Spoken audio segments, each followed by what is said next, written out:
In the year 2020, the year of the rat, a global pandemic of COVID-19 erupted, igniting a wave of tears as countless heroes emerged to confront the crisis. A nationwide battle against the virus commenced with fervor. Holidays were extended, schools closed, businesses mandated remote work, and online classes became the norm. Our protagonist, Miss C, found herself swept into the tide of online learning, compelled by the presence of her 6-year-old child who also needed to attend virtual classes. Unfortunately, during a tutoring session, she suffered a cerebral hemorrhage and, due to delayed medical assistance, perished. The chubby child raised his chin and addressed C in a childish voice. C, your life has come to an end. Are you not reluctant? C. C restrained her impulsive hands, silently repeating, all right. Though you are quite adorable and I long to pinch your cheeks, given your ability to float, this is your domain, and I shall not contest you, lest I suffer the consequences. Yet, she was still perplexed logically. As a spirit, she should also be able to levitate. Why was that not the case?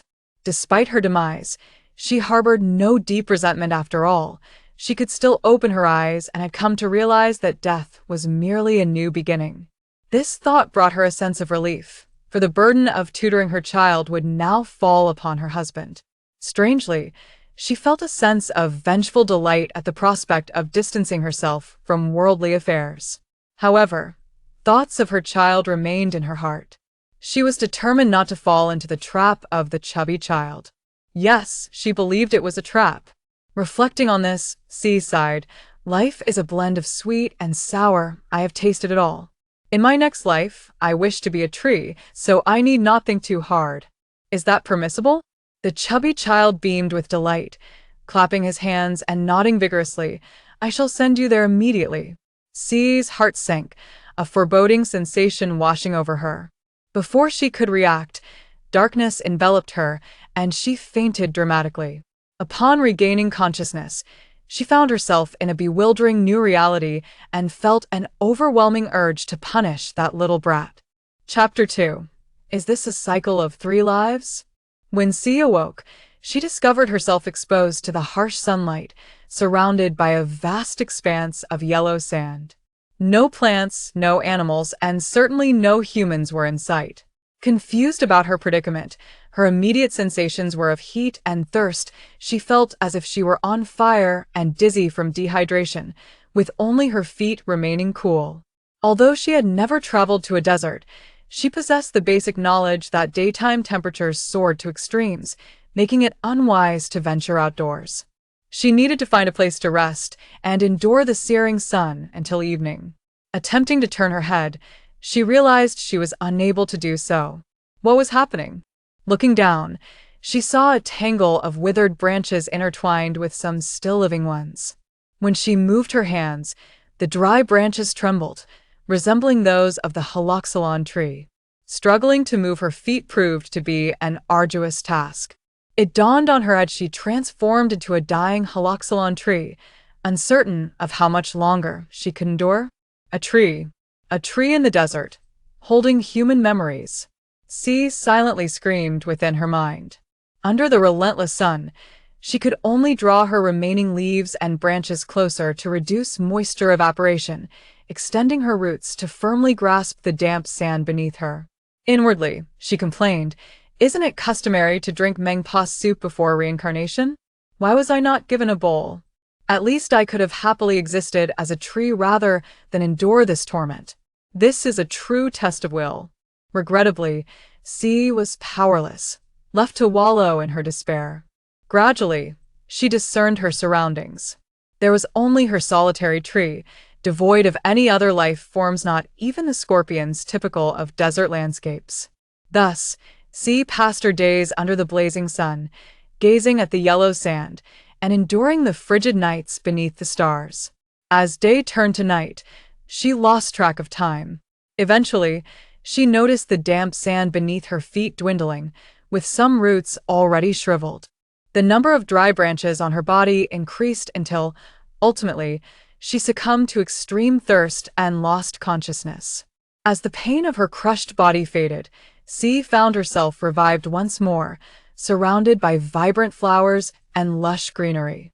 Looking down, she saw that her form had elongated, supported by sturdy roots. A gust of wind swept through, causing her to sway uncontrollably. C internally roared. "Dare you not allow me to drink mangpa soup first? Do you dare? Look at these lovely white flowers," a voice chimed, accompanied by a fleshy hand. Then everything went black. In that moment, C felt her upper half being held, while her lower half remained stationary. The pain in her waist reminded her that she had been severed in two. The severed end still oozed sap, causing her to silently weep, though no sound escaped her lips. All the scenes began to blur, the pain receding until she was enveloped in a vast whiteness. Then, that chubby child reappeared, standing amidst a golden radiance. C was still sobbing silently, momentarily dazed, unable to discern whether her previous experiences were mere illusions or if she had genuinely traversed the cycle of life and death thrice. Chapter 3. Your karma has been established. C and the chubby child exchanged glances. He raised his sapling and struck her forehead, emitting a beam of green light. Instantly, C felt a tightening in her chest, an overwhelming urge to cry. Before she could fully comprehend the emotion, it dissipated. With a childish lilt, the chubby child announced, "I have granted your wish, allowing you to exist as a tree for one lifetime, along with 2 additional lifetimes as grass and flowers. Now that we share a karmic bond, you must fulfill a task for me." C promptly interrupted, asking, "Were my previous experiences real? Did you orchestrate my existence as a tree, grass, and flower?" The chubby child nodded. C, exasperated, exclaimed, "You little brat, you fulfilled my wish? Why not let me be a tree in a lush forest, where I wouldn't lack for rain and sunlight? Why not let me be an orchid, cherished by all? Why not let me be a peony, meticulously nurtured? Answer me, were you doing this on purpose, making me suffer through various deaths? To hell with your karma." C's mouth moved, but no sound emerged. The chubby child replied solemnly, "The karma is established and cannot be doubted." After a pause, he continued, "I have a name. I am called Chuanbai. As for why you could not become the plants you desire, it is due to your insufficient fortune." C felt as though she had been struck with a revelation. It was undeniable that in her past life, she had never been fortunate, as if her lottery tickets were merely contributions to the welfare fund, only ever winning consolation prizes, as everyone did. Although this was the reality, she could not swallow her indignation, feeling a tightness in her chest. Why was I chosen? Random selection. C felt as if a knife had been plunged into her heart, and she could only inquire what task she needed to complete to resolve this karmic bond. Chuanbai gazed intently at C and stated, "Now, we are bound by karma. I will send you to the 3,000 worlds, where you shall relive a life for someone harboring grievances, to dispel their resentment and fulfill my task. Otherwise, your soul shall cease to exist, and reincarnation will be impossible. What say you?" C's face paled. She realized she had not been given a choice. She quickly replied, "I will go to the 3,000 worlds." Chuanbai nodded, then waved the sapling, inducing a sensation of weightlessness in C, followed by dizziness, until she lost consciousness. When C awoke, she found herself in a secluded corner of a park, where 3 stray dogs regarded her intently. Lowering her gaze, she noticed she was clad in sportswear, holding a sausage, deducing that she must have come to feed them. She tore the sausage open and placed it on the ground before rising to leave. Seeking a quiet corner in the park, she sat on a stone bench, preparing to absorb the narrative and the wishes of her host. Do not inquire how she understood this process in her world. Such tales of reincarnation were abundant, and she had read many of them. Chapter 4. The chaotic beginnings of a new world. C. She could only call out softly for Chuanbai, yet received no response. "Little brat, come out." C. She slightly raised her voice. "I am calling you, Chuanbai." Chuanbai replied in a childish tone. "All right, I understand." C. She dismissed the argument, casually requesting, "Please provide me with the storyline of this world, along with the desires of the host." Instantly, memories began to unlock. Accompanying Chuanbai's words was a sensation of heaviness in her head, akin to the feeling experienced during a cold or fever. However, it lasted but a moment, and clarity ensued as the host's memories intertwined with Shi's own. The host's name was Li Meng, a 20-year-old junior majoring in computer science at Kyoto Normal University. Her family was well off. Her parents operated a restaurant in the city. She had an elder brother named Li Hang, who was 8 years her senior and worked as a foreign language translator for a publishing house, earning a respectable income. Though married, her brother remained caring and doting towards his sister. His wife hailed from another province, and their union was based on love, yet their parents were dissatisfied with her, prompting the couple to move out. Li Meng's parents had always expressed that as long as she led a happy life, she need not work. If she wished to, she could assist in their restaurant. However, they insisted that any future suitor must gain their approval, unlike her brother. Li Meng had always been obedient, leading a peaceful life devoid of extraordinary events until she reached the age of 20. She yearned to delve deeper into the storyline but found herself at a loss. She questioned Chuanbai once more, relieved that no one else was around to witness her talking to herself, as it might have led them to think her deranged. "What about the protagonists of this story?" Chuanbai paused, inquiring, "What do you mean by protagonists? What is a storyline?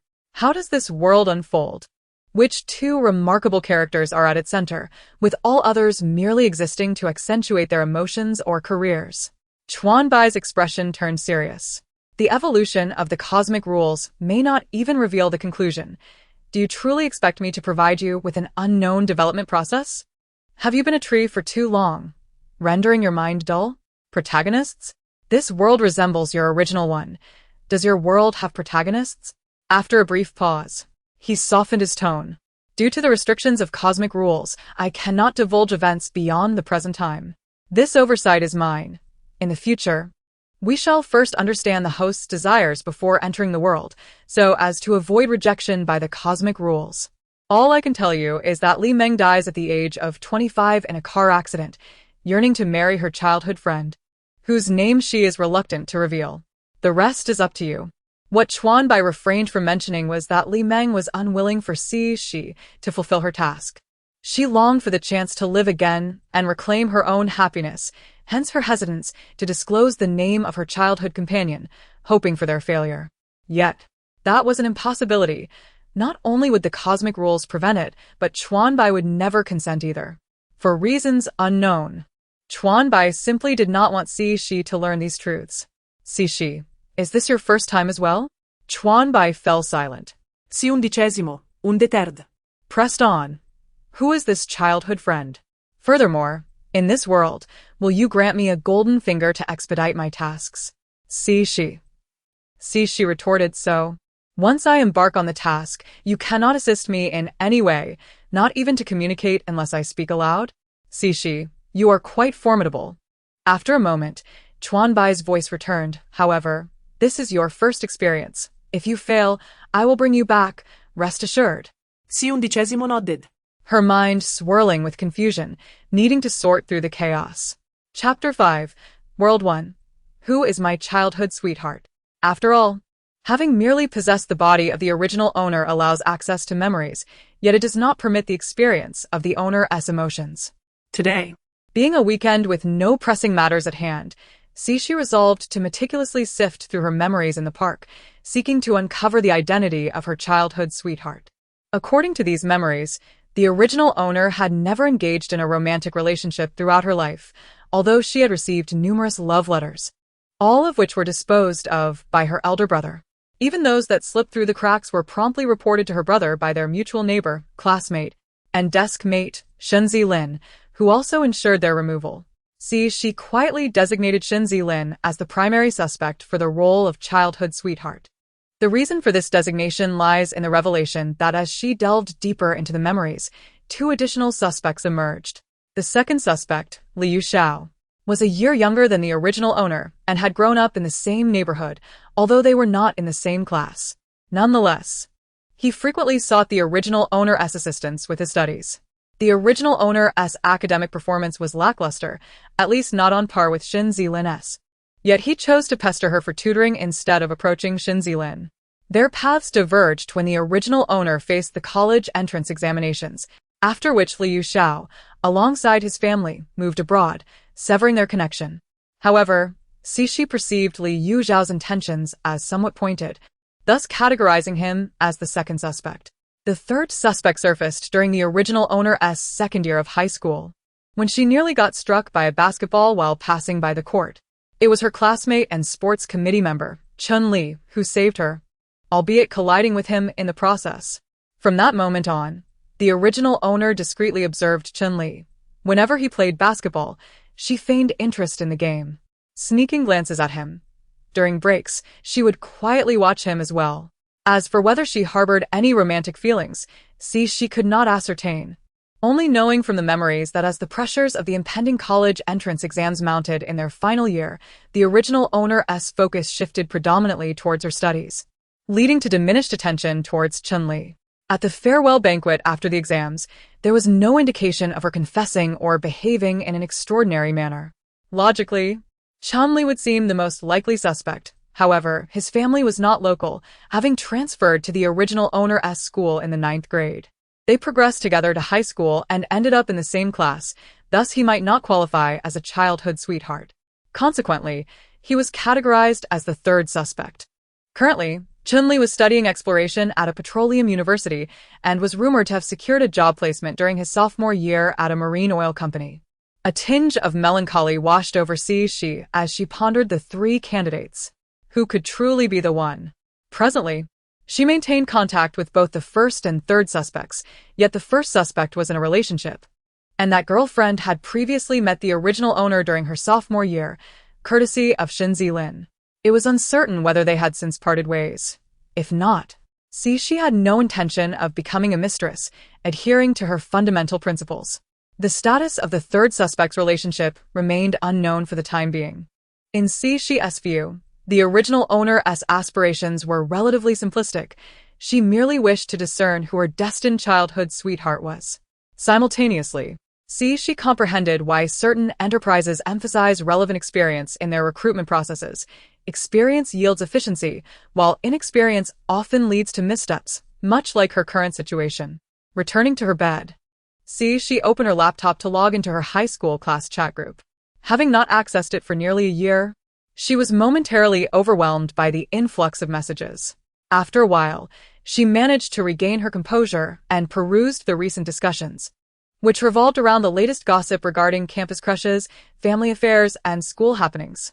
She found this exchange devoid of substance. University students ought to embody the essence of academic pursuit and societal contribution, rather than squandering their vibrant youth on trivial gossip. Despite her disdainful thoughts, she found herself intrigued. One message captured her attention. A girl from their class had been revealed to be pregnant while still a sophomore, yet she refused to disclose the identity of the father, asserting that it was her choice and expressing no desire to terminate the pregnancy. The girl's parents had escalated matters to the university, demanding explanations and questioning whether a teacher had coerced her into silence. She was not particularly interested in the content itself, but rather in the identity of the individual relaying the information. This classmate had not performed well in the exams and was now repeating a year, coincidentally in the same class as the second suspect, Liu Xiao. Though Liu Xiao had already moved abroad by that time, someone in that class must have retained his contact details. With this thought in mind, she promptly sent a private message to that classmate, requesting assistance in uncovering the necessary information. The classmate readily agreed without further inquiry, and they exchanged phone numbers. Chapter 6, World 1. Suspect number 1. Sushi pondered for a moment before dialing a phone number. Let us find a CAF nearby. Xin Zilin readily agreed. The two of them went to a chic coffee shop on the street and ordered a glass of plain water each. I thought you might have developed a taste for coffee, yet here we are with plain water.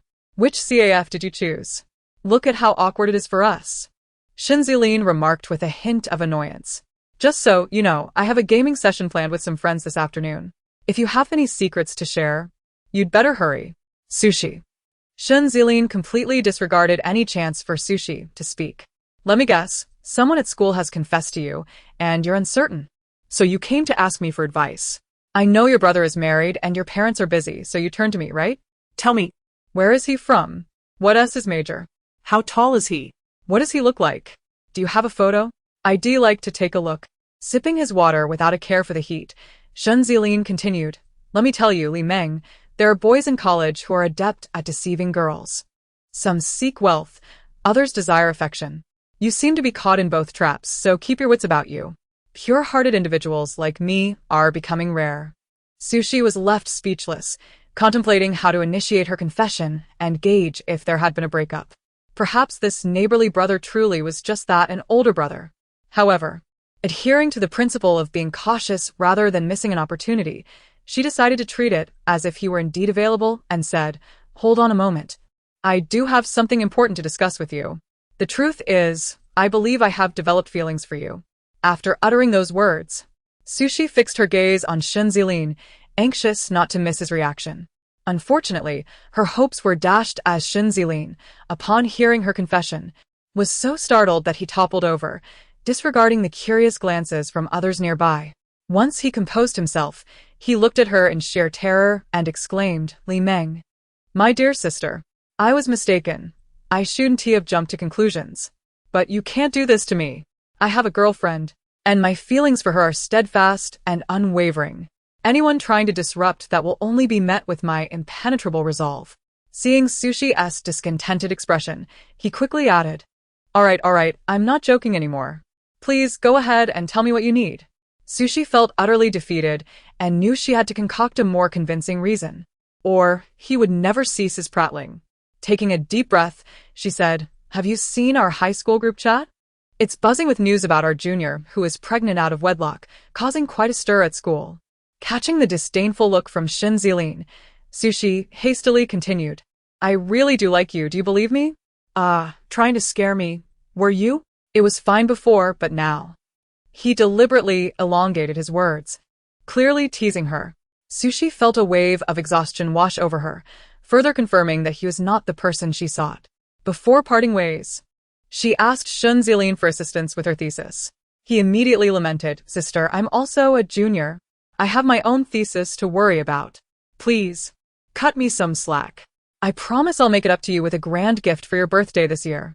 Realizing he had taken liberties with the term of endearment, Sushi smiled faintly and replied, Deal. In truth, during their middle school years, Shen Zilin had harbored a slight interest in Sushi, but that was swiftly quashed by the presence of her brother, Li Hang, during their adolescent years. Now that they had matured, those feelings had dissipated, and they more resembled siblings. Currently, Sushi's primary concern was how to discreetly gather information about suspect number 2, her childhood friend. She sighed inwardly, reflecting on how gentle and composed he was. Back in high school, he only conversed with a few female classmates, and in college, he maintained contact solely with her close friend. He had become somewhat of a recluse, withdrawing from group chats and avoiding class reunions altogether. Both of their parents were business people, and her brother worked as a translator. In such an environment, it was impressive that they had raised a homebody. Sushi admired this in her heart.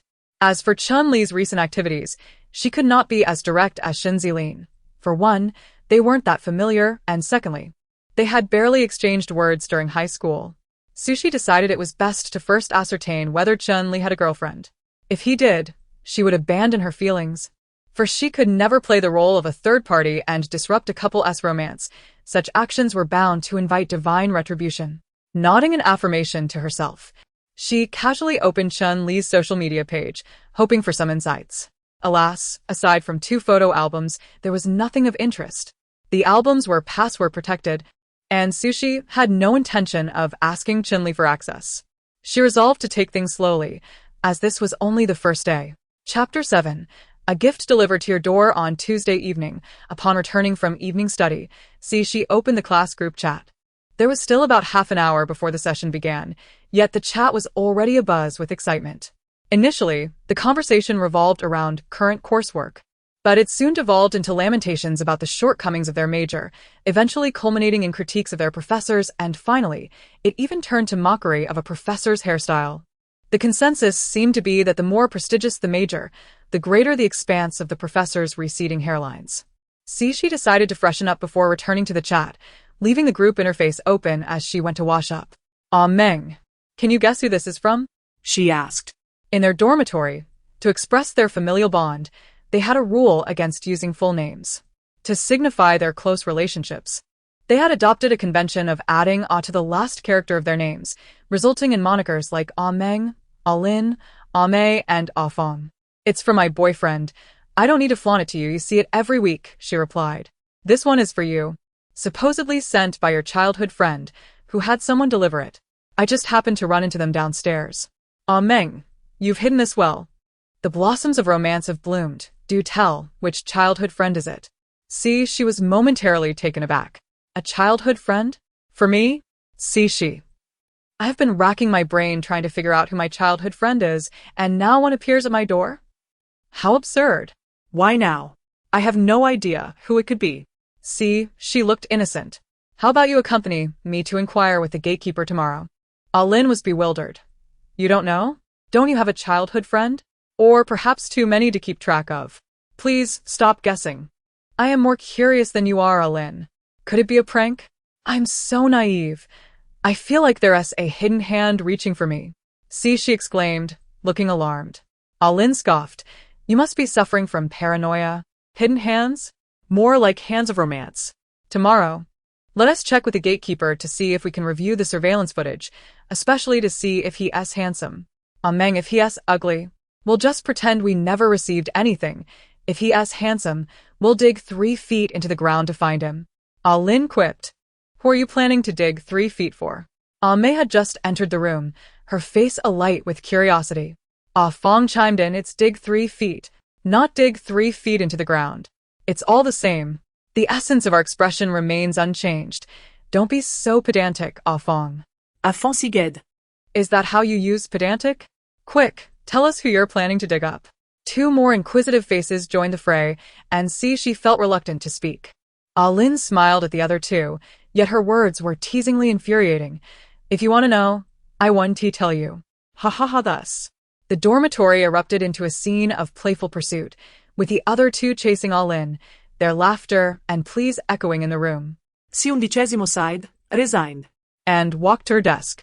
With only about 10 minutes left before the class game began, she observed the chat filled with trivial banter and began to ponder who the gift giver might be. After much contemplation, she still had no inkling and decided to enlist Lin's help to visit the gatekeeper tomorrow. For now, she needed to focus on the present task at hand. The idiom relay game commenced in the group, with the class monitor organizing the sequence based on those who had signed up. A 10-second time limit was set for each turn, failing which would count as a loss, recorded by the monitor, with the game lasting half an hour. Afterward, the monitor would compile the statistics, and then it would be time to recharge their phone credits. Wang Shan, 1 Lu Lin 1. Chun Li 1. Wang Shan, Liang Wai He, Lu Lin, He Airway E. The game had progressed smoothly until it was Chun Li's turn, who unfortunately failed to respond in time, or even participate in the chat. Monitor. Chun Li, it's your turn. Shen Li. Monitor. Well, in this first round, Chun Li has lost. Li Meng, you go again. 11. Cheng Qian Shang Van. While the monitor continued to admonish Chun Li, she felt a pang in her chest. How could he be dating someone now? The monitor declared, to penalize this fellow for his misconduct, let us have him recharge our credits double today. What do you all say? At that moment, she observed a flurry of enthusiastic responses flooding the chat. Chapter 8. Hide and seek. What was the final outcome? She no longer wished to concern herself with it, and now she was entangled in whether to test Chun Li or not. The following morning, as she attended class, a text message reminded her of a recharge of 13 yuan to her mobile phone, likely by Chun Li. She paid little attention. Her thoughts were solely on the matter of visiting the security office after class. As soon as the class ended, Lin eagerly grabbed she and rushed outside, followed by a Mei and a Fong, who were equally curious. When the 4 of them arrived at the security office in a flurry, Lin did not see the security guard who had delivered the flowers the previous day, but she inquired with the guard on duty. Oh. You mean the young soldier who brought the flowers yesterday afternoon? I remember him. I was here too. He looked quite dashing, albeit rather dark-skinned. He approached us with the flowers and even saluted, which startled us. I must tell you, I have never encountered a soldier who saluted us before. Alin quickly interrupted the guard, asking, "Did he say anything?" "What did he say?" "He simply said, 'Comrade, please help me deliver this to Li Meng, a junior in computer science.' And then he left. Generally, we do not permit such things. We take our duties seriously and cannot abandon our posts. Unfortunately, he just set down the flowers and left in a hurry, so the flowers were delivered by Old Wang after we finished our shift last night." She observed the security office, which housed 2 surveillance monitors, and inquired, "Sir, may I view yesterday's footage? I am Li Meng, but I do not know who he is." Upon hearing her request, the guard shook his head repeatedly. "That is not permissible. Surveillance footage cannot be accessed at will. It requires approval from the school administration. You must seek permission from the leaders, and only if they consent may you view it." It seemed that a direct view was out of the question. After all, it would be rather awkward to approach the administration about such matters. After thanking the guard, the 4 girls made their way back to the dormitory. A Fong noticed Xi's gloomy demeanor and spoke up, "Meng, you really need not worry too much. If he went out of his way to deliver flowers, he surely will not let it end there. He will seek you out again. Just wait patiently. I believe he must be quite handsome. You ate the most last night." Alin chimed in. "Well, someone has to be unafraid of gaining weight," she retorted, eyeing Amei's haughty expression with a desire to tease her. Days passed by in a blur, and soon the junior year was drawing to a close.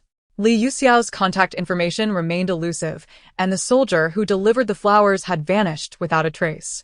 Meanwhile, Chun-Li had already introduced his girlfriend to his parents. She resolved to abandon her suspicions regarding the 3rd candidate. Even if he were the right person, she would not become the 3rd wheel.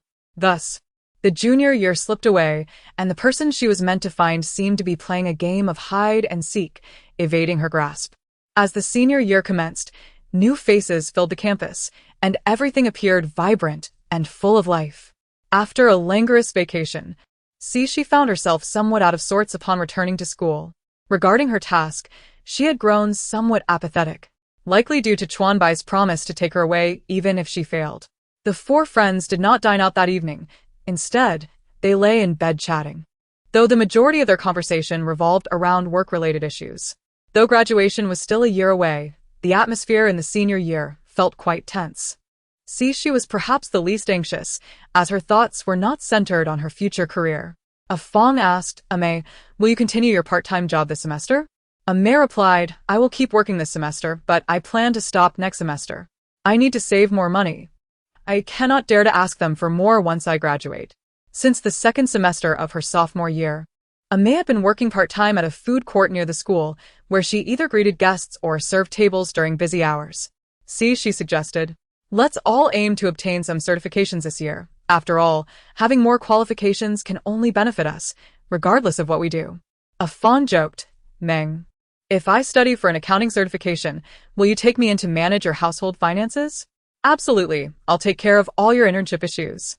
C-11 responded. And so, their banter continued until they gradually drifted into sleep, except for Shi. As she lay there, reminiscing about her past university days, the pressures of job hunting and graduation loomed large, flooding her mind with memories she had not forgotten.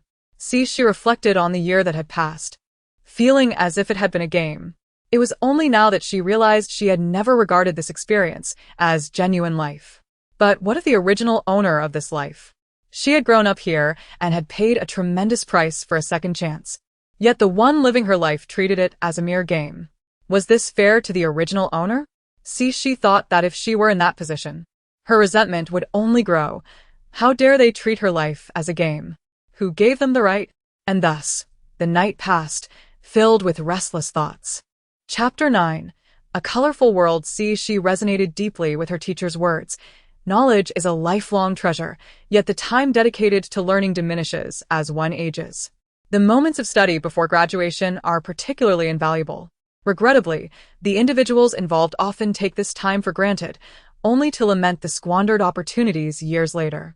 The fleeting nature of fulfilling moments is palpable, and as the end of the semester approaches, the dormitory is enveloped in a tense atmosphere of review.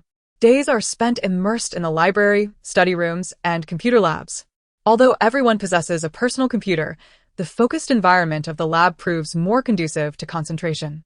May has since resigned from her part-time job and entered into a relationship with a boy from a sports academy whom she met at the food court where she worked. Their connection blossomed through casual encounters, leading to a mutual attraction and an impulsive decision to be together. May expressed her desire to embrace love without reservations. She sensed that May was perhaps venting some underlying emotions, yet noting the increase in her smiles, she refrained from probing further, merely advising her to get to know her partner better. As the finals approached, the day after the exams, the entire dormitory decided to unwind by indulging in a hot pot meal. On their way, Lin received a call from her boyfriend, who wanted to join them for dinner. Lin sought the group's consensus, and since she had previously treated them to a meal, they agreed. However, to their surprise, not only did her boyfriend arrive, but he brought along his entire dormitory. She felt a twinge of discomfort, but chose not to voice her feelings, seeing that everyone else was amenable. With a slight pout, she outright refused. Lin teased, "Oh, the young lady is still thinking of her soldier boy. By the way, have you heard anything yet?" This was a question Lin posed monthly, and upon seeing she shake her head, Lin refrained from offering the usual platitudes about her soldier's circumstances, instead declaring him a scoundrel. Upon encountering May, she was taken aback by her drastic weight loss. May immediately embraced her, weeping loudly and disregarding the curious stares of onlookers. Once May had calmed, she gently inquired about the cause of her distress. To she, it appeared that May was engaging in self-indulgence, albeit at the cost of her youth and well-being. May had discovered she was pregnant, having conducted a discreet test back home, and the pregnancy test remained tucked in her bag. Upon learning the results, she called the boy, only to be met with the heartbreaking news of their breakup. He confessed that he never loved her, and their relationship had been a bet with his friends to see how long he could deceive her into intimacy. Nevertheless, he transferred a sum of 1,000 yuan to her account, urging her to terminate the pregnancy. She could only sigh. Everyone must bear the consequences of their choices, which can vary greatly in magnitude. As May composed herself, she inquired about her plans. Considering that school would resume in just over 10 days, and there was still time to act. "I cannot keep this child, Meng. Will you accompany me? I am terrified to face this alone. Please don't tell the others. I fear they will look down on me." MASU-MANHUA responded. "Thank you for trusting me so deeply. Are you not afraid that I might look down on you as well? All right, let us go to the hospital for a checkup." The two gathered their belongings and hailed a taxi to the maternal and child health hospital.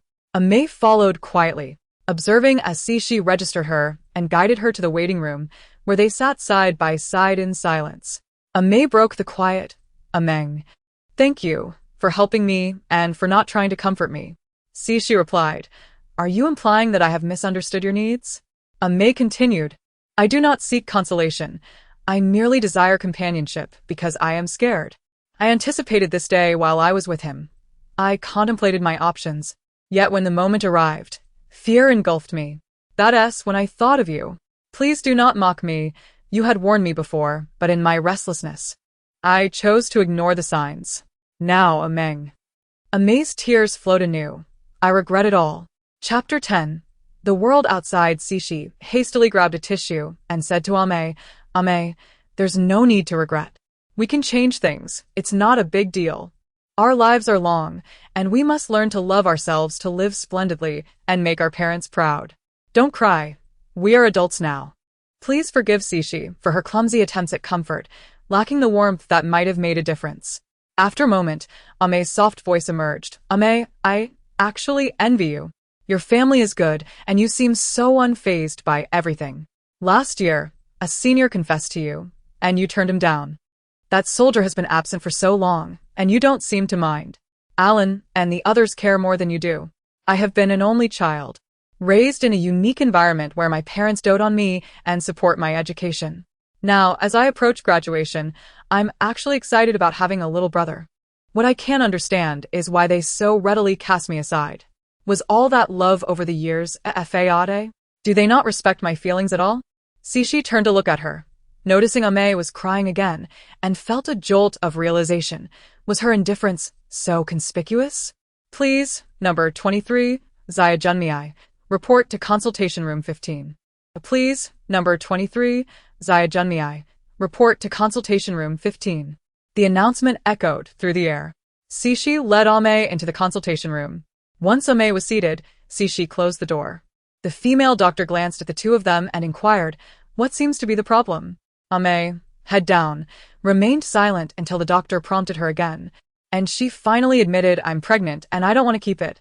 After a series of discussions, given the early stage of her pregnancy, the doctor prescribed medication and advised her to come in for a procedure the following day. Cixi booked a hotel room for Ame and paid for 10 days in advance. Ame, with tears in her eyes, grasped Cixi's hand and said, "Thank you." Cixi reflected on how providing support during a woman's most vulnerable moments can foster deep connections, observing the tears flowing. Once Ame's situation was resolved, for days had passed. During this time, Cixi oscillated between the hotel and her home, driven solely by the desire to deliver meals. As someone who has experienced motherhood, she understood the importance of nourishment during the postpartum period and could not turn a blind eye, taking on the responsibility of ensuring Ame's diet. It was only when Ame insisted she could manage her meals that Cixi ceased her back-and-forth visits. "Ame, you should step outside and see the world. Our youth should not be confined to these four walls." Cixi nodded. "Let's not worry about money for now. Your health comes first." "That sounds wonderful. We have time today. Let's go shopping." Initially reluctant, Ame was eventually persuaded by Cixi to venture out. They wandered aimlessly, eventually arriving at the Fountain Plaza, which was bustling with people, tourists and families enjoying the day, vendors selling toys and balloons, and street stalls grilling bread and skewers, creating a vibrant atmosphere. Instead of purchasing toys, they opted for skewers and grilled bread, savoring them as they ambled along, basking in the warm sunlight while watching children run and the crowd bustle around them. The lively ambience seemed to dissolve their minor frustrations. Perhaps there was merit to the notion that when women are unhappy, indulging in shopping and dining can be a remedy. As the fountain's music began, Ame, with tears streaming down her face, let out a scream, her voice mingling with the chorus of exhilaration surrounding them. She then turned and embraced Cixi, laughter punctuating her tears. Cixi, reluctant to disrupt this uplifting moment, felt compelled to whisper to Ame, "Don't laugh too hard. There's a piece of chili skin stuck in your front teeth. It's quite noticeable." Ame paused, then quickly unscrewed her water bottle and took a couple of gulps, bursting into laughter at Cixi's comment. Chapter 11. World 1. I wish to stay here during this time. Susie was still unable to contact the second suspect. Despite inquiring with her parents, who had no means of reaching him, the soldier had not reappeared, leaving her mission stagnant. Rather than seeking employment, Susie established an online shop dedicated to selling potted plants. The e-commerce platform in this world seemed to be in its infancy. Most individuals were not yet accustomed to it, resulting in negligible business. However, Susie remained unfazed, considering that if her plants failed to sell, she could simply place them in her parents' restaurant. She agreed to embark on a purposeless journey, her initial destination being the Shanzibai grassland in the northwestern inland region, to admire the beauty of the prairie. After disembarking from the plane and boarding a bus amidst the swirling dust, she finally arrived at her destination. The grassland was breathtaking, and the vivid descriptions from her textbooks came to life before her eyes. Dragging her luggage to the hotel she had reserved, she found it more akin to a spacious yurt than a conventional hotel, albeit well-equipped. The proprietress was quite talkative, and through their conversation, Susie learned that venturing further would reveal even more stunning scenery. She was advised not to head north, as the grassland there had significantly diminished in size, with the encroaching sands having ravaged much of it. Despite years of government efforts to combat desertification, the relentless sandstorms persisted, prompting local trade associations to mobilize resources for sand control. As dusk fell, a sandstorm engulfed the area, darkening the sky with swirling yellow dust. The locals appeared accustomed to such events. They herded cattle and sheep into enclosures, securing doors and windows before the storm fully descended. The following morning, a foot of yellow sand lay piled at the entrance, yet the residents approached the routine of clearing it with a sense of normalcy, commencing another day of life. Susie felt a heaviness in her heart, recalling the time she was sent to become a tree when the perpetual yellow sands surrounded her. Suddenly, A desire to witness the sand control efforts surged within her, prompting her to inquire with the proprietress about how to reach the site. Mistaking her curiosity for youthful enthusiasm, the proprietress warmly invited Susie to accompany them that day, as they were to deliver supplies, essentially water and food, to the sand control base.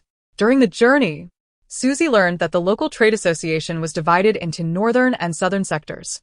The group she was with was responsible for supplying food, daily necessities, and water, while the northern sector managed the procurement of tools and saplings, with annual rotations now in their 5th year. They could only mitigate desertification. The previous day's sandstorm was considered minor, as past storms had completely blocked doors, forcing individuals to crawl through windows to clear the sand. This year's drought compounded the bleak outlook. Upon arriving at the site, which turned out to be a large compound with 3 stories, they found several people laboring to clear sand and create pathways. The accumulation of sand here was significantly greater than at the hotel, reaching about half a person's height. As the main gate was jammed shut, they all disembarked to assist in the clearing efforts. After they had moved the supplies indoors, Susie expressed her wish to observe their work. A thin young man named Zhang Yuan led Susie to the work area, where she observed 2 individuals in hats meticulously arranging straw into square grids, while 2 others pressed the straw firmly into the surrounding sand, establishing a physical barrier for sand control. Zhang Yuan mentioned that a shipment of large willow branches was expected that day to be planted within the grids, but the storm had likely delayed their arrival. As Susie gazed at his sun-kissed skin, the result of prolonged exposure to the elements, she felt a profound connection. She pondered whether, at the moment of becoming a tree, she too had been planted by those striving to combat the encroaching sands. At that moment, she yearned to remain with them, to plant trees and combat desertification, fulfilling her lifelong dream of existence. Yet, she understood the impracticality of this desire. Her parents were yet to be informed, and her mission remained incomplete. Although she found herself in a state of passive resignation, it did not signify her abandonment of the paramount purpose for which she had come to this world. Chapter 12, The World 1. Decision today, saplings are to be transported, and the sandy terrain proves challenging, prompting some to lend a hand. Sushi reminisces about her past life, recalling her participation in Alipay's ant forest, where she had planted a tamarisk tree. This was one of the most widely participated public welfare projects, and she realized that ordinary citizens in the city could also be mobilized to engage in such initiatives here. A spark ignited in Sushi's eyes as she felt the long-standing sense of unreality begin to dissipate, replaced by a grounded sense of fulfillment. The thought of potentially creating a miracle thrilled her. In the study of Sushi's home, the family of 4 gathered, attentively listening as she shared her insights on the current challenges of desertification and her desire to participate in combating it. The other 3 were staunchly opposed. Fatherly remarked that if she wished to contribute, a monetary donation would suffice. There was no need for personal involvement. Her brother, Li Hang, while more open-minded, pondered for a moment before suggesting that charitable fundraising could be pursued, albeit with limitations on frequency. She vaguely hinted at the possibility of engaging the general public through consumer spending, with businesses spearheading the initiative. The trio gazed at her in astonishment. And after a prolonged silence, Li Hang spoke up. Such endeavors that benefit the nation and its people are not without potential. However, the implications are vast. Our family, merely running a restaurant, cannot bear this alone. It would necessitate a coalition of businesses. The subsequent arrangements were left to Father Li and Brother Li, while Sushi admitted her lack of understanding in such matters, opting to await the outcome. When the news broke, the public erupted in excitement, with many responding positively, though skepticism also abounded. The explanations would be handled by the public relations team of the welfare project, leaving Sushi uninvolved. Presently, she was persistently urging her brother Li Hang to secure a spot for her in the charitable endeavor, as he had assumed leadership of the project. We all share this land together, and we are united in our efforts. There is no need for thanks. Everyone has contributed. 3 years swiftly passed, and the charitable initiative continued to thrive, not only boosting GDP but also encouraging merchants from other provinces to participate, thereby invigorating the economy of the grasslands. As the green expanses expanded, the influx of tourists increased, with the first attraction being the public welfare forest. Each tree bore a unique number, and upon reaching the consumption threshold for planting, participants would receive notifications via email that a sand willow or a large jujube had been planted in their name, thanking them for their support of the Environmental Protection Initiative. Every day, numerous visitors came to tour the area, with guides simply leading them to the site. As everyone tread carefully among the saplings, She witnessed many individuals locating the trees they had planted, embracing them for photographs, some excited, others live-streaming and tearfully expressing their emotional connection to their contributions. She also gained many companions who, like her, were reluctant to leave this place, expressing their desire to create miracles with their own hands. Chapter 13. A World of Surprises. Cece scrutinized the man before her. He appeared to be over 180 centimeters tall, with slightly dark skin, double eyelids that slightly lifted at the corners, a prominent nose, and thin lips. He was quite handsome and undeniably masculine. Yet this stranger was someone she did not recognize. "Who are you?" she inquired. "I am Luo Dajuan, a classmate of your brother's. You often followed us around when you were younger, asking us to include you in our games," he replied in a deep voice. Cece exchanged glances with Alan, both of whom had anticipated the beginning of this encounter, yet remained oblivious to the unfolding events, let alone the eventual outcome. "Why not sit down in the room to talk? It's rather inconvenient to stand," Alan suggested, boldly taking a seat. An ominous feeling crept over Cece, and her instincts proved correct when the man opened a small box, revealing a dazzling diamond ring. Then, kneeling on one knee, Luo Dajuan professed, "Li Meng. I am Luo Dajuan, 34 years of age, single, with no vices, a non-smoker, indulging in occasional drinks, capable of household chores and cooking. My financial situation is stable. Will you marry me? I promise to cherish you for a lifetime." Cece was taken aback, her mind racing in disbelief, and Alan appeared equally stunned. After several moments of silence, Luo Dajuan remained in his position. Alan coughed lightly, declaring, "It seems assistance is needed outside. I shall help. You two continue your conversation." "But we've only just met," Cece lamented, exasperated. "Allow me some time to consider this," she finally responded. "Very well, I shall grant you half an hour," Luo Dajuan replied, rising to his feet. Cece gazed at him in bewilderment, a sense of despair washing over her. "Brother, requesting a response from a stranger to a marriage proposal within half an hour? You risk a cold rejection and remain unperturbed by the prospect of lifelong singleness. Were it not for my current obligations, I would have already ushered you out." She watched as the composed Luo Dajuan settled back onto the chair, retrieving an assortment of snacks from his travel bag, followed by canned goods, skincare products, and a pack of pristine white underwear. Upon closer inspection, she realized they were indeed women's undergarments. To top it all off, he produced 2 large packages of sanitary napkins, the kind sold in supermarkets during promotional events. Cece's eyes widened in shock as she abruptly stood, demanding, "What on earth are you doing with all this?" Casting a sidelong glance at her, Luo Dajuan replied, "It's all for you, in case you find it inconvenient here. You can inform me of your preferred brands, and I shall procure them for you." Cece felt her face flush with embarrassment, alternating shades of red and green, before finally conceding, "This place is perfectly convenient. I lack for nothing."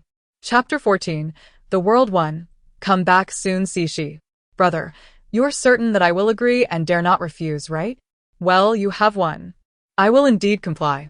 Cece gazed silently at Luo Dajuan, and after a considerable pause, uttered a single word, "All right." Luo Dajuan sprang to his feet, his movements somewhat exaggerated, causing the stool to topple over, startling Cece. With a hint of excitement, he inquired, "Really? You truly consented?" Upon seeing Cece nod, Luo Dajuan wiped his hands on his trousers, slightly blushing as he confessed, "You made me so nervous. It is my first time." And I broke into a bit of a sweat. It appears that even the elder brother feels the weight of anxiety, though he presents himself with remarkable composure. After a moment of silence, she finally expressed her thoughts. "Chuan Bai, you are aware of my past, my children, and my marriage. I do not know how many worlds I must traverse, but I still wish to prioritize them, hence I desire to avoid entanglements." Cixi looked at the bed surrounded by her children, grandchildren, and the wrinkled face of Luo Dajuan, and with great effort spoke to the man who had cherished her throughout her life. You must live well, and I thank you for a lifetime of love. Luo Dajuan tenderly caressed Cixi's face and replied, Your presence brings me joy. My happiness is a gift from you. Please hold on a little longer, and we shall continue to live happily together. Exhaustion overcame Cixi, her eyelids growing heavy. As darkness enveloped her, a cacophony of wails suddenly filled the air, cries from her descendants and the lamentations of Luo Dajuan, who was closest to her. She longed to rise and shout, I am not dead yet. Cease your wailing. She noticed Chuan Bai, that little rascal sitting cross-legged, seemingly a bit plumper, though that could be attributed to the position, as one's belly appears more prominent when seated rather than standing. Just as Cixi was about to speak, a sudden burst of golden light struck her, pinning her to the ground, followed by a thud. The golden light also ensnared Chuan Bai, though it appeared far more intense on his side, likely due to his training. Despite both being restrained by the golden light, they felt no discomfort. Rather, Cixi experienced a sensation akin to soaking in a hot spring, enveloped in warmth and comfort. After a considerable time, the golden light gradually faded, allowing Cixi to rise. She glanced at Chuan Bai, still seated on the ground, his fingers continuously forming seals. Not daring to interrupt, she settled beside him, and eventually dozed off, having little understanding of the practice. With a blank expression, Cixi remained oblivious. Chuan Bai, undeterred by her presence, continued his hand seals, and a shape resembling a sapling emerged upon his smooth forehead, glowing with a verdant light before gradually dimming and vanishing into his brow, leaving his complexion even paler. In this vast world, each realm possesses its own rules of existence. Every action, be it a sip or a peck, is governed by fate. Generally speaking, the integrity of these rules affects the life forms within the realm, as the evolution of rules provides vitality, while these beings must reciprocate by nurturing their world. Therefore, each realm exists independently, devoid of chaotic intermingling. However, there are worlds with incomplete evolution or flaws, where life forms may encounter loopholes that induce change. Simply put, this is what your world refers to as crossing over or reincarnation. I, too, am born of heaven and earth, endowed with a glimpse of celestial secrets, and this chaotic space can autonomously absorb souls. Those who can enter my realm signify that their worlds harbor vulnerabilities. Chuan Bai stood like an adult, hands clasped behind his back, staring into the vast whiteness ahead. Remaining silent. Cixi, please do not leave half the story untold. Do you not realize that to tantalize someone's curiosity is to invite peril? Unable to restrain herself any longer, she implored, and what about the golden light? Chapter 15, The Second World in the Vastness of the World. You have entered a realm where the laws of nature have begun to falter. Now, even the slightest grievance can cause souls to drift away. A world that fails to nurture will ultimately lose its vitality, leading to the demise of countless beings. Although you may not have achieved great feats, your efforts in encouraging the cultivation of green plants, living entities of the world, have significantly contributed to its rejuvenation. There is a cause for every effect, and the evolution of cosmic laws is no exception. Thus, the universe has bestowed upon you merit. In days past, Cixi had heard of this merit, which entails performing good deeds to accumulate virtue. Does this mean that by engaging in benevolent acts within the world, I can obtain merit? If so, what purpose does completing tasks serve? Chuan Bai rolled his eyes, remarking that if merit were so easily attained, it would have long been exhausted. He then fell silent, his childish demeanor becoming increasingly irksome. Focus on completing your tasks. Let everything else unfold as fate dictates. With a wave of his hand, a grayish soul materialized before Cixi. She felt a surge of pride, realizing her own purity.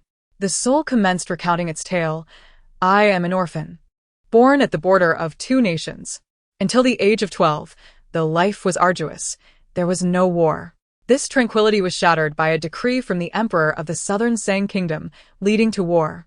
On my 13th birthday, I perished in a massacre. I have yet to explore many places. I long to live and see the world. As her final words faded, her soul began to whirl and merged into the dense fog. Cixi was taken aback, yet Chuan Bai dismissed her, waving his hand. You made a part as well.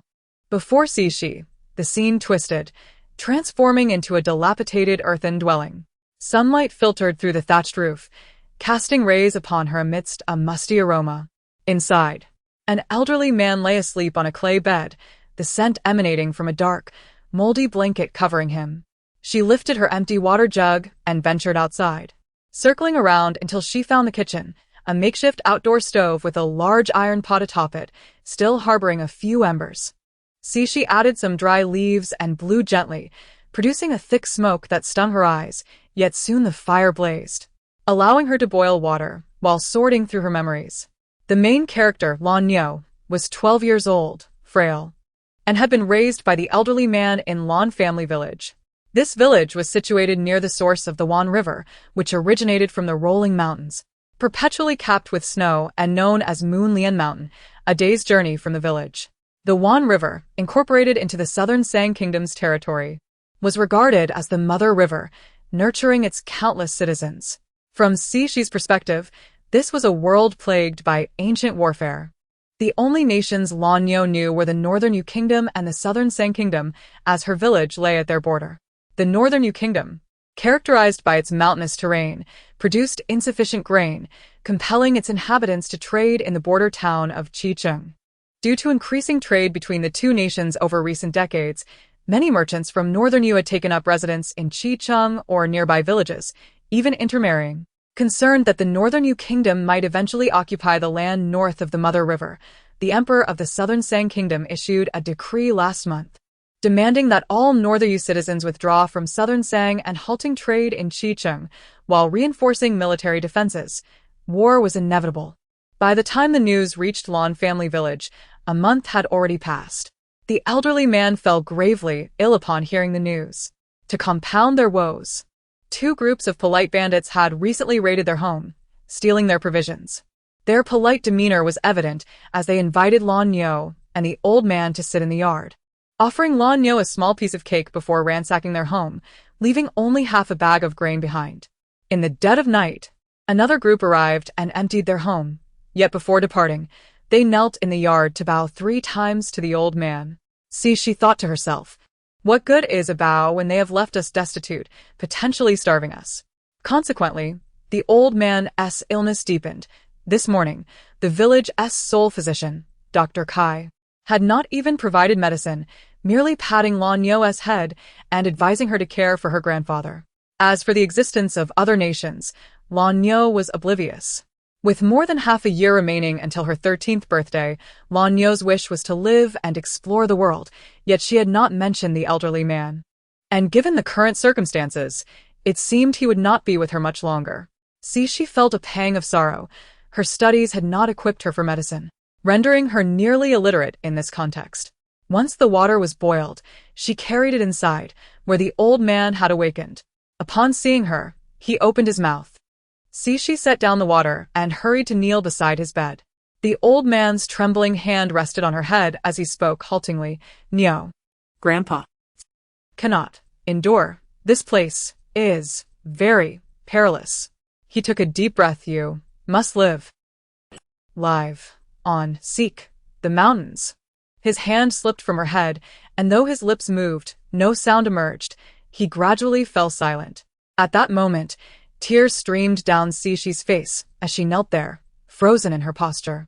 Chapter 16. A skill in hand. The world is mine. The funeral of the elderly was organized by the villagers, for the family was truly destitute. Yet, the elder possessed a piece of jade, which the villagers, in their simplicity, chose not to pawn but rather bestowed upon Xi as a memento. Wei San, the apprentice of Dr. Kai, at the tender age of 15, had been assigned by his master to keep watch over Xi during these days. However, his words often provoked irritation. For instance, he would remark on the death of Grandpa Lan, saying she was too young to marry, and queried whether she might starve given their lack of food. He even suggested that Grandpa Lan would disapprove of the unripe fruit she had picked, threatening that he would rise from his coffin to chastise her. Xi's retort was invariably, "Mind your own business." As dusk approached, Dr. Kai returned to the courtyard, his back laden with herbs gathered from the mountains. After a brief respite, he inquired about Xi's plans. Grandpa urged me to live well, she replied. He said it is dangerous here and that I should go to the mountains. Dr. Kai nodded, understanding that the mountains referred to were the Moonlink Mountains. You're just a child with no food. How will you survive in the mountains? There are wolves there too, equally perilous. After a pause, Dr. Kai continued, why not accompany me? You can assist me and gather herbs when time allows. C felt a pang of emotion and nodded, suppressing her tears. C had contemplated leaving to embark on her own journey, yet at the age of 12. The world outside felt fraught with danger, and the threat of being sold by human traffickers loomed large. Thus, she resolved to survive until she turned 13, hoping to acquire a skill that would ensure her sustenance in the outside world. Dr. Kai's suggestion was undoubtedly her best option. Life was equally frugal for Dr. Kai. He had neither wife nor children. Though a physician, he was not affluent in this village. Furthermore, with his apprentice Wei San in a growth spurt requiring ample nourishment, and now with C added to the household, resources were even scarcer. The villagers held Dr. Kai in high esteem. For minor ailments, he typically charged no fee, instead providing herbal prescriptions for the villagers to gather themselves, who, in gratitude, would offer him grains and eggs. For more serious conditions, lacking rare medicinal herbs, he could only direct them to the Qiqing Medical Hall, but the costs were often prohibitive. Thus, he frequently spent half of each month foraging for herbs in the Moonlink Mountains, while the other half was devoted to tending to the herbs he had collected. Occasionally, C would accompany him, though her role was not to gather herbs, but to forage for wild fruits and vegetables, and to assist Wei San in catching rabbits and wild chickens. On one such occasion, the two were preparing a net, their basket yet to be concealed, when they heard rustling sounds. They exchanged glances. Something was approaching. They swiftly climbed a tree, gripping the rope tightly, poised to ensnare their prey as it ventured into their trap. After a while, with no quarry in sight, they heard footsteps approaching, accompanied by shouts urging them to run. Several villagers burst forth, spotting the two in the trees. They paused momentarily before shouting, "Run!" Wild boar. A gust of wind rushed past them as the villagers fled, and C and Wei San clearly spotted one villager's basket, which contained a small wild boar. You've stolen someone's youngling. It's no wonder the wild boar is on your tail. Realizing they could not escape in time, Wei San signaled C, and both climbed higher in the tree. They soon caught sight of a charging wild boar, likely the mother. They clung tightly to the trunk of the tree, fear gripping them as they awaited the animal's passage. However, they had forgotten about the basket and net on the ground. The wild boar tripped over the net, its speed causing it to tumble and inadvertently drag the basket along, which alerted the creature to the presence of the two in the tree. Panic surged through C as her palms grew clammy with sweat and her heart raced. She silently hoped the boar would continue chasing the fleeing villagers. Yet reality had its own course. The boar regained its footing and charged towards the very tree where C perched. The impact nearly sent her tumbling down. All she could do was hold on tightly, terror nearly bringing her to tears. Wei San, equally terrified, shouted to her, "C, hold on tight." He locked his legs around the trunk, hanging upside down, armed with a slingshot meant for birds. He demonstrated remarkable skill as his first stone struck the boar's eye with precision. However, this only enraged the creature, causing it to ram the tree with even greater ferocity. The subsequent stones either struck its back or missed entirely. C's hands grew numb, her strength waning. Despite possessing the soul of an adult, her fright momentarily paralyzed her. She called out to Wei San, "Stay calm and aim carefully." "I'm out of stones," he replied, panic evident in his voice as he scrambled up the tree. Chapter 17. Accelerated heartbeat. C. She felt as though her life was hanging by a thread, for the branch beneath her feet was on the verge of snapping under her weight. She lifted her gaze to the lush canopy of the tree above, where the interwoven branches formed a complex network. Approximately at her height, there lay a branch as thick as an adult's arm, which should be capable of sustaining her. Yet the challenge remained: how to ascend to it. See, she was tempted to curse the boar, which seemed oblivious to its own risk of concussion from repeatedly colliding with obstacles. Perhaps fatigue had set in. The wild boar paused momentarily to catch its breath, and seizing the opportunity, she scrambled upward. However, Her numbed hands betrayed her, and instead of climbing, she merely slipped down a little, now precariously perched upon a slender branch that bent under her weight, causing her back to be drenched in cold sweat. Lanyo, hold on. I've gathered some small tree fruits. I'll take care of it, Wei San exclaimed, perched on a branch above, attempting to strike the boar from above. Yet, the fruits fell harmlessly onto the creature, eliciting no reaction whatsoever. See she. Wei San. Lanya, wait for me.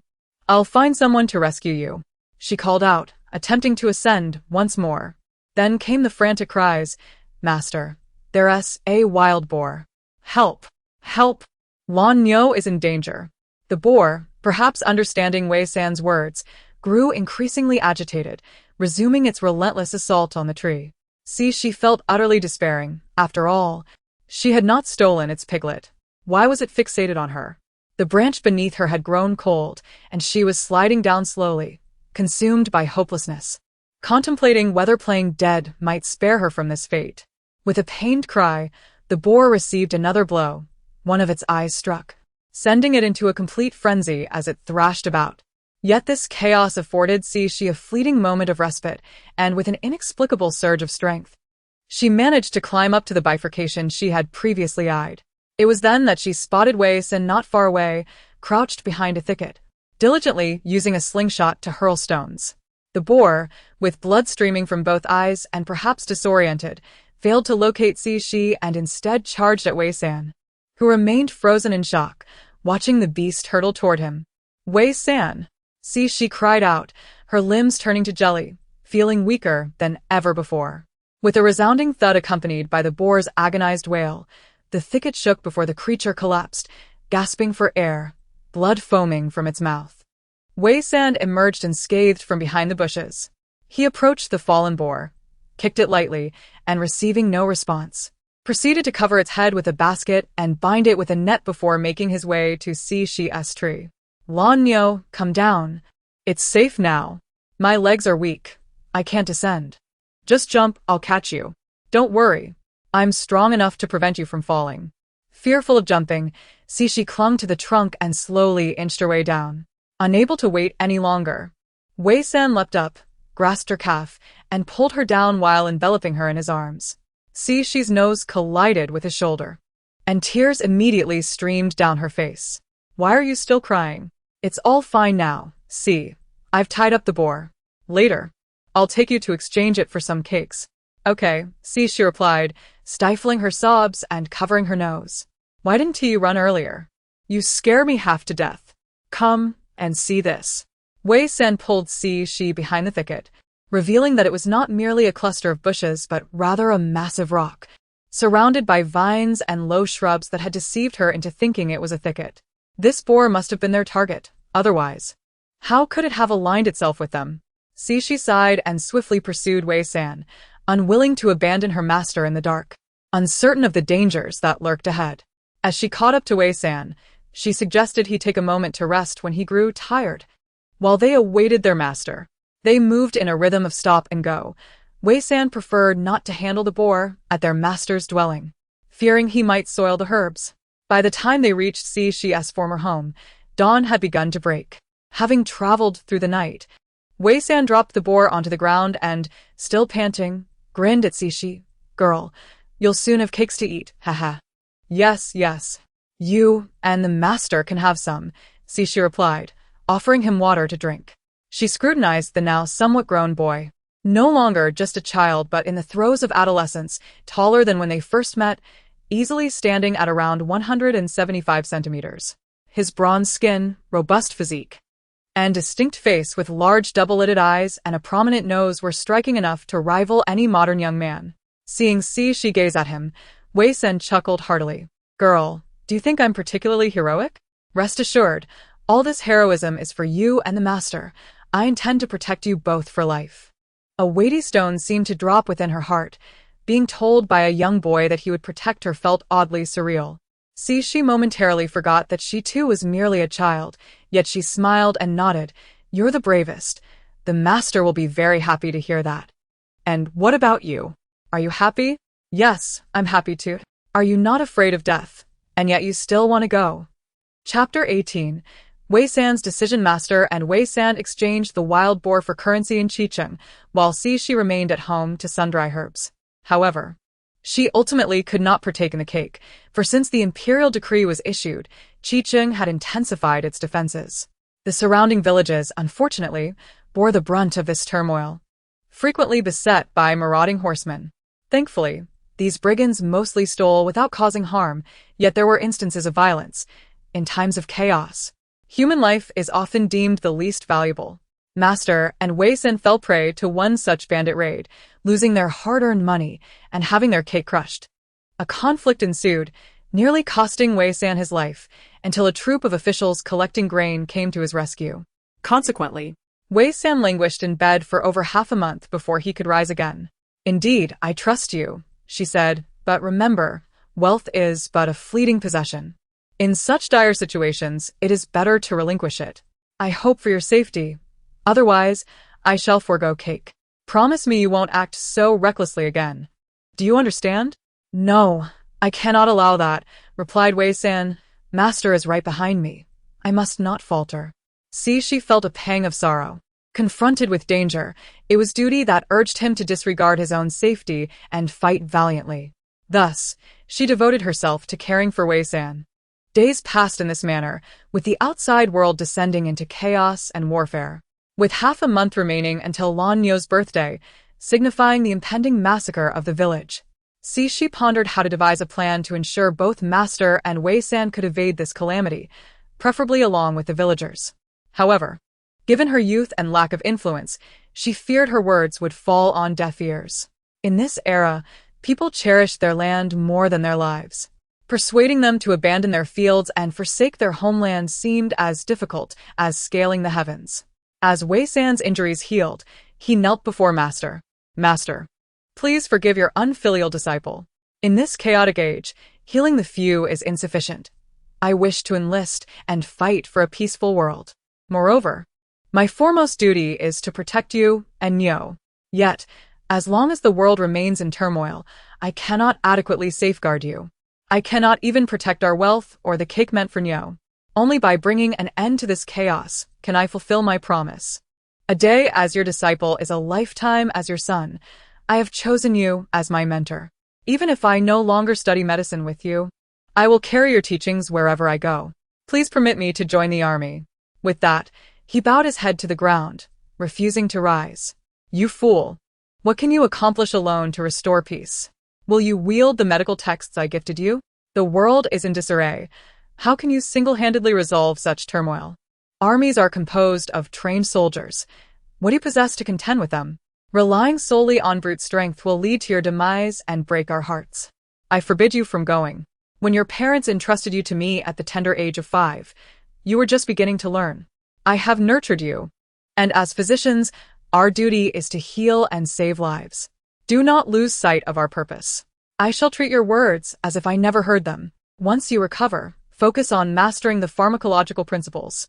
Master, the day you went to Tongan Apothecary for herbs, I heard in the market that villages close to Bayu have been ravaged, with even infants not spared.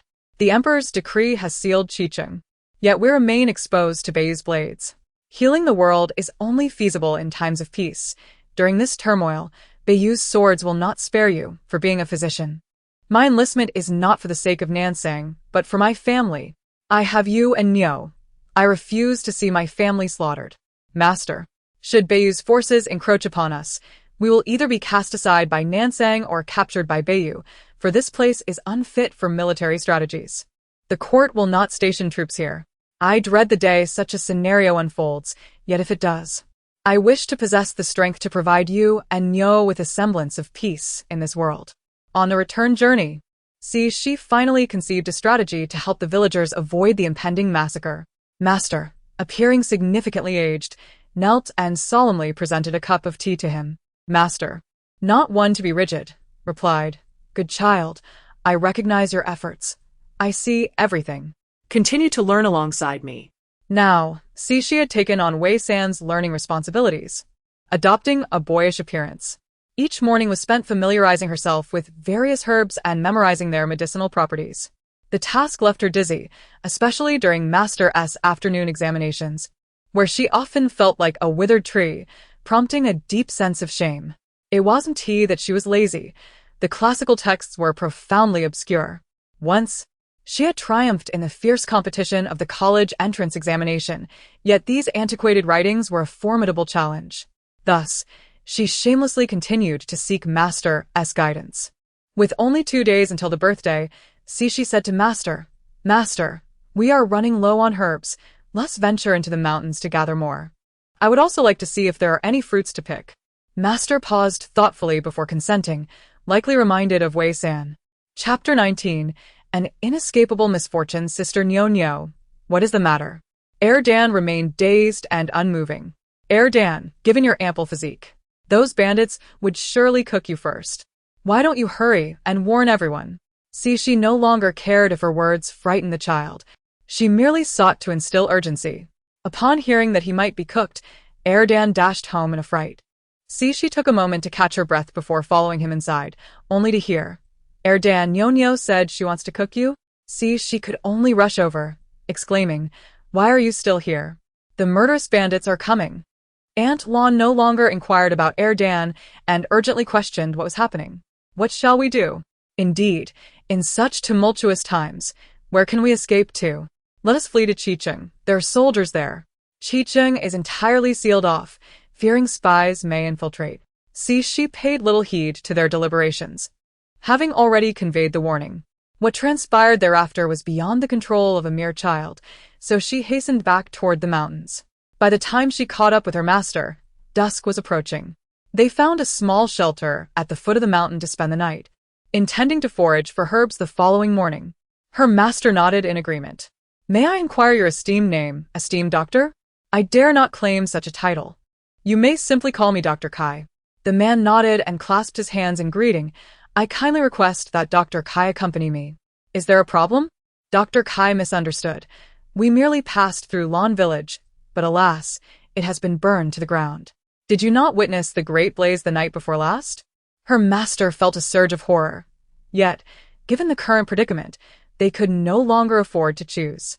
What of the villagers? Perhaps they escaped. Perhaps they perished in the flames. "Now, Dr. Kai, please." In this dire situation, they had no option but to follow.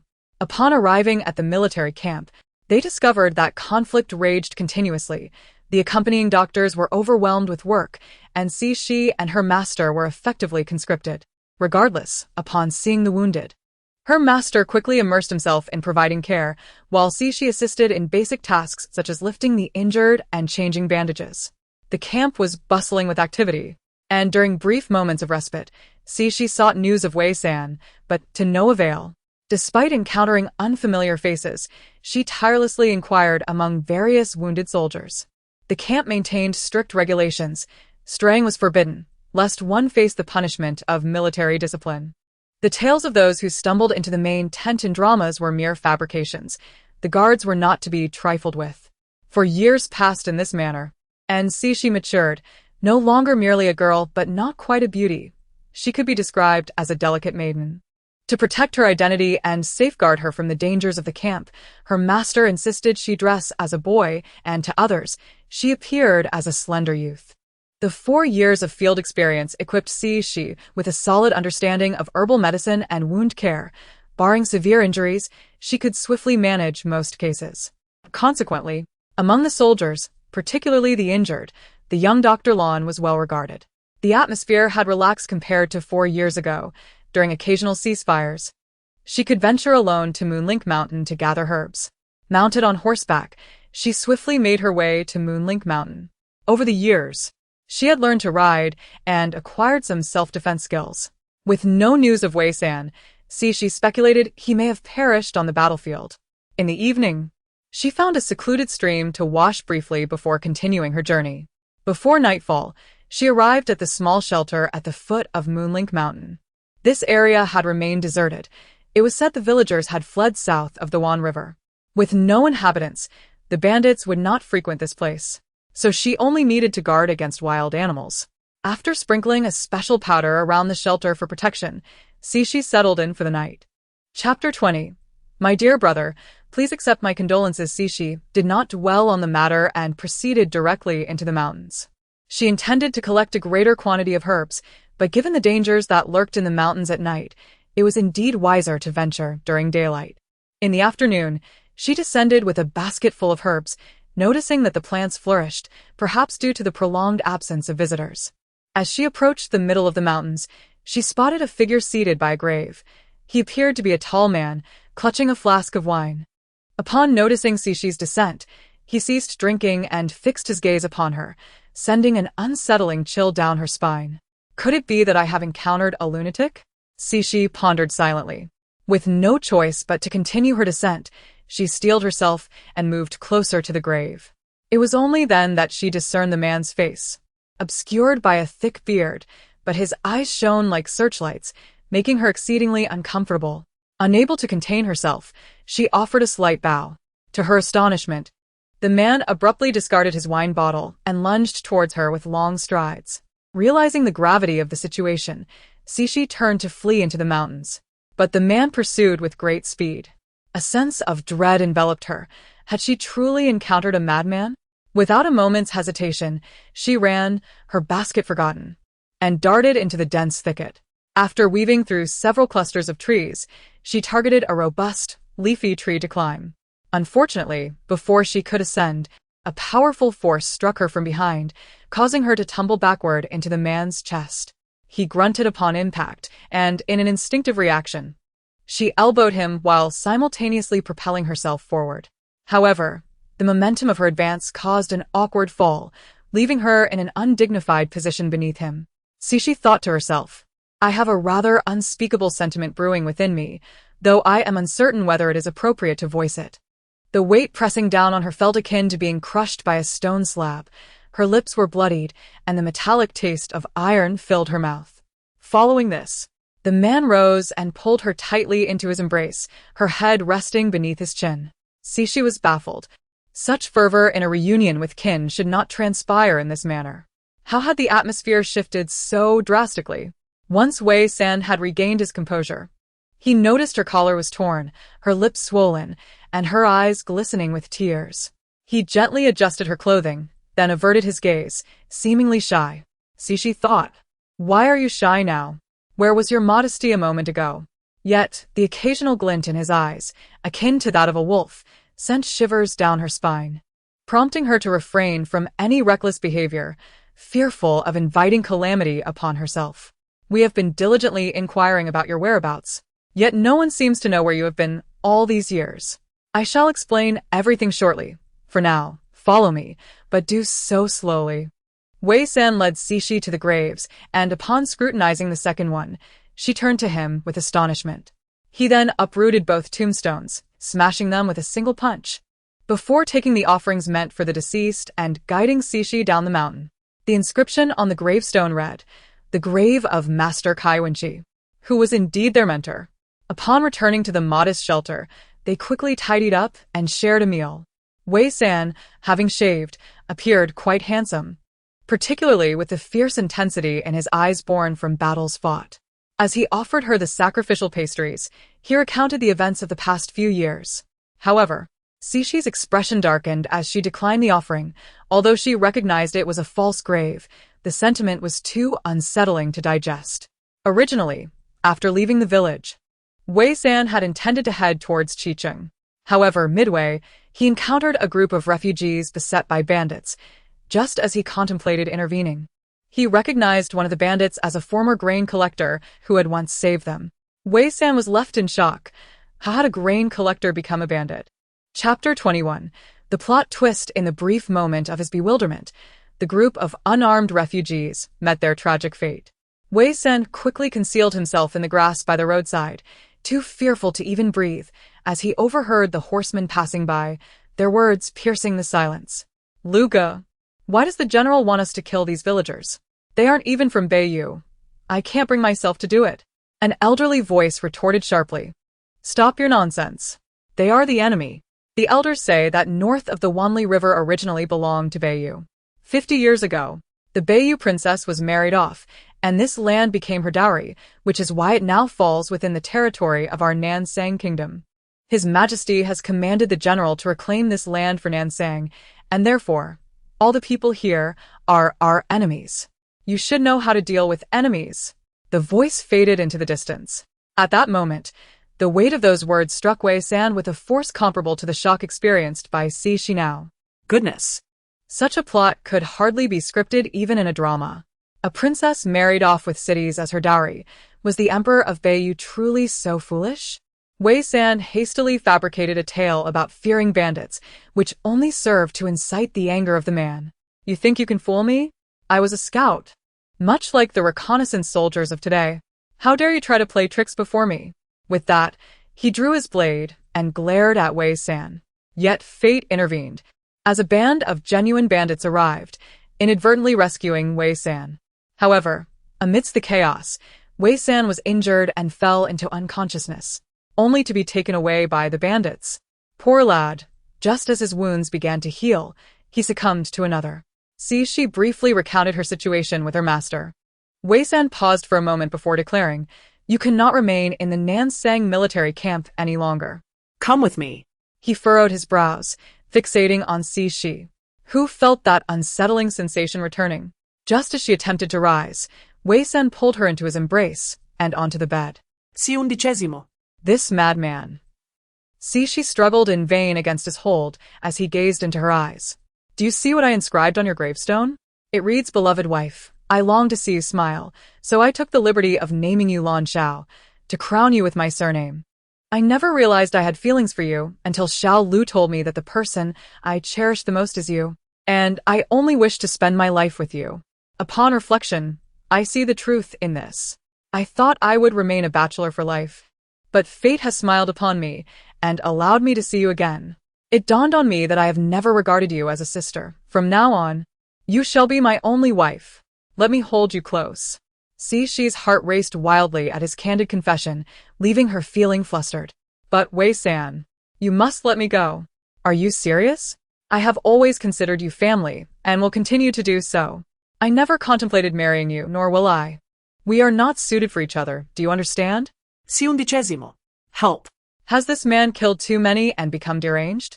Wei San held her chin firmly, demanding, "Do you understand?" Caught in his gaze, Shi felt her resolve weaken, and she nodded obediently.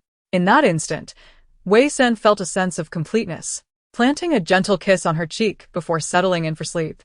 Throughout the night, she was tormented by nightmares, pursued by monsters that she could not escape. Her legs refusing to move, ensnared as if in a vice. Chapter 22. The escape. Wei San accompanied Shi in gathering herbal medicines for 2 days before being summoned by a soldier. Before his departure, he embraced her and cautioned, "Refrain from provoking other men and hasten to join your master here. I shall arrange for someone to assist you."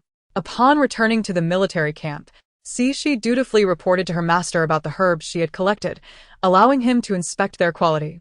She then proceeded to dry the herbs as usual. It was not that she wished to withhold information from her master, but the presence of soldiers around her prevented her from finding an opportune moment to speak.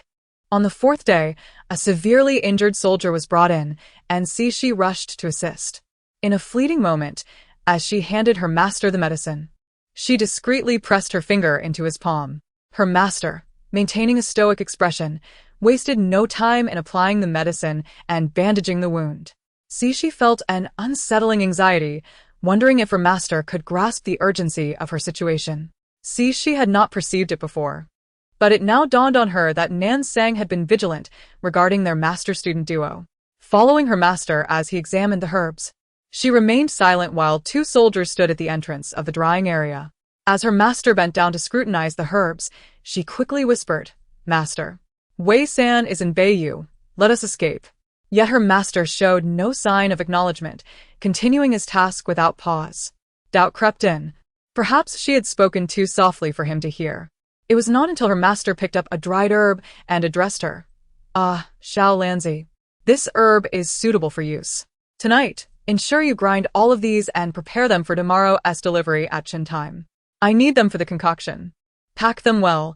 Do not spill them again, and remember not to sleep in." The following day, Shi arrived punctually at her master's tent, bearing the prepared medicinal powder. She waited until she heard a voice from within before entering and placing everything on the medicine table. Today. Her partner was a doctor named Li, the former owner of a medicine shop in Qicheng, which had since been confiscated. Inside the tent, only the three of them remained. Without uttering a word, her master opened Xixi's small package and then knelt before Dr. Li. Xixi gasped in astonishment and softly called out, "Master, what are you doing?" Dr. Li, equally taken aback, hurriedly assisted her master to a seated position at the medicine table. He scrutinized the package carefully and cast a penetrating gaze at Xixi. Finally exhaling a deep sigh as he addressed her master, "You are foolish. How can you? Alas. I implore you, brotherly, to assist. She is growing up, and it is becoming increasingly difficult to conceal her. I had no choice upon arriving here, but now I wish to fight for her." An air of silence enveloped the room. After what felt like an eternity, Dr. Li spoke. "Very well, I shall do my utmost. Brother Li, your righteousness is commendable." Come. Thank Dr. Li. Thank you, Dr. Li. See, she initially believed she could escort her master out under the guise of herb gathering, only to realize it was a fanciful notion. The soldiers kept a vigilant watch over the elderly men, allowing her only marginal freedom of movement. At times, she found it perplexing, relying on physicians while simultaneously being wary of them. She even faced reprimand from her master, who urged her to reflect on the essence of the medical way. As 2 days passed without any indication of movement from her master, Xixi grew increasingly anxious, yearning to inquire but finding no opportunity. On the 3rd day, the number of injured surged unexpectedly, including a supervisor who had been struck by an arrow while presumably attempting to flee. Xixi was horrified, fearing that their scheme had been exposed and her master was in peril. She discreetly observed the commotion from a distance, recognizing one of the figures as her master. Swiftly, she sought out the horses and, after a brief wait, followed cautiously, knowing her master's stamina was limited and he would likely fall behind. Though she was oblivious to the urgent circumstances, it seemed they were being pursued. Indeed, after half a day of travel, she spotted an elderly man resting by the roadside. Upon closer inspection, it was none other than her master. She glanced around but saw no sign of the others before approaching. Contrary to her expectations, her master did not display surprise. Instead, he shot her a glance, remarking, "Not entirely foolish. You knew to wait for me." It turned out her master had conspired with Dr. Li to seize this opportunity to escape under the pretense of gathering herbs. Initially, he intended for Xixi to collect herbs, foreseeing her reluctance. Given her nature, she would linger nearby the camp. Dr. Li was to deliver false news of Beiyu soldiers in the vicinity, prompting her master's concern for his disciple, leading him to pursue her with a team. Due to his advanced age, he could not endure prolonged jostling, and the task of chasing Xixi had to be entrusted to others. Eventually, her master and Xixi would reunite and select an alternate route for their departure. Xixi could not help but admire her master's cunning, who said that strategy was the sole domain of the wise. Even these two elderly physicians could wield their wits with remarkable skill. Chapter 23. The encounter. Upon seeing his master, Wei San immediately knelt before him, his voice choked with emotion. "Master, I am an unfilial disciple, coming to fetch you only now." The master dismounted, tears welling in his eyes as he patted Wei San's shoulder, saying, "Good, good, good. You have achieved success now. My teachings have not been in vain. Rise quickly." Once Wei San stood up, he immediately enveloped Xixi in a bear hug. "My dear, it is of no consequence. No consequence at all. Please convey to your master that when time permits, I wish to continue our discussions regarding that medicine. There is much I wish to learn from him. Rest assured, I will certainly relay your message to my master." Gazing at the babbling brook, Wei San fell into a reverie. "Dear, why are you here all alone? I have been searching for you for quite a while. I was pondering when I might be able to explore the world. There are so many places I have yet to visit, such as the city of Beiyu and the splendor of Nansang. When the war ceases, I shall take you on a journey. It will be soon. By the way, my master has already consented to our affair." "Impossible. How could he agree?" "You told him that you would not marry. Yet I have informed him that you are already mine, and he has given his blessing." See, she contained her urge to curse. If she did not wish to marry, she believed no one could compel her. However, as the master of her body, would she desire the same freedom as she did? It seemed unlikely. Women of this era were not so independent, still bound by the tenets of obeying their fathers at home and their husbands upon marriage. The two lapsed into silence, with Cixi deep in thought while Wei San kept her company. Cixi could only exclaim, "Ah." So it is true that one can undermine the enemy from within. As the old saying goes, to repel external threats, one must first secure internal stability. Once the war subsided, Wei San would be summoned to the imperial city of Beiyu for an official appointment. Cixi wished to accompany him. Initially, it was not permitted. But unable to withstand her persistent entreaties, Wei San allowed her to disguise herself as his bodyguard for the journey. As Cixi expressed, how could one pass up such a splendid opportunity for a government-funded excursion to the imperial city? That would be absurd. On the eve of their departure, Wei San and Cixi visited the grave of Grandpa Lan to pay their respects. To their surprise, the grave was immaculate, adorned with offerings and wine. Suggesting a recent visitation, Grandpa Lan had no relatives in Lan family village. Who could it be? Perhaps it was my master. He was not in the military camp yesterday. How could he have known we were coming today? He arrived ahead of time. Didn't you say that for the past few years your master was virtually confined to the Nansang military camp? Only you could visit Grandpa each year. It is likely he had much to discuss with Grandpa Lan. And our presence may have been inconvenient. She could only nod in agreement, silently arranging the offerings. Wei Sen poured wine as a tribute, saying, "Grandpa Lan, I shall take good care of Lan Nyo from now on. I will treat her well and ensure she suffers no grievances. Please watch over us from above." She, upon hearing this, could hardly contain her laughter, though she stifled it, recognizing the inappropriateness of the moment. If you truly were watching, I fear you might find it alarming. Oh, youthful one. Chapter 24. Hidden plot. Perhaps travel genuinely facilitates a profound relaxation of both mind and body. Cixi felt that the suffocating weight that had burdened her since her death had significantly diminished. During her journey, upon encountering medicinal herbs, she instinctively began to dig them up, only to be met with laughter from Wei San. Nevertheless, he assisted her in gathering a substantial amount of herbs, jesting that they were gifts for their master. "No, yesterday our money combined with my 2 years' salary. Today, I went to the temporary magistrate's office with a blade and informed them about the affairs of Lan family village. They agreed to grant me the land, although I found the compensation somewhat lacking. Hence, I proposed that the salary for the next 2 years be considered as payment for the land." "Oh, you brought a blade." She cast a disdainful glance at him, yet ultimately felt satisfied. "Well, young man, you even understand the concept of installment payments. Quite commendable, indeed. Times are changing." Just as she was poised to embark on an ambitious endeavor, individuals from the general's residence arrived. Initially, she thought they were seeking Wei San, but instead, they were there for Cixi. The visitor was a young man clad in a scholarly outfit of green, exuding an air of elegance and charm. "May I inquire if you are Miss Lan Nyo? Dr. Kai informed me of your presence here." "And you are?" "I am Wan Zhouyu. My ancestors were old acquaintances of Grandfather Lan. I wish to consult you regarding matters pertaining to him." "Let go. First, allow me to speak. I want to release you." "Speak, and if you cannot, I shall end him." Not knowing what had triggered such a response, the young man suddenly appeared overjoyed, leaving Cixi to silently marvel, thinking that if he were in modern times, he would surely excel in acting.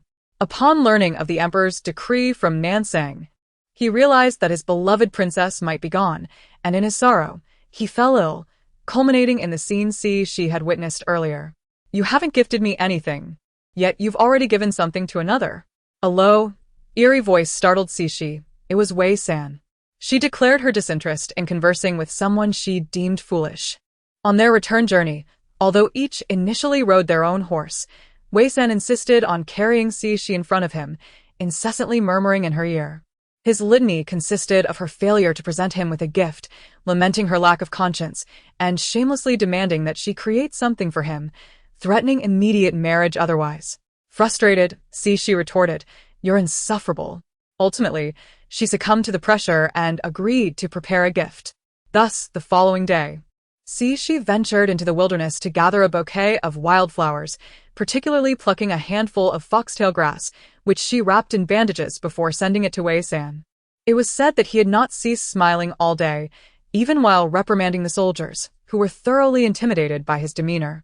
The fate of Miss Lan Yo is becoming evident. Swift completion is required. The voice of Chuan Bai startled Shi, catching her entirely unprepared. She protested. But Chuan Bai merely scoffed and ignored her. Shi gritted her teeth, vowing that if she ever had the chance, he would learn what it truly meant to frighten someone, so much so that it could be fatal. Chapter 25. The World of Three. The little beggar Wei San's official duties had diminished considerably. Apart from his regular office hours, he spent the remainder of his time at home, closely following Shi. Whether Shi was at home or hiding in her master as apothecary, which she co-owned with Dr. Li, Wei San was always by her side. The master, having observed this amusing yet helpless situation for quite some time, finally advised them to expedite their marriage plans. Thanks to the reminder from Chuan Bai, they did not refuse and, feeling shy, Shi nodded, allowing the master to take charge. This delighted Wei San, his eyes shimmering with joy. One day, a month before their wedding, an envoy from the palace arrived to announce the imperial decree elevating Shi to the status of a village lord, in recognition of her contribution in delivering the treasured jade pendant of the late princess. It turned out that Grandpa Lan's pendant was actually a token bestowed by the late emperor on the princess the night before her marriage. This revelation caused Wei San to feel anxious, fearing that the emperor might choose a suitor for Shi, thus jeopardizing their impending nuptials.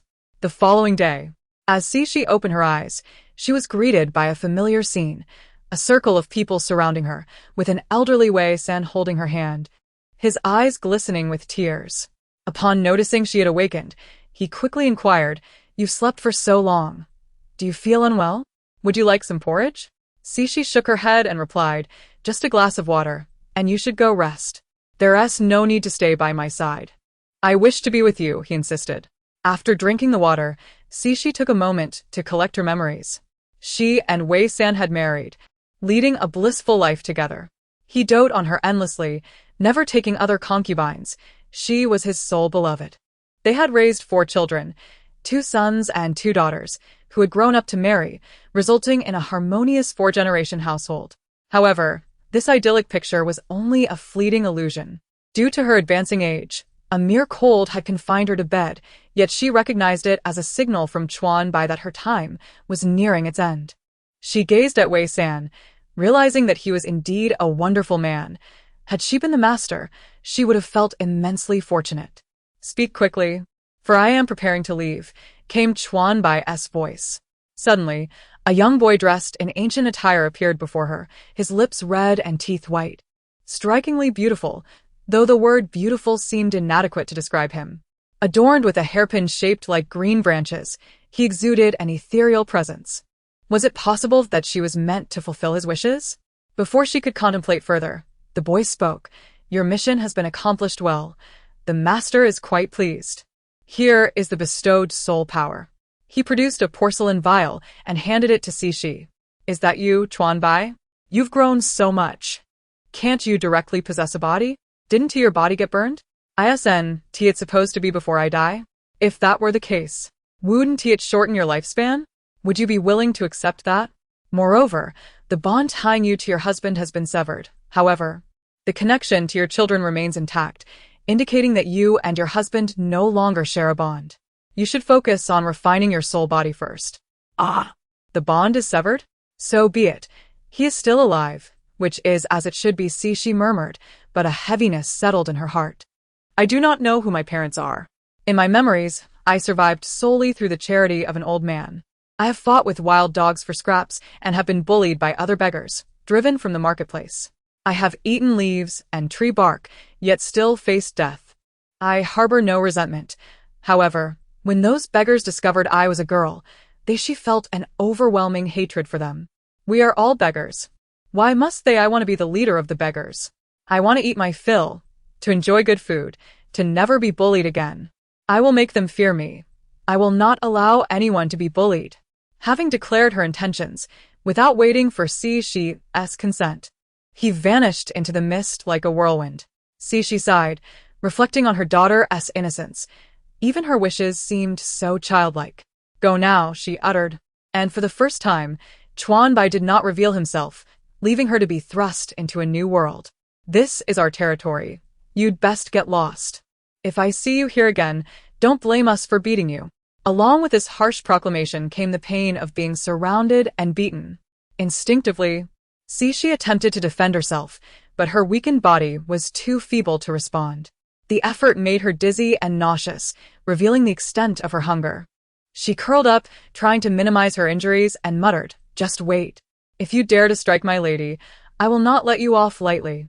Once the assailants departed, she found herself too weak to stand, unaware of how long her master had been starving. She had no choice but to endure the dizziness and nausea while she leaned against the wall, beginning to sift through her master's memories. Chapter 26. On the brink of death, the memories of the body's owner are stark and simple. She is 12 years old, perpetually consumed by hunger. Her frame emaciated to the point that her head seems disproportionately large, giving her an appearance akin to that of an ailing individual. It is no wonder that even human traffickers are reluctant to abduct her for sale. Until the age of 7 or 8, she had been accompanied by an elderly beggar who managed to provide her with minimal sustenance to keep her alive, but he too succumbed to the harshness of winter. The owner's recollections of time and eras are vague. Her existence has revolved solely around the quest for food. However, she has managed to survive to 13 years of age largely due to the increasingly frigid winters, which she has learned to mark by the number of winters she has endured. She admires her resilience. The potential for human survival is indeed boundless. Currently, the owner has gone 3 days without food. When hunger strikes at night, she resorts to drinking water from the city's moat, and remarkably, she can withstand a beating without succumbing to fractures, a testament to the fact that everyone is equally famished and lacks strength. As for the era in which she exists, whether it belongs to a specific dynasty in our nation, or if there is chaos or war, I regret to inform you that such details are absent from her memories. All that can be inferred is that it is an ancient world, supported by her recollection of being expelled from the city by constables one night. Indeed, in this world, beggars are not permitted to remain within the city after dark. Reflecting on the owner's memories has afforded she a new perspective on beggars. One might assume that beggars of this era are merely individuals with a broken bowl and a bamboo stick, huddled in a corner, uttering pleas for pity in hopes of receiving alms from kind-hearted souls. This assumption is profoundly misguided. In reality, the beggars of this world possess a certain craft.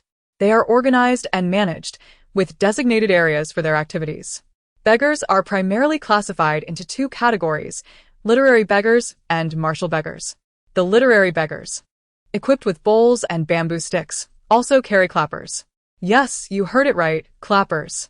Their method of solicitation involves performing rhythmic clapping and reciting auspicious phrases, all while maintaining rhyme, or singing little tunes to entice merchants to bestow silver upon them. Should a merchant refuse, they resort to crafting satirical verses until they receive their due. Typically, merchants are inclined to give when their business is thriving, for at that time, their status is low, and they wish to avoid conflict, particularly as a disruptive beggar could adversely affect their trade. There is also a subclass of literary beggars composed of the elderly, the disabled, or very young children, who take to the streets with bowls and bamboo sticks, the latter serving primarily as a means of support. Their standard appeal consists of phrases like, "Kind sir, please show some mercy," accompanied by a pitiful demeanor. They primarily seek food, although they are also eager for silver. Martial beggars, on the other hand, utilize items such as bags of pig's blood, carefully concealed beforehand, bricks or stones, and must be young and strong. Their approach resembles street performance. Upon spotting wealthy passers-by, they strike their chests or heads with bricks, causing the blood to flow. Their accompanying phrase goes, "Kind sir, please spare a meal," compelling those who witness their act to contribute. Indeed, ancient beggars relied on their skills for sustenance. As previously mentioned, these beggars are organized under local leaders known as, each responsible for a specific area and required to report to the authorities to gain permission for begging. Without such authorization, they risk being expelled from the city. Should an outsider wish to beg in a particular area, they must first report to the local, who relays the information to the authorities. Only after this process is completed can they enter the city, a system designed to help officials distinguish and manage transient populations. The oversees the distribution of food and silver, ensuring that those unable to fend for themselves, such as elderly beggars or the ill, receive assistance from fellow beggars. When resources permit, they may even summon a physician. Thus, by aligning with A, one essentially gains access to a rudimentary form of social security. There exists yet another category of temporary beggars, local farmers who, during off-seasons, disguise themselves as beggars to supplement their household income. However, they must also seek the approval of A to obtain a city entry permit, only needing to pay a nominal fee for the privilege, without any additional support from the elderly beggar with whom the owner previously traveled had aligned with her from another district, but was inexplicably expelled. Consequently, she finds herself registered as a beggar in the authorities' records, yet lacks the protection of A, making her a vagrant beggar permitted to solicit within the city, but prohibited from doing so on private property. Driven by desperation from hunger, she ventured into the Eastern District, only to be discovered and beaten. Typically, her activities are confined to the Southern District, which is notably chaotic and largely devoid of merchants, populated mainly by the impoverished. In contrast, the northeastern section of the town is relatively affluent, particularly near the Eastern Gate, which leads to the main thoroughfare frequented by traveling merchants, resulting in a higher concentration of wealth and commerce. She muses on her own experience, having traversed 2 lifetimes of academic pursuits, with one of nursing. Feeling utterly useless in this context, perhaps even as a beggar, she would fare worse than the body's owner, facing the grim prospect of starvation. Now, feeling faint from hunger, she decides to visit a pharmacy in hopes of fortuitously applying her nursing knowledge, seeking a discerning proprietor who might take her on as an apprentice. Following her recollections, she arrives at a shop adorned with traditional characters, recognizing only the character. She steps inside, but before she can utter a word, she is met with a sharp reprimand. "You little beggar, dare to enter my pharmacy? Get out!" A jolt of realization hits her. She had forgotten that no beggars are permitted to enter shops to beg. Yet now that she is inside, retreating offers no chance of success. She begins, only to be cut off by a short, stout, middle-aged man who barks, "Get out. Do you not understand the rules? Leave at once." Exasperated by the lack of opportunity, she resolves to take action. As a young apprentice emerges from behind the counter, preparing to push her out, she feigns fainting, collapsing to the ground and convulsing in a dramatic display. "I shall not simply leave. I intend to extort you." With patrons present for various reasons, she is curious to see if they dare to expel one who appears to be in such distress. Chapter 27. The first bowl of rice. It became evident that she was indeed correct. Upon witnessing she collapse, the innkeeper's face turned pale. He dared not throw her out in front of so many witnesses, yet leaving her there would only cause him distress. After a brief moment of hesitation, he bellowed at the young apprentice, "Why aren't you fetching Dr. Lee to take a look?" The apprentice, momentarily bewildered, hurried into the inner chamber. Before long, an elderly man with graying hair emerged, undoubtedly the Dr. Lee they had mentioned. He surveyed the scene with a furrowed brow, but said little. He knelt beside she to check her pulse and instructed the innkeeper, carry her to the back room, then prepare some porridge for her. With that, he stood and departed. She, having overheard, felt quite satisfied, but for the sake of effect, she continued to convulse, her eyes still shut, as though she were putting on a performance. It felt as if a needle had pricked her forehead, and then everything faded to black as she lost consciousness. She was roused from her slumber by hunger. Just as she attempted to rise, she regrettably failed. At that moment, the apprentice approached and gently helped her sit at the edge of the bed, which was nothing more than a simple platform covered with straw and a mat. "The master says your prolonged fasting is the cause of your condition. There is nothing more serious. I will fetch you some porridge shortly." "Oh, thank you. Was it your master who administered the acupuncture earlier?" She pondered whether to extract the identity of the practitioner. Surely, a doctor who could check her pulse would recognize her act, yet he allowed her to faint. Was that not a form of indirect assistance? "Yes," replied the apprentice. "The master insisted on the acupuncture. Otherwise, you might have convulsed to death." Convulsed to death, convulsed. Just then, a chubby girl entered with pickled vegetables and porridge. The porridge is here. My mother said if it's not enough, she'll bring more. Thank you, I understand, Cece replied. The chubby girl inquired, don't you want any pickles? Before waiting for a response, she grabbed a piece and stuffed it into her mouth, continuing to eat while telling Cece, drink your porridge. Why are you just staring at me? With the pangs of hunger gnawing at her, Cece hesitated to eat too quickly, savoring her bowl of plain porridge in 6 small sips. Although she remained hungry and yearned for more food, she recognized that it would be best to consume smaller portions more frequently. Perhaps it was the first time in ages that she had tasted warm porridge, and as she drank, she experienced a profound sense of contentment. Once the chubby girl cleared the table, she contemplated her situation. To avoid being expelled, she lowered her head and pitifully addressed the apprentice. I still feel dizzy and lightheaded. May I rest here a while longer? The apprentice appeared troubled. The innkeeper said once you wake and eat, you must leave. You should hurry along. He is quite fierce. Upon hearing this, she realized she had only managed to secure a bowl of porridge after feigning illness. She desired a full bucket of rice, not to be sent away so soon. Without a second thought, she clutched her stomach, rolled her eyes, and slowly slid under the table. Oh, my stomach hurts terribly, so terribly. A while later, footsteps approached, and the door swung open to reveal she lying motionless on the floor, having once again fainted, though this, too, was a ruse. The innkeeper cursed under his breath and ordered someone to move her back to the bed. If she dares to extort me, I would have tossed her out without a second thought, had it not been for the fact that Dr. Lee was here today with so many patients. His irate voice gradually faded as he left, cursing her all the while. She pretended to sleep until a voice broke through. Dinner is ready. Are you not awake? Startled, she opened her eyes to find Dr. Lee sitting at the table, engrossed in a book, with a spread of food before her. A bowl of porridge, a bowl of white rice, and a meat dish. She swallowed hard, yet reminded herself silently, your stomach is delicate. You cannot eat meat yet, only porridge. Holding the bowl of porridge, she sipped slowly, and throughout her meal, Dr. Lee did not engage her in conversation.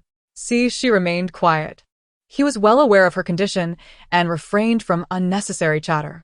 In the silence, Dr. Lee suddenly spoke. You possess medical knowledge. Who taught you, or where did you learn it?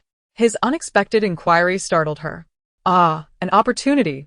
After a moment's thought, she recalled the deceased beggar who could serve as a convenient scapegoat.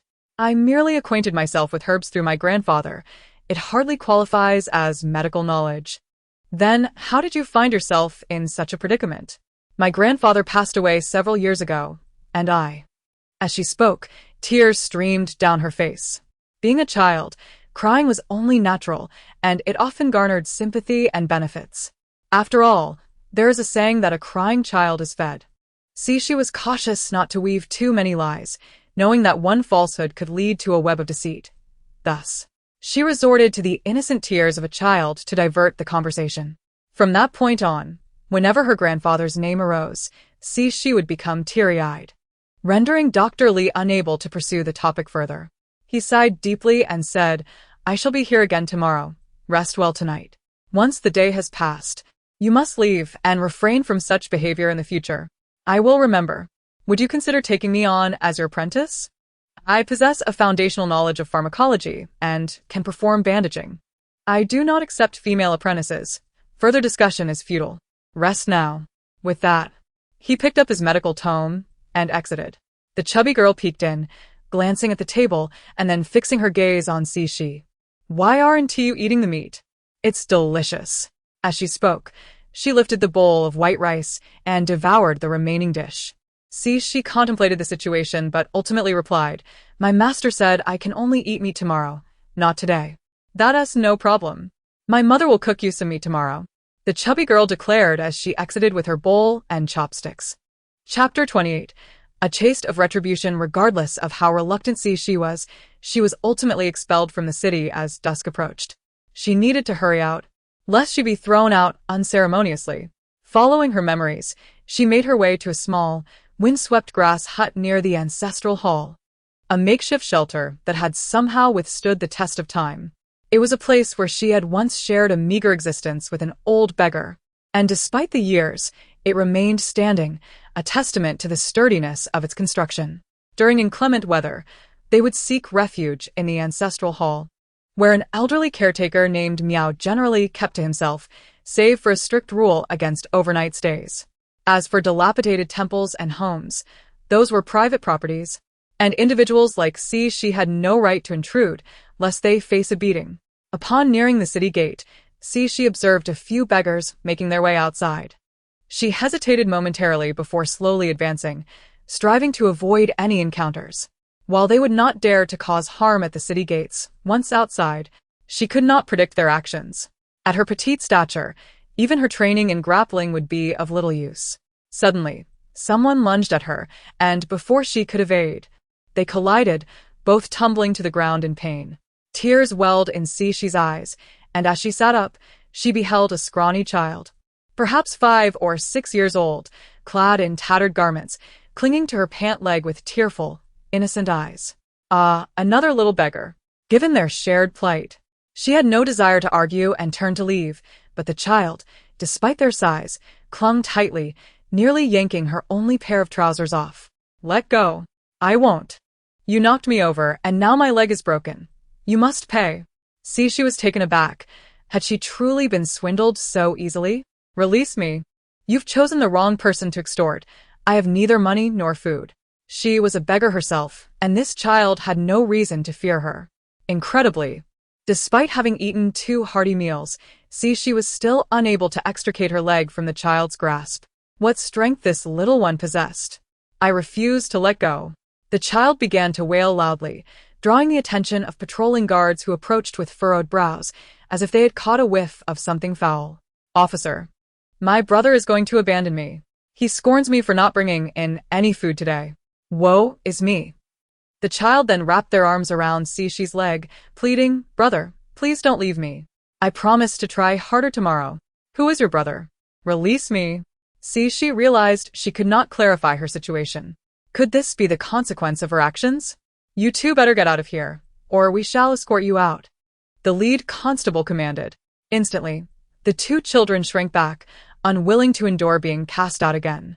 Cixi hastily made her way outside, the little beggar bouncing along behind her, exclaiming, "Brother, wait for me." Once outside the city, Cixi quickly darted off the main road and into a small grove, where the ancestral hall lay at its end, and her grass hut awaited. She leaned silently against a tree, curious if the little beggar would follow her. After a brief wait, labored breathing reached her ears. She remained still until the child halted before her, their bright eyes fixed on her. If one were to judge solely by their gaze, there was an undeniable charm. However, a glance at their entire appearance was somewhat disconcerting. She remained silent, but the child could no longer contain themselves. "Brother, I haven't eaten in days. The caretaker said I was to be cast out for failing to beg successfully. The moment I saw you, I felt you resembled my brother. I feared I would miss my chance to speak to you, so I resorted to that tactic. Will you forgive me?" She scrutinized the child for a moment, remaining silent. "Brother, I understand you doubt me, suspecting I may deceive you. But look." The child pulled up their sleeve, revealing bruises and scars on their arm, some scabbed, others still oozing. They then lifted their shirt to reveal a similarly marred abdomen and back. Cix's heart softened instantly. No one could bear to witness a child suffering from such abuse, even if she herself was still a child. The little beggar continued, "It's not that I haven't been able to beg. They took my food and beat me. The caretaker never listened to my pleas. After several such incidents, I stopped speaking. When I managed to acquire food, I would eat it in secret. Unfortunately, I was caught yesterday, which led to my being cast out. Brother, I didn't mean to. I was afraid, and I thought you were a good person. So, I wished to follow you. First he was her brother, now he was a good person. You wish to follow me, but I can barely take care of myself. I am also an outcast. Brother, do not fear. I can beg. I am quite experienced, and I can share food with you. Brother, I am so hungry." She felt a tug at her heart, her gaze locking onto his. "I have no food." The little beggar's eyes widened in disbelief, as if witnessing a miraculous event. Yet their words left she astounded. "Brother, you're lying. The plump girl said you had 4 bowls of rice today, You must have hidden it. The child then reached for Shi's ragged pocket. Shi quickly recoiled, halting them, and sat down on the ground, asking, "How do you know I have food?" Chapter 29. The Talented One. The little beggar gazed at Shi in silence. "What is your name? How did you know I had food? If you do not speak, I shall cast you into the charitable graveyard, and believe me, no one will come looking for you." The little beggar was taken aback, then burst into tears. At that moment, Shi smiled faintly and said slowly, "Crying will do you no good. We are near the graveyard, where no one resides, and even less likely will anyone come to your rescue." As if to complement her words, a cold wind swept through, causing her to shiver, let alone the little beggar. After a brief bout of sobbing, he said, "I have no name. They all call me Xiao Erhe. I guessed you had food." Shi regarded him with a bemused smile, but remained silent. The little beggar, or rather Xiao Erhe, gritted his teeth and continued, "I heard from the old woman who picks vegetables this morning that a little beggar fainted in the Jiang apothecary yesterday and did not come out all night. In the afternoon, the chubby girl came out to play with stones and complained of hunger, saying all the rice was gone and she hadn't eaten her fill. I pondered this. If someone were ill, they wouldn't consume much, and if they were long-term residents, they wouldn't eat excessively either. There must have been a change that made them suddenly hungry. Therefore, I lingered near the apothecary, avoiding other beggars, until I saw you emerge. I was certain you hadn't eaten much, and must have hidden some food. That is why I followed you, but I have no ill intentions. I merely wish to eat something." His voice dwindled to a whisper. She was astonished, though her expression remained composed. This Xiao Erhe had deduced the situation with remarkable accuracy based solely on snippets of conversation and his observations. He was indeed a talent with great potential. His assumption about the food was accurate.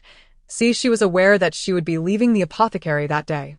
To ensure she had enough to eat, she had instructed the chubby girl to bring her extra bowls of rice.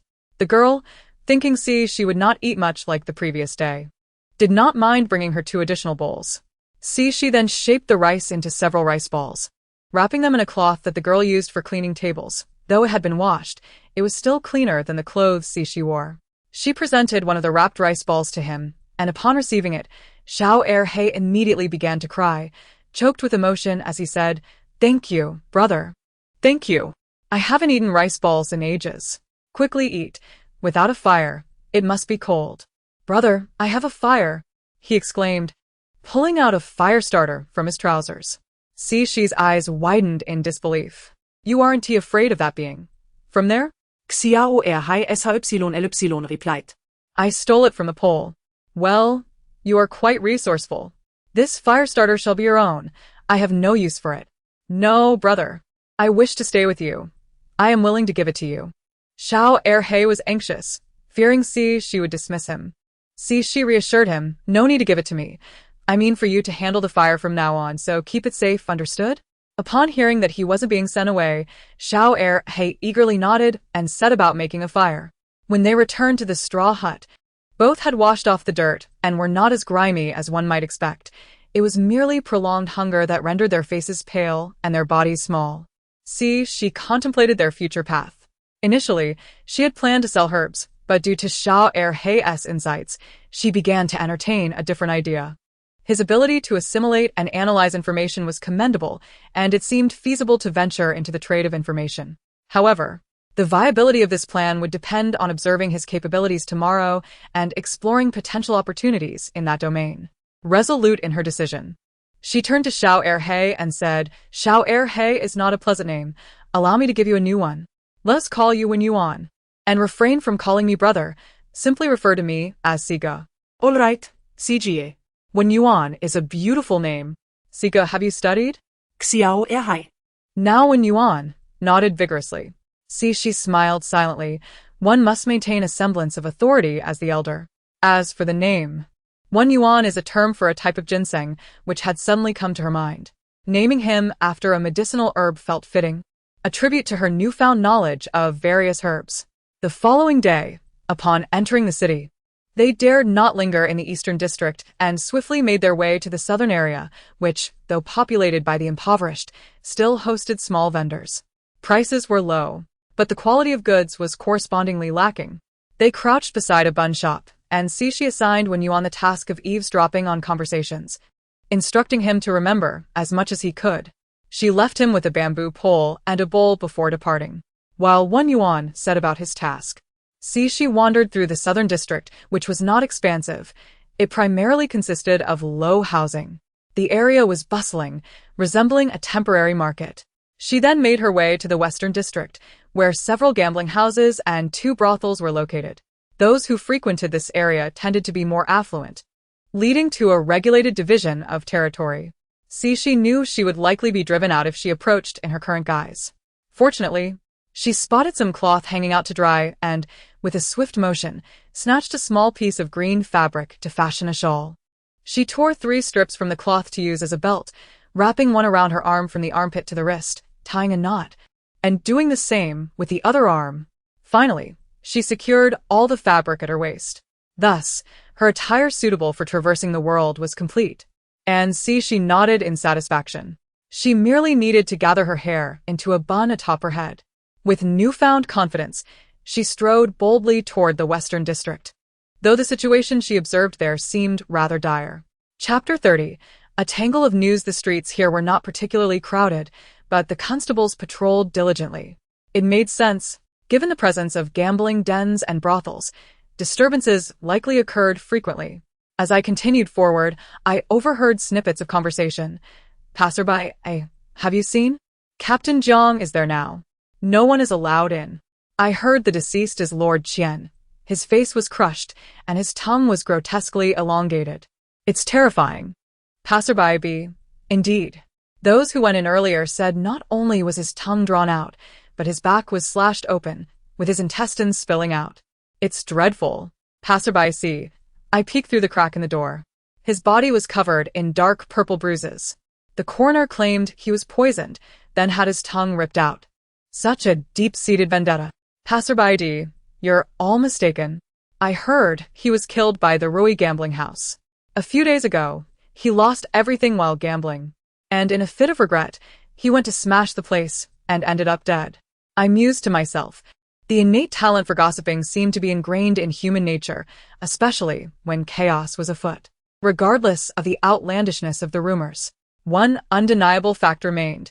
Lord Qian had met a tragic end. The speculated causes of death were varied. Firstly, he was poisoned and then mutilated. Secondly, he was strangled and subsequently disfigured. Or thirdly, he was outright beaten to death. However, given that a life had been lost, I decided it prudent to refrain from wandering about, lest I be mistaken for a suspect. Upon returning to the spot where Wen Yuan had been hiding, I discovered he had relocated to a street corner, dozing off. In front of him lay a large steamed bun and half a dumpling. After rousing him, he eagerly produced a cloth bag from behind him, presenting it like a treasure. I recognized it as the very cloth used to wrap the rice balls before. To my astonishment, the bag contained 2 dumplings and a bun, and he gazed at me with a face that practically radiated, "Praise me, please." I ruffled his hair, commending, "You performed remarkably today." "Thank you, fourth brother. It is all thanks to your excellent guidance. After just 2 days in someone else's home, I've managed to acquire a few buns and dumplings. If it weren't for the adoring look on his face, I might have suspected he was mocking me. Yet, I couldn't help but wonder if the direction of his efforts was misguided. Surprisingly, when Yuan viewed my knack for opportunism as a skill he yearned to master. "Fourth brother, do you know? A grave incident has occurred. They say the master of the Qian family has been brutally murdered." He leaned closer, whispering conspiratorially. "I heard he offended the authorities, who subsequently ordered his demise." "Ah, splendid. Yet another cause of death to add to the list. Those who incur the wrath of officials meet a grim fate." I mused that this explanation was likely fabricated, perhaps intentionally spread by someone with ulterior motives. After all, in this era, no one had the luxury of human rights or a voice against the government. "Who did you hear this from?" "Oh, it was from old Nyo at the butcher shop. He and his son witnessed the events firsthand while collecting pigs. Moreover, they say Lord Qian's mother is in deep mourning." I paused, narrowing my eyes, pondering what more I could extract. "Anything else?" "Well, regarding the Qian family. After you left today, they summoned a physician. I stealthily followed and waited for quite a while before a maid emerged. It seems Madame Chen suffered a miscarriage, and she was berated for not being able to control her husband, who allegedly strayed. They even suggested sending her away to become a concubine, hurling many insults her way. I found the situation peculiar, yet I couldn't place why it felt so. What exactly was the Chen family's standing? Were they affluent? The Chen family owns the rice shop, which has remained in the southern district. They must be quite wealthy if they can afford maids. That young maid was truly lovely, fair-skinned. The Chen family likely treats her well. Lord Qian's mother, a widow, raised him single-handedly. Now, with the loss of her daughter-in-law, the Qian lineage faces extinction, with no heirs to inherit their vast estate. How tragic. You uncovered all this today? I was genuinely impressed by Wen Yuan's ability to dig up such information without a clear objective. Of course, its accuracy remained to be verified. I didn't inquire. The fishmonger shared it all.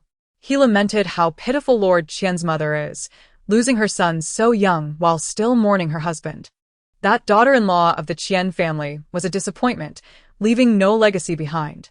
It serves her right to be sent away as a concubine. Yet, Lord Qian's mother still possesses her charm. Whoever marries her would be acquiring a fortune. Quite the astute observation from Wen Yuan. Based on Wen Yuan's revelations, I began to piece together the narrative. Lord Qian was deceased, but whether the body discovered in the Western District was indeed his remained uncertain.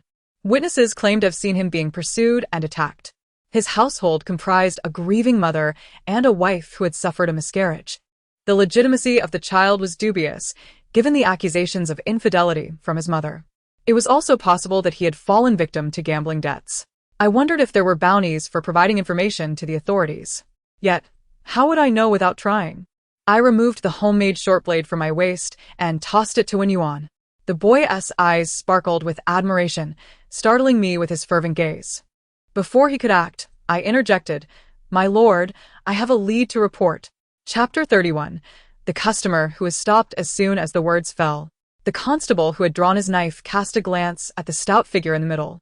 This man, with his piercing eyes, high nose, and thin lips, bore a scar that ran from the right corner of his forehead to his eyebrow, lending him an air of menace. It was evident that he was no easy adversary, especially given the unmistakable warning written across his face. "Do not provoke me, or the consequences shall be dire." "Jiang, look, what are you staring at?" "Shoo," he said, moving forward. "Sir, I truly have a lead." "See," she interjected hastily. Someone witnessed Lord Qian being pursued and attacked.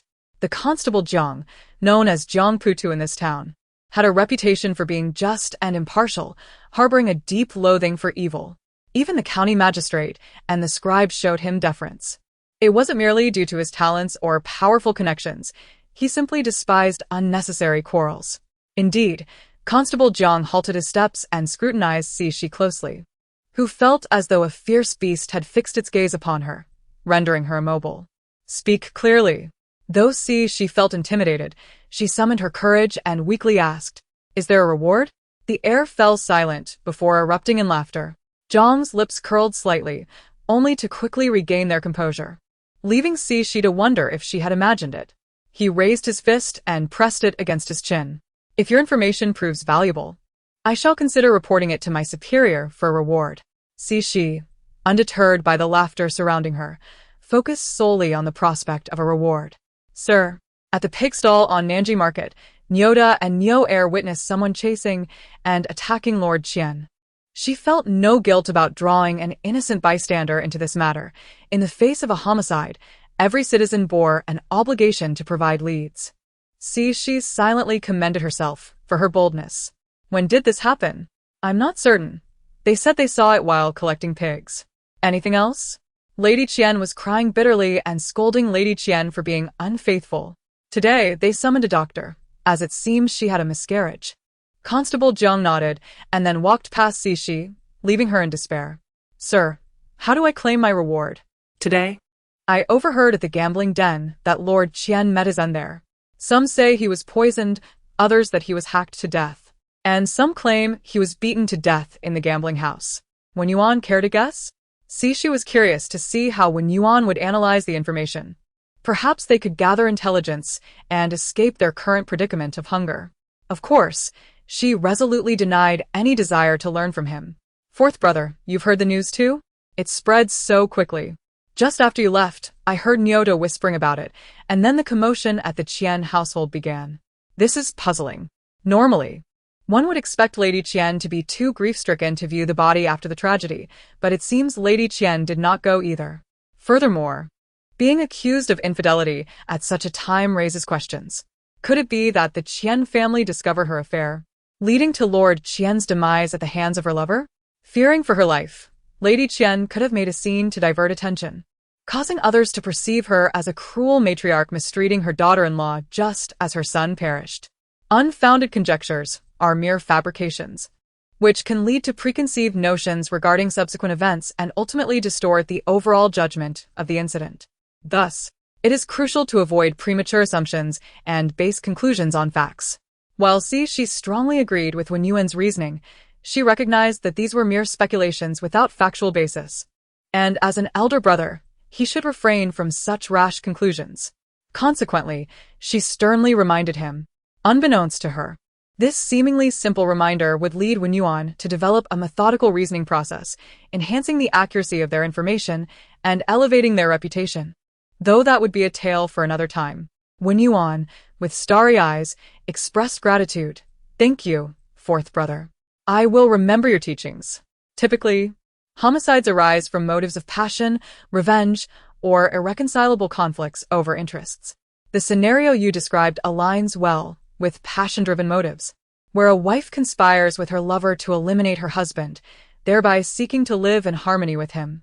The narrative you crafted possesses a certain logic. Now, weave me another tale of murder for profit. Wen Yuan. Fourth brother, I dare not speak without evidence, as you just mentioned.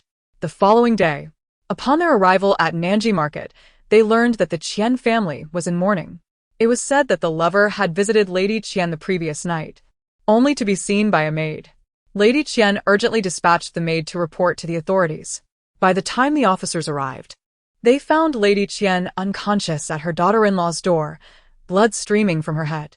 Fortunately, she still clung to life, while inside, Lady Qian had hanged herself in a fit of guilt. Wen Yuan was taken aback, but quickly feigned a look of pity. Yet the sight of a frail child mimicking such expressions seemed quite fitting for a beggar's demeanor. Shi turned away, unwilling to look further. Chapter 32. The play within a play. Wen Yuan led Shi to the outskirts of the Qian family estate, where the entrance was draped in white cloth and adorned with white lanterns. At this moment, the number of mourners was sparse, and the matriarch of the Qian family was nowhere to be seen. Only a lone servant stood at the gate. Shi observed for a while, preparing to leave, when Wen Yuan tugged at her sleeve, saying, "Fourth brother, do you wish to take a look? I know of a way to enter through the back of their courtyard. Allow me to lead you." With that, she headed towards a narrow alley filled with flowing sewage. Although Shi had little desire to uncover the affairs of the Qian family, the prospect of obtaining the reward was a compelling motivation, prompting her to follow. A tumult of frustration surged within Shi's mind. Noticing her hesitation, Wen Yuan assumed her fourth brother wanted her to take the lead, and promptly bent down to encourage her, exclaiming, "There's no one around. Come quickly." Shi, staring at the small opening, continually reassured herself that this was all for the reward. Ultimately, she lowered her noble head and squeezed through the hole. Once inside, unfamiliar with the surroundings, she cautiously walked along the wall. However, upon passing the second tree, she halted, for an unusual scent of traditional Chinese medicine wafted through the air. As she carefully brushed aside the grass surrounding the tree roots, she discovered remnants of medicinal herbs. Thanks to her prior understanding of pharmacology, she examined the remnants closely and made a discovery. Based on the scent and the majority of the herbal residue, it appeared to be a medicine for preserving pregnancy. Yet, intertwined within were traces of safflower, which anyone familiar with herbal medicine would know is contraindicated for pregnant women due to its blood-activating properties.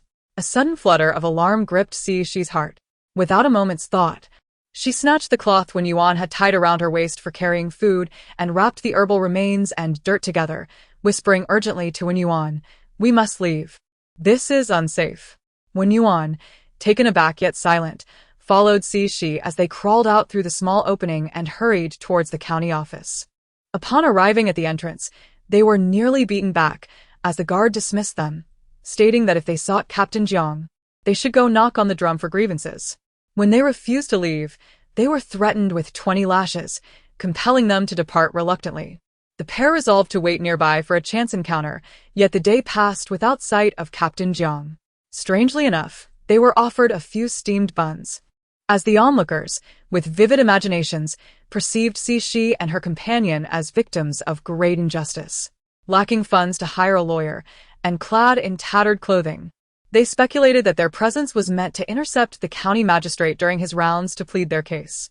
The kind-hearted folk informed them that the magistrate would soon be making his rounds, eliciting sympathetic expressions from all, including Cixi. However, her sympathy was directed inward.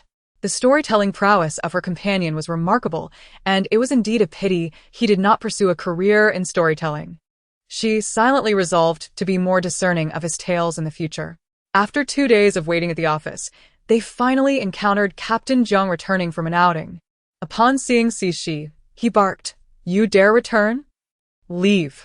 Cixi, undeterred, bravely lunged to grasp his clothing, but Jiang, skilled in martial arts, evaded her grasp with ease, resulting in Cixi tumbling unceremoniously to the ground.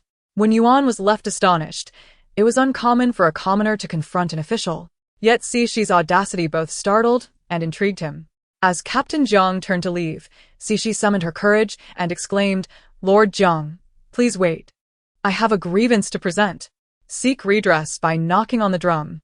It's for the lady of the Chen family." Jiang paused momentarily, his expression darkening as he approached. "My lord, I understand the previous leads may have caused you trouble, but this matter directly involves the reputation of the Chen lady." Cixi hurriedly interjected before he could speak. "I have discovered something that contradicts the cause of her death." Jiang regarded her intently as their eyes met, a silence enveloping them before he uttered, "Follow me. Let's hope this time you speak the truth." Cixi and Wen Yuan hastily trailed after him, with Wen Yuan internally cheering, "Fourth brother, you are magnificent." Captain Jiang took them to the interrogation room. Yes, the one equipped with various instruments of torture. He leisurely seated himself, sipping tea, while Cixi and Wen Yuan stood without seats. Upon entering, their curiosity led them to gaze around, prompting a reprimand that made Wen Yuan kneel. Cixi assessed the situation and, realizing seating was not an option, unceremoniously plopped down on the floor, crossing her legs. Jiang paused mid-sip, then elegantly blew on the tea leaves, taking a sip before addressing them. "Speak. If your information holds value, the reward shall remain." Cixi produced the wrapped herbal remnants, grateful for the cooling weather, otherwise the heat would have surely spoiled them after 2 days. "My lord, this package contains a medicine for preserving pregnancy. If you doubt me, a doctor can verify it." Her confidence stemmed from the fact that she had sought out Dr. Li, the very one she had encountered during her previous misadventure, who confirmed the contents as a pregnancy-preserving medicine and noted the presence of safflower. However, she continued, the inclusion of safflower in such a medicine is inconceivable, as its use could lead to miscarriage. At this, Captain Jiang straightened, his demeanor turning grave as he focused intently on the herbal remnants in Cixi's hand, his voice low and commanding. "Continue." Chapter 33. In pursuit of the first pot of gold, my lord, you must have heard the rumors. The wife of the Chen family is said to have been unfaithful, engaging in clandestine meetings with her lover on the very night of her husband's demise. Let's not dwell on the audacity of the lover, who dared to visit while suspicions loomed over the Chen matron. If the physician prescribed her a medication to preserve the pregnancy, it implies that she desired to keep the child, otherwise, she could have opted for an abortive remedy. Yet, the perplexity lies in her simultaneous wish to both sustain and terminate the pregnancy, an exercise in futility, is it not? Moreover, whether the Chen lady succumbed to guilt and took her own life is a matter for the living to ascertain. It can be said that she now lies without a witness to testify.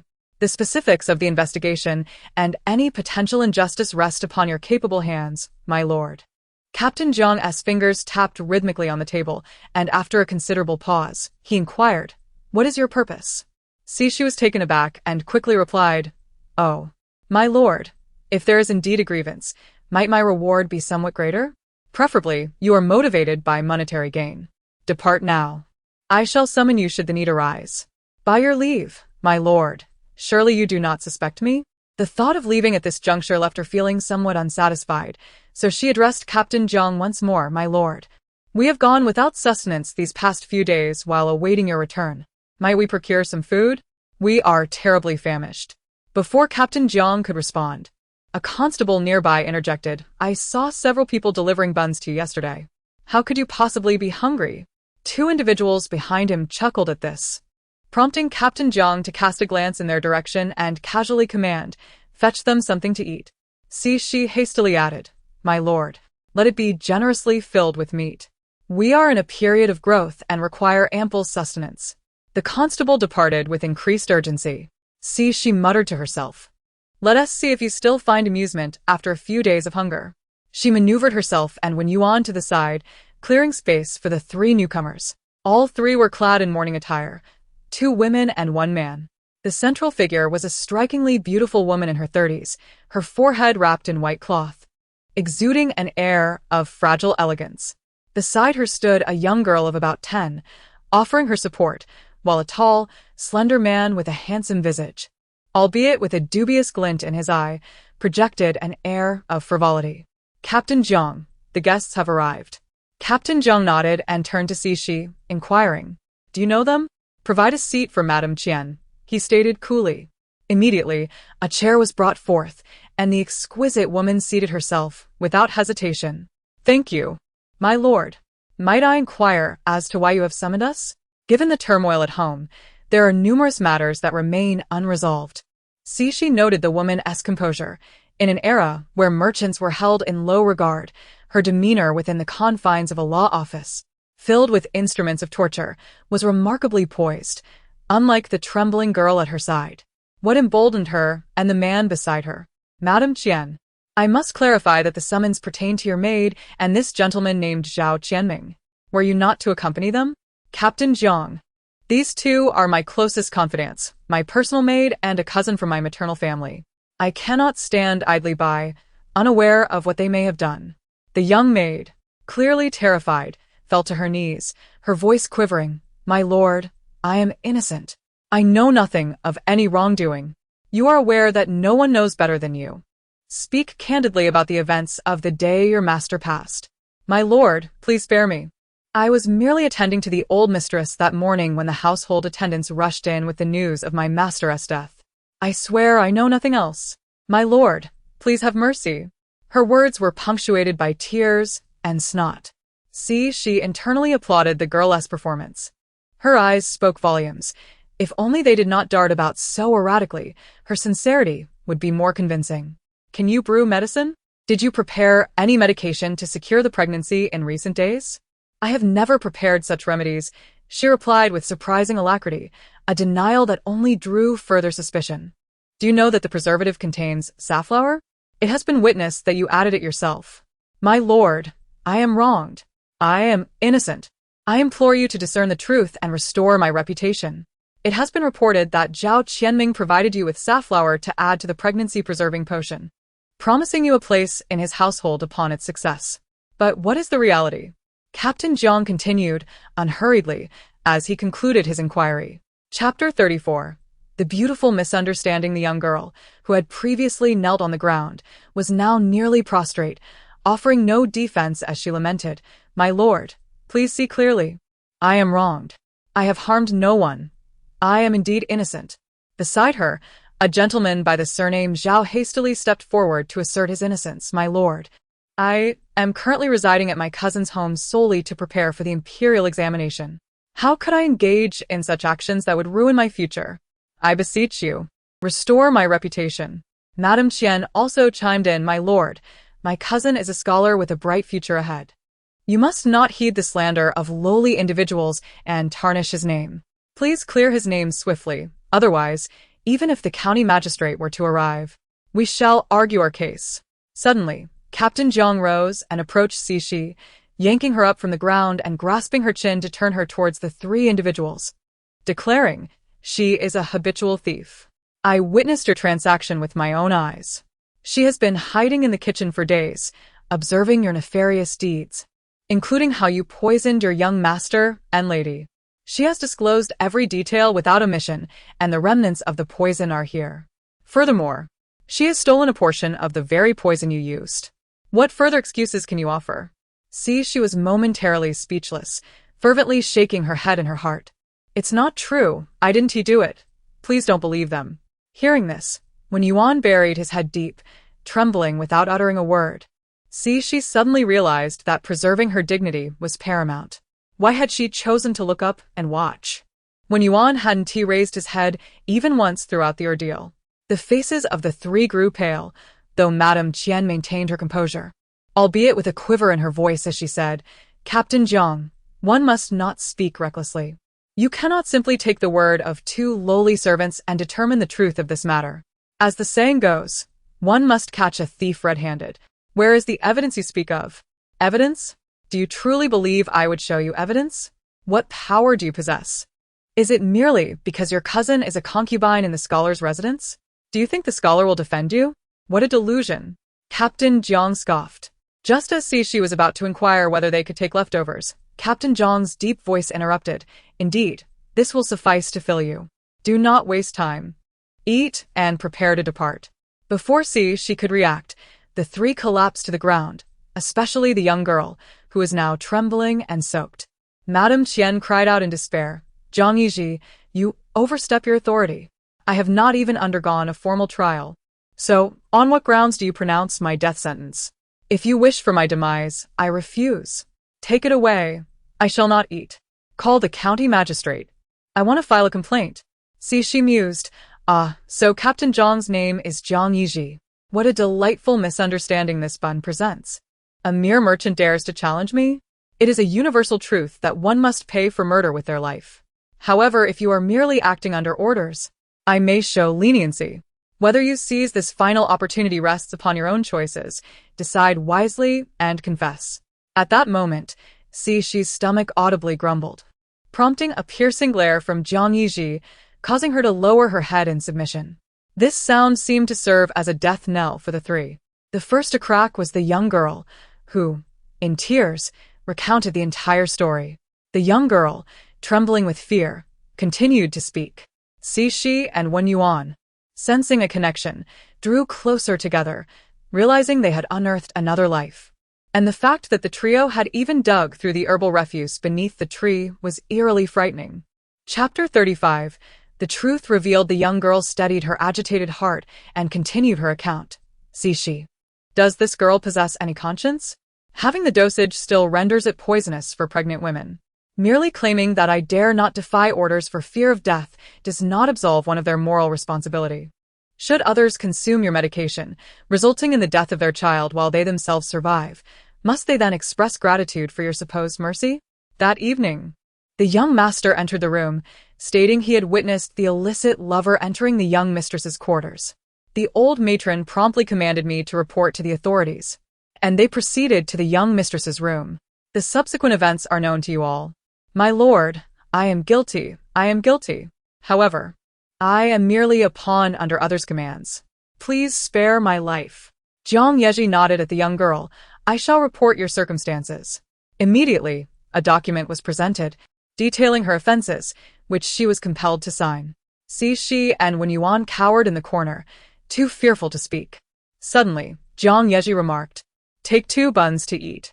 Shi understood this was directed at her, yet the recently signed girl was oblivious, bursting into tears. My lord, spare me. My lord, Spare me. Jiang Yizhi frowned and coldly commanded, Take her away. He then addressed the other two. Have you considered how to explain yourselves? The evidence is plentiful, and evasion is unwise. Do you know why the clerk has yet to arrive? It is because they're digging up the maid's corpse. Meanwhile, she busied herself, carrying all the buns to the corner, offering one to Wen Yuan, who watched her take a bite, tears welling in her eyes. Oh meat! Why must you grow upon bone? Her teeth nearly shattered, yet she persisted, consuming heartily. What happens when one is famished? Indeed, one risks choking. She pounded her chest, while Wen Yuan patted her back, the sound echoing hollowly. Get out. At that moment, Cixi and Wen Yuan moved in perfect synchrony. Cixi grabbed the wooden tray and dashed outside, taking the entire tray of buns with her, while Wen Yuan scurried behind to collect the fallen buns. Jiang Yeji's forehead throbbed with veins, yet he understood the necessity of the interrogation and refrained from pursuing them. That night, a distinguished guest arrived at the grass hut. Cixi treated him with utmost courtesy, piling the bedding grass together for him to sit upon, yet regrettably, this guest was unimpressed. Noticing his forehead twitching, Cixi felt embarrassed. She had no other option, as the hut contained only grass and a broken pot. It was unreasonable to expect him to sit on the pot, Was it? Ultimately, the esteemed guest Jiang Yeji threw a pouch of coins at Cixi, stating, "This is your reward." Cixi opened it to find a certain amount of silver ingots and some loose coins, yet she was unable to count. Who could inform her of the worth of such a small pile? Jiang Yeji, observing her bewildered gaze at the pouch, clarified in total. It amounts to 20 taels, 10 taels for the ingots and 10 taels in loose change. Be sure to keep it safe. With that, Jiang Yeji remarked, "Continue to indulge," before turning to leave. At this moment, Wen Yuan was utterly starry-eyed.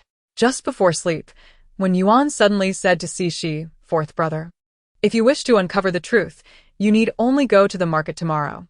There is no rush, but I have speculated a story. Would you like to hear it? Do not tease me, speak at once," Cixi urged. "Fourth brother, I believe it goes like this. Madame Qian murdered her son and daughter-in-law while engaging in an affair with her cousin. Perhaps her son and daughter-in-law discovered the truth, but as their own mother, he would likely suppress the matter to protect her.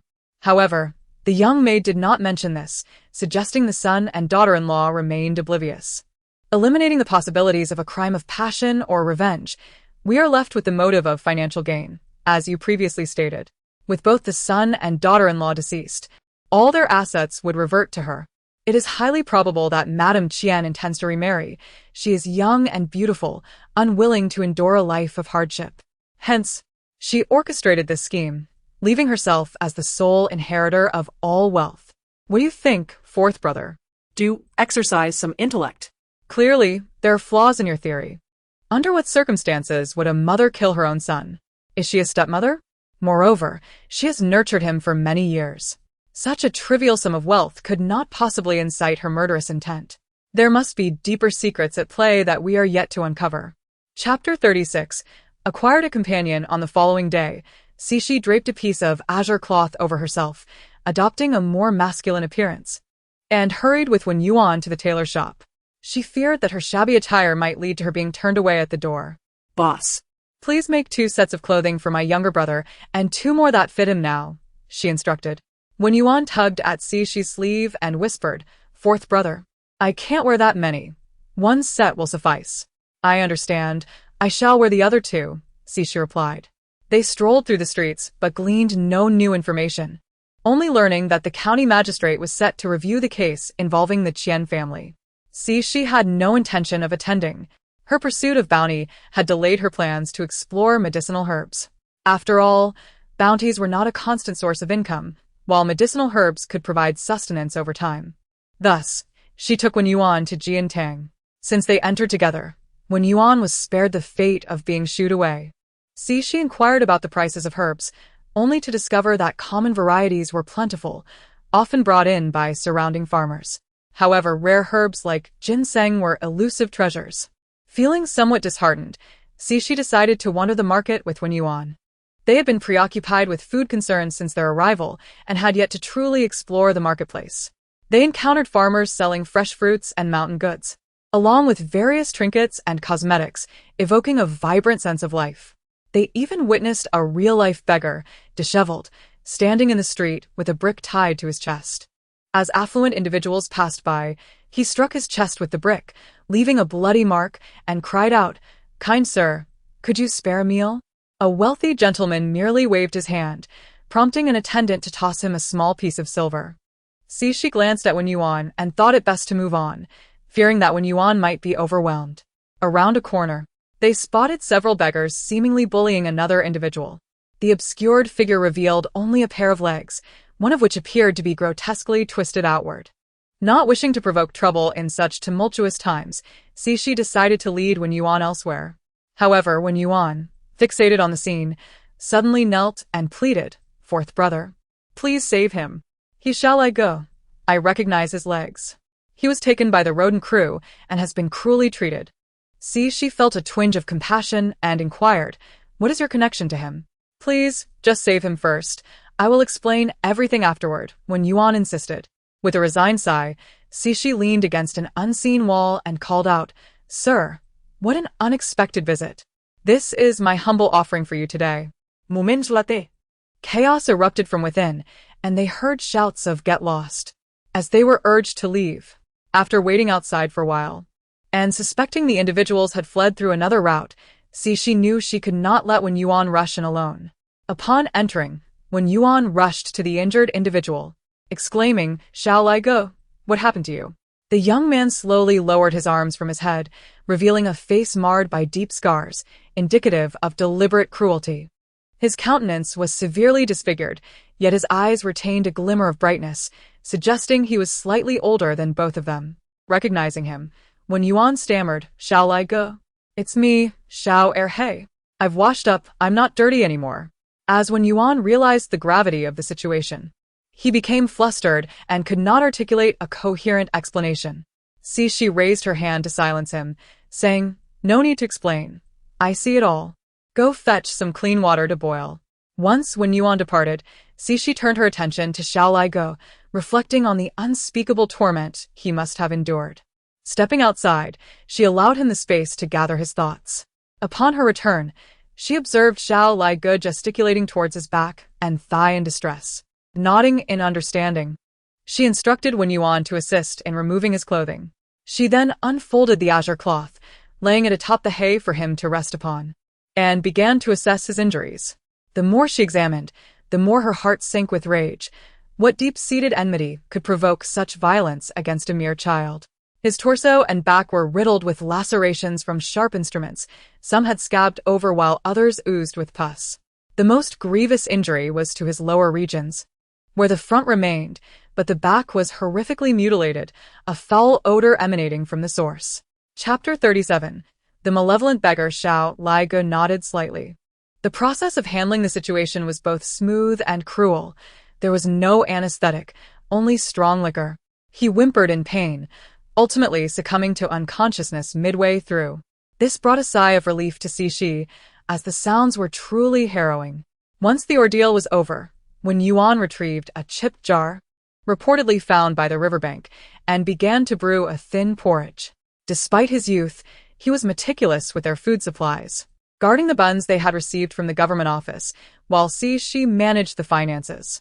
When preparing the porridge, he counted each grain of rice carefully as it went into the pot. Cixi expressed her astonishment and playfully inquired, "Can you count?" "Fourth brother, how could I? I only count because the staff requires us to report what we gather each day. I learned it from the old beggar. Then I shall teach you arithmetic. Perhaps someday you could become an accountant." "Fourth brother, can I really? Will you truly teach me?" "I no longer wish to call you fourth brother. I want to call you father." She remained silent. Teaching arithmetic was not urgent, yet she was eager to inquire about Xiao Ligo. Wen Yuan selectively shared information with her, leading Cixi to realize that although the beggar had wronged her, he at least retained some semblance of humanity. In stark contrast, the staff were devoid of compassion. The beggar, Xiao Ligo, had been kidnapped. He was well-dressed and in good health, having been raised with care by his family. However, this marked the beginning of his misfortune. The other beggars harbored a resentment towards the affluent, seeking vengeance by inflicting harm upon him to elicit sympathy and gain silver coins. They soon discovered that onlookers would offer more money for his treatment, prompting the beggars to escalate their cruelty.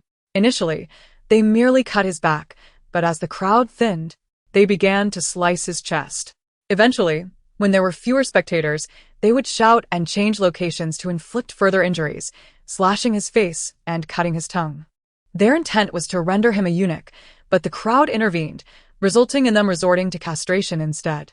The mere thought of the methods employed against Xiao Ligo tightened Cixi's fists and filled her heart with anguish, let alone the suffering he must have endured. If not for the multitude of injuries he sustained, he might not have survived at all. Resolute, she called Wen Yuan over and declared, "Come, let us exercise together. We must be able to protect those we wish to safeguard." Thus, they commenced their first day of training, starting with squats. Perhaps due to the profound impact of Xiao Laiji's plight, Wen Yuan practiced with extraordinary seriousness and diligence. Upon regaining consciousness, Xiao Laiga sipped a bit of thin porridge from a shard of tile. She urged him not to move about too much, as he had just received proper medication. She briefly explained that their physical conditions were inadequate and that they would need to exercise, starting with morning runs around the ancestral hall and small grove. Wen Yuan showed no objections, but Xiao Laiji's face paled slightly. She paused, assuring him that they would begin once he had healed. She visited the apothecary to procure some ointments for external injuries, anti-inflammatory medications, and tonics, as well as a mortar and pestle. On her way to purchase coarse black cloth, she sensed someone watching her. Maintaining her composure, she devised a plan and headed towards the government office. She considered seeking out the constable Jiang Yiji as her ally, but he offered her no such opportunity. Given the potential dangers, she instinctively felt the government office was a reliable refuge. As she approached the government office, the feeling of being followed dissipated, yet she steeled herself and lingered nearby for a considerable time.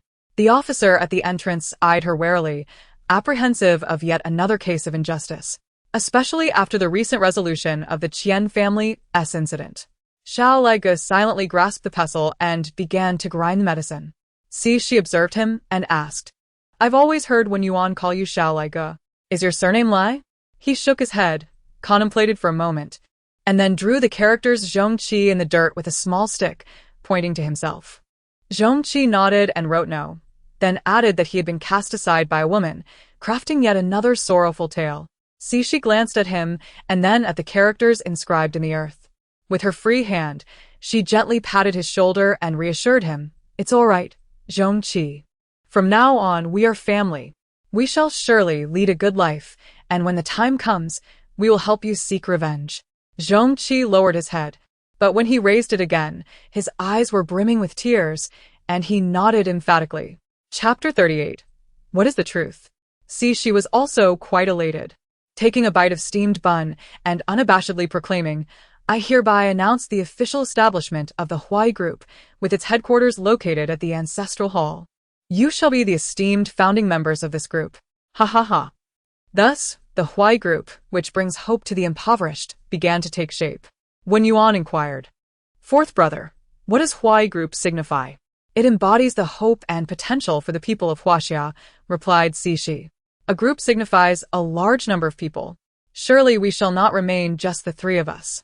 Zhongqi inscribed the characters for official on the ground and circled it with dots, questioning, "Are you implying that this might attract the attention of the authorities, leading them to dispatch troops to eradicate us?" Zhongqi nodded, his concerns always uniquely perceptive. Yet, who could predict the future? "Well, I don't know," Shi replied. "Currently, we are merely three individuals, so let us not dwell on such matters for now. However, Zhongqi, your foresight is commendable. Do ponder solutions for such issues moving forward." Wen Yuan, "I believe you are more than capable of assuming the role of head of intelligence for our group. You shall be responsible for analyzing and compiling all pertinent information." Children are indeed children. Merely a half-understood verbal title made his eyes sparkle with excitement as he nodded vigorously. Shi cleared his throat and continued, "Now, we must focus on two main tasks. Firstly, we must strengthen our bodies, for as the saying goes, health is the foundation of revolution. We must possess robust health to undertake the second task. Secondly, we must promote our group, beginning with identifying profitable avenues. Relying solely on begging is certainly not a sustainable solution. We cannot stoop to the level of those unscrupulous individuals who victimize others. I envision a future where those within our group not only have their fill, but also earn wages. In our old age, we can provide for them. And for the young, we can offer free education. We shall truly embody the principle of respecting the elderly and caring for the young. We must expand and strengthen our group. I want our names to be etched in history." Both pairs of eyes sparkled with fervor, causing Shi to feel slightly apprehensive. Zhongqi lowered his gaze shyly, while Wen Yuan, being more straightforward, assured, "Fourth brother, Rest assured, we shall protect our group with our lives. By the way, what is revolution? Ah, Revolution is the miracle we are destined to create. It is the realization of our group's aspirations. Both heads nodded in agreement. See, she thought to himself, heavens, these two want to be brainwashed. Will they? Observing their fervent expressions, I fear that if I were to suddenly declare this a jest, I might very well meet my end.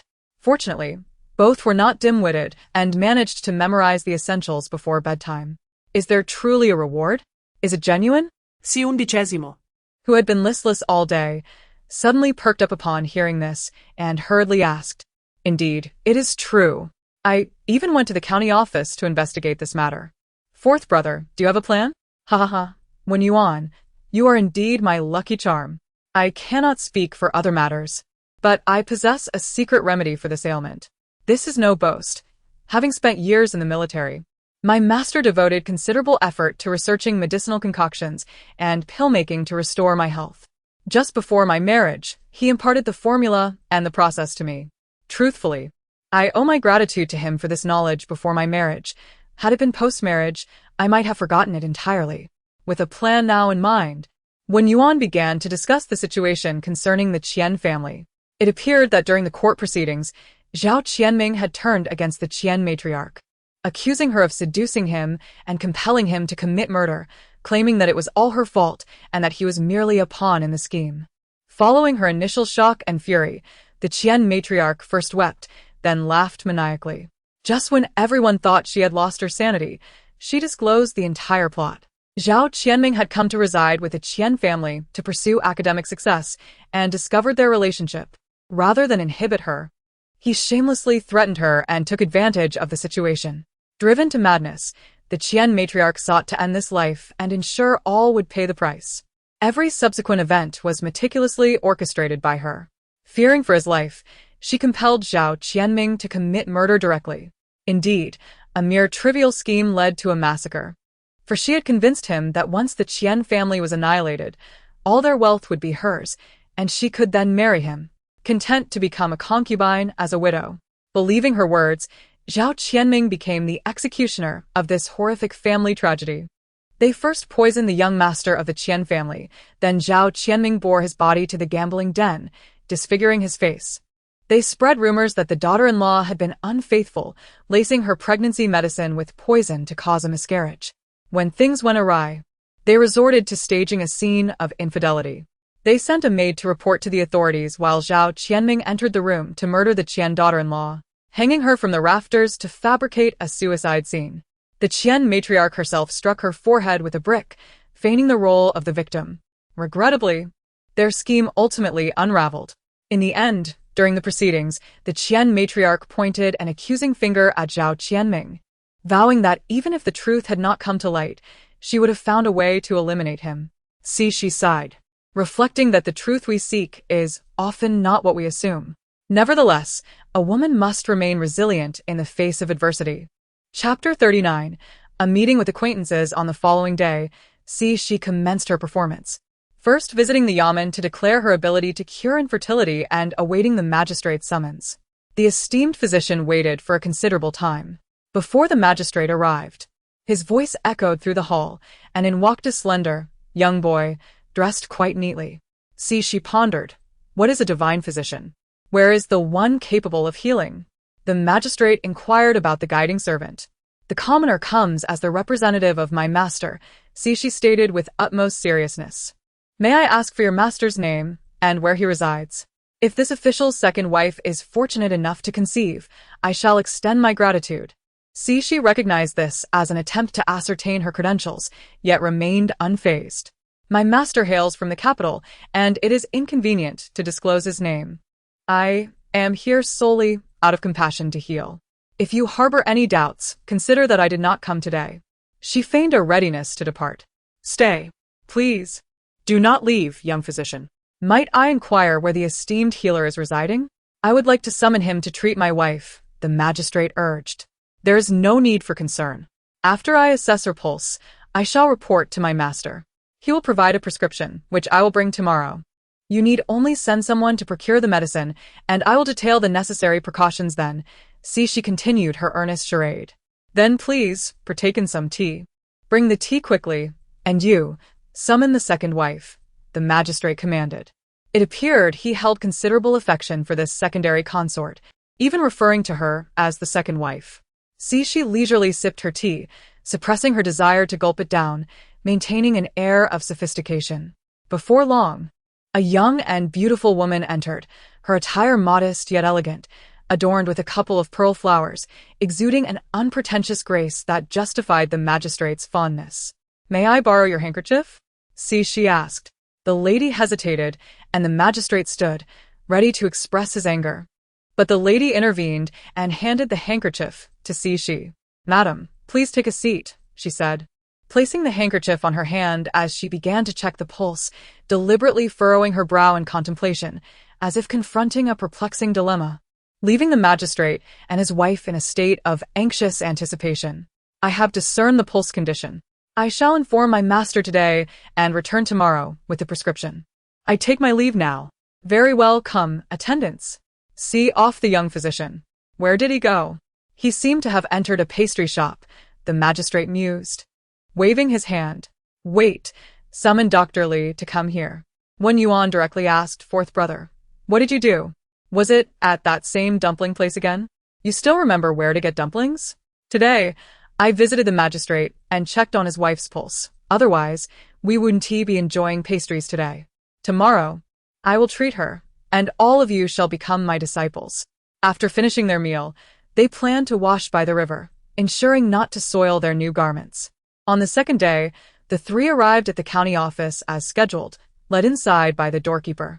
When the magistrate approached, he saw three children with somewhat darkened expressions. She quickly spoke, "Do not blame me. My master had to leave suddenly. These two are my disciples whom I shall care for. Please do not take offense.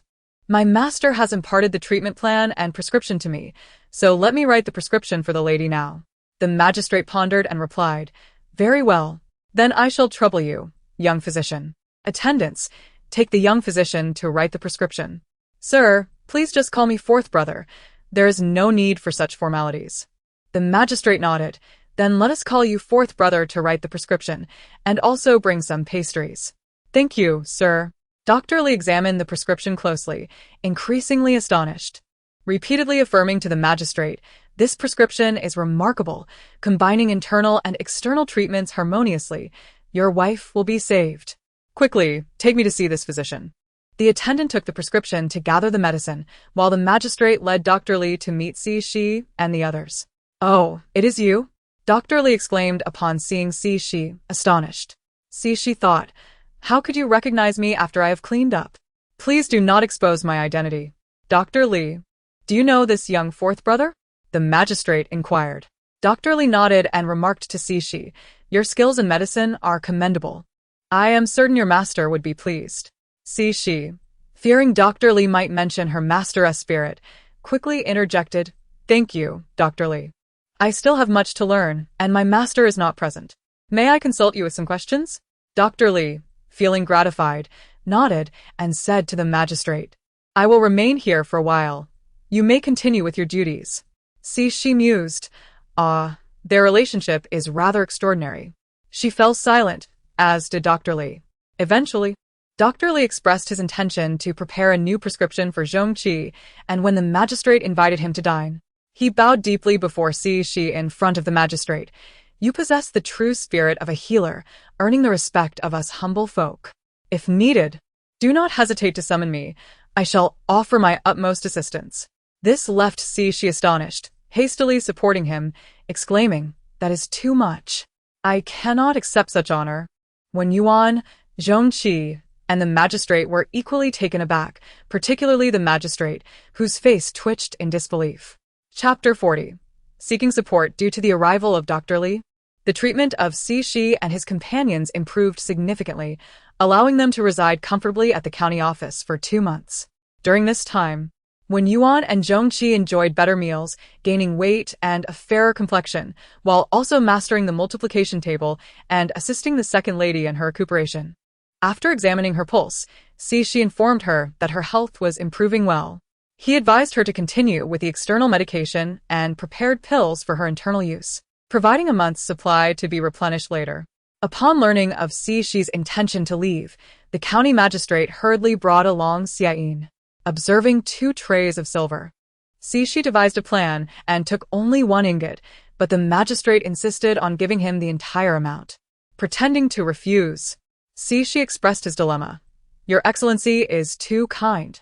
I wish to settle here with my 2 junior brothers while we await our master's return from his travels. We noticed that the area outside the city, near the charity house, has excellent feng shui. I previously mentioned to Dr. Li that our master wishes to establish a medical academy here to recruit young learners interested in medicine. Might I implore you to sell us that piece of land? The funds would not be an issue. Young doctor, are you saying your master wishes to open an academy to train young medical students? Xi nodded. Is there a limit on the number of students? Xi shook his head but added, since our master is currently away, we cannot accept too many, a maximum of 30 students. The magistrate trembled in astonishment. 30 students? In this era, one must apprentice under a master to learn medicine, and it requires both talent and perseverance. Typically, a doctor takes on only 1 or 2 apprentices. For you to propose an academy is truly remarkable. The magistrate had his own calculations. Having remained in this position for several years without advancement, he realized that if he could produce several skilled doctors during his tenure, his future prospects would be bright. With this thought, he promptly told Xi, your initiative is beneficial to the nation and the people. How could I accept payment? I shall arrange the land deed immediately. Someone, summon the clerk. That won't do. Instead, let us establish the academy under the auspices of the magistrate's office. All doctors who emerge from here shall be nurtured by your office, and you will be the inaugural honorary president of the academy. I shall ensure this is recorded in the academy's chronicles for all students to remember. Additionally, I kindly ask you to sell us a neighboring plot for our 3 brothers to settle. Such righteous intent from young doctor. I shall heed your words and arrange for the contract immediately. The magistrate was so elated that he no longer referred to himself as this official. Excellent. Thank you, Your Excellency. Wen Yuan will accompany me. Whatever the cost, please do not let it trouble you. Wen Yuan was bewildered, wondering where the funds would come from. Such a noble act from young doctor. How could I accept payment? Someone, bring tea and refreshments. Young doctor, please make yourself comfortable while I attend to matters. The magistrate obstructed Xi and hurried out, instructing his clerk to go to the study. This maneuver left Wen Yuan and Zhongqi in awe.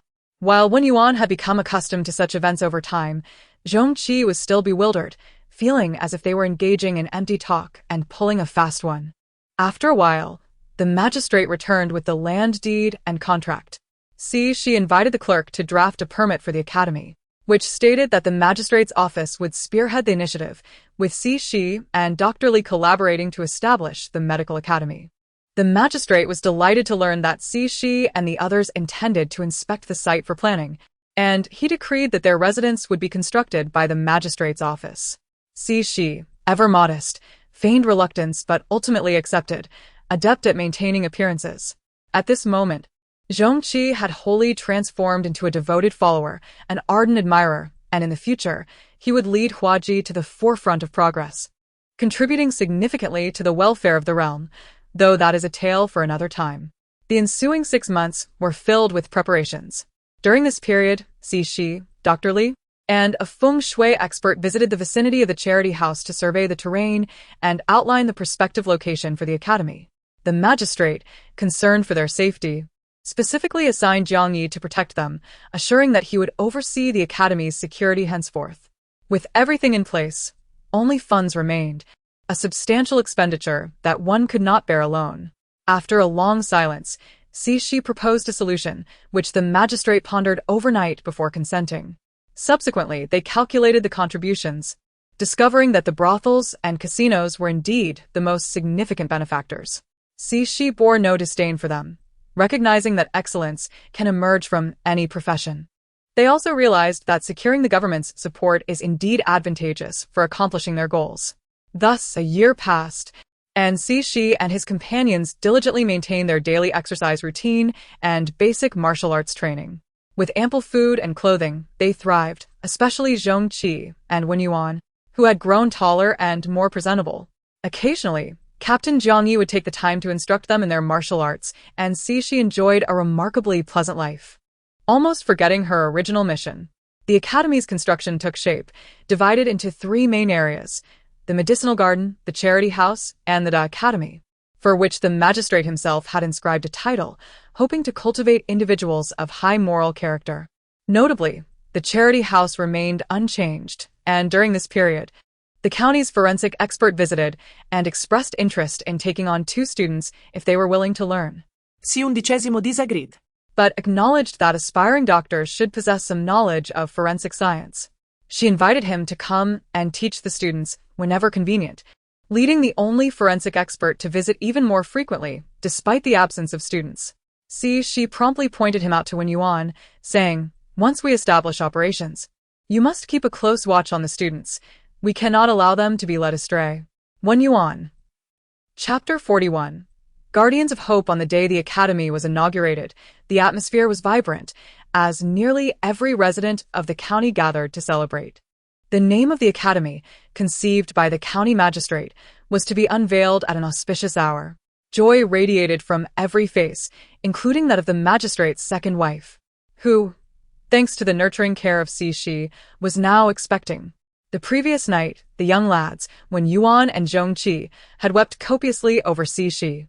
Their tears, and not a testament to their unanticipated life circumstances. Zhong Qi, unable to speak, had learned a method of breath control from Jiang Yi, enabling him to utter brief phrases, albeit still lacking fluency. Yet, Shi was confident that this diligent child would soon speak as effortlessly as anyone else. As the official announced the auspicious moment, firecrackers erupted in a cacophony, and together with the magistrate, Dr. Li and Shi, unveiled the plaque that bore the name Ida Academy, which was met with enthusiastic applause. The sight of the plaque captivated the crowd, sparking exclamations as names were recognized and connections made. Later, in the corridors of the classrooms, the walls were adorned with portraits of revered sages like Laozi and Confucius. Alongside a portrait of Dr. Li, she explained that the former figures represented the past, while those currently teaching at the academy were depicted behind them. Every esteemed teacher's significant contributions and notable works would be compiled into a biography, forming a foundational curriculum for the students. Eventually, the academy diversified due to the attention it garnered from the imperial court. Fortunately, it had been established under the auspices of the local government, leading to not only the continuation of its operations, but also the provision of teaching staff from the court. Inspectors discovered several students with military talent, prompting the court to send a number of military officers to impart skills in martial arts and military formations, although this was conducted in a secure area. This alleviated Jiang Yi's workload, as he had previously been the sole martial arts instructor. Following the influence of the chancellor, the necessity for gentlemen to master the 6 arts was emphasized, resulting in the addition of several foundational courses. The establishment of a women's class significantly enhanced the influence of women during this era. For instance, during an outbreak of plague, students from the medical program, including female students, willingly entered restricted zones. She believed their courage stemmed from their martial arts training, which endowed them with a certain fierceness. A decade swiftly passed, and the academy was entrusted to Wen Yuan and Zhong Qi, one responsible for administration and the other for leadership. Their collaboration was notably harmonious, particularly as the now 20-year-old Wen Yuan exhibited the demeanor of a refined gentleman, though only Shi and Zhong Qi knew him to be a cunning fox, who had yet to be bested by anyone, proudly attributing his cleverness to Shi's teachings. After 2 years of the academy's operations, Shi leveraged her connections within the county office to oversee the registration and management of beggars in the town, mandating that all beggars over the age of 3 be sent to the academy for education, with costs covered by local officials. Any harm inflicted upon young beggars was strictly prohibited, with harsh penalties for offenders, starting with the one who had harmed Zhong Qi, serving as a form of retribution. Contrary to her expectations of resistance, the community responded with laughter and joy, leaving Shi momentarily speechless. Such ease rendered her devoid of a sense of accomplishment. With the academy's establishment, the influx of people to the county increased, leading to a shortage of constables. Seizing the opportunity, Shi promoted her network of beggars, who donned uniforms to serve as city inspectors and sanitation workers, while also acting as cultivators when the academy's medicinal garden needed expansion. In times of leisure, they would return to their former roles, and Cixi expressed her satisfaction with this arrangement. However, Zhang Yizhi paid her no mind, leaving abruptly. The following day, Dr. Li revealed that Jiang Yizhi had sought his assistance in proposing marriage, startling Wen Yuan and Zhong Qi, who exclaimed, "A proposal? For fourth brother?" Dr. Li silenced them with a reminder that they should refer to her as fourth sister. Wen Yuan's quiet utterance of fourth sister drew a sharp glance from Cixi, who queried, "What did you call me? HM? Fourth brother." Such a strong desire for self-preservation. Very good. Although Jiang Yizhi ceased discussing the proposal, he remained closely attentive to Cixi, particularly standing guard outside her bathing quarters. Cixi found herself perplexed by his uncanny awareness of her bathing schedule. In this life, Chuanbai had not accelerated time, having genuinely lived over 40 years. Due to the protagonist's youth and malnutrition, her foundation was compromised. Nevertheless, Cixi, through diligent care, managed to extend her life into her 50s, without harboring regrets, though she did worry slightly about Wen Yuan's lack of marriage and offspring, as she had always regarded him as a younger brother. Due to health concerns, Zhong Qi did not marry in this lifetime, a fact Cixi understood, while Wen Yuan also remained single. Later, Zhong Qi confided that Wen Yuan had expressed he had family, and that Cixi and Zhong Qi were his family. His reluctance to marry stemmed from a desire to prevent any descendants from undermining her hard work. Thus, he and Zhong Qi selected promising young beggars for personal mentorship. The court was pleased with this arrangement, as it ensured no single faction would dominate. Consequently, future leaders of the academy were not permitted to marry. Should they choose to do so, they would have to resign from their positions. In her final moments, Wen Yuan and Zhong Qi knelt at her bedside, grasping her hands and weeping profusely. "Fourth brother, thank you for granting us a new life. Thank you for bestowing upon us hope. Rest assured, we shall safeguard your legacy." Cixi, noticing their students and fellow teachers standing behind them, struggled to speak. "In truth, it is I who must thank you for accompanying me throughout these years. Remember, you are not safeguarding my legacy, but rather your own hope, the hope of the world." Seeing the students and teachers bow deeply in gratitude moved Cixi profoundly. Oh. "Fourth brother, I cannot bear to part with you," Wen Yuan cried out, reminiscent of a child.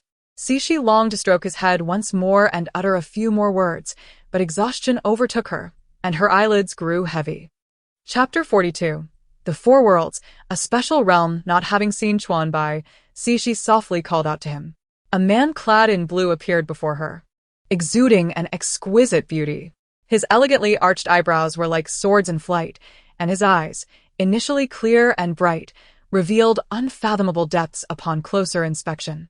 With a gentle wave of his hand, a purple mist gathered, alleviating the pressure that had enveloped Cixi. With her lips parting in inquiry, she asked, "Are you Chuanbai? Wow, you've grown up." She continued, "I have a favor to ask of you. I do not wish to owe anyone a debt of gratitude. Can I offer him something in return? Are you referring to him?" A watery mirror materialized before them, depicting Jiang Yi sitting beside her grave, one hand caressing her tombstone while the other lifted a wine jug to his lips, appearing utterly despondent. Cixi nodded repeatedly. "I cannot accept this favor. Nor can I be indebted. Do you have any solutions? Why is it that I do not perceive a thread of fate between you? What has caused him such sorrow?" Chuanbai pondered for a moment. "You possess merits. You can share some with him, and he shall lead a blissful life in his next incarnation." "Very well. Please bestow it upon him," Cixi urged. Chuanbai regarded the purple mist with curiosity and inquired, "You have garnered the power of faith from the people in this world. How have you accomplished this?" C-11 replied. "How would I know?" She contemplated for a moment before suggesting, "Perhaps I have given them hope, hope that they can protect." Unlike the ethereal nature of praying to gods, Chuanbai said little more, handing her a delicate porcelain vial. "Concentrate on refining your soul." Cixi nodded and sat down cross-legged to begin the process of refinement. In the timeless expanse of chaotic space, when Cixi finished absorbing the contents of the vial, she felt an overwhelming sense of relief, particularly as her mind opened, dispelling the gloom within her heart.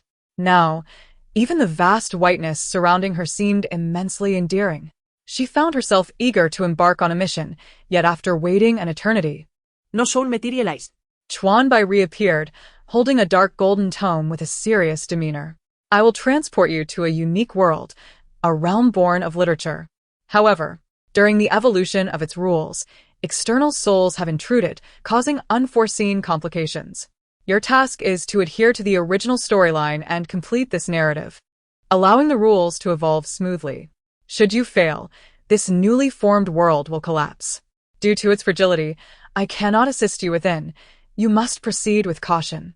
Are you saying that I simply need to ensure the plot unfolds as it is written, regardless of whether it involves reincarnation or transmigration, and follow the storyline through? Chuan Bai nodded, gesturing as the dark golden tome transformed into starlight, merging into She's being. Familiarize yourself with the plot well, and then I shall send you into the world. The Pei family possessed a legendary sword technique known as the shadowless, withering flower, which emphasized speed. It was said that upon mastering it, one would be invincible across the realm. All direct disciples of the Pei family practiced this technique. Yet none could progress beyond the third level. The Pei family was not a prominent martial lineage, and over the decades, countless individuals had attempted to master the sword manual. Yet all had failed. This was primarily due to a former acolyte of the Pei family who had a close relationship with the Black Cliff of Shu. The Black Cliff, located atop the treacherous peaks of Shu, was home to descendants of Zhuge Liang, well-versed in the enigmatic 8 trigrams. The cliff's master, who had befriended the acolyte, personally set up and improved 8 trigrams formation around the Pei family, which was precisely why many in the martial world coveted the sword manual, yet feared its implications. After practicing the shadowless, withering flower, Pei Tianzi broke through the 3rd level the following year, garnering significant attention from the family head. Unfortunately, this period of prosperity was short-lived, as a traitor emerged within the Pei family, leaking the method to break the formation. This led to the invasion by the demonic sect, Red Moon Hall. In a moment of peril, the head of the Pei family arranged for Pei Tianzi and his elder brother, Pei Tiansheng, the male second lead in the narrative, to escape through secret passages, ensuring their protection as they sought refuge in the sword-forging villa. The Pei family was annihilated, their shadowless, withering flower manual seized by the demonic sect, sending shockwaves through the martial world, and no one pursued the surviving members of the Pei family. Miss Xin descended the mountain with them, encountering Lin Lanlan, the sole daughter of the Medicine Valley, who found herself drawn to the humorous and sunny Pei Tianzi. She also crossed paths with Jiang Chen, the most beautiful woman in the martial world, for whom Pei Tiansheng felt an instant attraction. Yet, burdened by the deep-seated enmity he bore, he dared not express his feelings, maintaining a facade of cold indifference, which inadvertently allowed Pei Tianzi, blessed with charm, to win Jiang Yuer's affection instead. Chapter 43. Progressing through the plot, Pei Tiansheng discerned the underlying tensions. Though his heart ached, he chose silence. Silently tending to Jiang Yuer. Miss Shun observed this dynamic, feeling similarly troubled yet refraining from voicing her distress, opting instead to discreetly care for Pei Tiansheng in hopes of winning his affections. Meanwhile, Jiang Yuer and Lin Lanlan exchanged glances of discontent at Pei Tian's obvious attentiveness towards Shinshiji, yet none of them chose to abandon their group. The tangled web of relationships is bewildering. One cannot fathom the author's imagination, where love intertwines in a chaotic dance of unrequited affections. She decided to disengage from the turmoil. It was simply too convoluted. The 5-member team officially formed, embarking on their quest against the Red Moon Hall of the Demon Sect, having first unified the martial arts world. Indeed, Pei Tiansheng, our secondary protagonist, had ascended to the position of martial arts leader. Their quintet epitomized the quintessential gaming party. Pei Tian served as the tank, drawing aggro and delivering primary damage, while Pei Tiansheng, Jiang Yuer and Shinshiji provided DPS, and Lin Lanlan, the dedicated healer, adeptly switched to DPS when needed. Their narrative propelled them smoothly through the monumental event of unifying the martial world. The party, bolstered by numerous wanderers of the martial realm, launched a full-scale assault against the demon sect. 2 pivotal figures emerged within the sect, The supporting female character, Meng Yang, the sect's holy maiden, and Gu Yuhen, the sect leader, both entangled in a tragic backstory involving a massacre from 15 years prior. Herein lies a web of misplaced affections. The holy maiden yearned for the leader, who fixated on the beauty of Jiang Chen. As the protagonists advanced, the holy maiden sacrificed herself for the leader, who, in a fit of rage, fatally wounded the secondary protagonist, Pei Tiansheng. Just as he prepared to strike down Shan Shiji, Pei Tian intervened, miraculously surviving. Grateful for his life-saving intervention, Shan Shiji found herself falling for Pei Tian. With vengeance fulfilled, the chaotic battle claimed the lives of all substantial supporting characters, leaving only the male lead, 3 female leads, and a handful of inconsequential wanderers. The conclusion saw the male and female leads retreating from the strife of the martial world, seeking solace in a tranquil, picturesque haven. She closed her eyes for a moment of respite before inquiring of Chuan Bai whether the narrative needed to remain entirely consistent, pondering the implications of her potential limitations. Chuan Bai then infused her mind with a green light, facilitating her soul's departure, and she was promptly transported into this peculiar, melodramatic realm. Holy Maiden, do you comprehend the risks your desires entail? Such trivial rewards hardly suffice. She felt an intrusive touch upon her face, reacting instinctively with a slap that failed to connect. Instead, her wrist was seized. Realization struck. She was indeed the holy maiden referred to. What do you intend to do? Rumors within the martial world suggested that the holy maiden possessed remarkable skills in the boudoir, having served the leader since the tender age of 14, thereby earning her title. Do you truly believe such gossip? Would that not tarnish your reputation? Is that assertion genuine? Naturally, I, Pei Yang, speak with conviction. The method to breach the formation resides within me. You must search my person. The latter part of his statement was whispered into her ear. Pei Yang, the father of our protagonist Pei Tian, raised questions about the narrative's unexplained subterfuge. Was he the source of the formation's secrets? However, the story offered no clarifications on this connection, and she chose not to delve into the reasons, acknowledging that it was simply not a favorable tale. Before she could contemplate her next move, Pei Yang drew closer. Panic surged within her as she felt her body lighten, separating from its host. Witnessing the entangled forms before her, the realization of what soul detachment entailed was startling. The scene before her was undeniably unsettling. Yet she found herself unable to distance from the corporeal spectacle, opting instead to turn away and focus on the unfolding narrative, the sensual whispers in her ears a peculiar torment. As dawn approached, the 2 bodies finally ceased their entanglement, drifting into slumber. Upon observing her own body at rest, she noticed Pei Yang awaken, his gaze lingering on the host with a blend of ferocity and sorrow. He donned his garments, tearing open the inner lining to reveal a sheer fabric adorned with imagery. After scrutinizing the host for a moment longer, he gently dressed her, securing the sheer fabric against her chest before departing with her intimate undergarment. Such a wretched pervert. She seethed, feeling indignation on behalf of her host, lamenting the betrayal of Gu Yuhen, who exploited her host's loyalty solely for his gain. The host remained a mere pawn in his game, while he feigned affection, coaxing her into accepting such indignities. Suppressing her discomfort, she retrieved the sheer fabric, her voice hoarse. This is it. Gu Yuhen descended from his perch, examining the fabric closely before nodding in approval. Indeed, this is it. You have performed admirably. I shall note this as a significant achievement. Rest well. There shall be no further disturbances. With that, he departed. That scoundrel. She tidied herself and succumbed to slumber once more, until nightfall brought new visitors announcing preparations to infiltrate the Pei residence. Wait. The leader is currently preoccupied with the Wuying Songhai.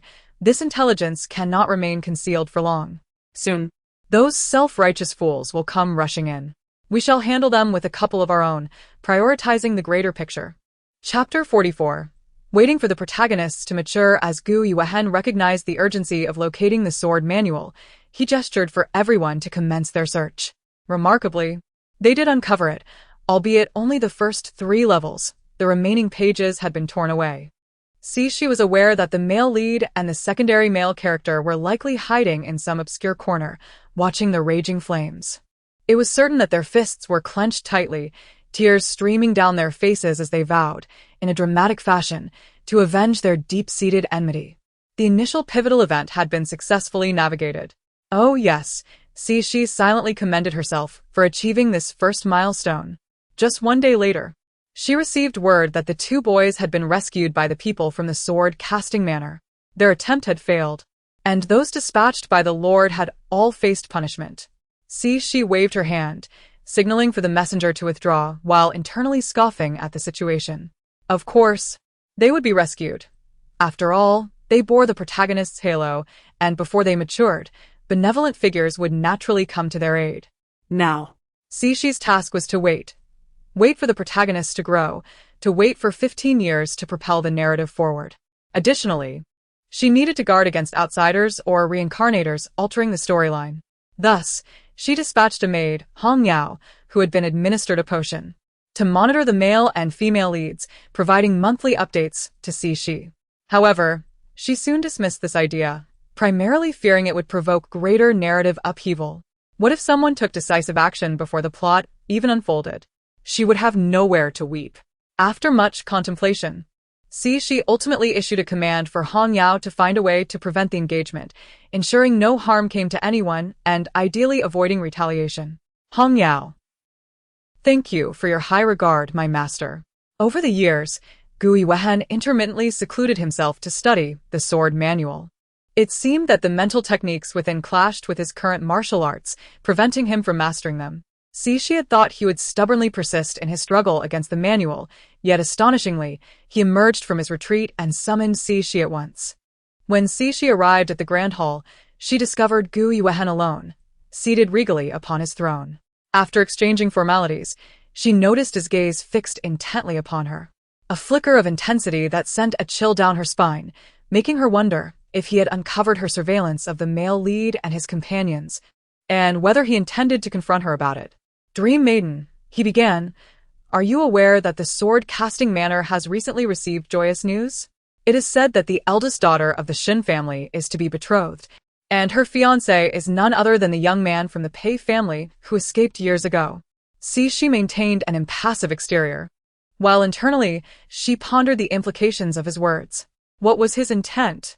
Surely he would not seek to eradicate this threat before the plot even unfolded, as there were still 5 years until the narrative truly began. Gui Wehen, perceiving her lack of reaction, questioned whether the information was incorrect. My lord, we must deliberate carefully. Should we act now, it would provide those hypocrites with a pretext for retaliation. While we have no fear of them, there is no need to engage in a life-or-death struggle at this juncture. Moreover, the sword-casting manor is renowned for its weaponry. I would prefer that you do not expose yourself to danger. Gui Wehen's posture remained unchanged as he continued to scrutinize Cixi, as if attempting to discern something from her expression. My lord, we should strategize. We may refrain from direct action for now, yet we can obstruct their engagement. By doing so, they would incur the ire of the sword-casting manor and would be compelled to leave its sanctuary. Once they do, we need not lift a finger. My men shall intercept them. Gui Wehen narrowed his eyes and reclined lazily, resting his hands on the armrests. His right index finger traced the wood slowly, presenting a stark contrast to his earlier demeanor. Nearly 40, yet his martial training rendered him remarkably youthful.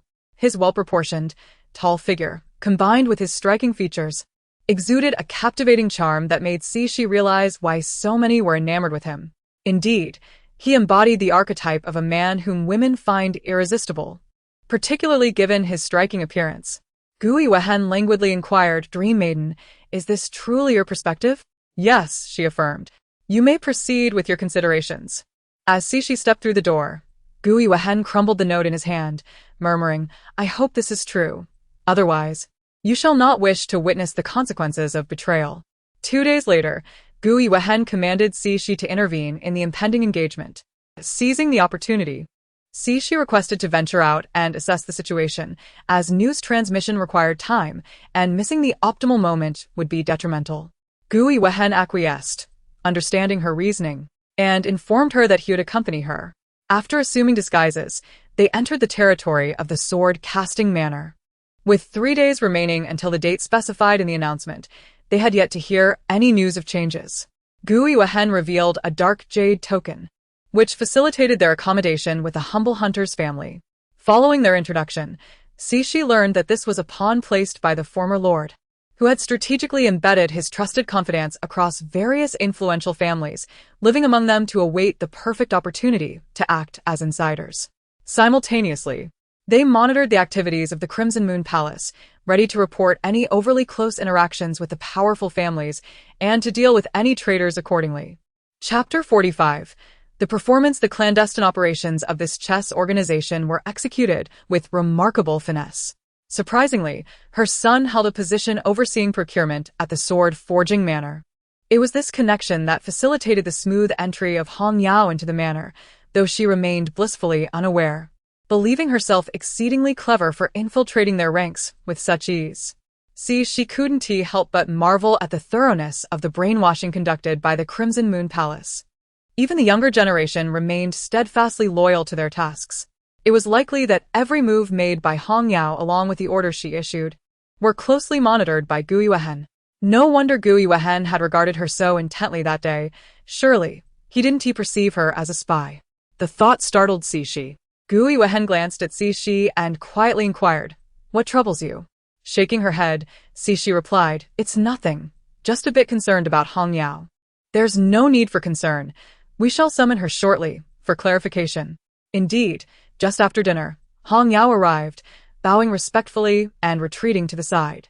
Gu Yuehen, leisurely savoring his tea, showed no inclination to speak, prompting Cixi to ask, "Hong Yao, how have you fared with the task I assigned you?" "You've outdone yourself, sister. The drug worked wonders, and you even devised a plan to abduct the heroine." Cixi found herself contemplating the feasibility of this sister-esque scheme. Gu Yuehen set down his teacup, casting a knowing glance at Cixi. There's no need for such elaborate schemes. Simply delivering them one by one would suffice. Cixi was taken aback. Deliver whom? With a faint smile, Gu Yuehen leaned closer across the tea table, whispering his intentions. Upon hearing, Cixi retorted, "Have some decency." Cixi, what an excuse. Afterward, Gu Yuehen issued a few more instructions, and a voice emerged from the shadows in acknowledgement before falling silent, indicating that his hidden guards had set off to fulfill their duties. Soon, the day of the betrothal arrived, and the hall was filled with guests. Although Shen Shiji was displeased with Pei Tianqing's behavior, she ultimately softened and consented to the engagement. With all the main characters present, Cixi eagerly anticipated the unfolding drama. Both Cixi and Gu Yuehen had disguised themselves, positioned as distant observers of the ceremony. She thought she caught a glance from Pei Tianzi, though dismissed it, with so many people around who wouldn't glance about. However, she found it curious that he seemed utterly composed, devoid of any sorrow or anger at the potential loss of his beloved. Unconsciously, she stole a few more glances, only to meet his gaze directly. She was certain Pei Tianzi was indeed looking at her, as if caught in a misdeed, prompting her to hastily avert her eyes. Gu Yuhen's somber voice broke through her thoughts. "Do not let your gaze wander. The main act is about to commence." Damn it, he saw us too. She thought. "Child, this is your heartless father. Had I not heard of his presence yesterday, I would have never known if I would have the chance to meet him in this lifetime. Quickly call him father." "Master Shen, no. That's not true. Do not speak nonsense. I maintain my integrity." "Madam Shen, men are all deceivers, great deceivers." The guests gasped. "Wow, this is quite the scandal. Master Shen has a secret affair." The storyteller chimed in. "This can be spun into several tales. This event is worth its weight." Master Shen quickly interjected. "Madam, you must have mistaken me. I do not recognize you." The woman continued to weep profusely, each word crystal clear, devoid of any ambiguity. "Shen Lang, I have waited for you for 10 years. How can you not recognize me? I cannot bear to remain alone, nor can I let our child suffer the scorn of others. Today, I have come to plead with you. If you cannot welcome me into your home, I shall take my life here, living as your spouse or dying as your ghost. But our child is innocent. I implore you to treat him kindly, Shen Lang. You must decide." Madame Shen could no longer endure the scene, storming out in fury, followed closely by Shen Shiji, who anxiously trailed after her mother. The betrothal had been disrupted, allowing Cixi to breathe a sigh of relief. Gui Wehen exchanged a glance with Cixi, and the two slipped away quietly. While Pei Tianzi cast a lingering glance in their direction, his feet shifting but ultimately refraining from pursuing them. Cixi complained, "Master, why not stay a while longer? I haven't seen enough. What is there to behold? It is merely a performance. The outcome will reveal itself tonight." Accompanying Gui Wehen on this excursion had unveiled the strength of the Crimson Moon Palace, far beyond her initial assumptions. Their pawns were spread across the realm. Even the woman and child causing a ruckus were agents of the Crimson Moon Palace, masquerading as entertainers. If the Crimson Moon Palace truly had such intricate plots woven into the narrative, how could the protagonists easily dismantle them? Surely, it could not be attributed solely to their heroic aura. Of course, she merely pondered these thoughts idly. Her greater concern lay in how, with the current power of the Crimson Moon Palace, she could assist the protagonists in dismantling them 5 years hence. She feared that any slight movement would provoke Gui Wehen to eliminate her. Exhausted, she yearned for the passage of time. Eager for the end to come, she felt as though she was merely awaiting her demise, burdened by the dread of not being able to depart on schedule. That evening, Hong Yao came to report on the day's events. After their departure, regardless of Master Shen's attempts to explain, the woman steadfastly insisted he was a heartless man. When the stalemate reached its peak, Madame Shen intervened, demanding a blood test to verify kinship, asserting that if he indeed bore Shen blood, he must take responsibility. Before the assembled guests, the blood test yielded no evidence of a familial bond. The woman, displaying remarkable acting prowess, feigned disbelief, collapsing in despair, overturning tables and crying out, "Shenlang, where are you? Have you forsaken us?" Her heart-wrenching lament drew tears from onlookers, while the child clung to her, wailing in unison. Moments later, the woman pushed the child away, lifted her skirts, and dashed outside, calling out, "Shenlang, do not go. I am coming. Shenlang, wait for me." The child followed suit, crying as he chased after her. Chapter 46. A problem despite the disruption of the engagement banquet. Within the manor, Pei Tiansheng was still treated as a son-in-law. Bearing deep-seated grievances, he had yet to agree to the marriage. Shen Shiji, for reasons unknown, held profound feelings for him. Thus, the head of the Shen family granted him an additional 5 years to resolve his issues. Should he succeed, they would wed, but if he failed, Shen Shiji would marry another. Pei Tiansheng acquiesced, while Pei Tianzi remained a detached observer. It was said that the male lead, Pei Tianzi, possessed unfathomable martial prowess. Yet his demeanor was that of an outsider. Moreover, he had conveyed a message through Hong Yao, leaving Cixi startled enough to eat an extra bowl of rice. The situation unfolded thus. During one occasion, he intercepted a message that Hong Yao was delivering, leaving her to believe her fate was sealed. However, he not only refrained from exposing her but also requested that she relay a message, stating he would seek her out. Now, Hong Yao remained in the sword-casting manner, trembling like a quail, ever cautious of Pei Tianzi, fearing that a moment's displeasure could lead to her demise. His treatment of the spy was inexplicably lenient. How did he ascertain that Hong Yao was affiliated with the Red Moon Hall? Moreover, he had not disclosed this information to others. If he were truly powerful and had discovered a spy, he should have sought vengeance. If he were not, it would make sense. Yet, why did he choose to watch the unfolding romance between the protagonists and others from the sidelines? Additionally, why did he send gifts to express his affection to Shen Shiji? Why could even Hong Yao discern his lack of feelings for the female lead, yet he still chose to express himself? If he had feelings, why did he not display jealousy or sorrow? Oh dear, this is quite perplexing. Cixi rubbed her temples, finding herself eating yet another bowl of rice that evening. With no other distractions, her days were filled with training and observing flora. Gui Wehen had retreated into seclusion once more, and she speculated that he was discontent with years spent failing to grasp the elusive wooing Songhai and had now completely given up. Each day, Cixi prayed for the protagonists to break through to the main hall soon, thus preventing her from having to set up anything. 3 years passed in Cixi's despondency.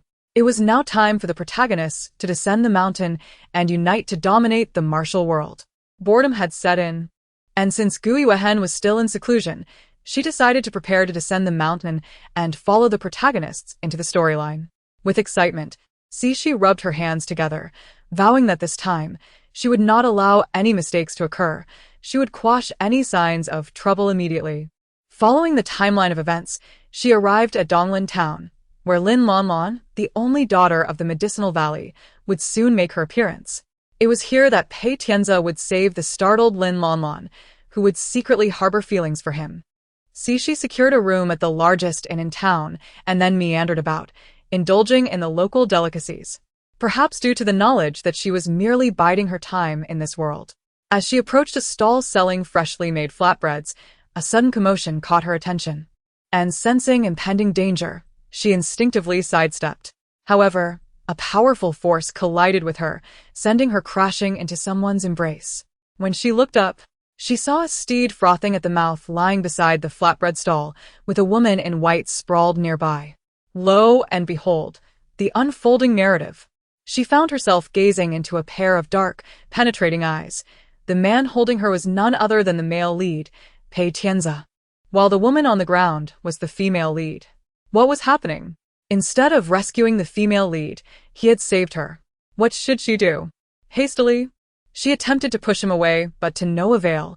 Despite her efforts, he simply released her, causing her to stagger and regain her balance. Glancing at the female lead, she then made an utterly foolish move. She covered her face and fled. This scene was witnessed by the female lead, who uttered words that moved Cixi to tears. How could you behave this way? This kind man has saved you. Not only do you fail to express gratitude, but you also strike him? I owe him my thanks for preventing a disaster. Would you be so kind as to help me? I've sprained my ankle. Fortunately, even without being rescued, she still held feelings for the male lead. That evening, a visitor arrived at Cixi's room, and the words spoken left her heart racing. What are you doing here? Shouldn't you be at the Red Moon Hall? The visitor, frowning, paused before continuing. I told you I would come looking for you. You need not follow me now. This visitor was none other than Pei Tianzi. What a shocking revelation. If he expected her to be at the Red Moon Hall, it meant he recognized her. Goodness, despite her disguise as an elderly woman, he still saw through it. She began to question her disguise skills. If he recognized her, why not seek revenge directly? Why was he looking for her instead, believing she was following him? Well, she indeed was following him, so she moved to the end of the bed and warily asked, Who are you? Pei Tianzi, the one who intends to kill you. You are Pei Tianzi? Then you may strike now. Why did you save me this morning? It's not yet time. Just wait and see. See, she could detect the disdain and mockery in his tone. The two locked eyes for a moment, and suddenly, Pei Tianzi leaped onto the bed, aiming a palm at her. See, she quickly dodged and countered with a punch aimed at his lower back. He parried her strike, and within a brief exchange, they had engaged in several moves. Pei Tianzi's martial skills were indeed formidable. In no time, he had her completely subdued, one foot on the ground while the other pressed against her waist, one hand firmly gripping her wrists while the other rested on her hip. He coldly stated, If you move again, I will strip you of your pants. See, she was furious, nearly fuming with rage. This was an outright, unapologetic threat, one of absolute power. Yet, she found herself at a loss, meekly asking, What do you intend to do? Chapter 47. Chaotic time and space. This Pei Tianzi was certainly not the original. He exhibited no emotions and did not resemble someone who had traversed through time. Cixi pondered for a long while but could not comprehend the situation, and fearing to follow, she could only wait in the Red Moon Palace. As per the original storyline, Pei Tianzi ascended as the leader of the martial arts world, rallying heroes to jointly combat the evil cult of the Red Moon Palace, and at last, they reached the plot's culmination. The 5-member party of the protagonists finally arrived at the main hall of the Red Moon Palace, where Cixi had been awaiting their arrival. Gui Wehen soon emerged, and upon seeing the party, he launched into a tirade of mockery. Once a stray dog, now you dare to bark? So young, yet so arrogant. If I do not teach you a lesson, you shall never learn the vastness of the heavens and the earth. See, she initially thought Gui Wehen was about to strike and prepared to shield him at any moment, yet he did not make a move. Instead, he continued addressing the heroine Lin Lanlan. How has the medical valley entangled itself in this affair? Have you thought about how to explain this to your parents? Evil must be eradicated by all. My parents will only support me. You are on the brink of death, so do not concern yourself with me. See, she thought to herself. This is the standard explanation for a villain's downfall due to excessive chatter. Why not just act instead of talking so much? Gui Wehen then turned his attention to Jiang Chen, the most beautiful woman in the martial world. You, a delicate girl, have also taken up arms? Why not let me deal with them? Follow me, and I will provide you with endless wealth and glory, far better than living a life with those two impoverished boys. See, she gazed at the sky, inwardly lamenting, you are far too verbose. Jiang Chen, her face flushed with anger, indeed appeared even more beautiful as the foremost beauty. And just as she was about to speak, Pei Tiansheng restrained her, saying, Miss Jiang, do not be angry. I wish to inquire about matters from 15 years ago. And then I shall avenge you. The beauty huffed, ignoring Gui Wehen. See, she felt exasperated, thinking, shall we each grab a sunflower seed and hold a verbal duel? Pei Tiansheng confronted Gui Wehen directly. Who provided you with the method to break the formation 15 years ago? Gui Wehen laughed heartily. They are all dead. What use is your inquiry? Come to whip the dead? Unable to contain herself. See, she shouted. You think you can act so recklessly just because they have come to your doorstep? Witness my blade. With that, she slashed at Lin Lanlan, initiating a chaotic battle. Lin Lanlan proved to be a formidable opponent, matching Xixi's skills. Meanwhile, the other four focused their assault on Gui Wehen. After fending off Lin Lanlan, Xixi aimed to assist Gui Wehen, prepared to sacrifice herself in the process. But what she saw left her stunned. Pei Tianza held a sword but did not directly engage.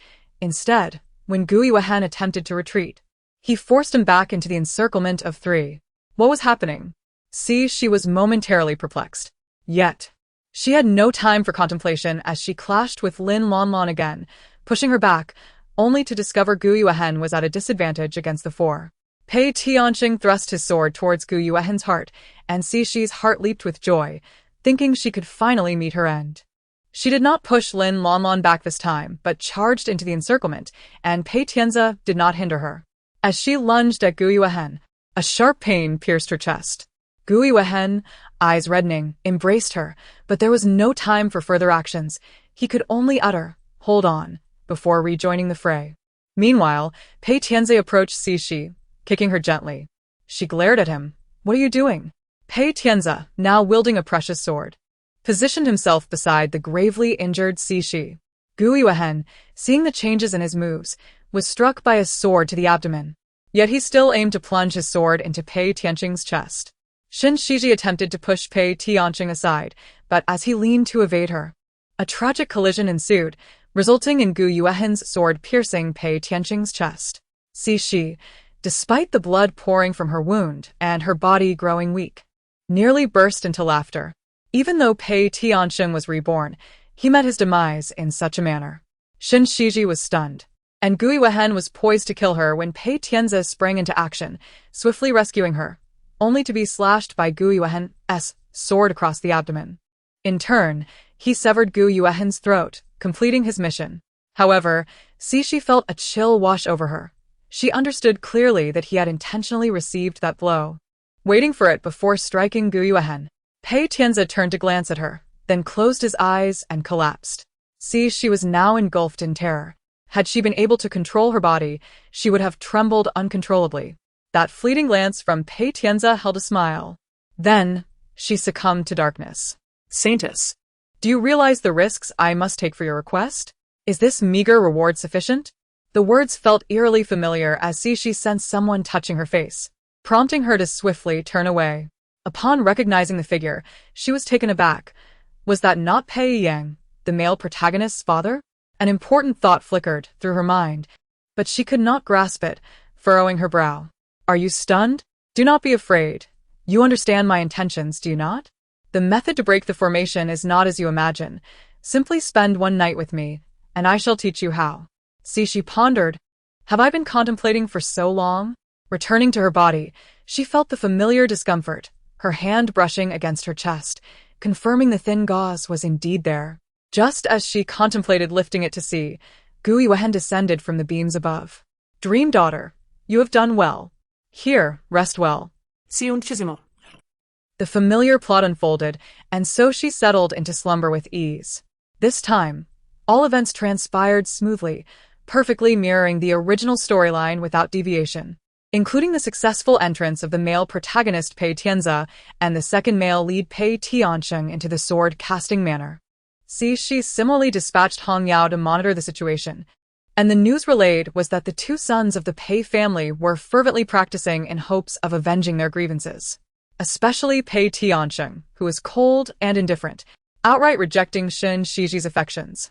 Nevertheless, Shen Shiji, being a determined girl, remained hopeful that her sincerity would win him over. Holding the same sentiment was Pei Tianzi, who had fallen head over heels for Shen Shiji at first sight, showering her with gifts and attention, yet regrettably, he failed to move her heart. Chapter 48. Back again. Shi's heart finally found its resting place.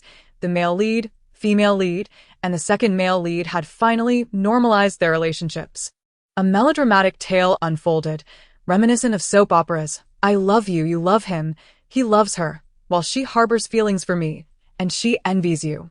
It became a chaotic mess, and Shi decided to disengage. Together with Gu Yuehen and the second male lead, Pei Tiancheng, she smoothly received her box meal, silently celebrating her small victory as she prepared to leave. Saintess, do you comprehend the risks involved in your demands? Is this mere benefit sufficient? Shi's face reflected sheer terror. The familiar plot unfolded as she sat at the table, meticulously examining the second experience against the original narrative, arriving at the same conclusion. Yet, why was she unable to escape it? Suppressing her fatigue, she pursued only to find no trace of him. Instead, Gu Yuehen approached her and inquired, "What's wrong?" "Pei Yang has fled." She retorted, her frustration evident. This was part of the conditions. Had he been concerned, he could have sent someone to do the task instead of coming out himself. Surely, the item should have been acquired by now. Indeed, the plot continued as usual. Was this the flaw of this world? An incessant cycle of narrative, where the rules of existence failed to evolve. Once the energy of living beings was exhausted, this world would gradually fade, devoid of vitality. A sense of unease settled within Shi. She was uncertain how long this cycle had persisted and feared it might not last much longer. She summoned all her strength to seek and eliminate Pei Yang. Yet her efforts bore no fruit. He had seemingly vanished along with the Pei family. Eventually, she sought Gu Yuehen's assistance, driven by an indomitable desire for retribution. Even after deploying hidden strategies, the result remained unchanged. He was still nowhere to be found. Saintess, there's no need to summon the Lord. This was merely a transaction between him and me. As long as I remain within these walls, he will not appear, so do not waste your efforts. Pei Yang whispered into her ear, sending a chill down her spine. Gu Yuehen, you scoundrel. She found herself powerless as she was thrown onto the bed. Her spirit detached, observing the entangled pair, yet lacking the courage to possess her body and attempt to kill him. She could only wait in despair, fearing that losing focus could allow Pei Yang to escape. It was pitiful, indeed, for Shi to toil through such tasks, and she sighed at her own misfortune. At last, after the two were entwined, as Pei Yang prepared to leave, Shi quickly possessed her body and grasped him, exclaiming, "Do not leave just yet." Pei Yang raised an eyebrow, undeniably handsome despite his maturity, exuding a roguish charm. Yet his words sickened her. "Haven't you had your fill?" "I certainly could. But are you sure you still have the strength? Why are you doing this? You understand what it means for us to have acquired the broken formation, don't you?" Why? She asked directly. Isn't it beneficial to achieve your goals? Pei Yang's gaze deepened with meaning, a glimmer flashing in his eyes, causing Shi to feel a surge of wariness. Yet, given her current strength, it mattered little. "What sort of deal have you struck with Gu Yuehen? Aren't you afraid I might eliminate you afterward?" "Eliminate me? Are you overestimating your own capabilities? I rather enjoy being in your company. Since you do not wish for me to leave, let us have another round." As he spoke, he advanced toward her. She barely had time to register her surprise before her spirit detached again. Had her soul been capable of inflicting harm, Pei Yang would surely have borne several grievous wounds by now. Before departing, she witnessed Pei Yang teasing the body owner, uttering words that sent shivers through her spirit. "I will grant you another chance to find me. Do not let me down, or I shall cease to play with you." Another time? Why use another? Has there been a previous encounter? What sort of game is this? She stood beside the body owner, refraining from possession.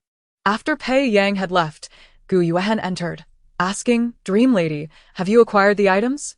She, expressionless, waited for him to depart before she possessed her body again. Reaching into her chest, she retrieved the thin gauze. Seized by a sudden impulse, she discarded her inner garments, donning only a belly wrap, and despite her discomfort, she seated herself at the table, igniting a flame to scrutinize the contents of the gauze. She ignored the comments, continuing her examination. "Dream Lady, how can you be so wanton? Hurry up and put on some clothes." The exposed skin of the body owner bore marks of a purple hue.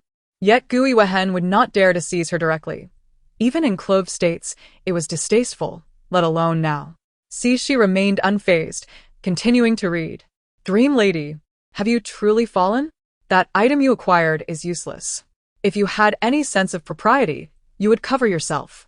How can you, in such a state, still claim to be a saintess?" Ignoring him, she persisted in her reading. In the modern world, bikinis were commonplace. She was still relatively modest, considering the amount of fabric she wore. Chapter 49.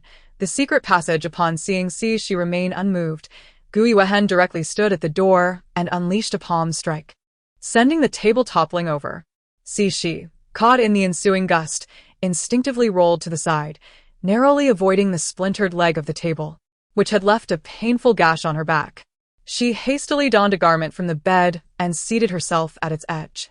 Having finished her perusal, there was no need to continue in such a manner. She had no penchant for displaying her body in front of others. Were it not for her current inferiority in martial prowess, she would never have chosen to witness the scene in this way.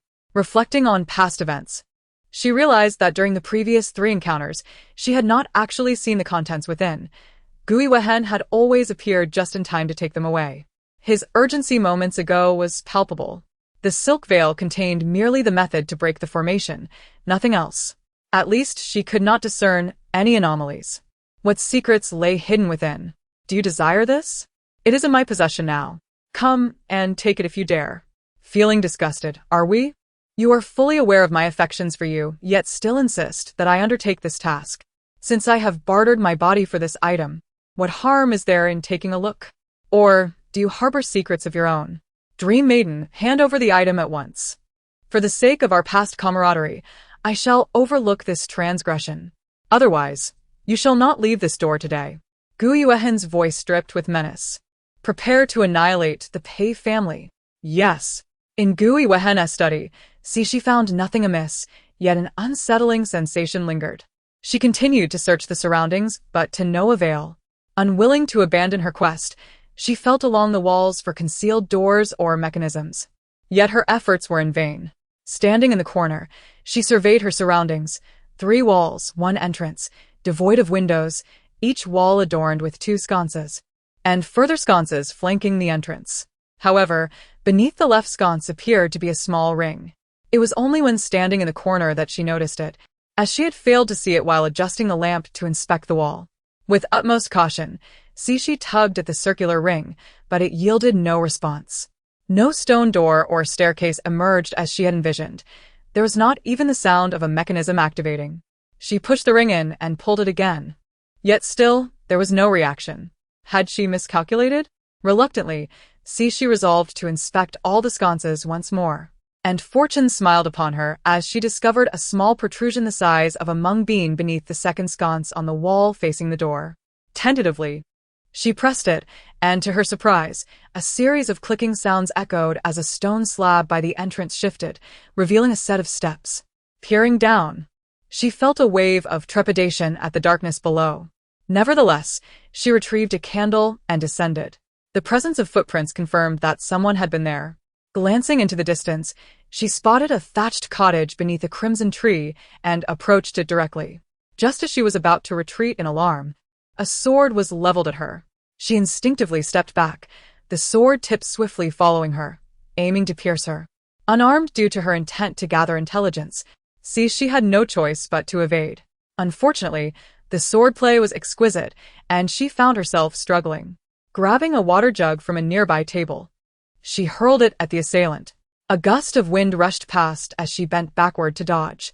However, a sharp pain stung her face just as she regained her balance, only to find the sword tip pressing against her throat. With a clang, the copper teapot she had thrown fell to the ground. The entire sequence transpired in mere moments, and she never caught a clear glimpse of her assailant until the sword was at her throat. To her astonishment, the figure was none other than Pei Yang. She narrowed her eyes. Why are you here? How did you come to be in the domain of the Qiyu Palace? Pei Yang sheathed his sword. The Pei family has been exterminated. I have nowhere else to go, so naturally, I must come here to survive. He then smiled. But here you are you not? Shi. How did you unlock that mechanism? The mechanism in Gu Yuehen's room was designed by me personally. You are the first individual to activate it without my instructions. She realized she could neither fight nor flee. With a blink, she offered him a slight smile. I'm curious. What deal did you strike with Gu Yuehen? If you tell me, I shall share my secrets with you. Pei Yang paused, then burst into laughter. You are indeed the one I have chosen. It is no trouble to share. As long as he can acquire the sword manual, I shall teach him the shadowless blossom technique. The condition is you. Me. She was bewildered. Aside from the matter of the formation-breaking method, she had no prior connection with him, nor was he a man known for his indulgence in beauty. Pei Yang grinned. Indeed, I desire you. Gu Yuehen readily agreed. You are quite astute to have deciphered my hints and breached my mechanism in such a short time. My affection for you only deepens. What hints? She was utterly confounded. Did you not see the mark I left for you beneath the formation-breaking method? Pei Yang's expression shifted to coldness in an instant. She felt that admitting she had not seen it would lead to dire consequences. After a moment's hesitation, she feigned curiosity and ventured. The mark at the bottom? That circular rune? But what does it signify? Chapter 50, The Ultimate Showdown, Part 1. Pei Yang noticed her gaze, and his expression softened slightly. He then regarded her with a look of disdain, indicating that the answer she sought could be found through the emblem on the door of Gu Yuehen's chamber. This revelation only deepened She's confusion. How could he possibly know about the red medicine? She had only just dispatched it before arriving here, and without realizing it, she had asked him, I understand what you desire, but they have yet to reach the swordsmith manor. Why do you fret? Besides, the red medicine has always performed admirably, has it not? She abruptly lifted her head to meet his gaze, but the mirth in his eyes did not reach their depths. It was tinged with mockery and jest.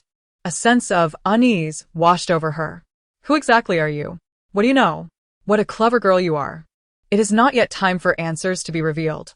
Accompany me for 15 years, and I shall disclose everything. How does that sound? She pondered her situation. There was no means to fight back, nor could she flee. She was compelled to remain. She had speculated about his identity, but found that rebirth did not fit. Nor did the notion of a traversing soul. He seemed to share her knowledge of the storyline's trajectory without interference, and at times, he would even facilitate it, such as during the martial arts tournament, where he would eliminate significant obstacles for the protagonists, ensuring their smooth progression. Pei Yang genuinely instructed Gu Yuehen in the sword techniques, and she diligently practiced alongside him. The technique Wuying Canhua required a specific mental methodology for its initial stages, which contradicted other forms of martial arts. Thus, Gu Yuehen had never succeeded. With Pei Yang's guidance, she realized that this mental method was merely a fade. In truth, the first 3 levels could be mastered without it, simply through swordplay combined with lightness skills, as the sword manual demanded swiftness, which harmonized beautifully with agility. However, Pei Yang admitted that it had taken him a considerable amount of time to comprehend this approach. When he spoke, his expression mirrored that of a sage who had witnessed the vicissitudes of life, profoundly aged. This revelation sparked a glimmer of insight in Shi, though its veracity awaited confirmation. Throughout these 15 years, Shi had genuinely remained by Pei Yang's side in the valley, never venturing out. He never made any excessive demands regarding their proximity, which offered her some solace. Each month, news of the red medicine arrived punctually, alleviating her concerns. for at least the protagonists faced no pressing issues. Aside from the initial surprise upon encountering Shi in the valley, Gu Yuehen exhibited no further emotion. Even when witnessing Pei Yang's instruction of her sword techniques, he completely disregarded her presence. It must be said that this body possessed considerable talent for swordsmanship. Under Pei Yang's tutelage, Shi had already reached the 8th level of Wuying Canhua, while Gu Yuehen, a martial arts fanatic, had astonishingly attained the 9th level. Shi silently prayed that the male protagonist and his rival would earnestly strive, for alone, she could not vanquish them, especially with Pei Yang still to contend with. Perhaps, when the time came, she could concoct a deadly poison and brew it into a stew for them all to share, thus departing together into the afterlife. Yet, this notion was impractical, Shi occasionally prepared meals, but neither Pei Yang nor Gu Yuehen would partake. Initially, they remained oblivious, but after repeated instances, it became impossible for Shi to feign ignorance. The following day, though Shi masked her worries, her actions betrayed her. Amused, Pei Yang remarked, "If you are still anxious, perhaps you should venture outside for a look. Is it not tiring to constantly gaze outside, and then pace about?"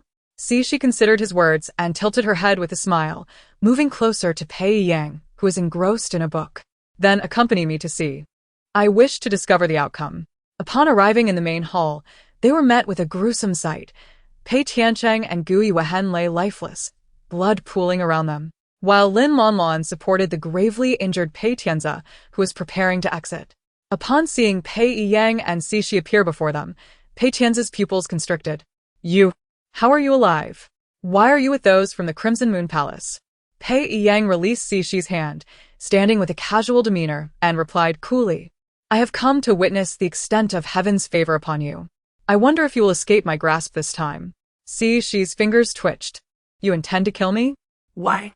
Pei Tianzi asked sorrowfully. In his youth, he had yearned for paternal affection but was often overlooked due to his mother's influence. Despite this, he still held a reverence for his father. The revelation that his father sought to kill him was an unbearable truth. "You should not exist. Your very being perpetuates a cycle, and I am determined to shatter it."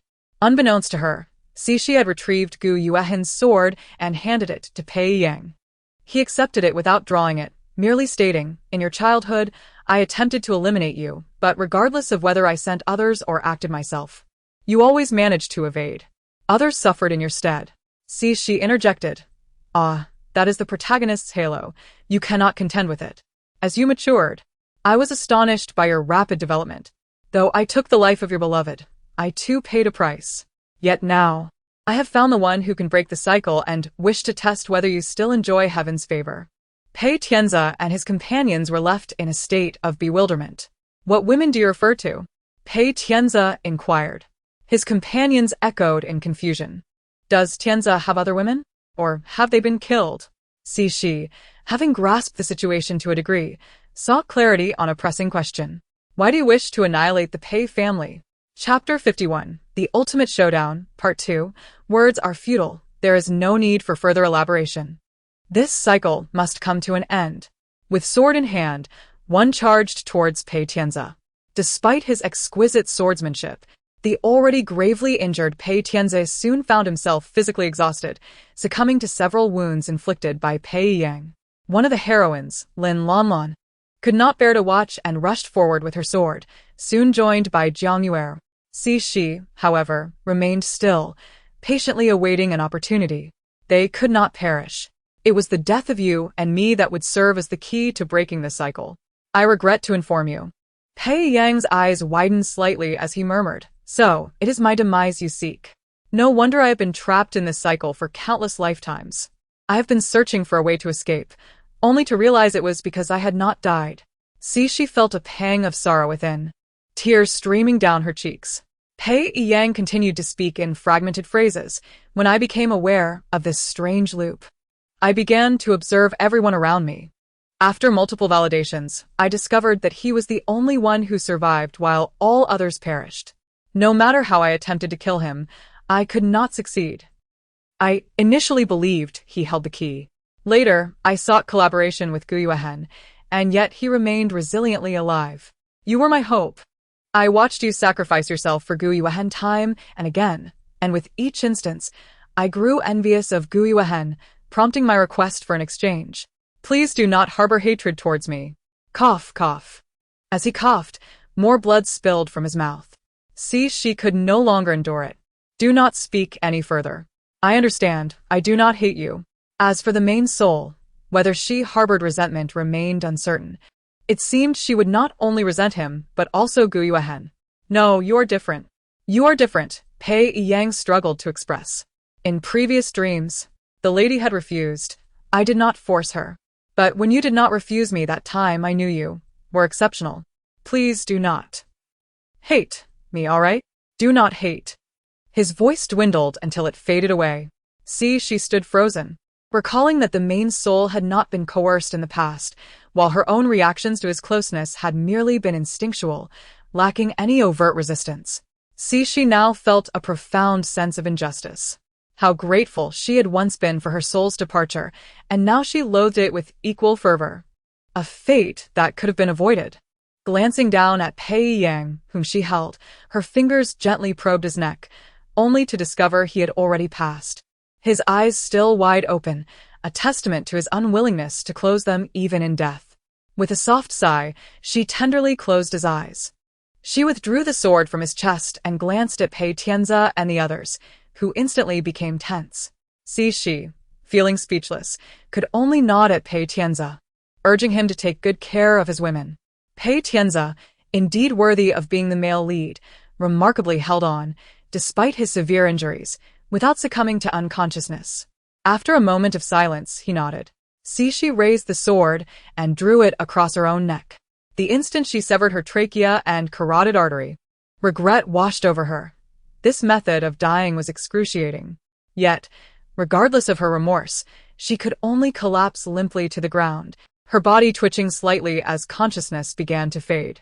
The others nearby were utterly stunned, particularly Xin Shiji, who had yet to recover from the shock of Pei Tiancheng's death, only to be thrust into yet another brutal confrontation, culminating in this tragic scene. Why? They could have.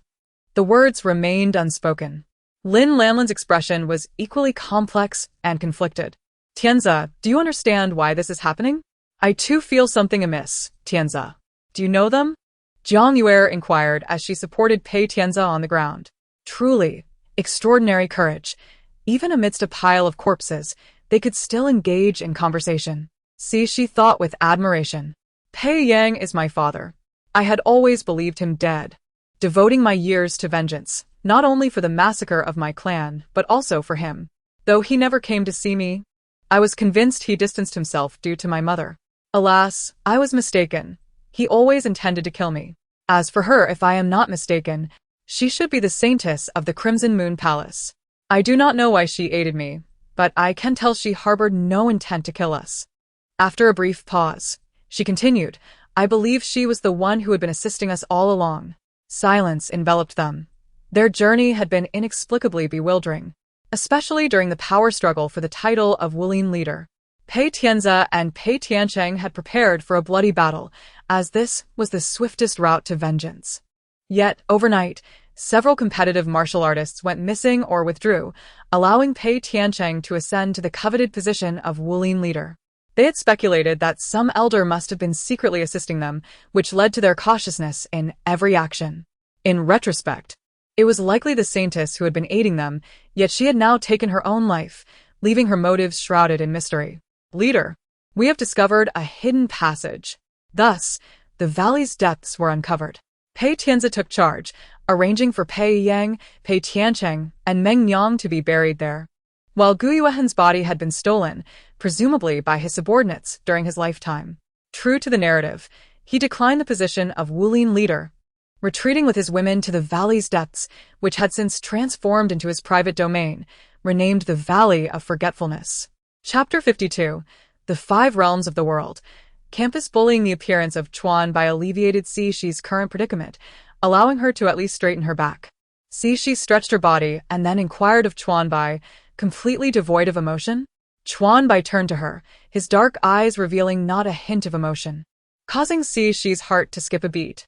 Indeed, none at all, just like you, he replied, though she dared not voice the latter part. Yet, it seemed Chuan Bai understood her well enough to complete her thought. Just as I am now, correct? See, she nodded.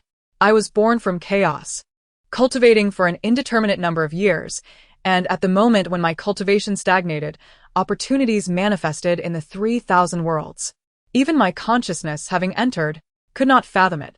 Feeling uneasy under his gaze, she chuckled dryly. What can I say? We are simply not on the same wavelength. You are attuned to the heavens and the earth, while I seek resurrection. Chuan Bai, puzzled, asked her, is understanding emotion innate to humanity?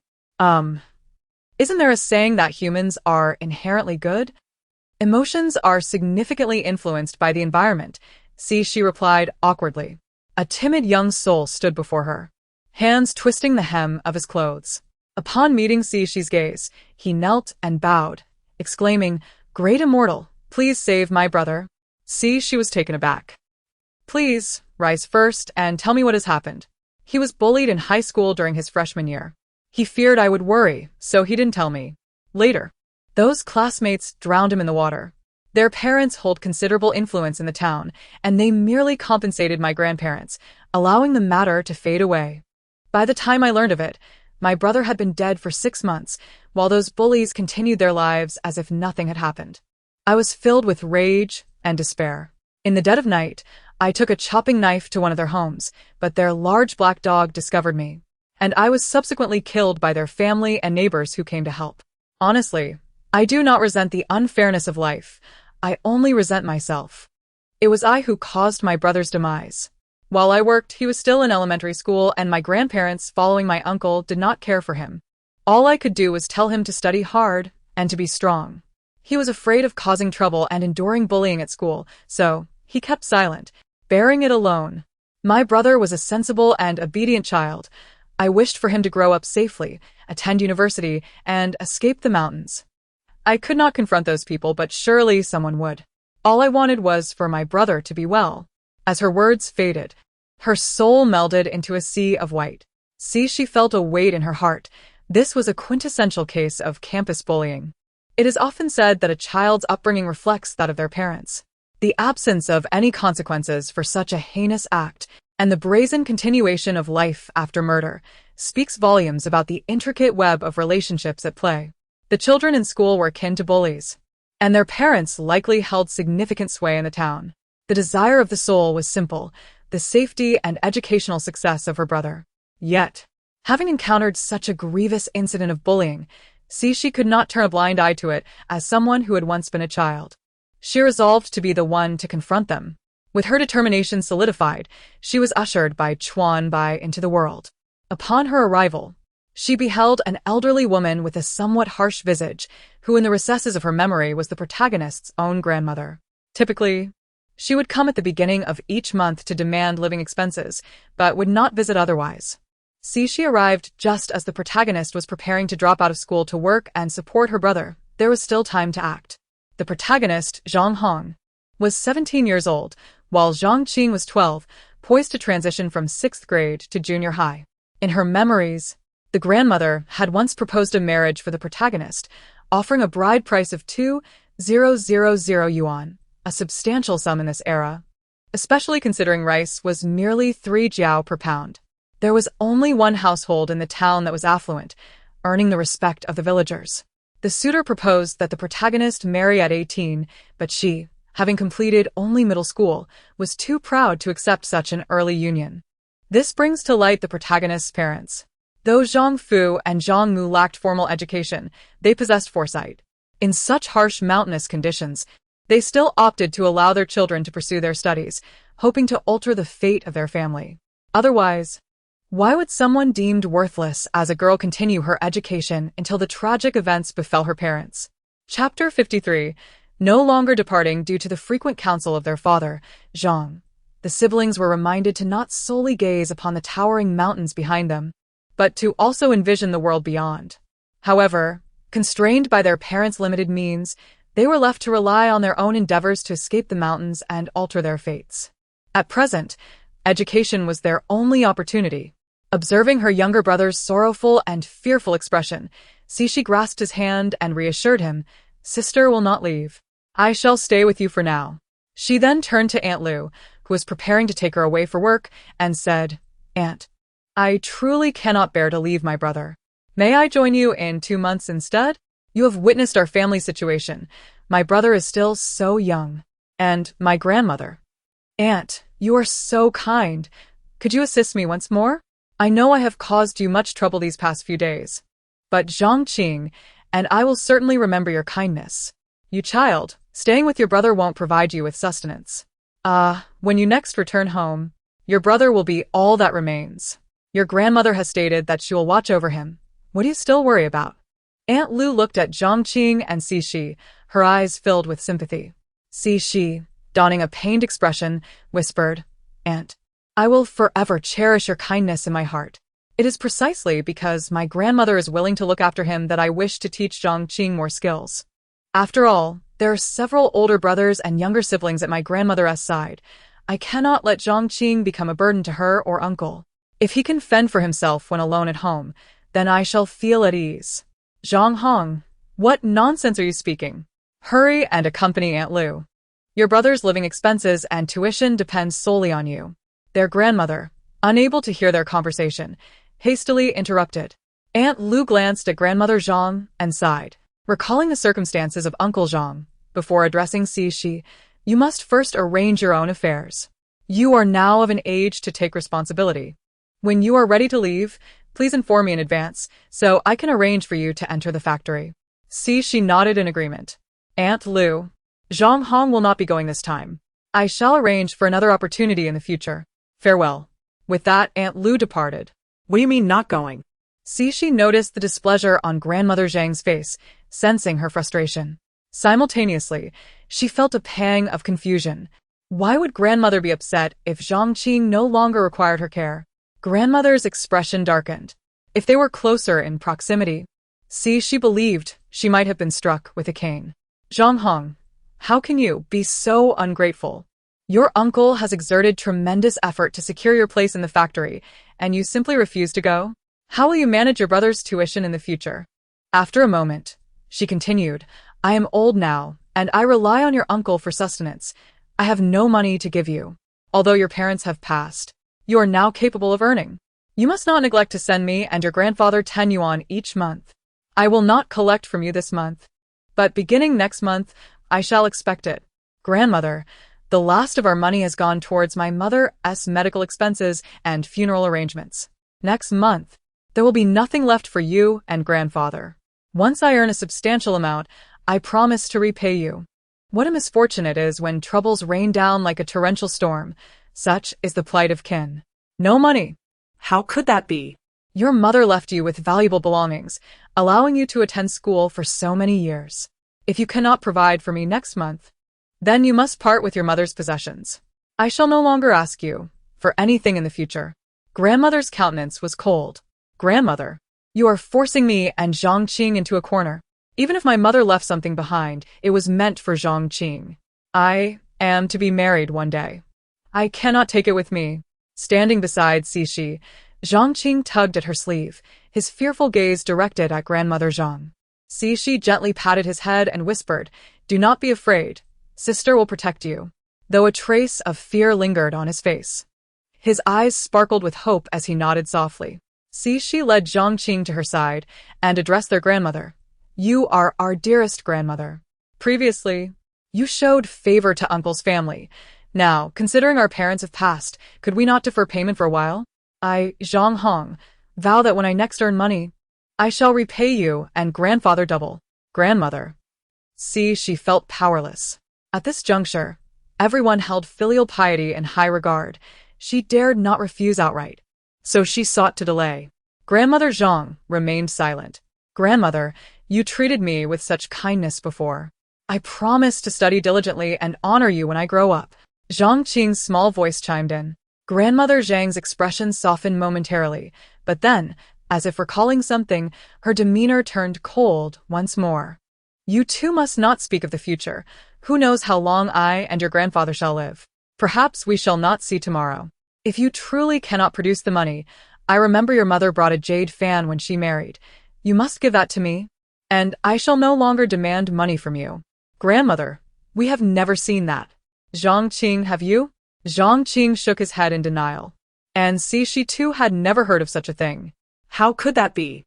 Your mother was adamant about not leaving it in my care, using it to cause a rift between my son and me. It seems there is more to this tale than meets the eye. Their intentions were clear. They sought that item.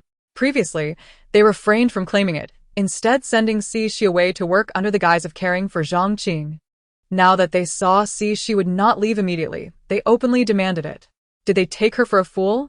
Regardless, Shi was certain of one thing. The jade fan held considerable value, and she felt the truth revealed to her. Grandmother, please take your time. My sister, and I shall take our leave now. Jiang Qing echoed Shi's sentiment as they prepared to depart. Grandmother Zhang's fury was beyond description. Her wrinkled face twisted in rage. Shi, feeling a sense of urgency, pulled Jiang Qing along and fled. Chapter 54. Tidying up Oching. Have you ever heard your mother mention the jade fan that our grandmother spoke of? No, I haven't. Sister, why did grandmother say we possess something precious? Indeed. It is quite puzzling. Let us tidy up the house first, and then I shall heat up some food for you. With a gentle pat on Jiang Qing's head, Shi began organizing their home alongside him. Their dwelling was a typical rural earthen brick house, constructed with large blocks of adobe, and the roof was thatched with wheat straw. The central room served as the main living area, adorned with photographs of their parents and a wooden incense holder, upon which rested a dark red ceramic incense burner and 3 apples. 3 sticks of incense burned low within the holder. In the middle of the main room stood a wooden table, deeply cracked from years of use, surrounded by long benches. Shi exhaled heavily, initiating the tidying process. With Jiang Qing's assistance, they quickly restored order, as the adobe structure required little more than a sweep with a broom. The siblings worked in harmony, leaving the main room and 2 adjoining spaces orderly and clean, or at least appearing so. On either side of the main house were 2 annexes. One served as a kitchen, while the other was a space for raising chickens and ducks, as well as storing miscellaneous items. The outhouse was situated behind the animal space. A simple thatched shelter with a deep pit serving as a latrine, which could be considered a natural source of fertilizer for the rural landscape. In the other annex, all the chickens and ducks had been slaughtered during the morning period, leaving only the foul stench of droppings. Shi never intended for Jiang Qing to raise poultry again, so she prepared to clear the excrement into a pit, leaving it for anyone in need of fertilizer for their gardens. After completing these tasks, Shi found herself ravenous, marveling at her remarkable ability to adapt even in such a fall environment. The kitchen required little tidying, as there were few utensils, making organization swift. Adjacent to the kitchen was a stone-walled well, its perimeter scattered with small stones to prevent slipping. Jiang Qing, delighted that his sister had not left for the day, diligently fetched water from the well, filling a large iron pot. After washing her hands, Shi began to kindle a fire for boiling water. They need not worry about their meals, as remnants from the funeral feast remained, and fortunately, the cool weather prevented spoilage. After bathing and dining, the sky darkened. Shi led Jiang Qing to the courtyard, where she picked up a dry branch from the wall. Oching, watch closely, she said, and began to dance, performing a style she had learned from the previous world. It required no intricate mental discipline, merely a semblance of form and cleverness. For the modern world lacked practitioners of extraordinary agility, and mastering such techniques took at least a decade. Sister is amazing. I want to learn too, please teach me. Jiang Qing gazed at Shi with admiration. With a slight smile and a nod, Shi acknowledged his enthusiasm. Her intention was not to train him as a martial arts master, but to equip him with basic skills for self-defense and physical strength, especially considering the challenges he would face at school.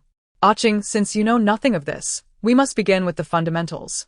We will practice dances and running, which will be quite arduous. Are you afraid of hard work? Sensing the sensitivity of his young mind, having already endured the loss of their parents and now facing the prospect of his sister leaving for work, he fervently replied, I am not afraid. I am not afraid. Very well, Oching. Tonight, we shall practice dances together. After correcting Jiang Qing's posture, Shi joined him, both of them holding the stance. Her intention was to provide a role model, yet the reality was stark. Aside from physical labor on the farm, she had not engaged in rigorous exercise, leading to her body trembling under the strain. In contrast, Jiang Chen, perhaps due to his youth, maintained his form admirably, even as he gasped for breath, leaving Sushi feeling somewhat embarrassed. After approximately half an hour, they concluded their practice. Sushi felt as if her legs were no longer under her command, while Jiang Chen plopped down on the ground, his legs still bent. "All right, remember to wake me if I cannot rise tomorrow," she instructed. "Yes, I will. Sleep now. And in a few days, you shall start school. We must not delay your studies." Okay. Chapter 55. East and West at dawn on the following day, Sishi, clutching the mechanical watch left by Zhang's parents, checked the time. This watch had been part of Zhang's mother's dowry on the day of her marriage. With only a few minutes until 5 o'clock, Sishi took a moment to gather herself before rising and waking Jiang Chen. It is often said that children who endure familial upheaval become remarkably mature and obedient. This was poignantly evident in Jiang Chen. Yet it filled Sishi with a profound sorrow. Nevertheless, there was no choice. He needed to stand on his own. Sishi had to venture out, as their financial situation was dire and she could not oversee everything at school. She could only hope to equip him with the ability to protect himself. Jiang Chen sprang from his bed to wash up quickly. To avoid contact with Sishi, he lit a kerosene lamp, for electricity was a precious commodity in their era, seldom used frivolously. In the morning, Sishi meticulously searched Zhang's parents' room, hoping to uncover something of value, but found nothing. Disheartened, she lay back on the bed. And in that moment, she noticed a glimmer of metal in the corner where the beam met the wall. The absence of windows rendered the room dark, making it impossible to see the reflection until she lay down and caught the light filtering in from the doorway. Though her uncle and the Zhang family matriarch had not visited the siblings in recent days, it was evident they would take further action if they remained empty-handed. To be safe, Sishi locked the courtyard gate, even though it was merely surrounded by a fence, and secured the door to the main room, as well as her own. The house was enveloped in darkness, and when she switched on the electric light, the dim yellow glow obscured the details within. By stacking 2 long benches, Sishi managed to reach a wooden box, which, to her surprise, was firmly nailed in place. She climbed higher, igniting the kerosene lamp for additional illumination. As she leaned closer, she discovered that the box's bottom was indeed nailed to the beam above, and it bore a lock that appeared to have been frequently opened, as it showed no signs of rust. The light she perceived emanated from the lock's reflective plate. She attempted to open it with a key from home, but it yielded no results. Contemplating whether to resort to force, she ultimately decided against it, realizing she would need to learn the skill of lockpicking. Determined, Sishi fetched a small saw and carefully began to saw through a corner of the lock plate, curious about the thickness of the box and the size of its contents. Upon creating a slight opening, she cautiously felt for any objects touching the outer wooden box, but discerned nothing. Still, she proceeded with caution, finally removing the corner piece. With the help of the lamp's light, she discerned a dark red, intricately carved box within. Though she could only see a small portion, she extended her finger to gauge the distance between the outer box and the inner object, which was approximately 2 fingers wide, reassuring her somewhat. Seizing the saw, once more, she diligently continued to cut down the corner, exerting considerable effort until she finally removed the wooden plank that secured the lock. At last, she beheld the full spectacle within, a redwood box adorned with exquisite carvings, featuring a lock that was not secured. With utmost care, Sishi lifted the box and placed it on the bed, covering it with a dust cloth before beginning to tidy the room. She opened all the doors, feeling safer with visibility into the outside world rather than being confined within. Carrying the box into the main room, where the light was cooler and the view from their mountainside abode was expansive, Sishi noted the few individuals laboring in the fields outside, while the roads remained largely desolate. Exercising caution, she laid her books on the square table and settled down facing the main entrance, ready to unveil the box. This way, she would be the first to notice anyone approaching, and the books would serve to conceal her discoveries. As she opened the box, she discovered a collection of food coupons and cash, along with a long box. Counting the money revealed a total of 23.86 yuan, alongside coupons for meat, rice, and even a piece of cloth. She tucked these items securely on her person, placing the box in the space behind the portrait of Jiang's parents, which leaned against the wall, providing just enough room for concealment. Only then did she take a moment to truly examine the long box. Measuring roughly 20 centimeters in length and 4 to 5 centimeters in width, devoid of any carvings. Upon opening it, she found a delicate jade fan nestled within, its jade blades connected by threads of gold, the handle wrapped in filigreed gold leather, and adorned with a jade tassel shaped like a fan. The fan, composed of 12 jade blades, bore no carvings, yet each blade featured a depiction of pine branches. Unfurled, the fan revealed a breathtaking scene of rugged cliffs and pine boughs. After gazing at it for some time, she felt as if a green light was pulsating, though upon closer inspection, it was merely an illusion. Clearly, this jade fan was no ordinary object. It seemed that this was precisely what Jiang's matriarch had sought. Indeed, the allure of wealth can be captivating. Now that she had discovered it, she was determined to keep it hidden. There was no way anyone would claim it from her. However, questions lingered in her mind. With such a valuable item as part of her dowry, Jiang's mother must have come from a prosperous family. Why, then, had there been no contact from her relatives throughout the years? During her illness, she had never mentioned this box, nor had she entrusted anything to Jiang Chen, suggesting it was not meant for her children, but rather something she wished to keep concealed. What stories lay hidden within? Chapter 56.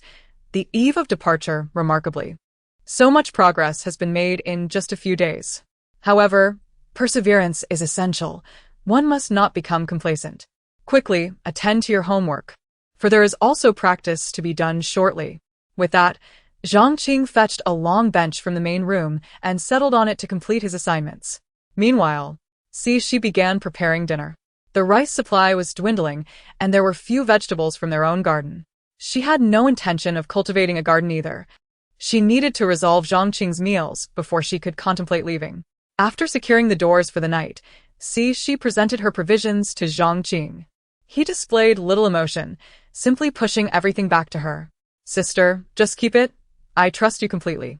Such is the bond of a true brother. Offering unwavering faith, perhaps all he needs is a warm support. Material wealth holds little significance for him. The following morning, she accompanied Jiang Chen to his school.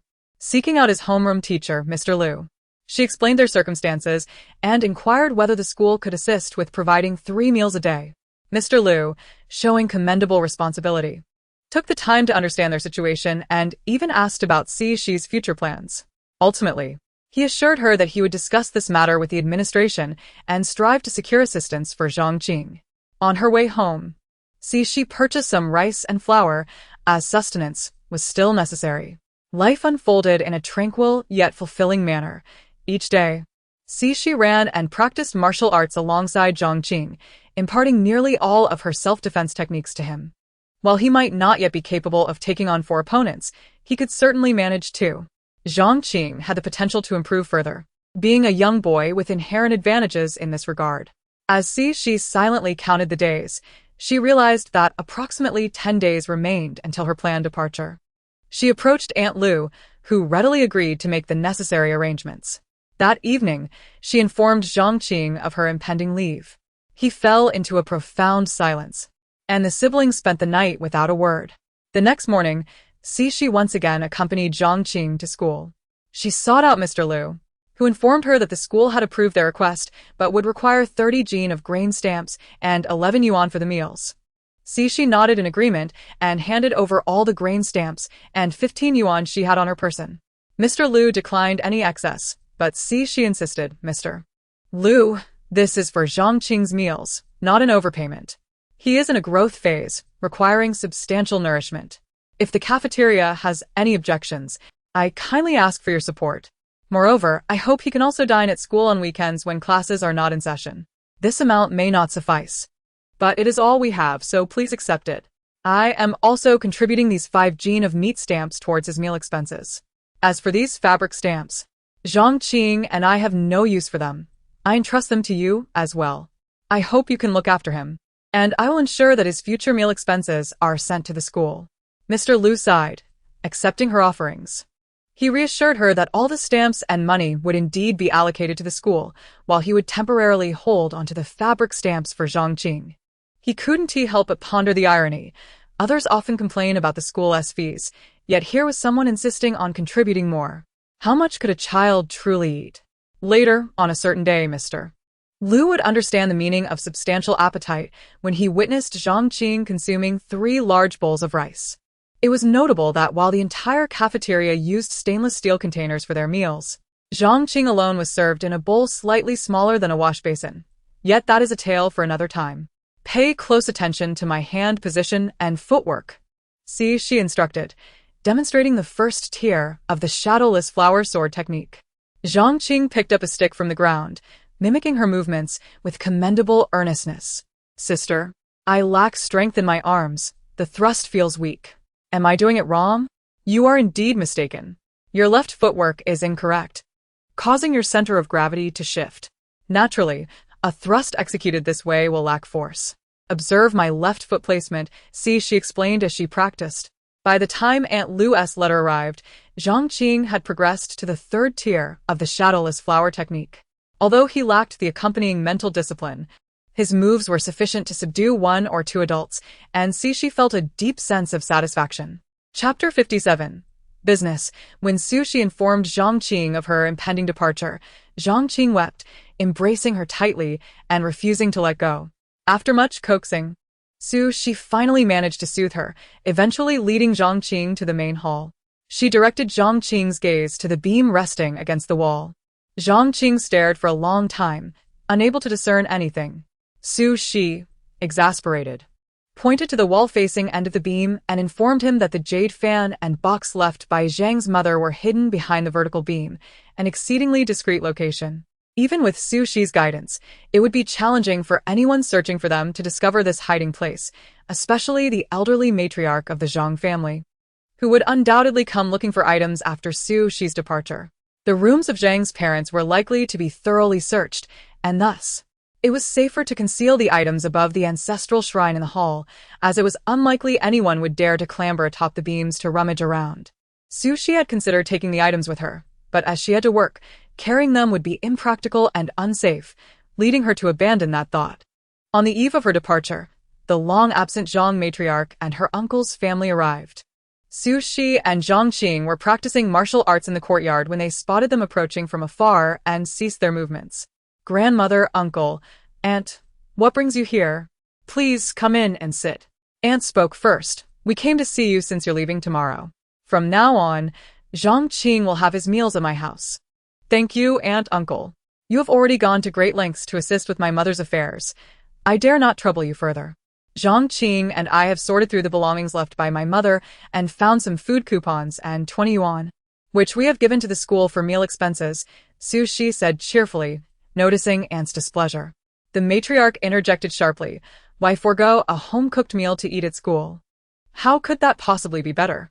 You mentioned you were short on funds, and while I understood your struggles and did not ask you for living expenses, I never imagined you would have money to spare for outsiders instead of your own family. You are just like your deceased mother, lacking in filial piety and care for the elderly. Oh, my short-lived son. The matriarch began to wail uncontrollably. Really? Just 20 yuan a month? She actually discovered a shop selling Republic-era clothing. Now that new styles are becoming more accepted compared to foreign suits and dresses, the Republic-era garments remain relatively niche. The shopkeeper was reluctant to sell Western-style clothing, claiming he did not want these foreign trinkets to tarnish his century-old establishment. Consequently, the shop was on the brink of closure, and in coastal cities, it was becoming increasingly common to purchase clothing and fabric without ration tickets. An idea began to stir within Shi as she casually browsed the shop, finding the garments quite appealing, well-crafted, though the styles were rather traditional, such as Zhongshan suits, kitpeos, and tang jackets.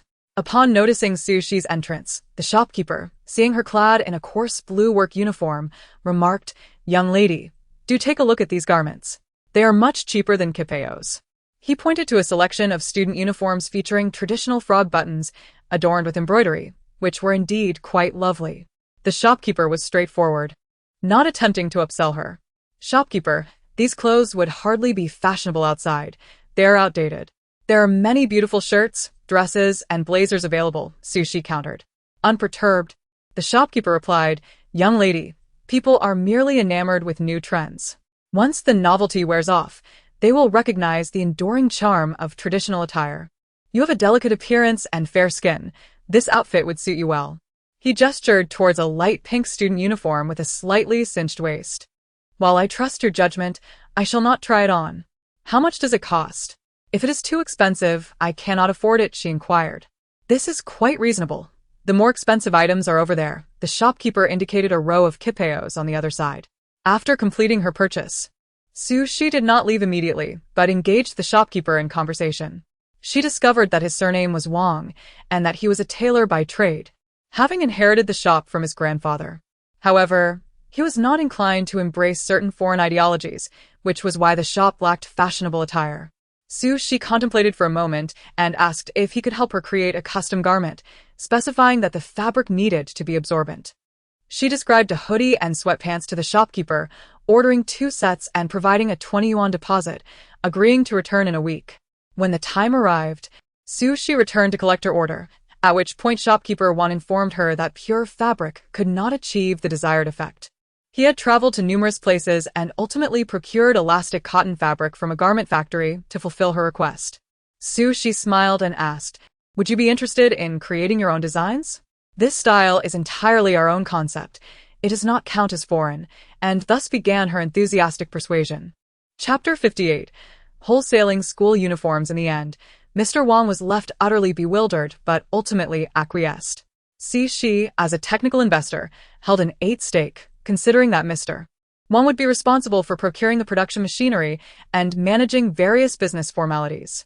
After the two signed an agreement, Shi handed over her remaining 50 yuan as her investment capital to Mr. Wang.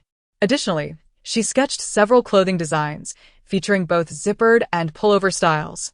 Regrettably, her drawings were rather unrefined, and it was only after Mr. Wang refined them based on her descriptions that they took shape. Regarding her technical investment, she felt no pressure, as the memories from her previous life lingered in her mind.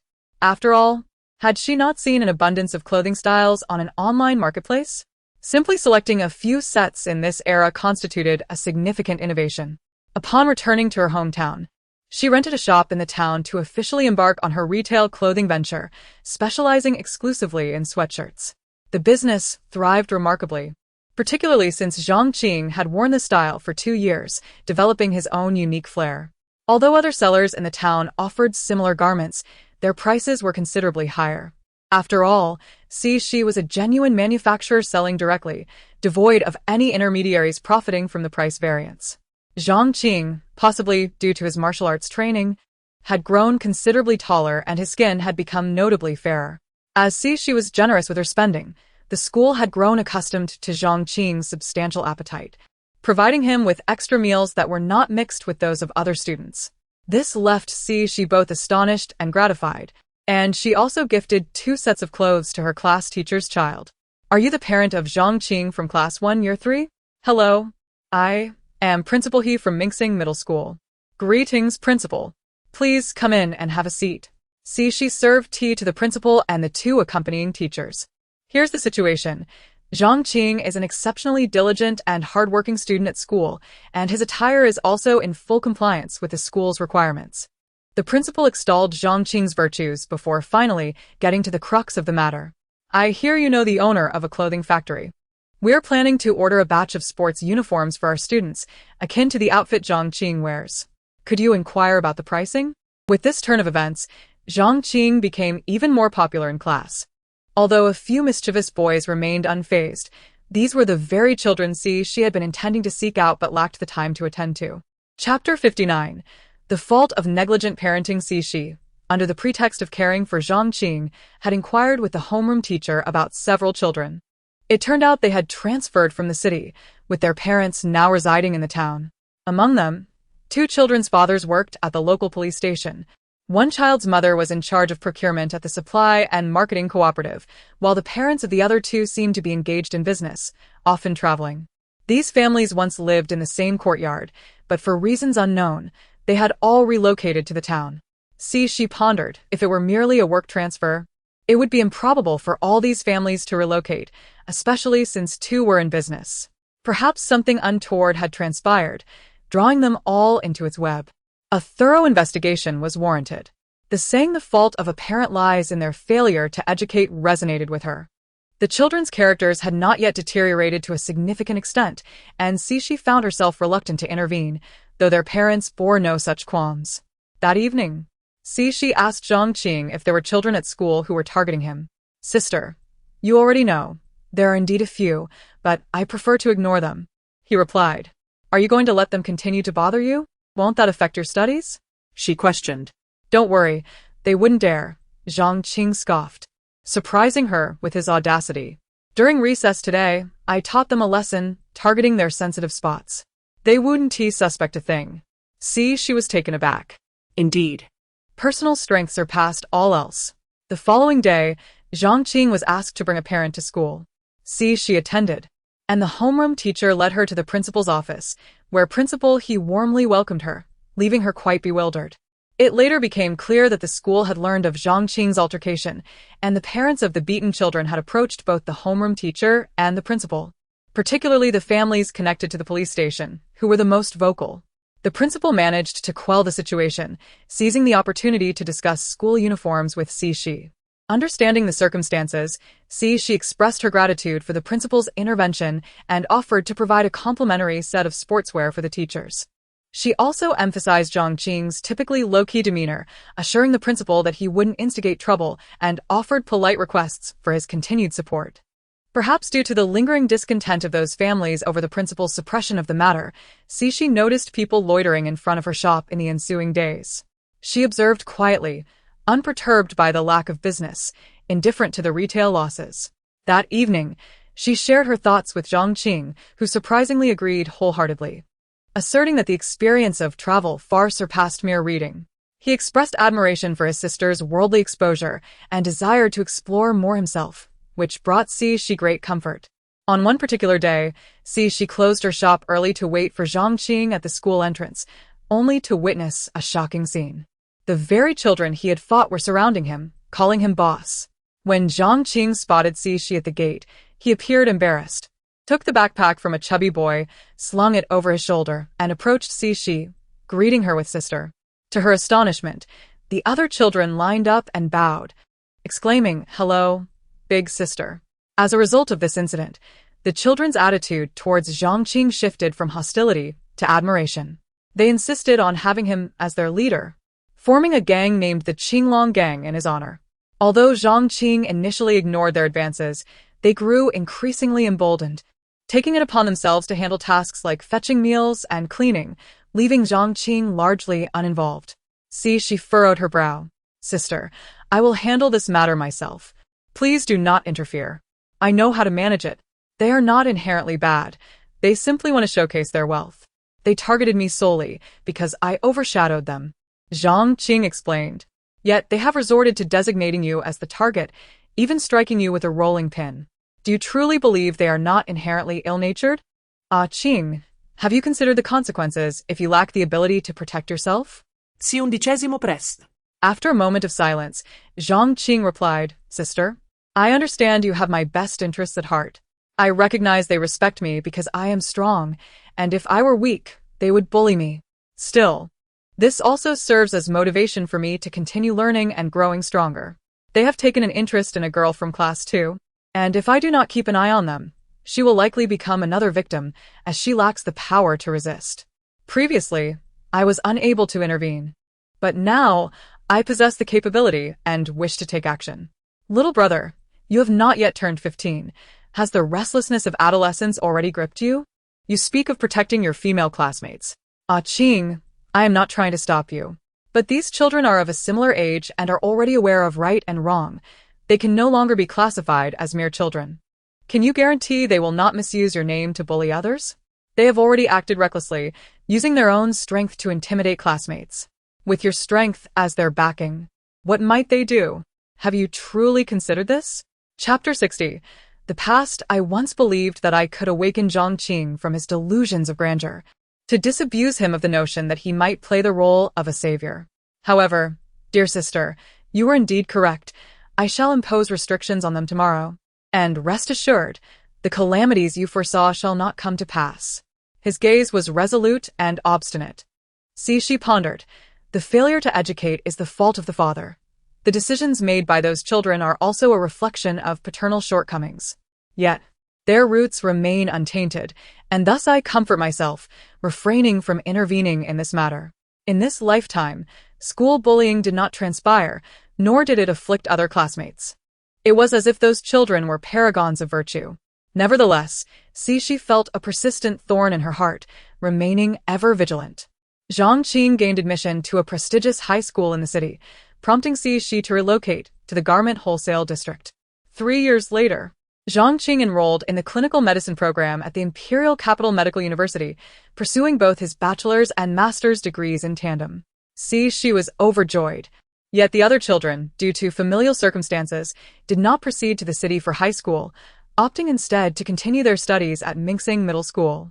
Without Jiang Chen's oversight, they inevitably succumbed to the same path as in their previous life, tormenting a girl to the brink of suicide. It was said that the girl had been raped and, unable to bear the anguish, leapt to her death. Her father, in a fit of rage, attempted to confront the assailants with a knife, but was restrained by security. In the aftermath, the parents of those boys sought a settlement, but the girl's father vehemently refused, insisting on involving the authorities. Eventually, for reasons unknown, the girl's family ceased their outcry, and her father vanished from the town without a trace. She captured the tragic events surrounding the girl's demise and the ensuing chaos at her home with her newly acquired film camera before making her way to the city. Through inquiries made with Jiang Chen's former middle school teacher, she discovered that the children in question had all attended a certain elite school. She rented an old red brick house near that institution and began selling clothes at the night market, engaging in casual conversations with the elderly women in the vicinity. Aware of the affordability and quality of her garments, the locals were inclined to support her business, and as familiarity grew, she gleaned more information about the school. Alas, the details she uncovered were trivial. Compelling her to initiate a conversation with an air of mystery, I heard that a female student at Mingsing Middle School committed suicide after being raped by several male classmates. Neighbor A, is that true? What a heinous act. Today's boys are utterly despicable. They should be sentenced. Neighbor B, indeed. What will become of that girl's family? They ought to be made to pay for their transgressions. Neighbor C, Little Zhang, are you certain of what you say? We haven't heard any whispers about such a thing at Mingsing. Neighbor's wife, I know. I went there to procure goods once, and I overheard townsfolk saying that the girl was driven to suicide. She then lowered her voice. It was those boys who had previously transferred from here. She quickly inquired, Oh, so they used to live here? The wife nodded. Yes, they resided here. It seems they got into some trouble at school, but I was away at the time. You have to ask Aunt Lee for the details. Back then, both the Zhang and Zhao families were dismissed from their jobs, but they went into business instead. I saw them last time. Dressed splendidly. They must be doing quite well. Neighbor A, really? They're making money? What business are they in? Neighbor B, yes.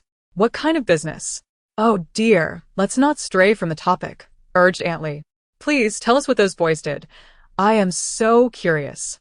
Neighbor's wife, yes, Aunt Lee, I too wish to know. We were never allowed to speak of it before. Surely we can discuss it now. Neighbors B and C. Indeed. We only knew they moved away, but we were unaware of any incident. Please do share.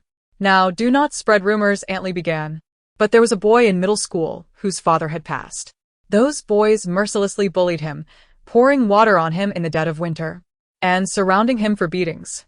His body was covered in bruises, and he was too timid to report it to the teachers. No one dared to speak on his behalf. But one girl, unable to bear it, spoke up, saying they should stop as class was beginning. That only fueled their resentment. After school, they cornered her, forbidding her to leave, and rumor has it they fetched a basin of boiling water to scald her. The boy rushed out to shield her, and they forced him to the ground, pouring the scalding water over him until he was lifeless. The girl was left in a state of shock. Only after the boy lay still did they panic and call for their parents. When the parents arrived, they called the police. Do you know what they claimed? Aunt Lee cast a glance around and whispered.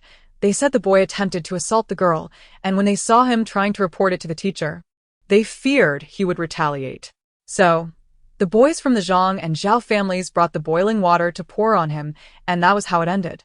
They paid a small sum to the boy's family and then moved away. Neighbor's wife. They truly deserve retribution. Those boys are inhuman. Are they not afraid? Neighbors B and C. How do you know all this so well? Why did you not speak up at the time? Those two boys are truly wicked. Aunt Lee sighed. I only learned of it long after the fact. The one who tended the boiler is my nephew's son. At that time, those families begged him not to speak, even offering him 10,000 yuan. He accepted it, and it was only in a drunken state that he revealed the truth.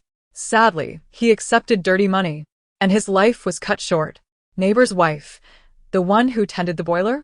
Is he the one who was diagnosed with stomach cancer and died last year? Aunt Lee nodded. See, she remarked. The dead cannot speak for the dead. Chapter 61.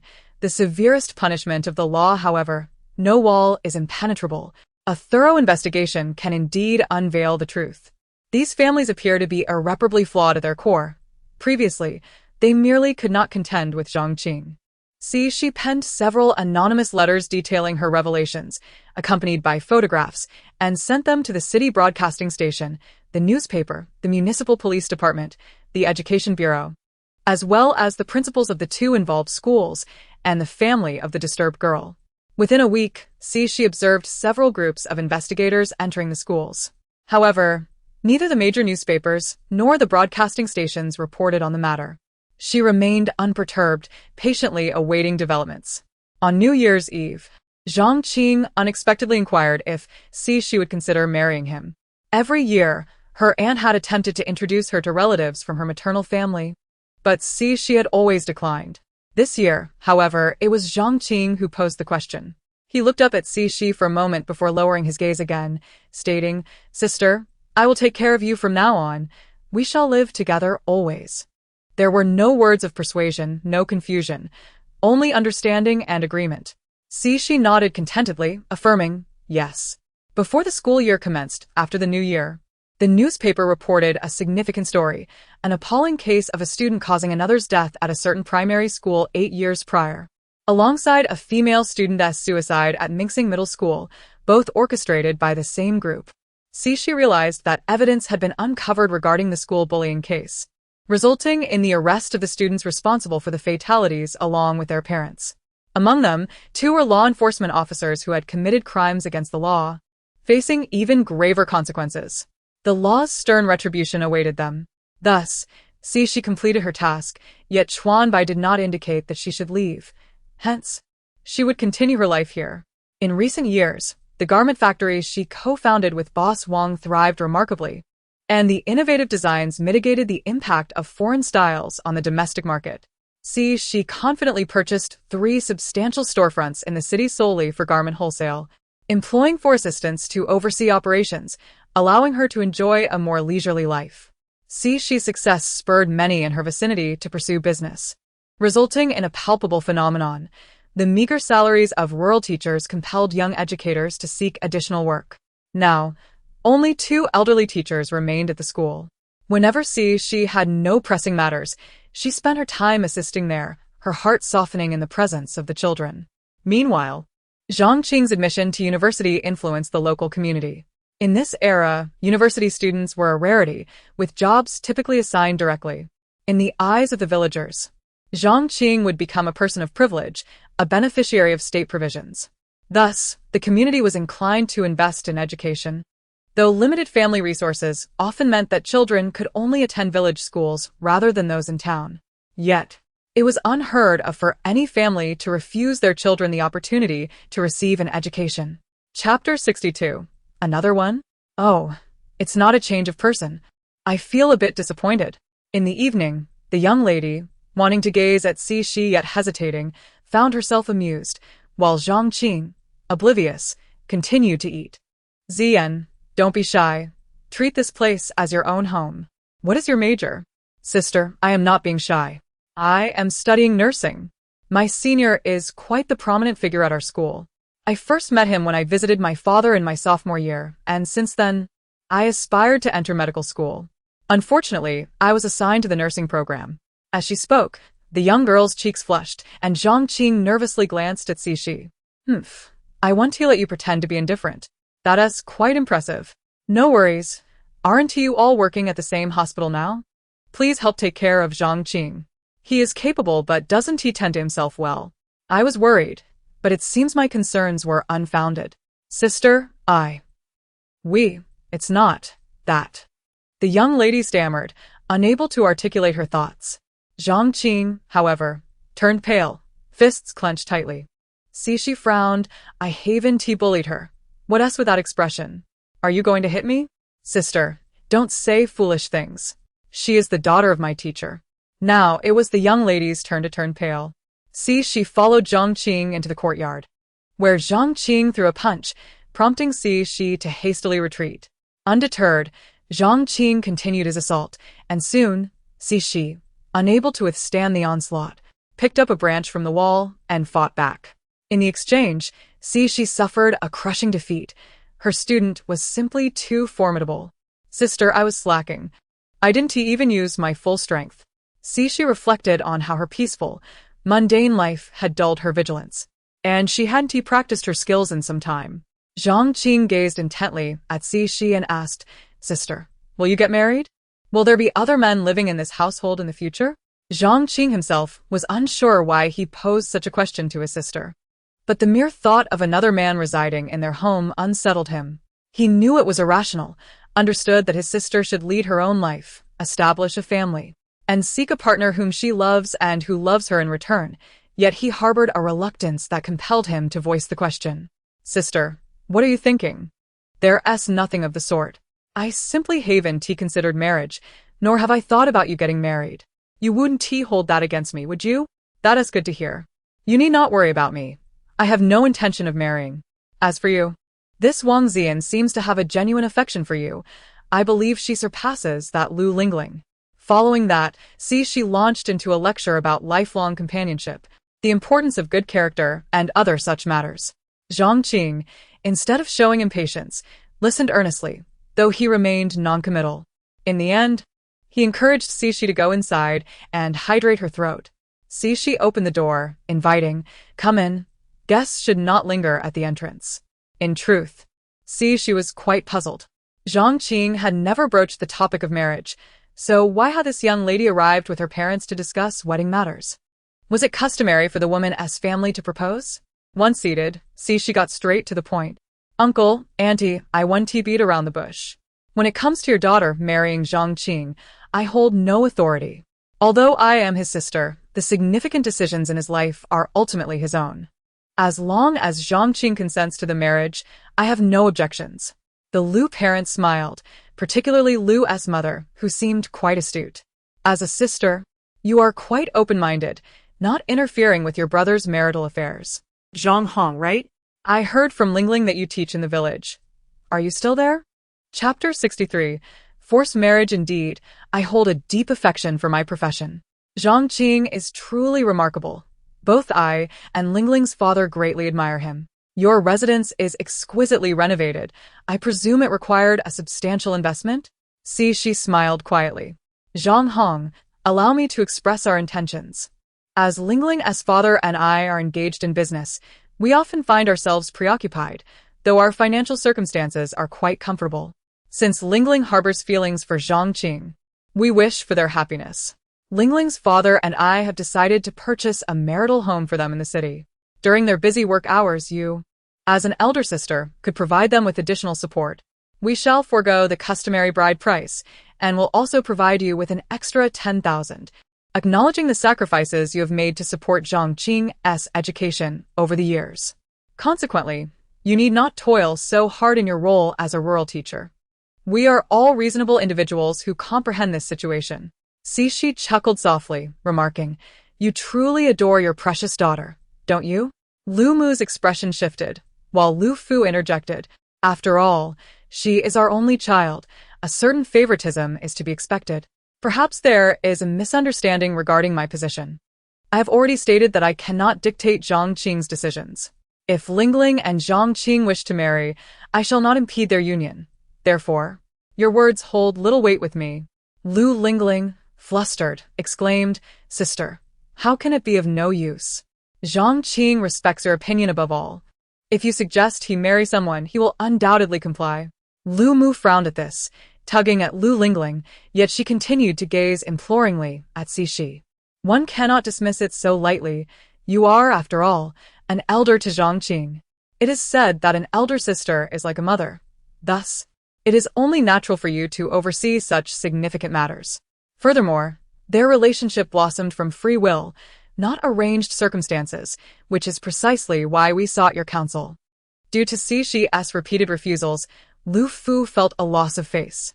Following a moment of silence, he stood abruptly. Very well, take your time to consider. We shall reside in the town for a few days and discuss matters gradually. With that, he turned to leave, and Cixi merely nodded. Not particularly invested in the situation. She had no intention of informing Jiang Chen and continued her classes as usual. After several unsuccessful attempts to gain entry, Lu Fu and Lu Mu departed, leaving Lu Lingling stubbornly behind, accompanying Cixi to her lessons. As a young woman in an unfamiliar place, Cixi reluctantly allowed her to stay at her home and, in between, managed to contact Jiang Chen to discuss Lu Lingling's intentions. Jiang Chen's demeanor was indifferent. Sister, when they come again, do not let them into our home. Their intentions are untrustworthy. Sister, do not acquiesce to their demands. I have no desire for such arrangements. This household will be ours alone. Jiang Chen remained silent, instead closing the courtyard door, causing Lu Lingling to stumble and fall. Cixi was taken aback by the scene. Produce your belongings. Jiang Chen crouched down, warning Lu Lingling, do not compel me to take matters into my own hands. Hand them over. Jiang Chen, you cannot treat me this way. We are to be wed. I shall repeat myself. Produce your belongings. She could sense Jiang Chen teetering on the brink of fury and quickly interjected, no, this must not happen. Sister, save me. Lu Lingling cried, bewildered by Jiang Chen's intentions, asserting that she had nothing. Jiang Chen let out a cold laugh, rummaging through her possessions himself. This foolish brother exhibited no gentlemanly demeanor towards this woman. There was no sense of awkwardness as he directly unearthed a slender box from her bag containing intimate apparel. Cixi recognized the box. It was, indeed, the one designed for a jade fan. Jiang Chen opened it briefly, then closed it and handed it to Cixi, turning to Lu Lingling and shouting, get out. Chapter 64. Epilogue. Jiang Chen, listen to me, please. The situation is not as you think. Sister, you must speak on my behalf. Cixi sighed, young lady, your family circumstances are so favorable. Why resort to theft? The only valuable item in my household is meant for Jiang Chen. You linger here, seeking that very thing, am I correct? You entered Jiang Chen's room today, did you not? Sister, I am truly sorry. Jiang Chen, I apologize. It is not as you perceive. I had no other choice. Lu Lingling, regardless of your justifications, they do not alter the truth of your theft.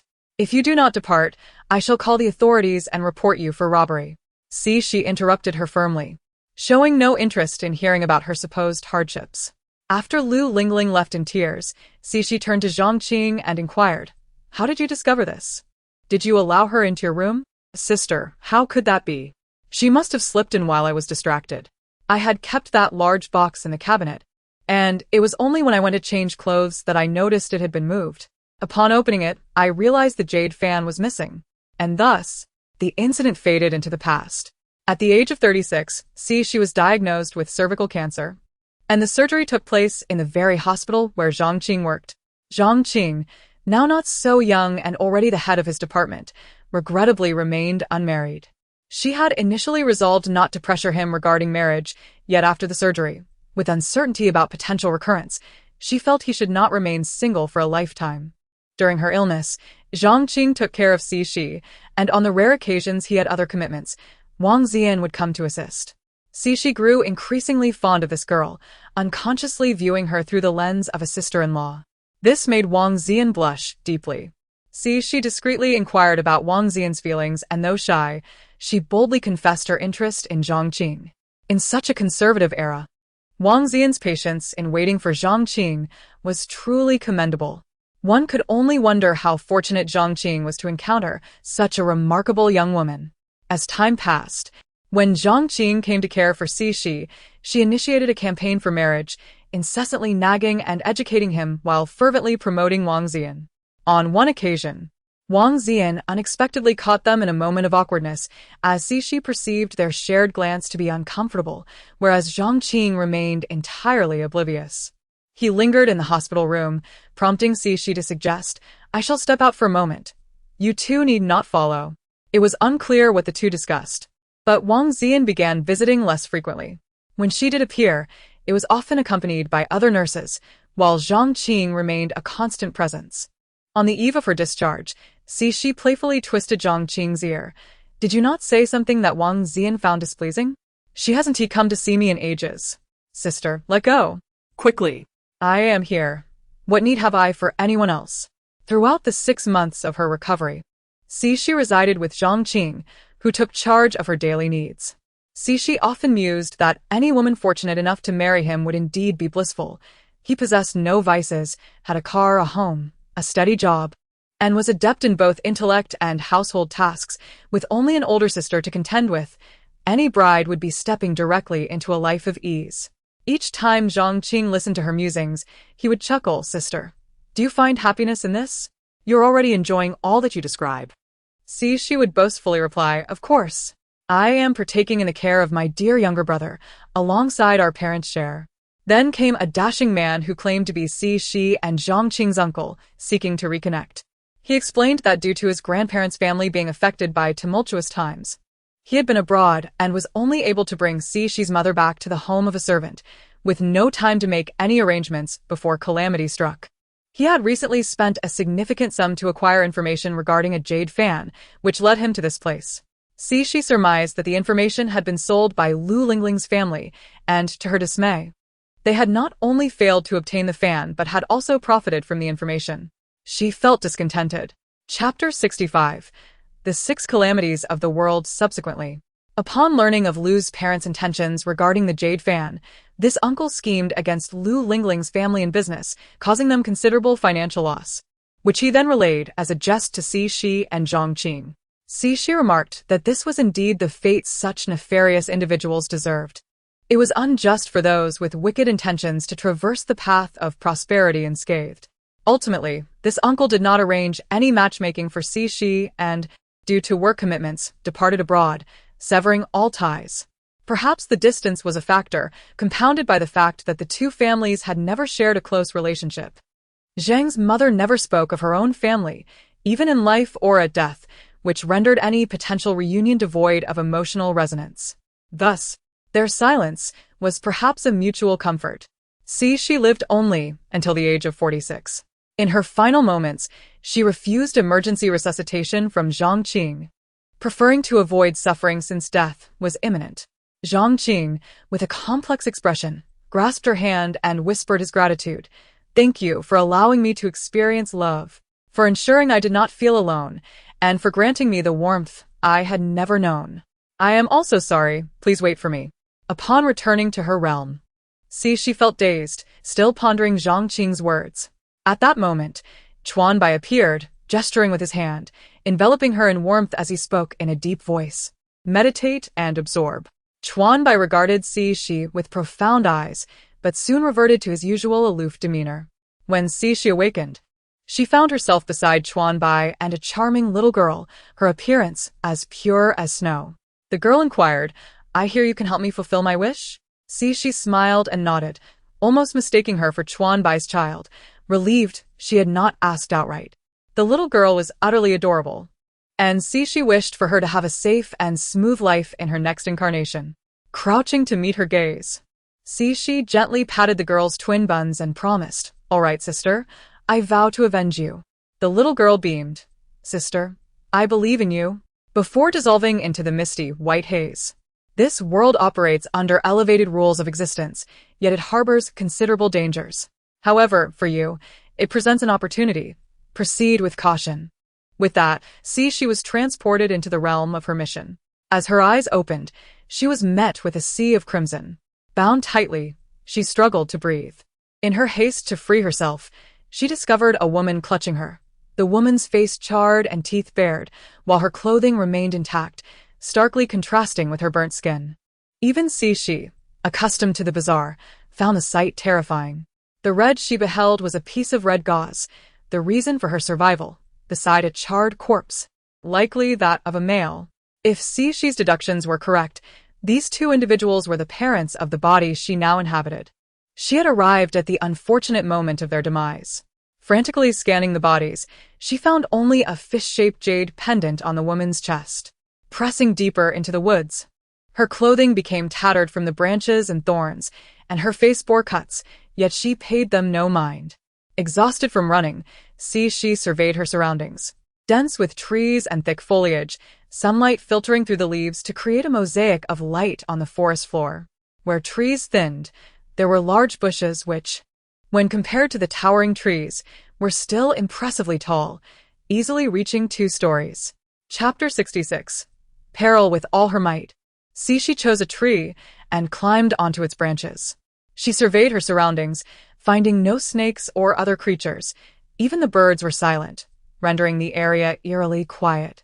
Her heart raced, and a chill ran down her spine as she sensed the danger lurking nearby. Yet, the thought of venturing out filled her with dread, fearing an encounter with that group of people. In the presence of formidable martial artists, her skills felt inadequate. She feared that even her most basic techniques would be futile for self-defense, leaving her caught between the fear of wolves and tigers. Suppressing her trepidation, Shi scanned her surroundings once more, but found nothing amiss. She began to piece together the memories of her host.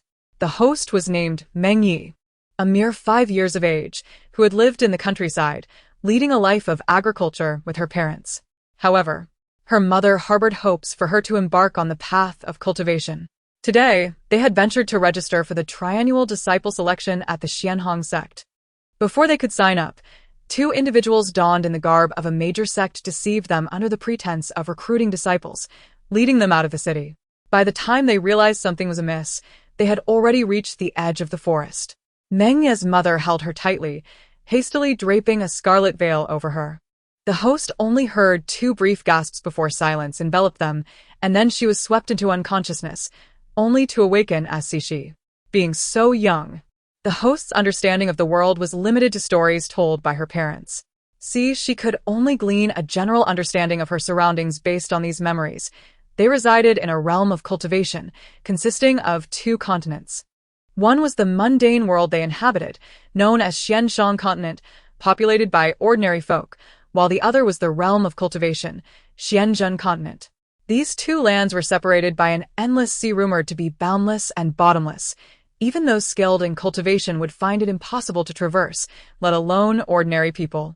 The endless sea would not support any object, not even a feather, which would sink into its depths. There were tales of those who, disbelieving the warnings, attempted to navigate it on a bamboo raft, only to find themselves submerged without a trace, leaving no bubbles behind. Attempts to rescue them resulted in similar fates, instilling fear in all who witnessed it. Once, someone sought to collect water from the endless sea to discern its peculiarities, but fearing the peril of sinking, no one dared to act. Eventually, a wealthy family hired a skilled swimmer, fastening him with ropes while a group of martial artists held the other end. As he approached the shore with a bucket, all seemed well until he lowered the bucket into the water. Then, an extraordinary event occurred. First the bucket vanished, followed by the swimmer, and then the entire group pulling the ropes, all disappearing like dumplings into boiling water, without a splash. The onlookers were horrified, and the rope holders found themselves unable to release their grip, as if it had adhered to their hands. From that moment on, no one dared to approach the endless sea. A tale told by the host's mother as a bedtime story, underscoring the importance of keeping a safe distance. The connection between the mundane and the cultivation realms relied on a portal that opened every 3 years, remaining accessible for 1 month before sealing shut. A feat even the most skilled cultivators could not reverse. The portal was located at Xianshang Daochang, situated in the heart of Luo City. The forests surrounding them belonged to the domain of the nefarious cultivators of the cultivation realm. According to Shi's understanding, the mundane world served as the cradle for cultivators. Given the difficulties in bearing offspring, sects often resorted to recruiting disciples to ensure their survival. It was unlikely that either the righteous or the malevolent sects would allow the mundane world to be slaughtered, as it would sever their own lineage. The host's memories only recalled two major sects, Xianhong sect and Yueshi sect, with Mengyi intending to enroll in the former. Yet today, that opportunity had slipped away.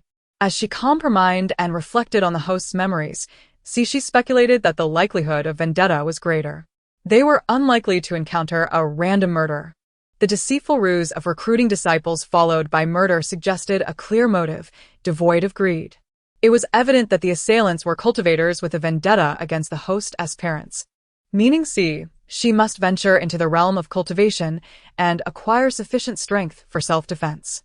To uncover the identity of the enemies, she would have to start with her parents' connections. Unfortunately, the host's memories provided little beyond her parents and a basic cultivation manual. She knew her father's name was Meng Qinglin and her mother's was Yi Fanyu. She mused quietly, pondering whether they had eloped, as she had never encountered their relatives in all these years. However, her thoughts were soon interrupted by the rustling sounds emanating from the thicket. She felt a profound sense of despair. Fleeing was not an option, for encountering a malevolent cultivator would spell disaster. Remaining motionless was equally perilous.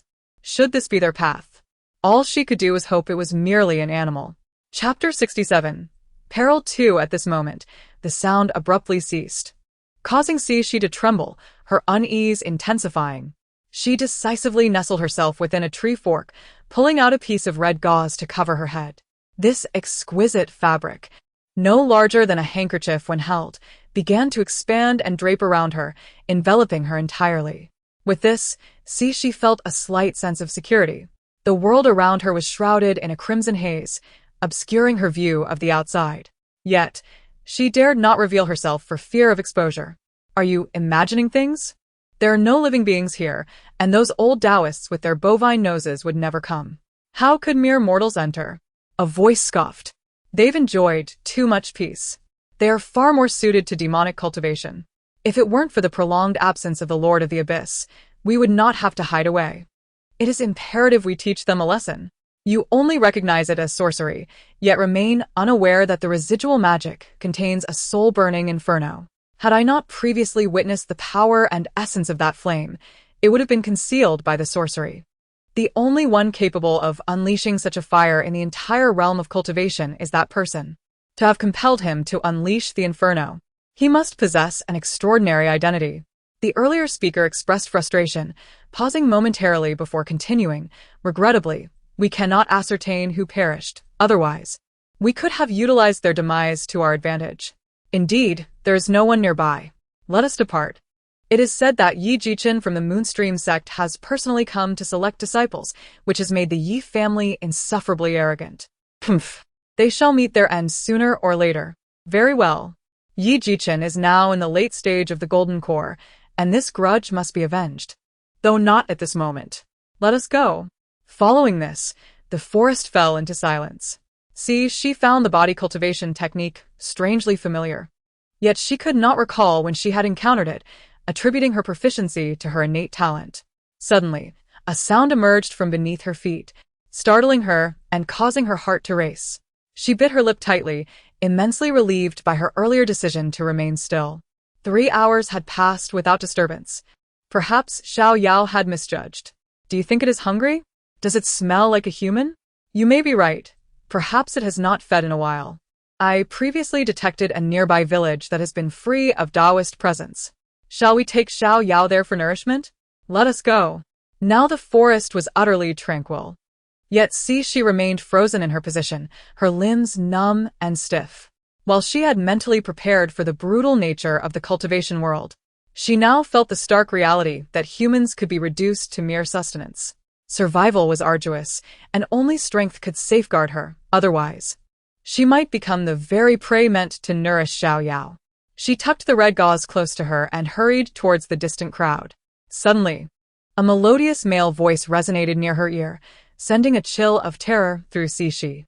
To her astonishment, she found herself immobilized, her legs still mimicking the motion of running, yet unable to advance or halt. An enveloping dread surrounded her, and tears streamed down her cheeks uncontrollably. What are you crying for? A strikingly handsome man appeared before her, clad in white as snow, his complexion as exquisite as jade, with long, dark hair elegantly tied within a jade crown.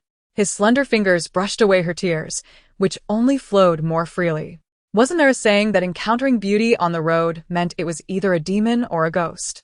As if sensing her thoughts, the man chuckled softly, devoid of any intention to wipe her tears away. Do not fear. I'm merely curious about an item of yours. I mean you no harm. Then, she watched in disbelief as the red gauze she had concealed flew into his hands. Chapter 68. Registration. Part 1. This is mine. Give it back to me. She exclaimed, disregarding the danger as she reached out to snatch it, though her efforts proved futile. The handsome man, holding the red gauze, squinted slightly. After a moment, he remarked, I see. Observing she with tears still glistening on her face, her expression one of bewilderment, and her little legs continually fidgeting, he chuckled softly. With a mere flick of his finger, she gradually became aware of her legs' movements, which then ceased. Your mother is Yi Fanyu, is she not? I am an old acquaintance of your mother. This object is called the Luo Meng Pa, a defensive item I gifted her when she was of your size. I never imagined that one day the formations within it would be entirely destroyed. Your parents must have encountered misfortune. Alas, what a pity. Will you accompany me? She sensed the danger emanating from this man. Although he smiled at her, the warmth did not reach his eyes, and she dared not provoke him.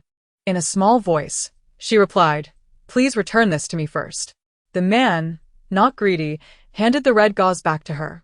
She clutched it tightly, hiding it close to her chest. Though this gesture seemed futile in the presence of the man, it brought her a modicum of comfort. What is your name? Will you come with me? He inquired with a smile. My name is Meng Yi. And you? Meng? I am an old acquaintance of your mother. You may call me Masterly. Masterly, my parents wish for me to go to the Xianhong sect. Are you also at the Xianhong sect? If you are, I will go with you. You foolish girl, I am a solitary cultivator. However, if you accompany me, you will be my sole disciple. I assure you, no one will dare to bully you. Will you come with me? His hand brushed against Xishi's hair, sending chills down her spine as she fought the urge to flee. But my mother and father want me to go to the Xianhong sect. She replied innocently. The smile faded from Master Li's face as he observed the fear in the child's eyes. Narrowing his gaze, he spoke gently, Very well. You may first go to the Xianhong sect. If anyone dares to bully you there, I will come to your rescue. Do you understand? C-11 nodded cautiously. Her heart heavy with despair. She had thought the task straightforward, yet she found herself teetering on the brink of danger. Go to the city to participate in the selection, he urged. With that, she dashed toward the city. It is said that human potential knows no bounds. When life is threatened, one can overcome any obstacle. In that moment, she sprinted to the Daoyuan, finding the registration area for the Xianhong sect, standing in line under the sun. As she stood surrounded by others, she felt truly alive, becoming aware of the sweat on her back, the aches coursing through her body, and the pangs of hunger. How wonderful it is to be alive! Most of those in line were children, the youngest being 4 or 5 years old, and the oldest around 10. She suppressed her hunger as she surveyed the expansive Xianshang Daoyuan, which was roughly the size of 2 basketball courts. The area designated for registration was an open square, with the grand entrance of the Daoyuan ahead. The entrance, composed of 3 massive stone doors, stood wide open. Through the doors, she glimpsed pavilions and fountains. A sight to behold.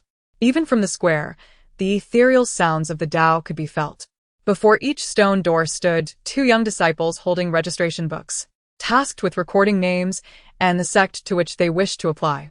She pondered whether the influx of applicants would lead to chaos, as if it were a large recruitment fair with mutual selection. Curious about the criteria and judgments for accepting disciples in the realm of cultivation, she was eager to experience this for the first time. When it was her turn to enter the trial point, the young disciple in blue recorded her name and the sect she wished to join before permitting her entry.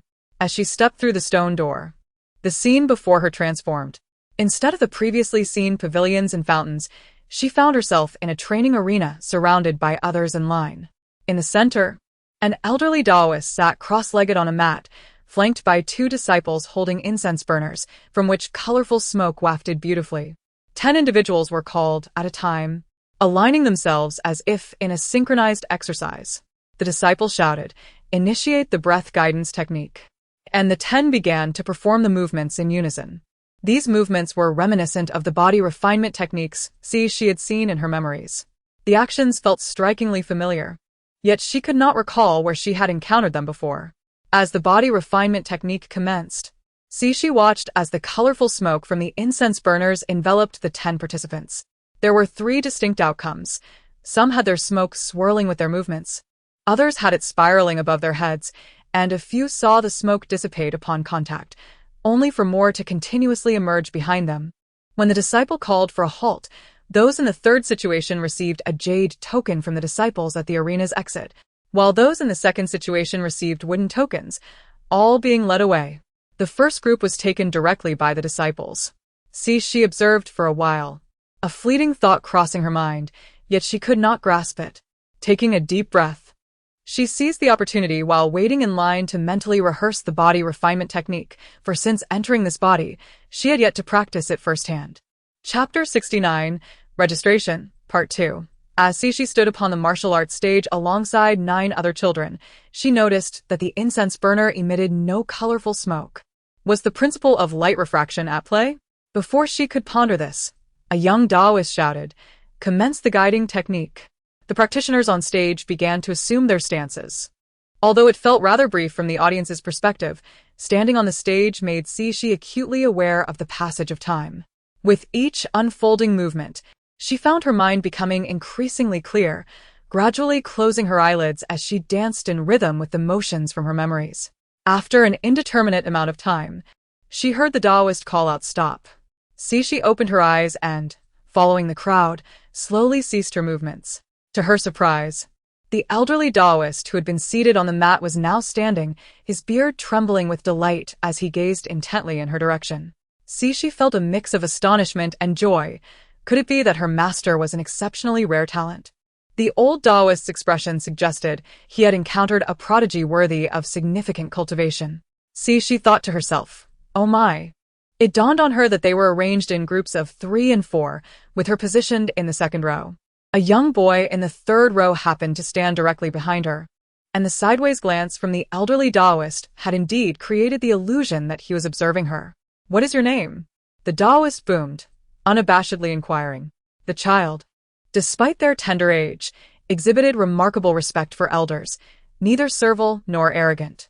With considerable talent, it seemed inevitable that he would grow into a distinguished gentleman with proper guidance. The old Taoist stroked his beard, smilingly nodded, and declared, "I am Sun Jian, elder of the Xianhong sect. Do you wish to become my disciple?"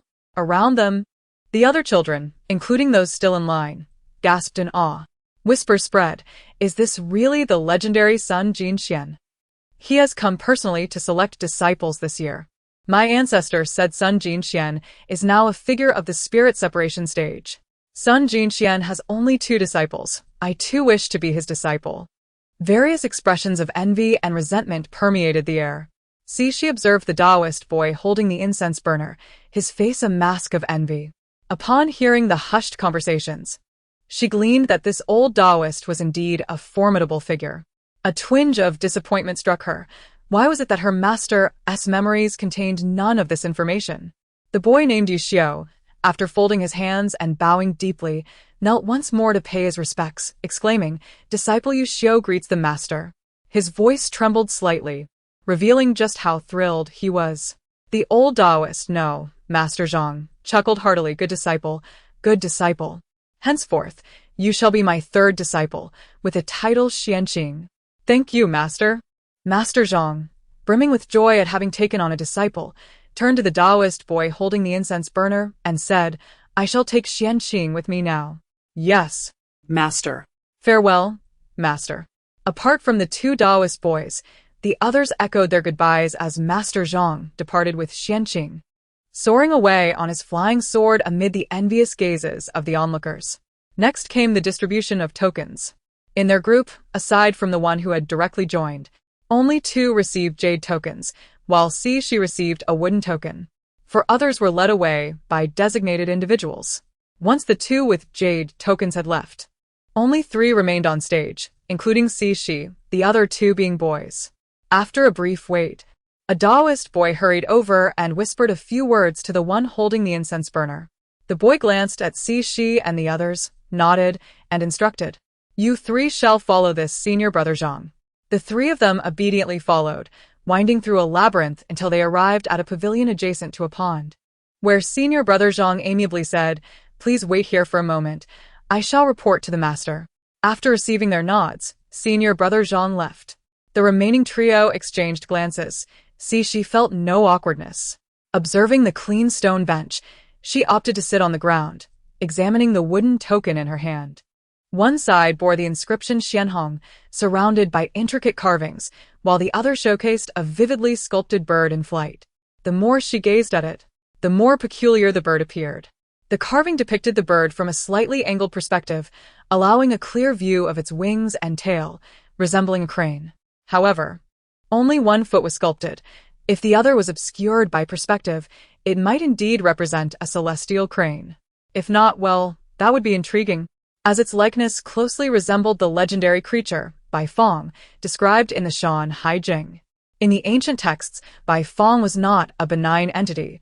Its appearance heralded calamities, often manifested as fiery disasters. If this indeed was Bai Fong, what could the Xianhong sect be contemplating? Chapter 70. 2 friends. Hey, what is your name? A voice interrupted Shi's contemplation. Upon raising her head, she noticed 2 young boys imitating her posture, sitting cross-legged before her. What is your name?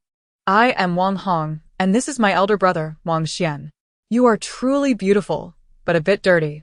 Where have you been to get so dirty? Didn't the senior brother at the entrance say anything to you? I heard from my mother that Xianhong sect only accepts good-looking individuals. Look at the new clothes my brother and I are wearing. Aren't they splendid? Your clothes are also quite lovely, just a bit torn. Do you still want to wear them? Let me tell you, my brother is good with needle and thread. Once we have our own place, I'll have him mend them for you. Seeing their expressions, and noticing Wang Xian wore a similar look, she couldn't help but chuckle, finding them utterly adorable. I am Meng Yi, 5 years old. The 2 little boys stared blankly for a moment before Wang Hong exclaimed, "You look even prettier when you smile. I will call you Little Leaf from now on. Shall we be friends? My brother and I are 2 years older than you, so you must call us brothers, all right? Little Leaf, I noticed you staring at this. Did you figure something out?" He pointed to the sign in his hand. "Well, I thought you recognized it since you were looking for so long. Could it be a divine beast?" Wang Xian and Shi both shook their heads, indicating their ignorance. The trio was assigned to a courtyard for cleaning, where Shi shared her room with 3 young girls named Li Qingsang, Li Qingyu, and Li Xiaoyuan. Their attire suggested they hailed from a higher social standing, with Li Xiaoyuan seemingly leading the group. Shi deduced they likely belonged to the same family, possibly a direct line, and a collateral branch. After resolving accommodation issues, a middle-aged Taoist priest arrived, his gaze sharp and humorless. After a few admonishments, he instructed the distribution of clothing, emphasizing that regardless of one's family background in the secular world, all were equal within the Xianhong sect. Respect for teachers and elders was paramount. Once she had changed into her new clothes, she prepared to eat, having been so hungry that she could hardly feel the sensation anymore. Upon exiting the courtyard, she spotted the Wang brothers peering curiously at the entrance. Upon seeing Shi, Wang Hong eagerly pulled Wang Xian over. "Little Leaf, so you live here. No wonder we couldn't find you after searching for so long. You look beautiful all cleaned up."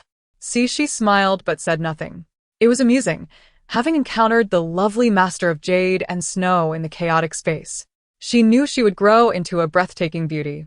However, the realm of cultivation was not lacking in beautiful individuals. Shi felt that mere appearance was nothing to boast about. "You were busy searching for Little Leaf. How could you hear anything?"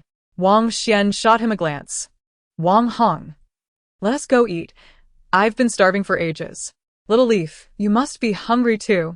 Let us hurry. If we delay, there won't be any good food left." On the day they were to be transported to the realm of cultivation, all newly recruited disciples gathered at the Xianshang Dao field. Shi realized that their group was the largest, all clad in gray robes. Following them were those in blue robes with white trim, while the smallest contingent consisted of individuals in white robes, perhaps only 20 or 30.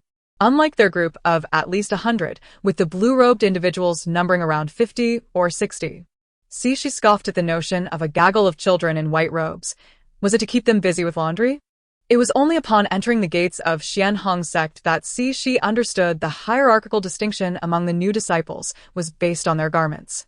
The gray robes denoted those who had received wooden tokens, rendering them mere servants upon entering the mountain, devoid of any rights.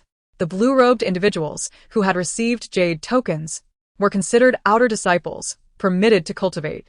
Each year, the sect held a contest of skills, and those who performed well could be promoted to inner disciples, thereby securing a continuous supply of cultivation resources. The white-robed individuals, on the other hand, were those selected for their exceptional talents, groomed to become direct disciples of various peaks. For instance, the earlier mentioned Yuxiu had been accepted as a personal disciple by Master Sunday. These individuals were the sect's focus for development, with boundless prospects ahead.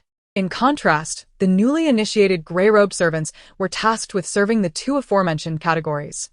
Any dissenters would be swiftly dispatched by the servant overseer to the back mountain to feed the divine beasts. Regardless of one's family background in the secular world, in the realm of cultivation, it was strength that spoke the loudest. Chapter 71. Assigning tasks. She was assigned to the divine beast garden. As the steward, upon seeing her charming and endearing demeanor, particularly given her youth, took special care of her and assigned her a rather easy task.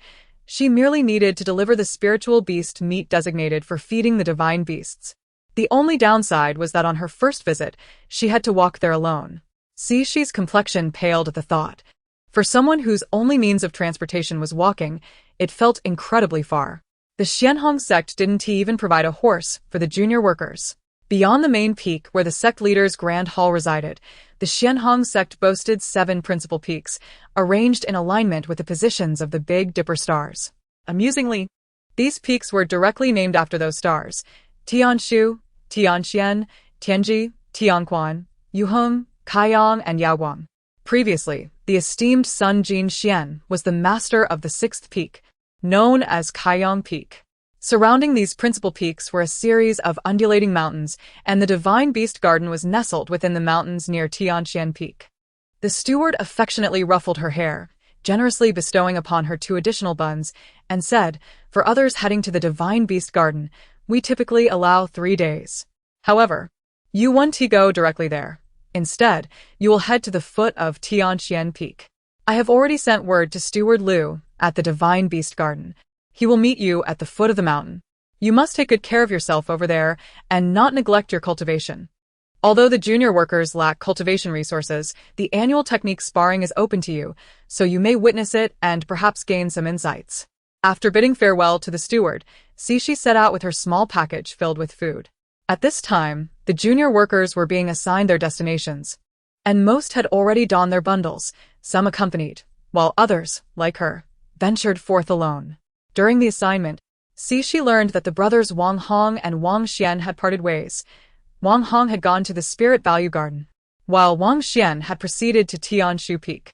She exchanged brief farewells with her 2 newly made friends, mutually encouraging one another to embark on the path of seeking enlightenment. Meanwhile, the 3 sisters from the Li family, who had previously shared a room with Shi, had all departed for Yaoguang Peak. It was rumored that the master of Yaoguang Peak was a female cultivator of the Li family, who had reached the pinnacle of the out-of-body realm and stood just a step away from the divine separation stage. It remained uncertain whether the peak master belonged to the Li family. The road ahead is long and arduous. Let us drive onward. With her short legs, she ambled along, stopping occasionally to admire the scenery. The sect appeared to be enveloped in swirling mist, reminiscent of a celestial realm. Although she understood this to be a mere illusion, a product of the formation, it did not dampen her spirits.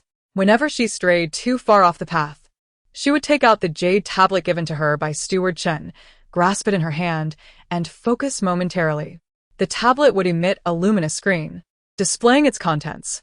Interestingly, the light emitted by the jade tablet was visible only to its holder, ensuring a strong degree of confidentiality. Just as she was checking her route, the map of the Xianhong sect along with her destination materialized before her. When Steward Chen had presented her with the jade tablet, he had also incorporated a minor formation that directly plotted her walking route. The small red dot on the screen indicated her current position, essentially a navigation system, a marvelous application of formation techniques in the realm of cultivation. After a day of walking, she could no longer endure the fatigue and sought refuge in a tree, climbing up to sleep. Steward Chen had mentioned that the wooden token given to them could repel animals, snakes, insects, and ants, ensuring that no creatures within the sect would attack those holding the token. Thus, she drifted off to sleep with peace of mind. Awakening the next morning, bleary-eyed, she slid down from the tree and landed softly on the ground. Wait, soft. She jolted awake, quickly clutching the tree trunk and peering down. Beneath the tree lay a youth clad in gray, his pallid face resting against the ground. She's descent had landed her squarely upon his abdomen. Was that the softness she felt? Remarkably, he hadn't stirred when she stepped on him. Could he possibly be dead? She furrowed her brow, slowly descending from the tree to crouch beside the youth and examine him. His sharply defined features, with sword-like eyebrows and slightly upturned eyes, complemented a high-bridged nose and thin lips. Indeed, a handsome young man. Testing for a breath, she found a faint sign of life. Chapter 72. Gratitude and Reciprocity. Hey, wake up. She urged him, but received no response.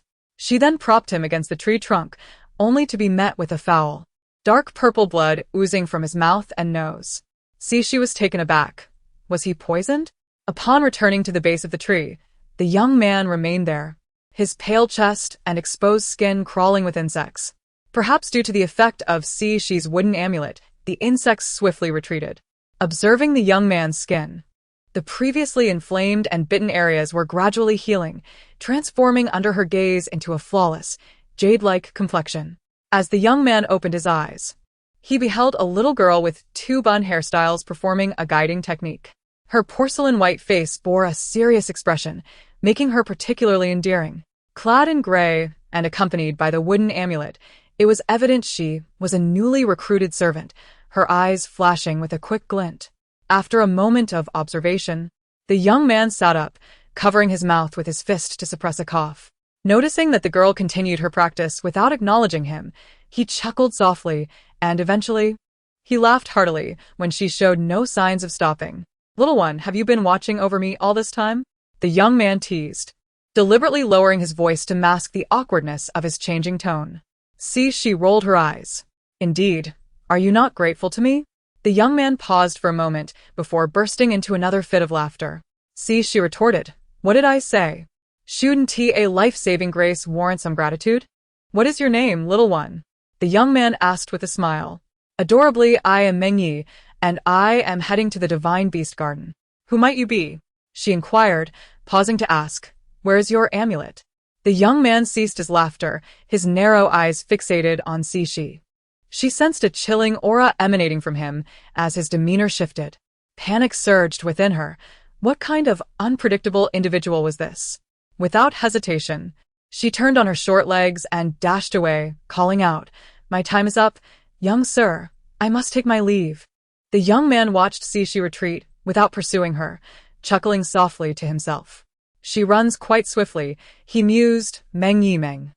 Stripping off his garments, a dark robe with golden trimmings appeared in his hands, which he donned leisurely before casting a cold smile towards the main peak and vanishing from sight. The latter part of She's journey was a sprint, possibly fueled by the body refinement exercise she had done while waiting for the young man. She felt invigorated, running for quite some time without fatigue. Finally, just before nightfall, she arrived at the foot of the Tianxian main peak, where no signs of disciples or servants were present. Typically, both disciples and servants resided halfway up the mountain, so she leaned against a tree and began to nibble on a large, white bun. Even after finishing the bun and completing 2 rounds of body refinement exercises, no one came to receive her, leading her to conclude that she would once again be spending the night in the tree branches. The morning chirping of birds awakened She, who opened her eyes to see swirling clouds and distant peaks appearing and disappearing. A sudden urge to shout welled up within her. Taking a deep breath, She leaped down from the tree and faced the distant mountains, resuming her body refinement exercises. Eventually, she closed her eyes, repeating the exercises over and over. As time passed, the mist began to dissipate, yet a large mass of nearly congealed vapor gathered above her head, with tendrils of moisture seeping into her body. Unbeknownst to her, she felt increasingly light and comfortable. Listening to the birdsong, she could imagine the birds preening their feathers while singing. The rustling sound made her envision leaves brushing against each other in the wind. Oddly, she fancied she could also hear sweeping and water-fetching sounds. She chuckled at the absurdity of these illusions, and upon regaining her focus, the water vapor above her dissipated with the conclusion of her movements, vanishing swiftly into the air. Chapter 73. The Divine Beast Garden. It was a tranquil day. Despite her tender age, she demonstrated remarkable skill in gathering the essence of heaven and earth through her guiding technique. Alas, the lack of a complementary mental method hindered her progress. This gift, however, could be considered a fortuitous encounter at the foot of my mountain, and there's no need to mention this matter again. Yes, Master, I shall remember this. I take my leave now. The esteemed figure lingered atop the mountain for a brief moment, their fingers weaving intricate gestures as they contemplated something. With a sigh, they mused whether this good fortune would prove useful in due time. Oh well, they concluded, and with a graceful flick of their sleeve, they vanished into thin air. Shi, feeling somewhat bored, was gazing at the scenery when a Taoist, flying on a sword, descended before her. You must be Meng Yi, assigned to the Divine Beast Garden? She accepted the jade slip handed to her by Steward Liu. Yes, Master, I shall remember this. Upon her arrival at the Divine Beast Garden, she quickly discovered the extent of Uncle Chen's regard for her. Initially, she believed that feeding the divine beasts merely entailed offering them a pile of meat or other sustenance upon sighting them. However, she soon realized that her task was far more sophisticated. She was to categorize the food according to the types of divine beasts and place it within the corresponding formations, allowing the beasts to come and retrieve it themselves. Such an elevated method of feeding. She had once implored Steward Liu to reveal the various divine beasts, but she was not only refused but also received a stern reprimand. Steward Liu explained that the inherent pressure of the divine beasts was beyond what a mere servant disciple could endure. Moreover, some of them were ferocious creatures, and he likely feared she might linger uninvited. Thus, Steward Liu was always present during her feeding sessions. Thanks to the mental method contained within the jade slip, she successfully drew qi into her body and entered the qi refining stage in her 3rd year at the Divine Beast Garden. Although she had previously experienced a surge of vital energy upon acquiring the jade slip, it had dissipated after merely circulating within her body for a short while. Consequently, she devoted nearly a year to diligently practice meditation and the operation of her mental method. During her physical training, she gradually operated her mental method, yet the vital energy would typically disperse after a single cycle. However, this process did serve to refine her constitution. Over the course of a year, her continuous refinement allowed her meridians to accommodate more vital energy. Finally, after surmounting this barrier, the energy completed a full circulation without dissipating. Undeterred, she proceeded to harmonize her mental method with her body refinement techniques, feeling increasingly adept at managing the flowing energy.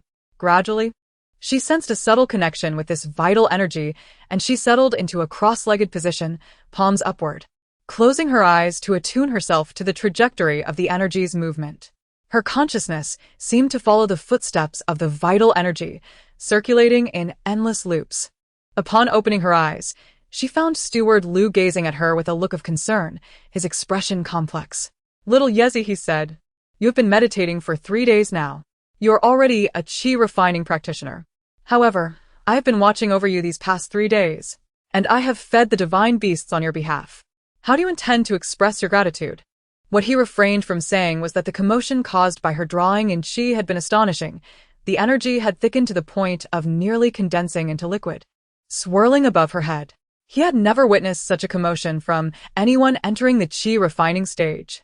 Even the master from Tianxian Peak had come, setting up a formation to prevent any disturbances among the divine beasts, only withdrawing the formation just as Shi was about to awaken. filled with pride and joy. Sushi tugged at Steward Lu's sleeve, playfully asserting, "Uncle Lu, you are the best. I will never forget your kindness.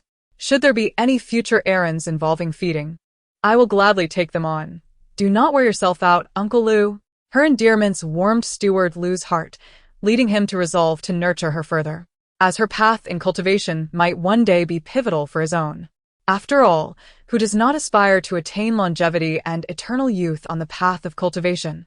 Steward Lu promptly relieved Sushi of her feeding duties, urging her to focus on her cultivation. The years passed swiftly, yet her remarkable talent seemed to have exhausted its potential with that single instance of drawing in qi. For 5 years, her cultivation appeared stagnant, prompting Lu to initially encourage her to remain patient. Eventually, it was Sushi who found herself reassuring Lu to be unhurried. Despite her cultivation seeming stagnant, Sushi alone felt the burgeoning strength within her body. Her meridians could now accommodate more vital energy. The impurities within her body had been largely purged through the circulation of energy, allowing her to go 4 to 5 days without food while remaining full of vitality and devoid of hunger. Sushi sensed something peculiar about her cultivation, yet she could not pinpoint the source of this strangeness. She could only console herself that this was a foundational stage, one that needed to be solidly established. On the path of cultivation, one cannot afford carelessness or harbor a sense of complacency. Thus, she resolved to continue solidifying her foundations. During this time, she had forged bonds with everyone in the Divine Beast Garden, even transforming the attitudes of those who had previously treated her with special regard. They had grown fond of this charming young girl. Sushi felt liberated, casting aside concerns about propriety, as if the repressed emotions accumulated over previous worlds had been released, filling her heart with joy and lightness. Now 13 years old, Sushi had grown taller and slimmer, her physique refined by the essence of vital energy. With her delicate skin, bright eyes, and graceful demeanor, she was undeniably a beauty in silence. Yet, once she opened her mouth to speak, her exuberance and boisterousness shone through, leaving much to be desired in terms of decorum. Chapter 74. Peering for so many years, Manager Lu had restrained her from participating in the magical competition, thus depriving her of the opportunity to apprentice under a master. She did not feel particularly regretful about this. Rather, she lamented the inability to reunite with her 2 childhood companions, as they had promised to meet at the event. She had inquired about the nature of the fiery karma, but all her attempts had ended in failure, leading her to cease her inquiries. On the eve of this year's gathering, most individuals in the Divine Beast Garden had gone to join the festivities, yet she was still forbidden from attending. Upon questioning Manager Lu, the response was simply that she could not go until she reached the Golden Core stage, a reasoning that seemed utterly nonsensical to her. Frustrated, she began to meditate in silence. A gentle breeze caressed her face, carrying with it a refreshing, ethereal fragrance. She abruptly opened her eyes, her pupils narrowing, for seated at the table in her room was an extraordinarily handsome man, leisurely sipping tea. It was none other than Li Jinren, the one who had once claimed to be an acquaintance of her mother. What a surprise to see this pest! For reasons unknown, she felt an overwhelming sense of danger upon his arrival, akin to being watched by a cold, venomous serpent, even though he had yet to make any move. How alert you are, yet you still tend to the beasts at Xianhong sect, and your cultivation remains at the qi refinement stage. It appears these past 8 years have not been kind to you. Do you recall what I said before? Li Jinren, I beg your pardon. I have entered the Xianhong sect, where I have my mentors and friends. I do not wish to leave. As for my cultivation, it is due to my own negligence. I promise to redouble my efforts in training, so please do not worry. She dared not leave with him. Her immediate instinct was to cry for help. However, the ease with which he had entered her room suggested that none in the Divine Beast Garden were his match. No, there were still divine beasts. She wondered which ones might be capable of dealing with him. Mentors and friends? Are you referring to Yanzhe or Lu Xian? She questioned, knowing that Lu Xian was Manager Lu, and wondering how she could possibly be connected to Yanzhe, the peak master of Tianxian, who had long since reached the integration stage, one of no more than 3 integration stage cultivators in the entire Xianhong sect. Perhaps sensing her confusion, Li Jinren smiled. Twirling his cup, It seems you remain unaware that your current heart method is his original creation. It is said that he has not even imparted it to his own disciples. Had it not been for our sparring years ago, I might not have recognized it. Yet, he chose to bestow it upon you. Really? Sparring? Do you expect me to believe that? Since you have learned his heart method, I shall not force you. When you reach the age of maturity next year, I will present you with a grand gift. Have you made use of the Luo Mengpa? Suddenly, there was a knock at the door. She noticed him frown and glance her way. Receiving his silent cue, she asked, "Who is it?" Xiao Yezi, Xiao Yezi. Hurry and open the door. It's Wang Hong. Just a moment. She looked at Li Jinren, who smirked slightly. Go ahead and open the door, little girl. Slowly, she descended from her bed and opened the door. Wang Hong stood at the entrance, now fully resembling an adult, though one could still faintly discern the child he once was from his sharply defined features. Upon seeing the door open, he froze for a moment, before finally exclaiming, Xiao Yezi, you were beautiful as a child, but you've grown even more stunning, surpassing any fairy I have ever seen. She wanted to laugh, but found herself unable to do so, especially with a formidable presence in the room. Instead, she asked, How did you get here? Did you encounter any inspections along the way? Have you forgotten? Tomorrow is the magical competition. Most disciples have gathered at the main peak square. For years, my brother and I waited for you there, but with your absence, we nearly assumed you had. Wang Gong posed. Relieved to hear that last year he had met a servant from the Divine Beast Garden who assured him that she was well and training. Fearing she might again not attend this year, he and his brother decided to split up, one waiting at the square and the other coming to find her. Let us go sit in the courtyard. Wait for me just a moment while I fetch some food. I'll go with you. I have so much to say to you. Why have you not kept our promise? There's only this one opportunity each year for you to roam free, yet we've been waiting year after year. The Xianhong sect maintained strict rules for its servants, allowing them only to operate within their own peak and forbidding any contact with others, except during the annual magical competition when they could join the disciples. Wang Hong followed closely behind Shi, lamenting her heartlessness and how she seemed to have forgotten her two friends, expressing how their sincere feelings had been wasted. He began to caution her against venturing out, warning that her current appearance would surely attract unwanted attention and that some individuals could be quite perverse. Listening to his words, she felt warmth bloom in her heart. The tension and fear she had felt earlier dissipating as she beheld the genuine emotion in her old friend's eyes. In a moment of exuberance, she threw her arm around his shoulder, exclaiming, How rare it is for you to care for me so. Such loyalty. I shall retrieve the delicacies I have treasured for so long to properly thank you. Who do you think you are calling sister? You're just a little girl. Wang Hong pretended to strike at Shi, and the two erupted into playful banter. They gathered their things and settled onto a stone bench in the courtyard, engaging in light-hearted conversation. Meanwhile, within the room, Li Jinren paused, gazing into the air before lowering his head to observe the cup in his hand, murmuring, Interesting. He then placed the cup down, formed a hand seal, and stepped into the void. In the midst of the clouds above, two strikingly handsome figures stood in confrontation, one of whom was Li Jinren, who had just departed from Shi's room.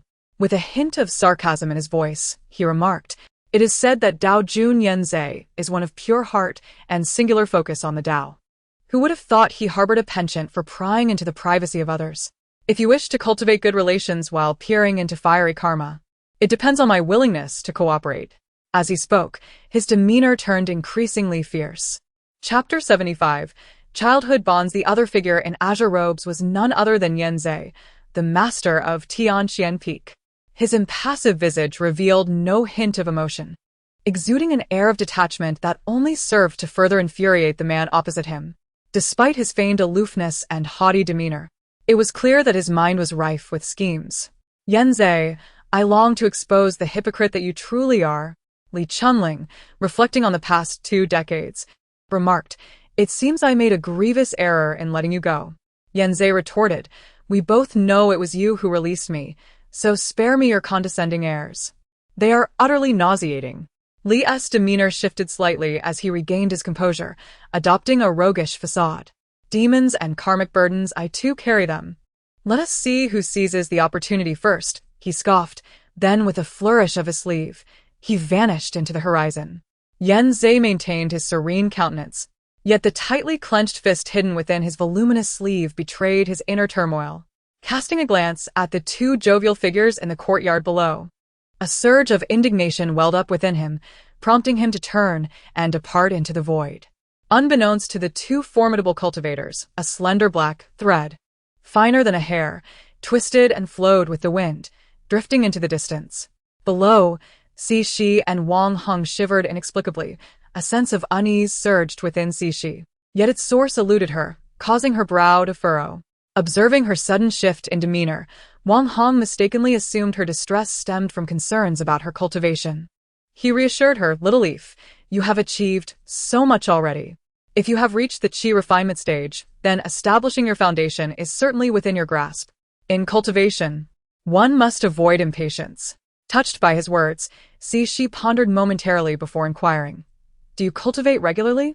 The question lingered unvoiced, as she noticed the awkwardness on Wang Hong's face, which was tinged with discomfort. He sighed, "Little leaf, those in charge genuinely care for you. As for me, I am well in the spiritual herb garden. As long as I complete my tasks, I can cultivate there. My brother, however, serves the outer disciples at Tianshu Peak. When those disciples are mistreated, he often bears the brunt of their wrath. Once, he was nearly beaten to death, and it was a servant who discreetly informed me. I resorted to stealing healing herbs to save his life." Noticing Xi's expression shift, he hastily clarified, "Little leaf, please don't be angry or anxious. Although I did steal the herbs, the overseer was aware and merely admonished me without punishment. During the years you were away from the grand event, both my brother and I worried about your safety and sought news, but we found none until last year, when we learned you were well. The overseer clandestinely provides me with a spirit herb each year. I now have 3. My brother received 2 for his injuries, and 1 is for you. Little leaf. My brother wants me to tell you that our lives are as insignificant as ants, and we must endure, but we should never act against our conscience." As he spoke, he produced a vibrant spirit herb from his robes and offered it to Xi. "Wang Hong, you need this herb more than I do. I have already attained the qi refinement stage. Using this would be wasteful. Please consume it yourself." Wang Hong was so taken aback by her words that he scarcely heard the rest. "Little leaf, what did you just call me? Say it again. After all these years, you've never referred to me as brother. I am so moved. I want to tell my brother that you called me brother. Little leaf, please say it again." She could only sigh, the tender atmosphere shattered by his antics. "Hurry and eat it, then let us practice the guiding body refinement technique together. Little leaf, this was meant for you. If I require spirit herbs, I will consult the overseer. Just call me brother once more." Their banter continued, with Xi finally exclaiming, "Just eat it already." Wang Hong, resembling a wronged spouse, was met with Xi's insistence as she thrust the herb toward his mouth. He looked as if struck by lightning, unable to reconcile the Xi before him with the soft girl from his memories. Upon her command to chew, he mechanically complied, his eyes accusing her of brutality. Xi allowed Wang Hong to practice the body refinement technique on his own first. Given her familiarity with the technique, she quickly discerned several errors in his movements. Sensitive to the flow of qi, she sensed its gradual accumulation, but any misstep caused it to dissipate, rendering further accumulation impossible. This guiding technique is different from the previous one. Who taught you this? How long have you been practicing? The overseer gave it to me as a special reward for my diligence in the spiritual herb garden, he replied. I've been very industrious, handling many tasks single-handedly. The overseer told me that practicing it in the garden is highly effective, but alas, my talent is lacking. After 5 years, I still cannot draw qi into my body. Foolish child, you've been misled. With your ability to gather and disperse qi, you're merely fertilizing the spiritual herb garden. It is indeed strange that you haven't been able to draw qi into your body after 5 years. The overseer likely fears you might speak out if he gives you spirit herbs. Stop practicing that technique. It will never allow you to draw qi into your body, even if you practice it until your last breath. Pay close attention to my movements. Wang Hong, incredulous, didn't doubt Xi but anxiously questioned. What if my brother is also practicing it? Don't worry, just tell him not to practice. But little leaf, once tomorrow passes he will be at Tianshu Peak. And we won't see him again until next year. Wouldn't that mean I've doomed him? Do not fret. I will speak to the overseer first, and then we will go to the square together to find him. For now, just focus on observing my movements. See, she contemplated her plan. A strategy forming in her mind. Chapter 76. Unabridged edition of the 8 sections of Brocade. After demonstrating the body refinement technique to Wang Hong, she observed him as he practiced, correcting his erroneous movements. The gathered vital energy remained intact, since her cultivation method was imparted to her by Li Chunling. As he had stated, and she had no disciples of her own, she hesitated to teach Wang Hong indiscriminately. Thus, she allowed him to continue practicing the body refinement technique while she sought out Steward Liu to request permission to go out. After searching the Divine Beast Garden extensively, she was dismayed to find that Steward Liu was nowhere to be seen. Inquiring with a young attendant yielded the same result. Consequently, she left a note in his room and another in her own before proceeding with Wang Hong to the Mountain Gate Peak Square. After practicing several times, Wang Hong felt as light as a swallow, far more relaxed than when he had arrived. She, being at the Qi refinement stage, felt no fatigue either. Within a few hours, they arrived at the square, where, as they had agreed, they indeed found Wang Xian. The 3 exchanged pleasantries, and Wang Hong eagerly disclosed the matter of the cultivation method to Wang Xian. However, Wang Xian remained composed, grabbing Wang Hong's arm and whispering urgently, "Do not speak of this." At that moment, a hearty laughter resounded from the square, drawing everyone's attention to the high platform. It was none other than the esteemed Master Sun Jin Xian, who retained his jovial demeanor from the secular world. "Xianqing, by sheer luck, you have triumphed. Master Yu Heng, quickly present the Cui Jin Dan. Your excellent disciple, Xianqing, should express his gratitude." Xianqing expressed his gratitude to Master Yu Heng, exclaiming, "Thank you for the bestowed elixir." A young man in flowing white robes stepped forward to bow in respect. Indeed, he was remarkably handsome, possessing extraordinary talent and boundless potential. "Kai Yong, you have done well these past decades by acquiring such a promising disciple," remarked a fellow cultivator seated alongside Master Sun Jin Xian. "What brings such joy today?" inquired a strikingly handsome elder as he approached the two. They exchanged glances before performing a respectful gesture, while the disciple in front saluted properly, exclaiming, "Greetings, sect leader." This was the sect leader of Xian Hong sect, radiating an aura of righteousness. He raised his hand and said, "No need for formalities. Ga Yang, what has brought you such delight?" The sect leader glanced at Xianqing, nodding in approval. "Not bad. You are nearing the foundation establishment stage. An excellent prospect indeed." Xianqing was the very child chosen from behind Shi, a true prodigy, now on the verge of foundation establishment.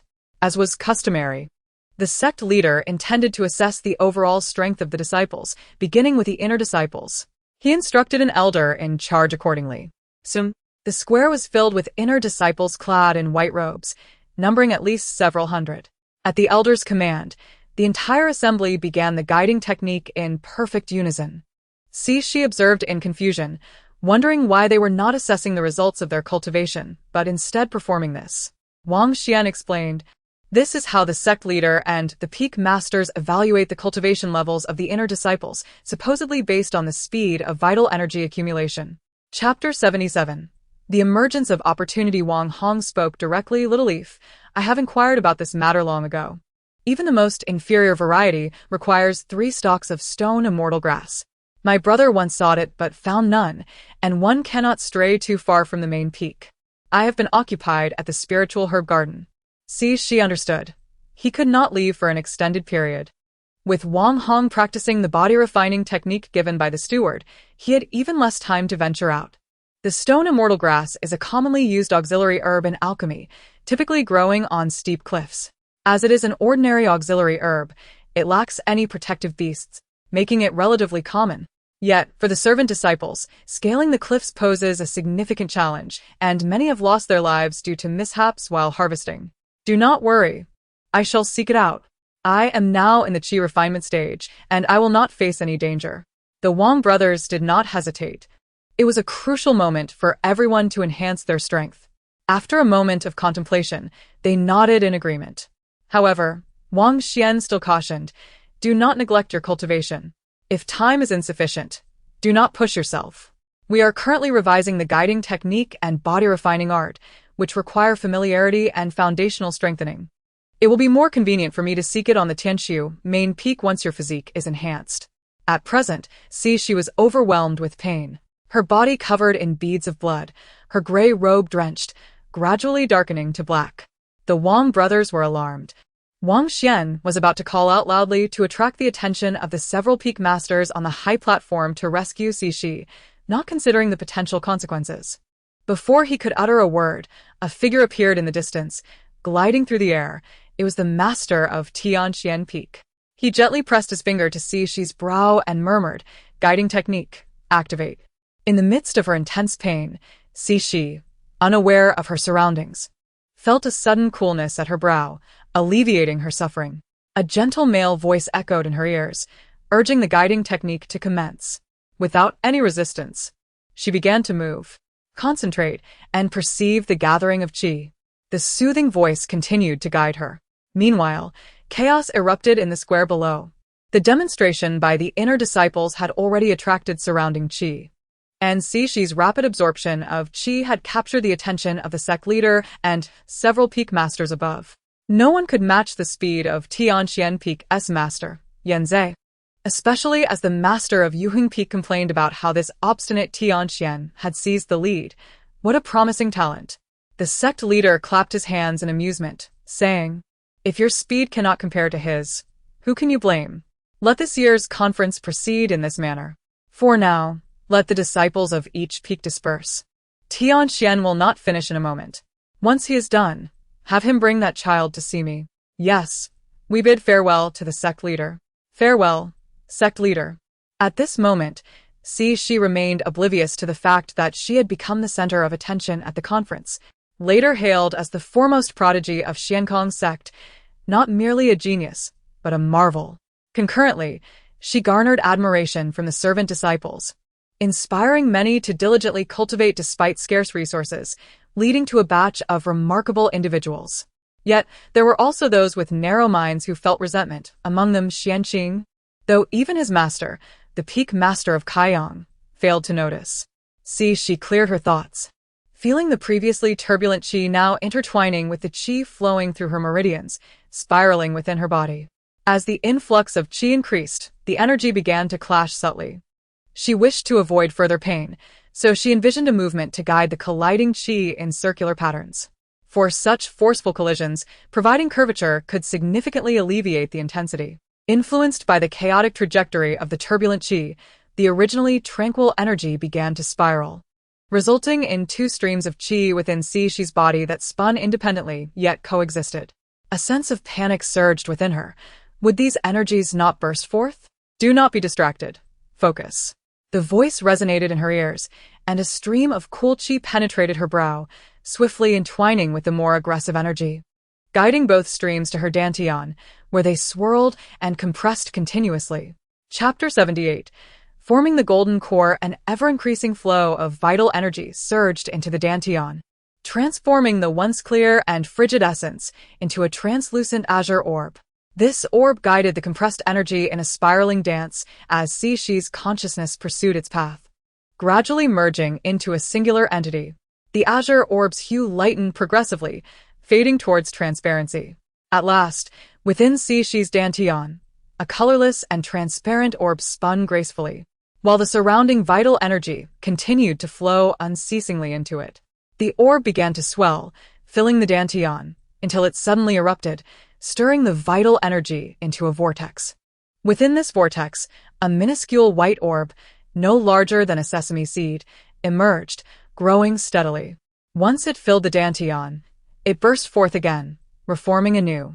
This cycle repeated until a purple orb, the size of a peanut, took shape in Shi's dantian, ceasing to expand. The entire dantian radiated with a purple glow, and the surrounding vital energy settled into a tranquil state. Shi had successfully formed her golden core, transcending the foundation-building stage. Upon opening her eyes, She beheld a figure clad in blue robes, whose extraordinarily handsome visage bore an expression of cold indifference, yet beneath it flickered a hint of tenderness. However, upon closer inspection, the phoenix-like eyes remained devoid of desire, as if the warmth she perceived was merely an illusion. She mused, truly a detached immortal, whose mere glance inspired awe. Congratulations on your successful formation of the Golden Core, the aloof immortal addressed her directly. Thank you, Master Qian, for your assistance. She replied, filled with gratitude. It is of no consequence. Your fortune has brought you to this point. I merely aided the natural flow, he responded. The two elder stewards, upon noticing Xi's awakening, approached to bow before the master of Tianxian Peak. We greet the master of Tianxian Peak. The sect leader has instructed that you take this disciple with you after your affairs are concluded. She realized, so this is the master Yanzhe of Tianxian Peak. The very heart method I cultivate is of his own creation, and it was he who assisted me in this golden core formation. What could his intentions be? It was no wonder she pondered thus. As a mere servant disciple, lacking both foundation and talent, her peers in the Xianhong sect numbered in the thousands. Why did he single her out? The same could be said of that Master Li from the mortal realm. The death of her parents seemed to have acted as a catalyst, drawing forth these unrelated individuals. If there were to be any value within her, it could only be that Lomiai Pa. It was merely a lack of ability to comprehend it. Henceforth, she resolved to delve into its mysteries. What a remarkable disciple! Blessed with exceptional roots, successfully forming a golden core. The sect leader laughed heartily as he emerged from the inner hall. Yanzhe, will you take her as a closed-door disciple? Your Tianxian Peak seems rather desolate, he jested. You jest, sect leader. I share a certain affinity with her, but the bond of master and disciple is too tenuous. Her cultivation will follow its own course, Yanzhe replied. Oh, so Yanzhe can now glimpse the heavenly secrets? This is indeed a momentous occasion for our Xianhong sect. The sect leader expressed his astonishment followed by great joy. She felt disheartened, believing she might secure a worthy mentor and gain access to the sect's resources for her cultivation, only to have her path severed by the notion of following the natural course. The sect leader paused, a bitter smile forming on his lips. It seems I have fallen to a lower path. Very well, you may go. Manager Lu stood at the entrance of the Divine Beast Garden, and upon seeing she descend, he prepared to kneel before the Golden Core Master, but was promptly supported by her. Manager Lu, it is thanks to your care for Meng Yi that I stand here today. There is no need for such formalities. I shall continue residing here. Master Meng, Lu Xian stammered. In the realm of cultivation, strength commands respect. Once you elevate your power, you become a senior, regardless of age. Observing this, she felt compelled to retreat swiftly to her former courtyard, closing the door behind her to concentrate on examining the jade slip given by Yanzhe. Meanwhile, a significant event unfolded within the cultivation world. 10 years ago, the Grand Elder of Yueshi sect, Meng Moding, had secluded himself to attain enlightenment, only to be beset by inner demons, leading him down the path of demonic cultivation as an Asura. The Yueshi sect suffered devastating losses, particularly among the younger generation of talented individuals who faced countless casualties. Had it not been for the combined efforts of several elders to establish a demonic formation, and the sect leader's sacrifice of an arm, it was feared that their disciples would have perished entirely. The Yueshi sect plummeted from a prestigious cultivation sect to one of lesser standing, as disciples were slain and resources plundered. The sect leader, left with no choice, constrained his disciples from leaving the mountain and began cultivating within the sect's protective formation. Thus, within the realm of demonic cultivation, there emerged a new Asura demon ancestor, who proclaimed himself the Asura Old Ancestor, seeking to end violence with more violence. Chapter 79. The Gift for 3 months. She has devoted herself to the cultivation of the techniques inscribed on the jade slips. During this time, thanks to the previous friendship established with the Wang brothers, although she has not formally accepted a master, the Lord of Tianxian Peak frequently offered her guidance in her training. It seems there is an unspoken connection between them. The esteemed master of Tianshu Peak appeared to have realized something and joyfully sought to cultivate a good relationship, sending Wang Xian to the Divine Beast Garden. The steward in charge of the spirit plant garden promptly sent Wang Hong to the same place, along with several cultivation techniques as gifts. Having been deceived a few years prior, the Wang brothers were cautious about practicing the gifted techniques without permission. It was only after she selected a jade slip for each of them that they commenced their training. Regarding the resources for cultivation provided by the sect, which were delivered monthly, she refrained from using auxiliary spiritual herbs as she had been advised by Master Yanzei. Instead, she chose to distribute these resources among others, including the initial steward, Chun, whom she had intended to bring over to her side.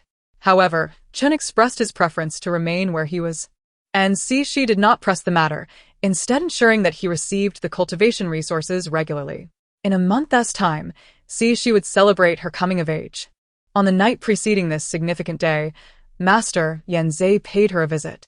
Fortunately, as a practitioner of the spiritual arts, he was accustomed to meditating at night rather than sleeping, sparing she from the discomfort of an unexpected intrusion into her quarters. She felt compelled to express that such behavior was inappropriate, yet the calmness reflected in his phoenix-like eyes rendered her speechless. "This jade stone can serve as your life's treasure," he said, handing her a dull-looking rock. She could not perceive any jade qualities within it. "Do not underestimate it. While its surface appears unremarkable, it holds immense potential within. My spiritual consciousness cannot penetrate it. It is suitable for you, as it remains untainted by karmic influences during your cultivation." Curious, she examined it closely, but found nothing noteworthy. Despite her earlier doubts regarding his intentions, she had grown to trust Master Yanzei, who had consistently supported her. Though she had not formally become his disciple, she had long regarded him as her mentor. Henceforth, she would comply with any of his requests, provided they did not interfere with her own tasks. Following the steps outlined in the jade slip, she commenced the ritual of refinement. Over the course of 3 days, the seemingly mundane stone transformed into a swirling mass of azure and violet energy residing in her dantian. With a mere thought, she could manipulate it into countless forms, a truly remarkable treasure, deepening her gratitude towards Yanzei. "You lack experience. I recently discovered a secret realm. Let me take you there for some practical training, which will expedite your mastery of the techniques." With 3 days remaining until her coming of age, Yanzei led her to the secret realm. To facilitate Shi's swift understanding and application of the techniques, she took the lead in flight throughout the journey, confronting any unworthy demonic beasts that crossed their path, while Yanzei merely observed from behind, intervening only when she was on the verge of exhaustion. However, just before reaching the secret realm, they were intercepted. "Little girl, you move swiftly. Did you forget I promised you a gift for your coming of age?" The familiar voice belonged to Li Chunling. "Fortunately, I've caught up with you.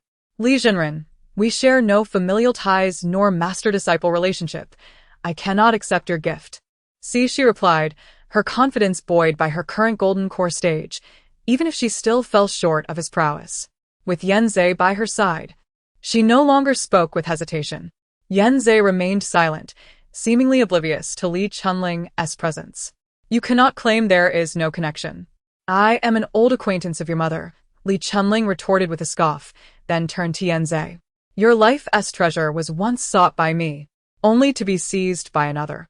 Wouldn't you agree, Master Yanzei? The path of cultivation is governed by fate. Your pursuit and failure to obtain it signifies insufficient destiny, not theft," she countered, her eyes narrowing as she sensed Li Chunling's intentions, preparing to act. Li Chunling laughed derisively. "A hypocrite indeed, spinning tales of nobility while engaging in theft. You are truly deserving of your title, Master Yanzei. Here, take it." Li Chunling suddenly seized Shi's hand and thrust a cold jade box into her grasp before turning to leave, vanishing in mere moments. Even though she had attained the golden core stage, she felt the box's chilling aura seep into her bones. Just as she was about to open it, Yanzei reached out and took it from her, examining its contents with a light chuckle. "To present such a trinket is quite audacious." "Humph, Master, what is it?" she inquired, unable to see what lay within. "Are you curious?" Yanzei's eyes glimmered with an inscrutable light, sending a shiver down Shi's spine. No. "Not at all. I merely wished to see if it would be of use to Wang Xian and the others, so as to avoid waste," she murmured. her voice trailing off. Humph. Relying on external forces is ultimately not the righteous path. This is unsuitable for you. With a decisive gesture, he summoned true fire, incinerating both the box and its contents into oblivion. Sishi, what the hell? He destroyed a gift meant for me just because he was displeased, without allowing me even a glimpse. Is there no sense of justice? Are we not heading to the secret realm? Oh, yes, I'm coming. Though her heart brimmed with grievances, Sishi found herself unable to voice them. She reluctantly forged ahead, leading the way. At the entrance of the secret realm, they unexpectedly encountered Xianqing and 6 inner disciples, 4 men and 2 women, who were loitering about. Upon noticing Yanzei and Sishi approaching, their faces lit up with delight, and they hurried forward to greet them. Greetings, Peak Master. Greetings, Master Meng. Yanzei responded with a cool nod, while Sishi inquired, what brings you here? Chapter 80. The Young Master of the Demon Path indeed. Did you not say this was a secret realm? How has it transformed into an environment of the demon path? It is certainly a secret realm, but it appears that individuals from the demon path have also discovered it. When I previously arrived, I could not locate the entrance, so I made some marks. Now, with the illusion masking our presence and being of the demon path, they too are in search of the entrance. Yanzei traversed among the boulders and trees, suddenly turning to Sishi and saying, I have yet to instruct you on formations. Come, while this simple formation remains unbroken, pay close attention. Sishi hurriedly followed. The formation involved the principles of the 9 palaces and 8 trigrams, or the interactions of the 5 elements. One pointed out the details, while the other listened intently. 98,000 miles from here lies a towering peak, adorned with lofty trees and lush greenery, perpetually enveloped in colorful mists. From a distance, it resembles an ethereal mountain supported by clouds, aptly named Xianyun Peak. It was meant to be a sacred place for cultivation. But alas, the mountain is infested with venomous creatures and suffocated by a morbid atmosphere. The colorful mists are merely the noxious vapors of the valley, refracted by sunlight. Here, the spiritual energy of heaven and earth is scarce, making it a notorious wasteland in the cultivation world. Once cultivators enter the mountain, they suffer from a lack of vital energy and spiritual essence, rendering them unable to perform any techniques, leaving them vulnerable to the miasma. Those who are lightly affected may lose their power, while others may be unable to leave the mountain and perish within. Consequently, aside from those seeking to collect venomous creatures, even demon cultivators avoid this mountain, which is also known as Poison Cloud Peak. Within this peak, a strikingly handsome man clad in black strolled effortlessly, seemingly unaffected by the miasma. He paused halfway up the mountain, facing the towering cliff behind the trees. With a hand gesture, a cave entrance gradually revealed itself. The man entered the cave, which soon returned to its original state. Each 10 meters he traversed within the cave required him to use a hand gesture to open another passage. He continued until he reached a cold pond, where the chilling waters sent shivers through anyone who dared approach. Without hesitation, the man leapt into the pond. Once submerged, he began forming hand seals, and with a thunderous sound, the water parted to reveal a white jade staircase, upon which he stood at the first step. As the water split to either side, the surface above remained perfectly still, truly a marvel. As the man descended, the staircase behind him gradually receded, and the waters closed in, returning the cold pond to its tranquil state. At the end of the white jade staircase lay a celestial paradise, rich in spiritual energy. The cave was filled with rare and exotic flora, and the walls were embedded with eastern pearls, casting a breathtaking glow throughout. Deep within the cave was a cold jade bed, surrounded by snow lotuses. The man approached the bed, and at a distance of 2 yards, frost began to form on his garments and hair. With a subtle movement of his fingertips, the frost vanished, and he stood before the bed, forming hand seals. Upon the cold jade bed lay the serene figure of a woman, akin to a celestial being in slumber. 4 oil lamps flickered above her, still alight but nearing the end of their fuel. The man fed the woman a medicinal pill, directing 4 streams of energy towards the lamps, causing their flames to flicker slightly brighter. His complexion paled as he sat beside the bed, gazing intently at the woman. I will certainly bring him here to resolve the karmic ties, he murmured, falling silent once more, lost in thought. Young master. A man in black suddenly appeared within the cave, bowing to the man by the bed. What news? Came the low, somber voice, without the man even turning his head. Everything is in order, awaiting your command. Reports indicate that a rare treasure has emerged near Yuanshan. Both Xianhong sect and Yueshi sect have dispatched elders to investigate. Which elders from Yueshi sect have gone? It is said that their supreme elder, accompanied by several golden core cultivators, is among them. Jiang Chen is also present. It is rumored that he was gravely injured in the sect's conflict, nearly losing his foundation. He is likely seeking opportunities. The man by the bed's expression darkened, his handsome features taking on a ruthless edge. With a cold snort, he declared, Jiang Chen was never injured. He has successfully condensed his infant and entered the nascent soul stage. The Yueshi sect is exceptionally vicious. Even their elders are not spared in their schemes, while they pretend to uphold righteousness. Beneath the great Tao, all vie for a chance at survival. There is no distinction between good and evil. It is a pity that they are like the moon reflected in water, futilely grasping for emptiness, without resolving their karmic ties. What is the point of their struggles? They may stand a little taller, but their hopes for advancement are truly bleak. It is laughable that even we, demon cultivators, understand this principle, yet they choose to remain willfully blind. Convey this news to the Shura ancestor. Young master, shall we launch an assault? No need. The demon lord has already investigated the treasure. It is guarded by formidable divine beasts, and it holds no value for us demon cultivators. Let them contend for it. The Shura ancestor, being allied with our sect, could render a favor to resolve their karmic ties. Allow Hongluan to follow the ancestor's guidance.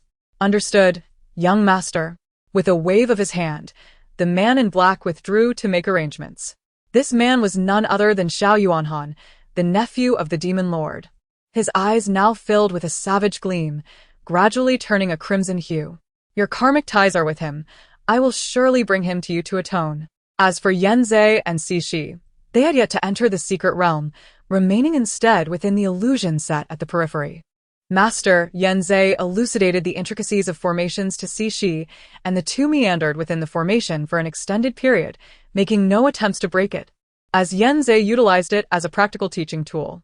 The crude illusion was laid by the demon cultivators encountered by Xianqing and others, who, in their haste and injury, cast the protective talisman their master had given them to establish this formation. Yet, due to insufficient cultivation, they could not sustain the energy required to replenish the talismans, rendering this formation effective only against those of lower cultivation. If the talismans were replaced with crafted banners, and a spirit stone capable of gathering energy was positioned at the formation's core, the formation could become an endless illusion, capable not only of ensnaring individuals, but also enticing those of lesser cultivation into confronting their inner demons. Those lightly affected would suffer loss of power, while the severely affected could find their inner demons rebelling, leading to hopelessness in the pursuit of the Tao. Such a method kills invisibly, without entangling oneself in karmic ties. Currently, the demon cultivator was trapped by Yanzei, unable to flee or fight back, enduring great suffering. To further enhance Cixi's understanding of the formation's intricacies, Yanzei manipulated the talismans, causing the formation to become unpredictable, allowing the demon cultivator to trigger its mechanisms while Yanzei explained in detail. Thus, 2 days passed. The demon cultivator was now panting heavily. After the formation's alterations, the illusion was reborn. Remarkably, despite being trapped and tempted by inner demons, he had yet to suffer a backlash, indicating his resolute character. For a moment, Cixi felt a pang of sympathy for him. Encountering Yanzei was indeed a fate worse than death. However, upon recalling his attempts to gather female cultivators, she wished for nothing more than his immediate demise within the formation. Little did she know that Yanzei was deliberately controlling the situation to teach her about the dynamic nature of formations and their varied effects. In truth, the key to the formation's operation lay within its core. The more formidable the core, the more challenging the formation would be to break. Previously, the transformations of the formation had been demonstrated. Now, Yanzei intended to showcase the importance of the core. As he spoke, a piece of verdant jade appeared in his hand, its energy palpable even from a distance. He cast the jade into the core, and a plume of white smoke erupted before dissipating, revealing a clear sky and bright sunlight, with no visible anomalies. However, within the core, Yanzei and Shi could observe the predicament of the individual ensnared in the formation. They witnessed the demon cultivator spinning in place, gesticulating wildly, muttering incomprehensibly. Suddenly, he froze, blood streaming from his orifices, collapsing lifelessly to the ground. Yanzei remarked calmly, the result of inner demon backlash. She pondered thoughtfully, and Yanzei dismantled the illusion, re-establishing a binding formation without further words, sitting cross-legged in silence alongside Shi. Nearby Yuanshan, numerous cultivators had gathered. Some in small groups, while others were divided by sect, and solitary cultivators could also be seen. In truth, Yuanshan is not a mountain but rather a valley. It is said that millennia ago, there indeed stood a peak here. A powerful cultivator, entangled in the threads of fate, unleashed a force so immense that it shattered half of the mountain. By chance, a tribulation stage cultivator named Yuan happened to pass by. Unable to bear the thought of the spiritual beasts and cultivators within the mountain meeting their demise, he employed his magical prowess to protect and move the mountain. Through this unintentional act of virtue, Yuan successfully attained the Tao and ascended to the celestial realm. Grateful for his life-saving intervention, the rescued cultivators named the relocated Peak Yuan Peak. As the original site of the peak now bore no mountain, they designated it as Yuanshan. Presently, neither Yuan Peak nor Yuanshan is affiliated with any sect. This is due to the disruption of the geomantic energies and the resulting lack of spiritual essence in the area, compounded by its proximity to the domain of demonic cultivators. Establishing a sect here would inevitably lead to conflict, and over time, the place is faded from attention. However, with the emergence of a rare treasure, the demonic cultivators were the first to be informed. A radiant, multicolored light shot up into the heavens, only to settle back into tranquility. Being nearby, the demonic cultivators, led by the young master of the demonic sect, Xiao Yuanhan, arrived first. After assessing the situation, he instructed his followers to refrain from intervening directly, but allowed them to ambush the cultivators of Xianhong's sect along the way. Prepare yourselves. The cultivators understood that with the appearance of a rare treasure, a divine beast would undoubtedly guard it. They needed to devise a strategy to deal with the guardian beast and seize the treasure according to their own fortunes. The sky was no longer a serene expanse of moon and stars. Instead, dark clouds loomed low, thickening ominously, with flashes of lightning illuminating the scene, accompanied by the continuous rumble of thunder, as if a fierce beast was poised to emerge from the depths of the storm. Surrounding the valley were cultivators, all fixated on the radiant light emanating from the valley floor. This light was produced by a pearl embedded in an ancient, dark sword, inscribed with archaic characters reminiscent of small seal script obscured by the sun. By its side stood the guardian beast, a serpent with 4 wings, its crimson eyes glaring menacingly at the flickering lightning above. The clouds hung ever lower, the thunder grew ever louder, and the lightning flashed with increasing frequency. Suddenly, a bolt of lightning struck toward the valley, only to be intercepted by the 5-colored auspicious light just before impact. After unleashing a barrage of 81 strikes, the multicolored radiance faded, and the thunder ceased its onslaught. Instead, the luminous display of lightning allowed the onlookers to gain a clearer view of the scene at the valley's bottom. This is dire. It is the legendary ancient beast, Ming's snake. We are unworthy of this treasure sword. Chapter 82. The Serpent's Inquiry. As the surrounding cultivators discerned the situation at the valley's bottom, those who had not yet grasped the scene heard the frantic shouts and swiftly turned, soaring away on their swords. However, with just a glance from the serpent below, those fleeing found their true essence disrupted, causing them to plummet from the sky, rendered immobile for a time, and forced to crawl forward in haste. The thunder in the heavens grew increasingly deafening until it finally struck down, creating a vast pit at the valley's base. The serpent, raising its head, inhaled deeply and exhaled a powerful gust towards the clouds, nearly dispersing them. Perhaps angered by this display, a thick bolt of purple lightning descended upon the valley, instilling terror in the fleeing cultivators, who fled with all their might. The valley was engulfed in a tempest of lightning, obscuring the view within. As one bolt dissipated, Another followed, and after 49 strikes, the valley lay charred and blackened. Remarkably, the serpent had only lost a few scales. It stood upright, wings flapping, draining the moisture from the surrounding peaks at an observable pace. Plants, animals, and any hapless souls caught in the vicinity withered away, bereft of vitality. The serpent's head nearly touched the clouds before transforming into a robed figure, wielding the sun-shielding sword, which he swung at the clouds. Lightning entwined itself around the sword as the serpent-turned figure laughed boisterously, proclaiming, compared to the chaotic thunder of the primordial era, this is but a far cry. In the past, I feared not even the chaotic thunder. What can you do to me? Retreat swiftly, and I shall depart in due time. The storm continued, and the figure cleaved through the air 3 times more, adding, in the shattered primordial realm, you should cultivate wisely if you have developed consciousness. Should you persist in obstructing me, do not blame me for draining your essence and hindering your evolution. Gradually, the thunder diminished and the clouds parted, revealing a serene sky adorned with a luminous moon and scattered stars. The serpent sheathed the sun-shielding sword, closed its eyes to sense its surroundings, and then moved in a particular direction. Yanzei and Xi sat opposite each other within formation. Xi suddenly felt a surge of caution, her heart racing as she opened her eyes. She saw Yanzei's serious gaze fixed to the left. Turning her head, she beheld a robed figure holding a sword, his aura so oppressive that it made breathing difficult for Xi and Yanzei alike. Neither spoke, for the newcomer was none other than the serpent transformed into a figure. The serpent scrutinized them before frowning at Xi, inquiring, "Where is Bai Fong?" Xi was taken aback. He was asking about Bai Fong. Struggling to respond, she stammered, "I do not know." Noticing her difficulty, the serpent slightly tempered its overwhelming aura. "You carry the essence of Bai Fong. Where is he?"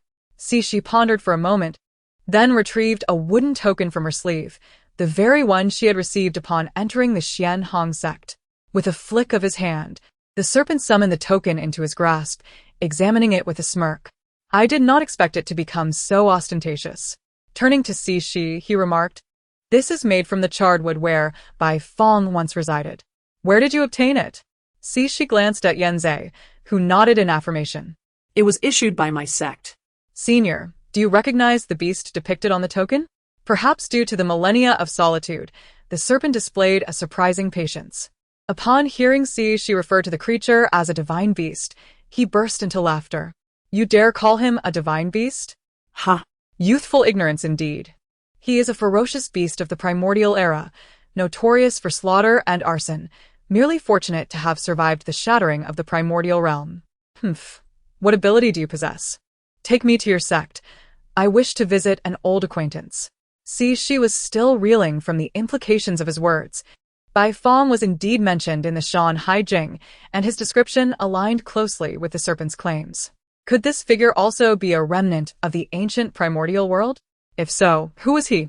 The shattering of the primordial realm echoed in her mind, and her heart raced with questions. What was the primordial world? The one referenced in the Shan Hai Jing? Why had it shattered? Where was she? What was Earth? What were the worlds she had traversed? What narratives unfolded within the cosmos during the primordial era? The more she pondered, the more tumultuous her thoughts became. Lowering her head, she mused, he must be well acquainted with Bai Fong. He likely belongs to the same ferocious breed. Senior, my cultivation is inadequate to withstand your pressure. I implore you to show mercy. Please, this way. With that, she took to the skies, holding she securely as they soared on their swords, with the serpent trailing closely behind. She longed to inquire of Yanzei whether bringing this ferocious beast to their sect might pose a threat, considering the numerous disciples within. After all, this beast was beyond Yanzei's capability to contend with. What if it grew displeased and obliterated their sect? Her adversaries remained unfound. Yet, in the presence of the serpent, she dared not communicate through thought. Instead, she resorted to writing on Yanzei's chest, but just as she had begun, Yanzei suddenly faltered in his flight, causing Xi to instinctively clutch him tightly, only to realize her own cheeks had flushed crimson. Understanding his misunderstanding, she leaned closer to his ear, her warm breath grazing his skin. quickening his heartbeat and illuminating his eyes with a spark of understanding. See, she whispered, "What are you thinking? Do not overthink." To her surprise, she found Yen Zhe's cheeks flushed as well. Frustrated, she ceased writing. Yamcha, puzzled, Glanced at her, but remained silent. The serpent behind them said nothing either. Their journey continued in silence until they finally arrived before the gates of the Xian Hong sect. Chapter 83. Origins. Yen Zhe released Cixi, who steadied herself in silence. Yamcha respectful bowed, Requesting the elder to wait a moment while he notified the entire sect to welcome her. He produced a small sword inscribed with a few characters and, with a gentle push, sent it soaring towards the sect. In no time, the protective formation of the sect was activated, and the resonant chimes summoning all disciples echoed throughout. 9 celestial cranes, each carrying a basket of spiritual herbs and fresh flowers, flew towards the mountain gate. 12 pairs of young acolytes cleared the path, while the sect leader and the elders were surrounded by their disciples as they approached the mountain front, a spectacle akin to a royal procession. The sect leader bowed to Ming Shi and said, "Elder Ming Shi, I apologize for not welcoming you from afar." He continued, "Please guide me to Bai Feng's sanctuary." "Certainly." The sect leader exchanged a glance with the elders, leading the way for Ming Shi. The elders informed the various peaks to continue their normal practices, instructing that no one should disturb the mountain gate today. Perhaps due to the genuine expression on Cixi's face, Yen Zhe could only shake his head in resignation. "I have already instructed you on the formation. Why do you take the illusion for reality? Surely, who sets up an illusion in their own home? Is there something amiss?" Of course, these thoughts remained unspoken in Cixi's mind, as she lacked the courage to voice them. "Follow me," Yen Zhe said as he stepped into the dilapidated grass hut, with Cixi hastily trailing behind.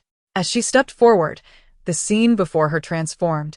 The peaks rose in verdant splendor, pavilions and towers adorned the landscape, exotic flowers and herbs flourished, and spiritual beasts frolicked amidst the mist. At the center lay a grand sanctuary, entirely different from the solitary peak she had observed outside. Tianxian Peak was a cluster of summits, and typically, only the peak master and a few select disciples could enter the sanctuary.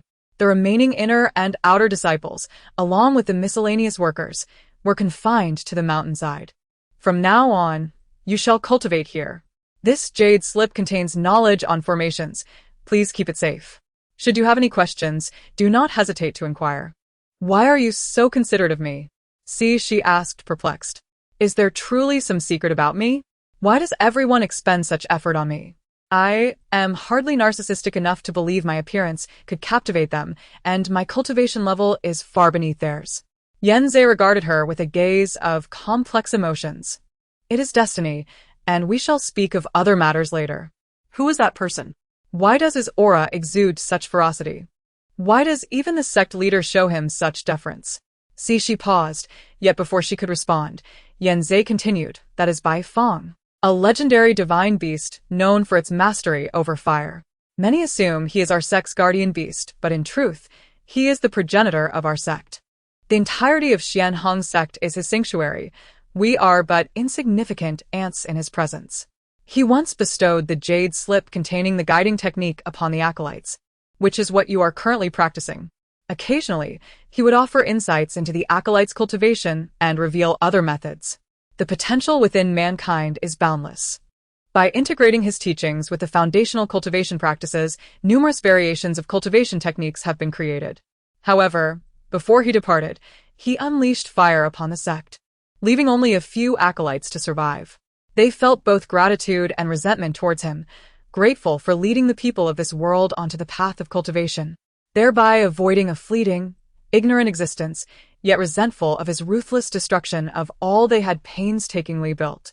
They fashioned wooden plaques from the trees he once inhabited and etched his beastly form upon them. His lingering essence deterred other creatures from approaching, passing down through generations. She fervently shook her head inwardly. "No, no, no. You are mistaken. Bai Feng is not a divine beast, but a fearsome creature, a harbinger of doom." Some acolytes, having deviated from their cultivation paths, succumbed to demonic practices, their violent natures mirroring that of Bai Feng.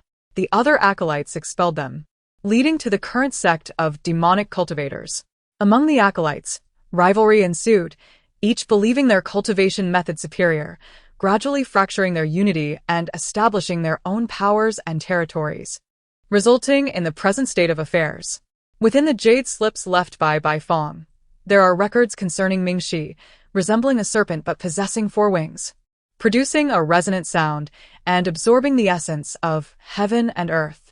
His presence causes the vitality of this realm to diminish, marking him as an ancient beast of malevolence. Since you have not formally taken a master, you will not have access to these jade slips and texts. That individual is Ming-Shi. He and Bai Fong belong to the same echelon of beasts, unmatched in this realm. Today, he seeks Bai Fong. One wonders what the outcome will be. I hope he departs as Bai Fong did, otherwise. Yan Zhe's words trailed off, yet Shi understood. Otherwise, this realm of cultivation would cease to exist. Devoid of essence and vitality, rendering any further cultivation futile. The best one could hope for would be to preserve their life, lest they lose even that. Chapter 84. The Law of Cause and Effect. It is said that the sect leader guided Ming-Shi into the mountain gate peak, sealing all formations and restrictions, revealing the true visage of the mountain gate peak. At the mid-slope, the landscape above was a desolate realm of jagged rocks and charred tree stumps, devoid of any vitality. In contrast, the area below the mid-slope flourished with lush greenery, teeming with various birds and beasts and an array of exotic flowers and herbs, creating a scene where the mountain forest was split in two, one half lifeless, the other brimming with life. Reaching the summit with Ming-Shi, one could still see the tree stumps emitting faint wisps of smoke and feel the lingering heat, as if a fire had only recently been extinguished. Years had passed since Bai Fong had set this place ablaze, yet the residual ferocity could still be sensed, a testament to the ferocity of his flames. Senior. This is the site of the former Taoist temple, the sect leader remarked. Ming-Shi nodded, standing atop the smoking tree stump as if oblivious to the heat, affirming, indeed. This is the place of that bird, which aligns perfectly with his nature. Wherever he goes, he burns. For reasons unknown, Shi had been exceedingly restless these past few days. Generally, cultivators possess the ability to regulate their emotions, yet she found herself unable to do so, ultimately abandoning her practice. She sought out Yan Zhe, settling onto the cushion opposite him, pondering for a while before inquiring. You previously mentioned that you could disclose who is capable of using the flame of retribution to burn souls. Is the moment ripe for that revelation now? 500 years had passed since she first posed the question, and he had always replied that the time was not yet right. Thus, she had spent her years cultivating at Tianxian Peak, returning time and again only to hear the same answer. Expecting yet another repetition, she was surprised when Yan Zhe began to speak. The flame of retribution is both feared and desired by cultivators, myself included. Once a cultivator reaches the tribulation phase of the Great Ascension, to attain immortality and ascend, they must sever their karmic ties. However, during the earlier stages of cultivation, practitioners often engage in fierce competition for rare materials and resources, leading to acts of murder, theft of golden cores, and the devouring of primordial souls. Such karmic entanglements are typically inescapable, a web so tangled that no cultivator has ever succeeded in ascending to the immortal realm. Later, a ghostly cultivator discovered that the flame of retribution could eliminate all karmic ties. He devised a scheme, yet the flame, once touched, would consume the soul. Thus, he devised a method. He possessed a mortal being, merging this individual with a fragment of his own primordial spirit to create a doppelganger, transferring his many karmic burdens onto this doppelganger while igniting the flame. In this way, he resolved his karmic ties without suffering the torment of soul burning. XI. Somewhat perplexed, asked, if it is indeed about karma, how does his possession of another count? Yan Zhe nodded, explaining, his karmic ties were already sewn. He merely transferred his own burdens. The act of refining another into a doppelganger inherently created a new karmic connection, ultimately leading to his own annihilation. Yet, before his demise, he recorded this method in a jade slip. Subsequently, this slip was obtained by a man named Meng from the mortal realm. Unable to cultivate himself, he devoted himself to teaching his son until the boy was selected as an inner sect disciple. Just before departing, he entrusted this jade slip to his son.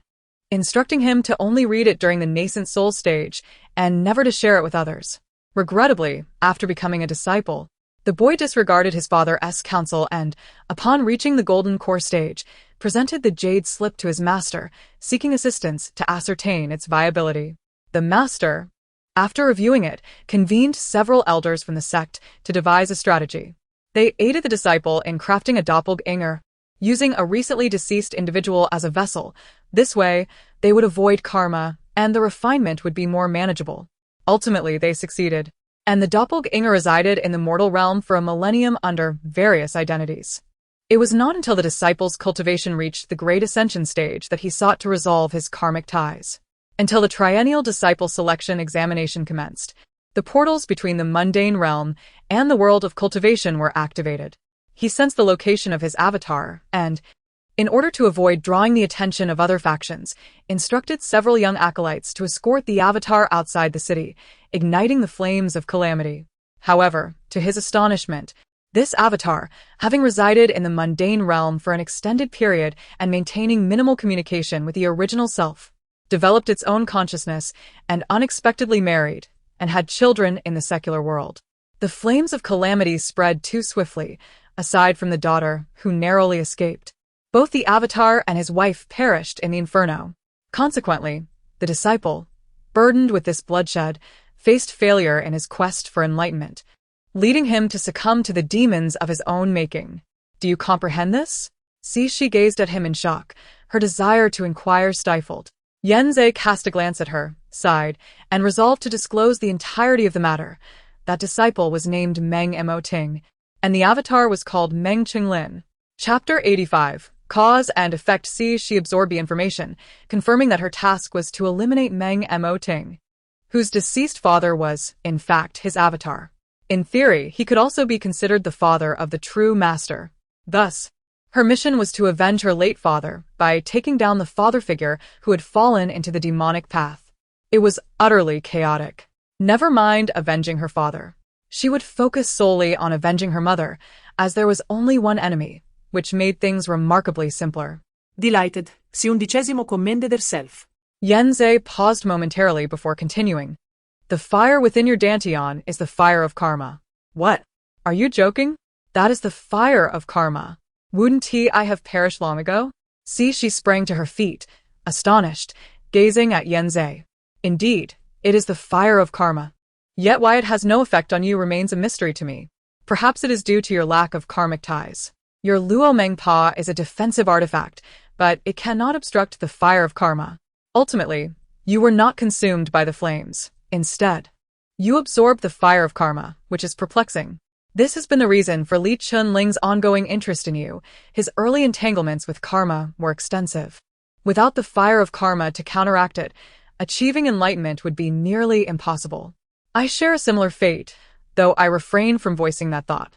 Returning to her chamber, she sat in silence, contemplating how to proceed. A cultivator at the Great Ascension stage had succumbed to the demonic path, and her current abilities were insufficient to confront him. The journey of revenge would be fraught with obstacles. After much deliberation, she resolved to enhance her own cultivation before embarking on her quest for vengeance. Relying on others was ultimately unreliable. Since the fire of karma posed no harm to her, she would continue her training. Suddenly, Xiao Yuanhan struck with a palm, and Wang Jingshan, the head of Xian Hongmen, braced himself against the blow, spitting blood. Wretched offspring, you should have perished long ago for colluding with evil. Your very existence is evidence of your betrayal. Wang Tonglin defied her father, disregarding her master's orders, becoming a traitor to Xian Hongmen. She should never have been spared back then. What right do you have to speak of revenge now? You want me to kneel, daughter to father? You have utterly disregarded humanity. Disregarding humanity. It is you who have done so. Xiao Yuanhan stepped forward, grasping Wang Jingshan by the collar with a fierce grip. You are not even her biological father. You have long coveted her. By preventing her from leaving the mountain, confining her at the sect's peak, you aim to possess her entirely. You are the true embodiment of moral decay. What right do you have to speak of humanity? How long has my mother endured you? Even in her dying moments, she spoke of you. You are here to atone for her sins. With that, he unleashed 3 strikes. scattering Wang Jingshan's hair and causing blood to flow freely. Although he was restrained, his cultivation was at the combined stage, and while he appeared grievously injured, the reality was not as dire. Ha ha ha. How absurd that you have fallen into madness over this wretched girl. Do you still have the audacity to seek retribution on her behalf? She is the one who instigated all of this. Wang Jingshan gasped, addressing the two figures in black robes beside him. Do you not agree, Meng Mo Ting? Sun Jinxian? Impressive, Head Wang. You are as meticulous as ever, managing to weave your arguments even in such circumstances. I am truly in awe. One of the black-robed men removed his hood, revealing himself as Sun Jinxian, the master of Kaiyang Peak. Sun Jinxian, you have disguised yourself within Xian Hongmen for so many years merely to obtain the heavenly fire. Alas, you lacked the courage to voice your desires. I have awaited you for over a millennium. Even when you achieved the status of a peak master, you still did not dare to approach me. You are nothing but a coward. From the moment you sought to enter the sect, I understood your motives. Yet, you were too timid to express them and resorted to inciting and seducing my daughter. After my daughter saw through your schemes and took her own life, you began to manipulate her son. If your son is indeed present, why do you not acknowledge him? Nephew? Bah! How utterly spineless. Sun Jinxian's face flushed with anger as he pointed a finger, and a flying sword pierced Wang Jingshan's chest. In that instant, Wang Jingshan suddenly stood, retaliating against Sun Jinxian with a palm strike. It turned out that he had already broken free from the restraints, waiting for this very moment. The strike severely injured Sun Jinxian. Though he was wounded, the force of the blow did not leave him gravely harmed, and he lamented the missed opportunity. All of this transpired too swiftly, and while Xiao Yuanhan remained in shock at Wang Jingshan's revelations, Sun Jinxian had already taken a hit. Well played. Since you are aware of my background, you must also know what I desire. Will you acquiesce or not? Speak. Sun Jinxian's demeanor shifted from one of bravado to one of dark intensity, indirectly confirming Wang Jingshan's assertions. At this point, Xiao Yuanhan was utterly stunned, his expression one of disbelief. Wang Jingshan laughed heartily. The heavenly fire lies within the mountain gate peak, and the restrictive formations have all been disabled. If you possess the ability, feel free to retrieve it. Ha ha ha ha. At this juncture, one of the black-robed men interjected, I am indifferent to how you resolve your grievances, but I require what was previously promised. Now that the situation is clear, Xiao Yuanhan, it is time for you to fulfill your commitment. Chapter 86. Reaching a consensus, Wang Jingshan, being a cultivator at the fusion stage, despite his injuries, could still muster his essence energy to endure for a while. He had initially refrained from seriously injuring Sun Jinxian, remaining wary of the man in black robes.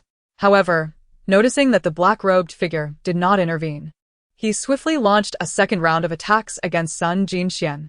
Xiao Yuanhan, being merely a nascent soul cultivator, hastily distanced himself, fully aware that the clash between fusion-stage cultivators produced an overwhelming pressure that he could hardly withstand, rendering any thoughts of assistance futile.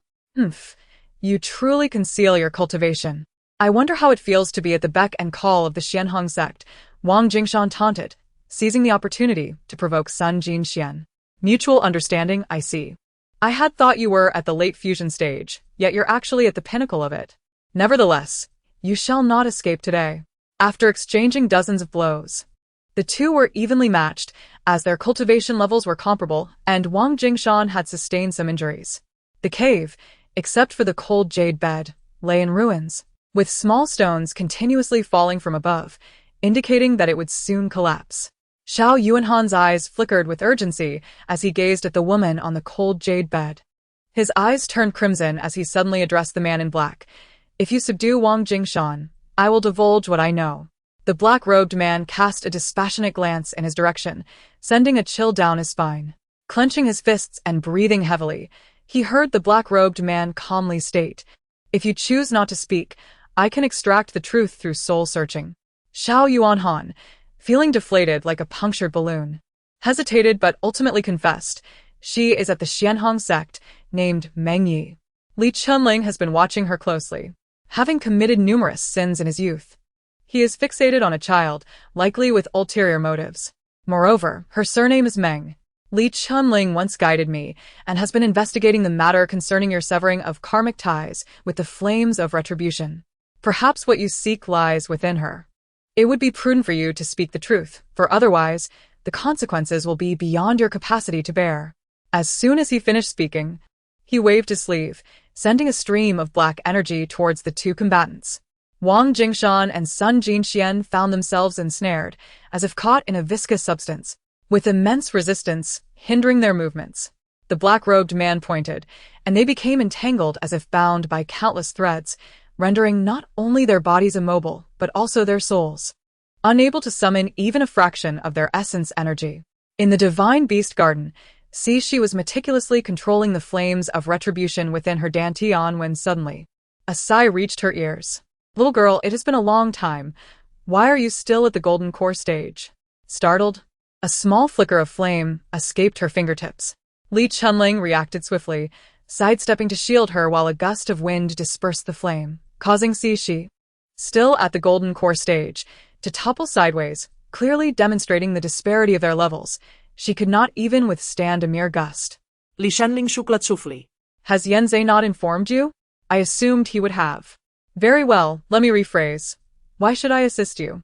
Upon reflection, it became apparent that this individual had not harmed Shi, merely frightening her, making him more akin to a stranger in her eyes. Meng Moding is beyond your capabilities. He was already at the Great Ascension stage before succumbing to madness. However, I can aid you. It is a way to cultivate good karma. Does that make sense? Do you have a method? She was eager for help, and she would gladly accept a willing ally. Even if she hesitated, it was likely that Li Chunling would find other means to compel her consent, as attaining ascension was the lifelong pursuit of a cultivator. Shall we consider this a deal? Indeed. How do you intend to assist me? The little girl was quite impatient. Meng Moding was actively searching for her. We can simply wait. However, given your current cultivation level, you might struggle to withstand his pressure, so. Atop the mountain gate peak, a figure sat cross-legged amid the charred remains, deep in meditation. Suddenly, the sun-shielding sword beside him flickered with white light, vibrating and startling the meditator awake. A gleam of joy crossed his face as he thought, "At last, it has come. My wait has not been in vain. By Fong, I will not destroy your Daoist sanctuary. Remember that." That night, fierce winds howled, lightning flashed, and torrential rain poured, as if the heavens themselves were unleashing pent-up fury. Such a tempest was rarely seen, even during a powerful cultivator's tribulation. The oppressive clouds instilled a sense of dread, foreboding a significant calamity. In Shi's chamber, Li Chunling and Yanzei sat silently, listening to the thunder outside. I have a question. How can you be so certain that this fire is indeed the flames of retribution, capable of severing karmic ties? Shi pondered for a long time before finally voicing her inquiry to Yanzei. Yanzei elucidated, the flames of retribution can incinerate all. To touch them is to court death. Practitioners of Buddhism believe these flames arise from malevolent deeds, akin to a fire, also known as the fire that burns sinners in hell. Only by enduring the flames of retribution can one sever the karmic ties of this life and be reborn. Cultivators must also sever their karmic ties to attain enlightenment. Both paths share similarities. Early-stage cultivators often lack clarity on this, leading to numerous karmic entanglements, only to realize the truth after reaching the pinnacle of their cultivation, yet by then, it becomes an insurmountable mess. Thus, they consider using the flames of retribution to directly sever these ties. However, these flames are lethal upon contact, incinerating the very soul unless one can control them. But how could an ordinary person manage that? Meng Moding's method of severing karmic ties via his doppelganger is indeed effective, but collateral damage to others creates new karmic ties, making him most eager to obtain your assistance now. Shi's eyes flickered. Did he not fear that I would incinerate him outright? The thought that such a possibility existed made her task seem imminently achievable. You will have no opportunity to act in such a manner. The prowess of a great ascension stage cultivator is beyond your imagination. Chapter 87. The conclusion after a brief moment, following the flash of lightning. Thunder reverberated in the air. Yanzei swiftly rose and sat beside Shi, casting the ring from his hand. The emerald ring spun in the air, expanding until it formed a verdant circle that enclosed both Yanzei and Cixi before the green light faded away. Yanzei whispered urgently, "Luo Mengpa, give it to Li Chunling quickly." Although the nature of the peril remained unclear, Cixi could sense the imminent danger. She hastily retrieved the Luo Mengpa and threw it to Li Chunling. He stepped forward, chanting incantations, and the Luo Mengpa transformed into a massive white veil, floating above the heads of the onlookers, gradually becoming translucent. Li Chunling and Yanzei reverted to their normal states, appearing relaxed. Yet Cixi could perceive the tension radiating from Yanzei, who had entered a state of heightened alertness. Meanwhile, outside the gates of Xianhongmen, four figures stood, shielded from the rain as if by an invisible barrier. These four were Xiao Yuanhan, Sun Jinxian, Wang Jingshan, and the cloaked man Meng Mo Ting. Wang Jingshan remained bound, and Meng Mo Ting inquired directly, "Where is she? Will you reveal it, or shall I search for her myself?" "You are aware of my rules." "The divine beast garden," Wang Jingshan replied without hesitation. With adversaries at their doorstep, Meng Mo Ting's principle was to pursue and eliminate any threats. He found himself in a predicament. He could not allow the entire Xianhongmen to be wiped out. The peak of the mountain still harbored the ticking time bomb of Mingxi, which could explode at any moment. He surmised he was perhaps the most beleaguered sect leader in the history of Xianhongmen. Suddenly feeling the restraints lifted, Wang Jingshan heard Meng Mo Ting command, "Lead the way. Your elders are no match for me, and there is no need for you to employ secret techniques." Realizing their cover had been blown, they ceased their actions. Sun Jinxian then spoke, "Ancestor, I must seek the heavenly fire. Allow Yuan Han to accompany you in your search." Meng Mo Ting waved his hand dismissively. "Please present the sect leader's token." Wang Jingshan scoffed, retrieving the sect leader's token from his storage ring and tossing it to Sun Jinxian, remarking, "The person atop the mountain despises interruptions, so tread carefully." With a resounding clap of thunder, the door to Cixi's chamber swung open, revealing sect leader Wang Jingshan. Upon seeing Yanzei and Li Chunling within, he displayed no surprise, stating directly, "Meng Yi, Ancestor Meng is looking for you." Following him, Meng Mo Ting and Xiao Yuanhan entered, and Cixi felt an overwhelming pressure wash over her. Beside her, Yanzei and Li Chunling clenched their fists, shielding her from much of the oppressive force emanating from the ascended stage. Her heart swirled with complex emotions. In an instant, the hierarchy became starkly apparent, marked by the pressure of their respective ranks. "Meng Yi, I do not wish to coerce you. You are aware of my intentions. Present any requests you may have. First, help me confirm if this is what you refer to as the infernal fire," Cixi said, conjuring a sphere of flames in her palm. Upon its appearance, the others instinctively stepped back, including Yanzei, who distanced himself slightly. Meng Mo Ting observed the flames, devoid of heat yet exuding a destructive power that resonated with the soul. He squinted, his hand twitching before ultimately resting at his side. She couldn't help but smile inwardly. If he thought to intimidate her with his superior power, she would simply let him observe the infernal fire up close. As she stepped forward, however, the overwhelming pressure from the ascended stage forced her to her knees. What if something were to happen to me? This fire could wreak havoc. Indeed, as the pressure lifted, Meng Mo Ting withdrew his oppressive aura. Ah, the audacity of the fearless.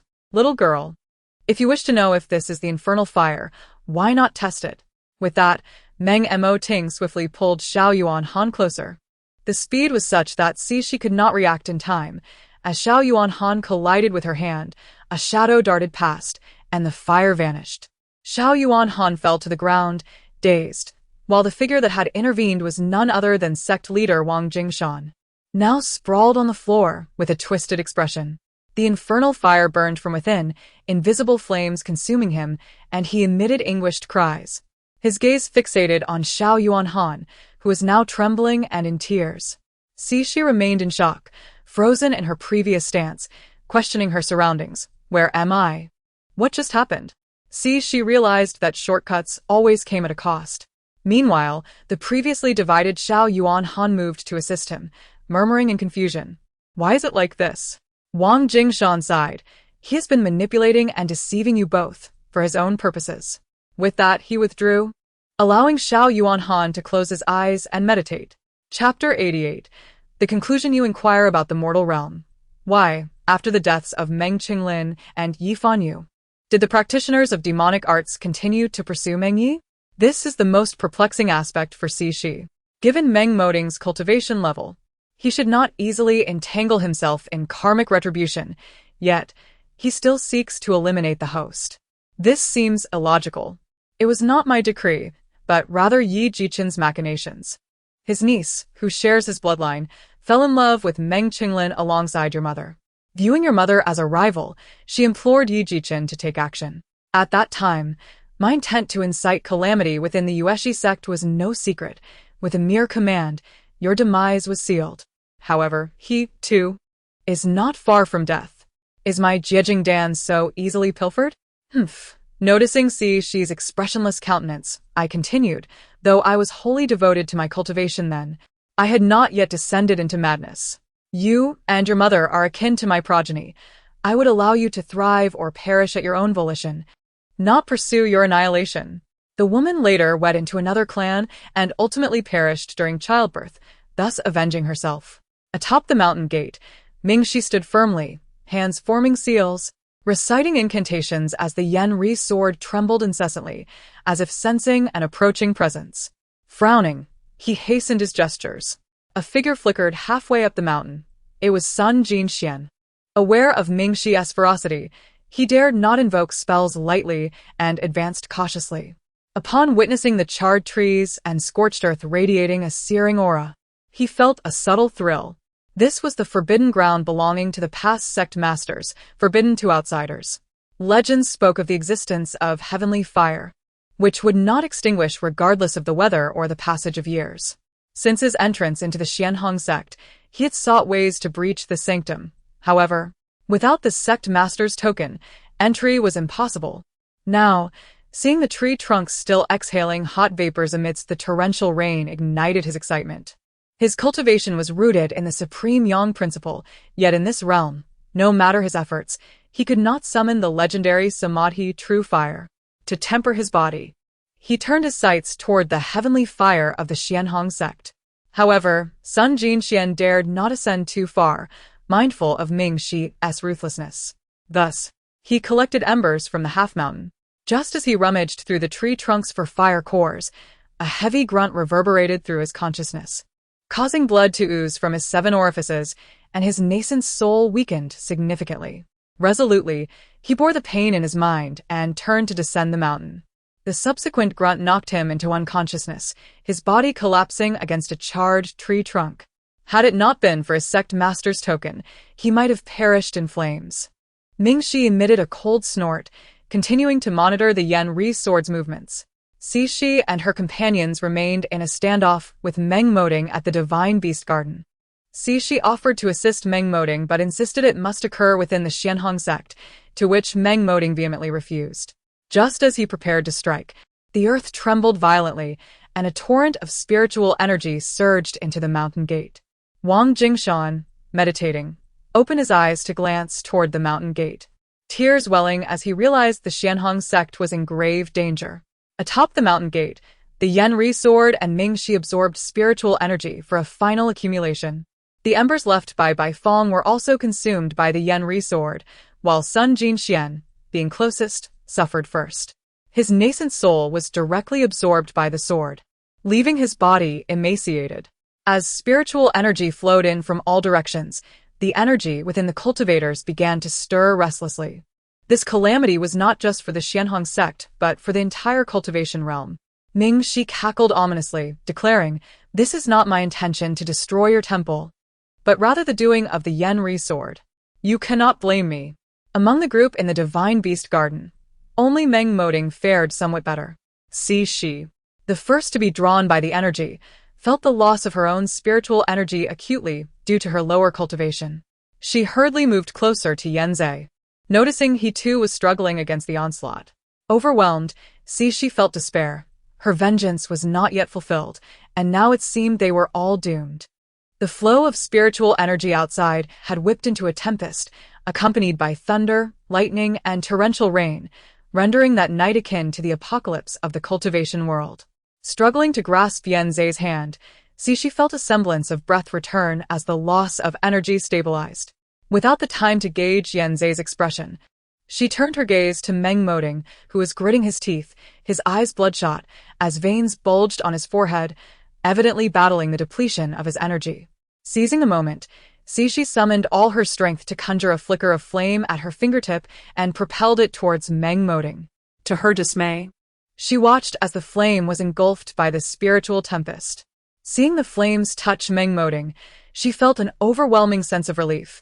Vengeance had finally been attained. Si undicesimo. Having relaxed her mental strain, succumbed to unconsciousness, her body racked with pain from the loss of energy and the 2 bursts of flame she had conjured. Ming Shi and the Yenri sword seemed to reach a critical juncture. The sword surged upward, rapidly ascending into the sky, disappearing from sight, while Ming Shi transformed into his true form, spreading his wings to follow. Chapter 89. The World of Seven. Unfinished business between humans and spirits. Yanzei meticulously recounted the events that transpired after her fainting spell. In summary, Meng Moding had perished, and Ming Shi had essentially drained the spiritual energy from the Cultivation Realm, soaring into the unknown. Most practitioners in the Cultivation Realm experienced a regression in their abilities, leaving them only slightly more robust than ordinary individuals. Those with initially low cultivation levels even succumbed to death. The situation was particularly dire for the Xianhong sect, as they found themselves at the epicenter of the storm. Moreover, the realms of cultivation and the secular world had inexplicably merged. The endless sea had dried up, revealing that it had once harbored an abundance of spiritual energy, existing in a liquid state that prevented any object from floating. It was precisely due to this endless sea that the cultivation realm had not transformed into a desolate wasteland devoid of life. However, with the depletion of spiritual energy, future cultivation endeavors would be nearly impossible. The martial prowess of practitioners now merely surpassed that of the warriors in the secular realm, leading to an increasing presence of mundane life within the cultivation world. "My lady, you are awake," said the little maid, Chuer, as she brought a cushion for Cixi. "Just now, Mama sent word that the lady of the house has instructed you to forego your evening greetings and to rest well. She also ordered the kitchen to prepare bird's nest soup for you, insisting that you finish it." "Very well, I understand. Please leave me. I wish to lie down for a while, as I feel quite fatigued," Cixi replied. Chuer hurriedly fetched a light blanket to cover Cixi before retreating. As Cixi closed her eyes to organize her host's memories, she realized she inhabited a world where humans and spirits coexisted. In such a realm, the presence of spirits naturally called for the expertise of ghost-catching Taoists, as the laws of nature dictate a balance of opposing forces. At that moment, the housekeeper had summoned a renowned ghost-catching Taoist to the Gao family's ancestral home. This Taoist was Chen Hongyu, a distinguished practitioner hailing from Maoshan, the birthplace of many celebrated ghost catchers. Upon his arrival, he was treated with the utmost hospitality. Chen Hongyu, possessing striking good looks and exuding an aura of righteousness from his Maoshan training, naturally commanded attention. The host, influenced by a spirit of lust, found herself enamored by him, particularly after he vanquished the lustful spirit that had afflicted her and subsequently assisted in restoring her health. The host's memories abruptly ended at Yunyin Temple, where Chen Hongyu met his demise while valiantly protecting her from the onslaught of malevolent spirits. Yet, she perceived that Chen Hongyu, being a ghost-catching Taoist, was bound by a sense of duty, unable to turn a blind eye to the suffering of ordinary people. It is worth noting that not only did he perish, but so too did the monks of Yunyin Temple. However, the host remained steadfast in her belief that Chen Hongyu had sacrificed himself solely for her protection, a notion that stemmed more from her own infatuation than reality. After Chen Hongyu's death, the host followed in his tragic footsteps, ultimately succumbing to the same fate at the hands of the vengeful spirits. The agony she endured was entwined with her very soul as she was devoured piece by piece, her flesh torn asunder.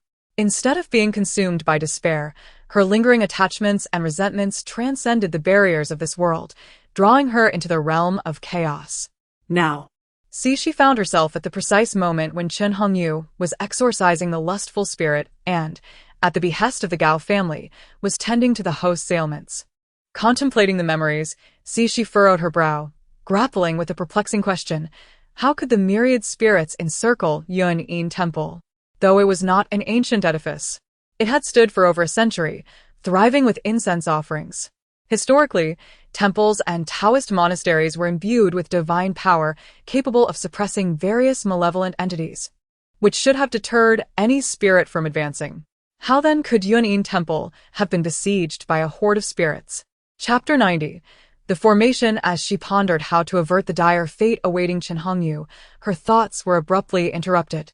"Miss, are you up?" The maid, Chui'er, inquired from outside the door. Cixi opened her eyes and took a moment to gather herself before replying, "I'm awake. Come in." Kuya entered, carrying a bowl of bird's nest soup, and set it on the table. She approached the soft couch, assisting Cixi to the table, then skillfully scooped the soup and placed it before her. "Miss, please drink up. Madam specifically instructed that you must finish it all. By the way, Miss, Master Chen mentioned that your vitality is severely depleted and you must replenish it. After dinner tonight, Master Chen will come to arrange some formation to aid in your swift recovery." This girl, in her master's memories, was quite infatuated. Yet her understanding of her own status kept her from harboring unrealistic aspirations. She merely revered Chen Hongyu as a celestial being. Arranging a formation? Is it truly so? Cixi asked. Indeed. I heard it with my own ears. The master and madam even set aside 100 taels to provide oil for Master Chen's temple, Chui'er gushed.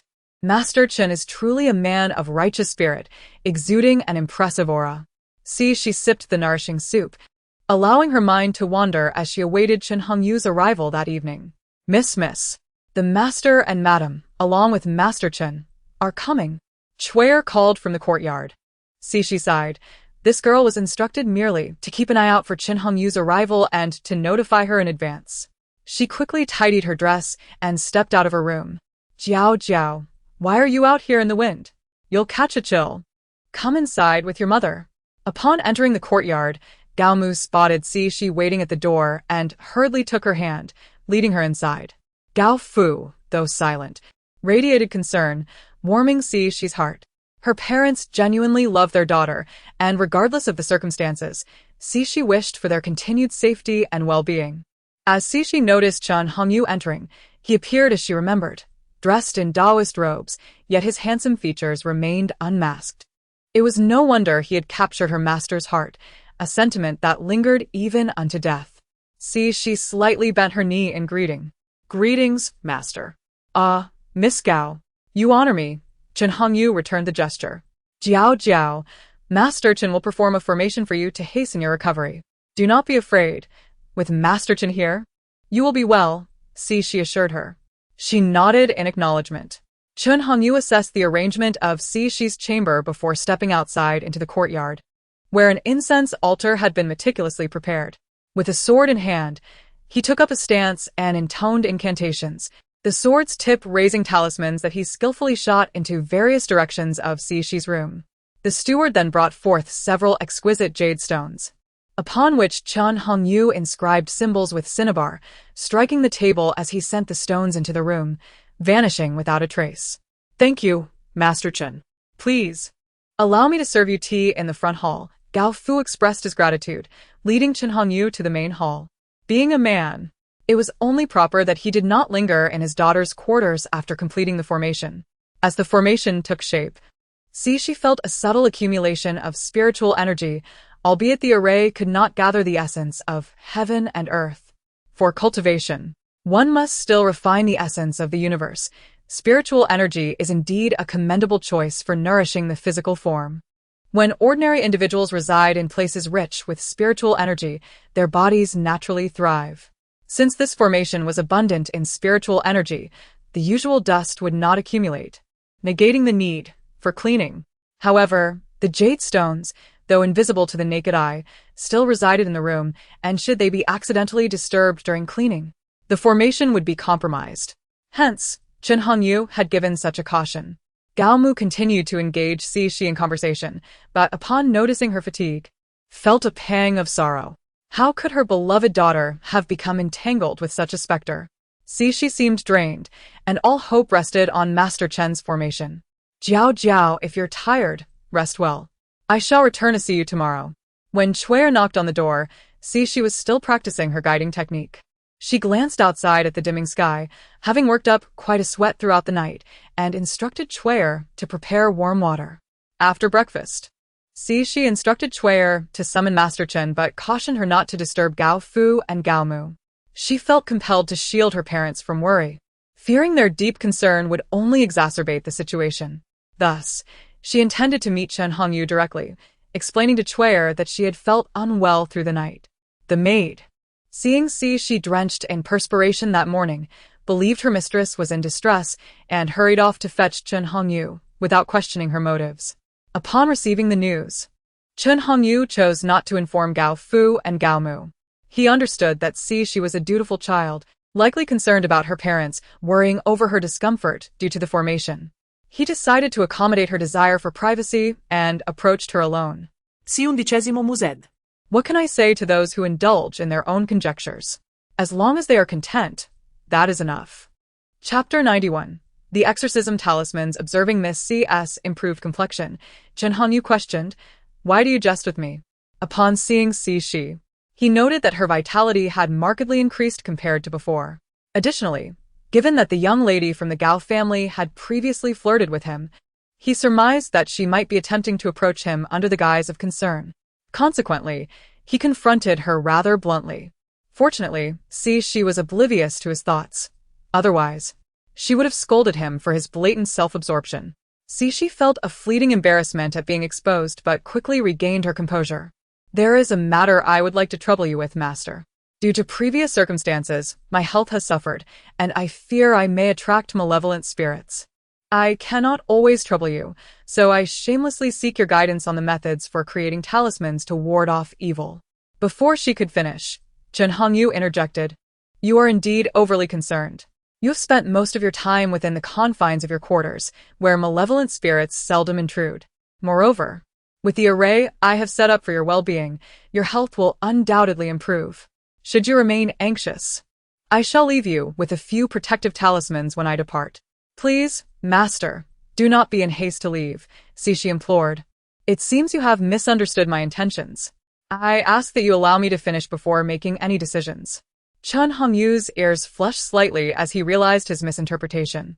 He wished to apologize but found himself unable to lower his pride, merely nodding in acknowledgement for her to continue. "The array you have set is truly enlightening. Yet as a practitioner of the Tao, why do you not gather the primordial energy of the heavens and the earth, but instead focus solely on spiritual energy?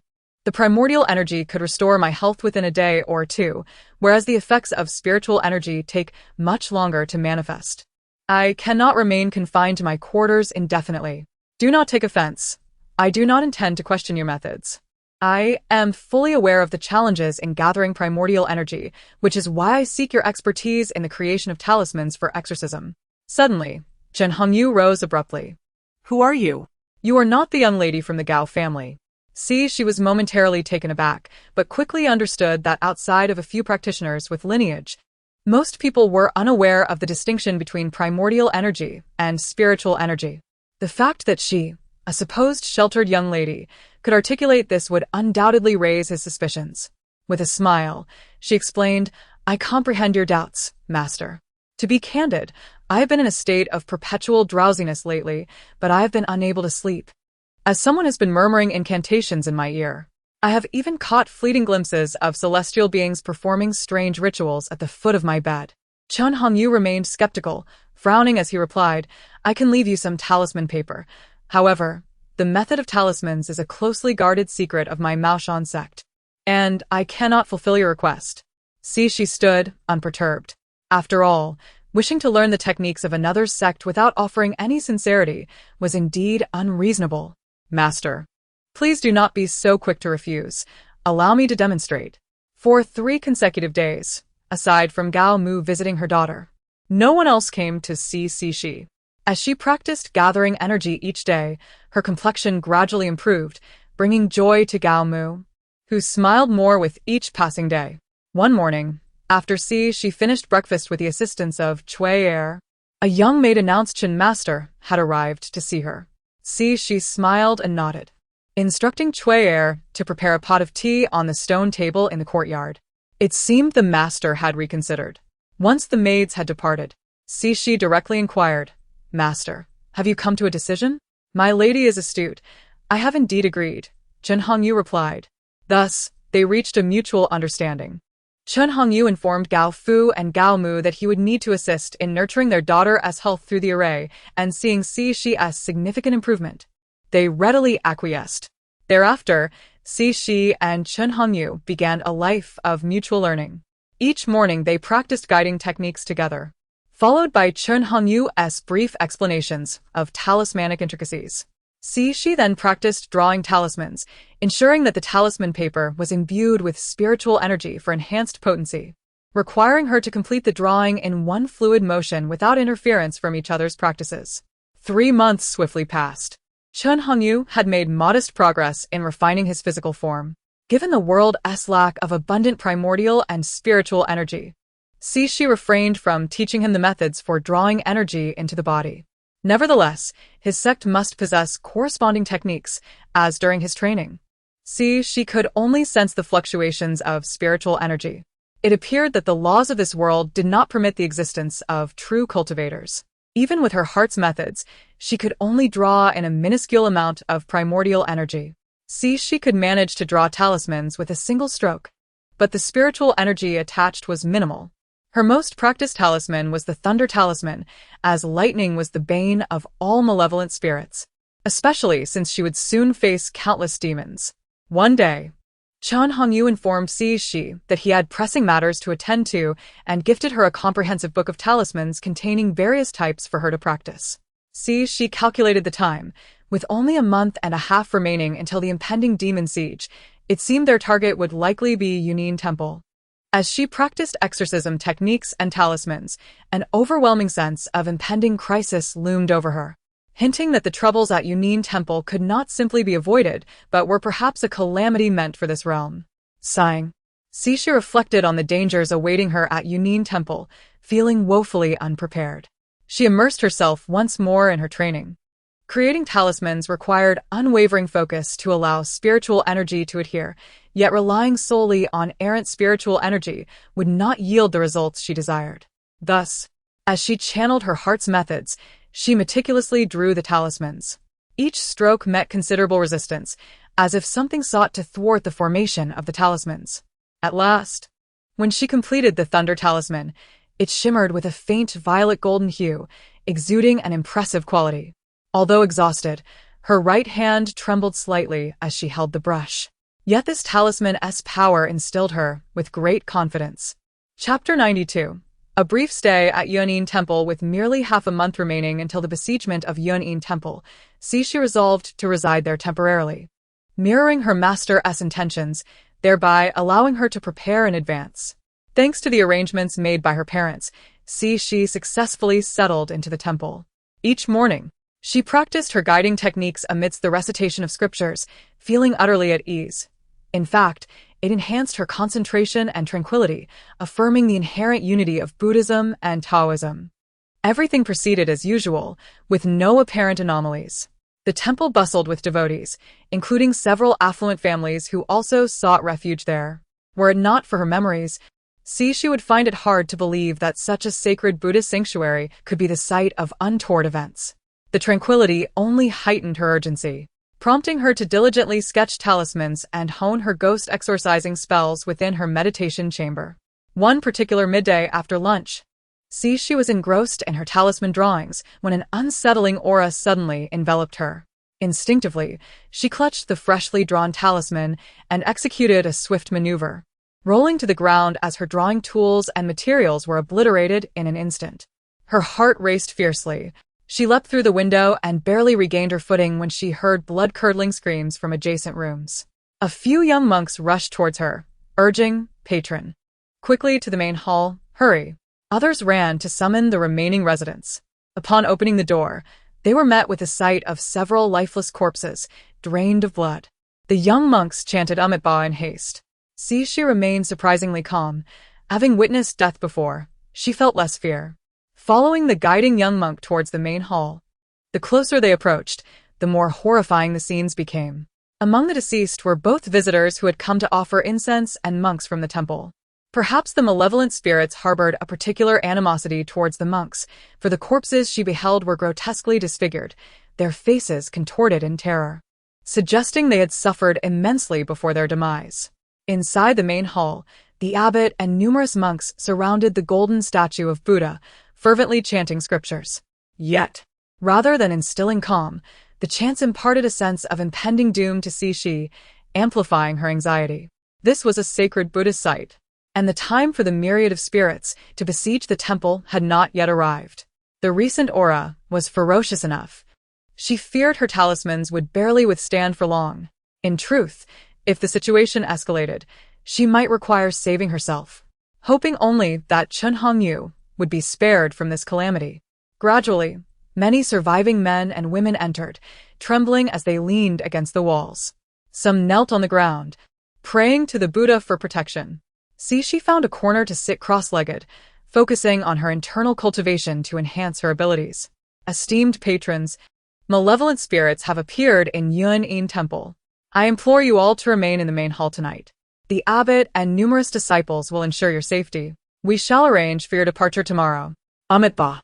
Outside, the grim sight of lifeless corpses lingered, and no one dared to venture out. Upon hearing the abbot's words, they nodded in agreement, expressing gratitude.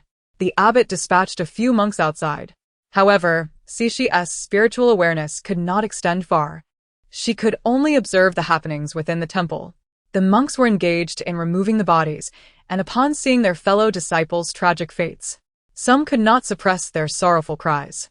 The mournful sounds from outside further amplified the eerie atmosphere, causing shivers to run down everyone's spines. Patrons, you may join us in chanting the scriptures, which will alleviate your fears. A young monk began distributing scriptures, and those who received them eagerly commenced their recitations, as if they had found a sanctuary amidst the storm. Cixi too obtained a scripture, and as she joined the others in chanting, she suddenly comprehended the notion of faith that Chuanbai had previously mentioned. Indeed, faith is essential to prevent one from losing their way. With her current cultivation, she could perceive the almost translucent threads of faith emanating from the monks and devotees, extending toward the void above. Yet, she wondered if this faith could summon the Buddha's light to rescue the temple and its many lives. The night passed without incident, and the following morning, everyone eagerly anticipated their release. However, the abbot remained silent on the matter. Eventually, someone could no longer contain their impatience and inquired of the monk at the hall's entrance. "Little monk, when shall we be allowed to leave the temple? It is already morning." Indeed, yesterday the abbot said we would be departing today. With the first voice raised, others joined in agreement. "Patrons, do not fret. The abbot, having promised your departure, will indeed make arrangements." Cixi recognized these individuals. They had quarreled the previous night. A man had seized the two women's mats for sleeping, and they, unable to disturb the chanting monks, had endured in silence. This morning, seeing that the man wished to leave, they secretly hoped to witness whether he would encounter any strange occurrences. Yet the man was intercepted by the abbot, leading to further provocations. Cixi chose not to engage with their trivial disputes, understanding why the abbot had not yet permitted their exit. The surrounding malevolent energy was still potent. If these ordinary individuals were to succumb to it, they might suffer illness or misfortune, or even face a shortening of their lifespans.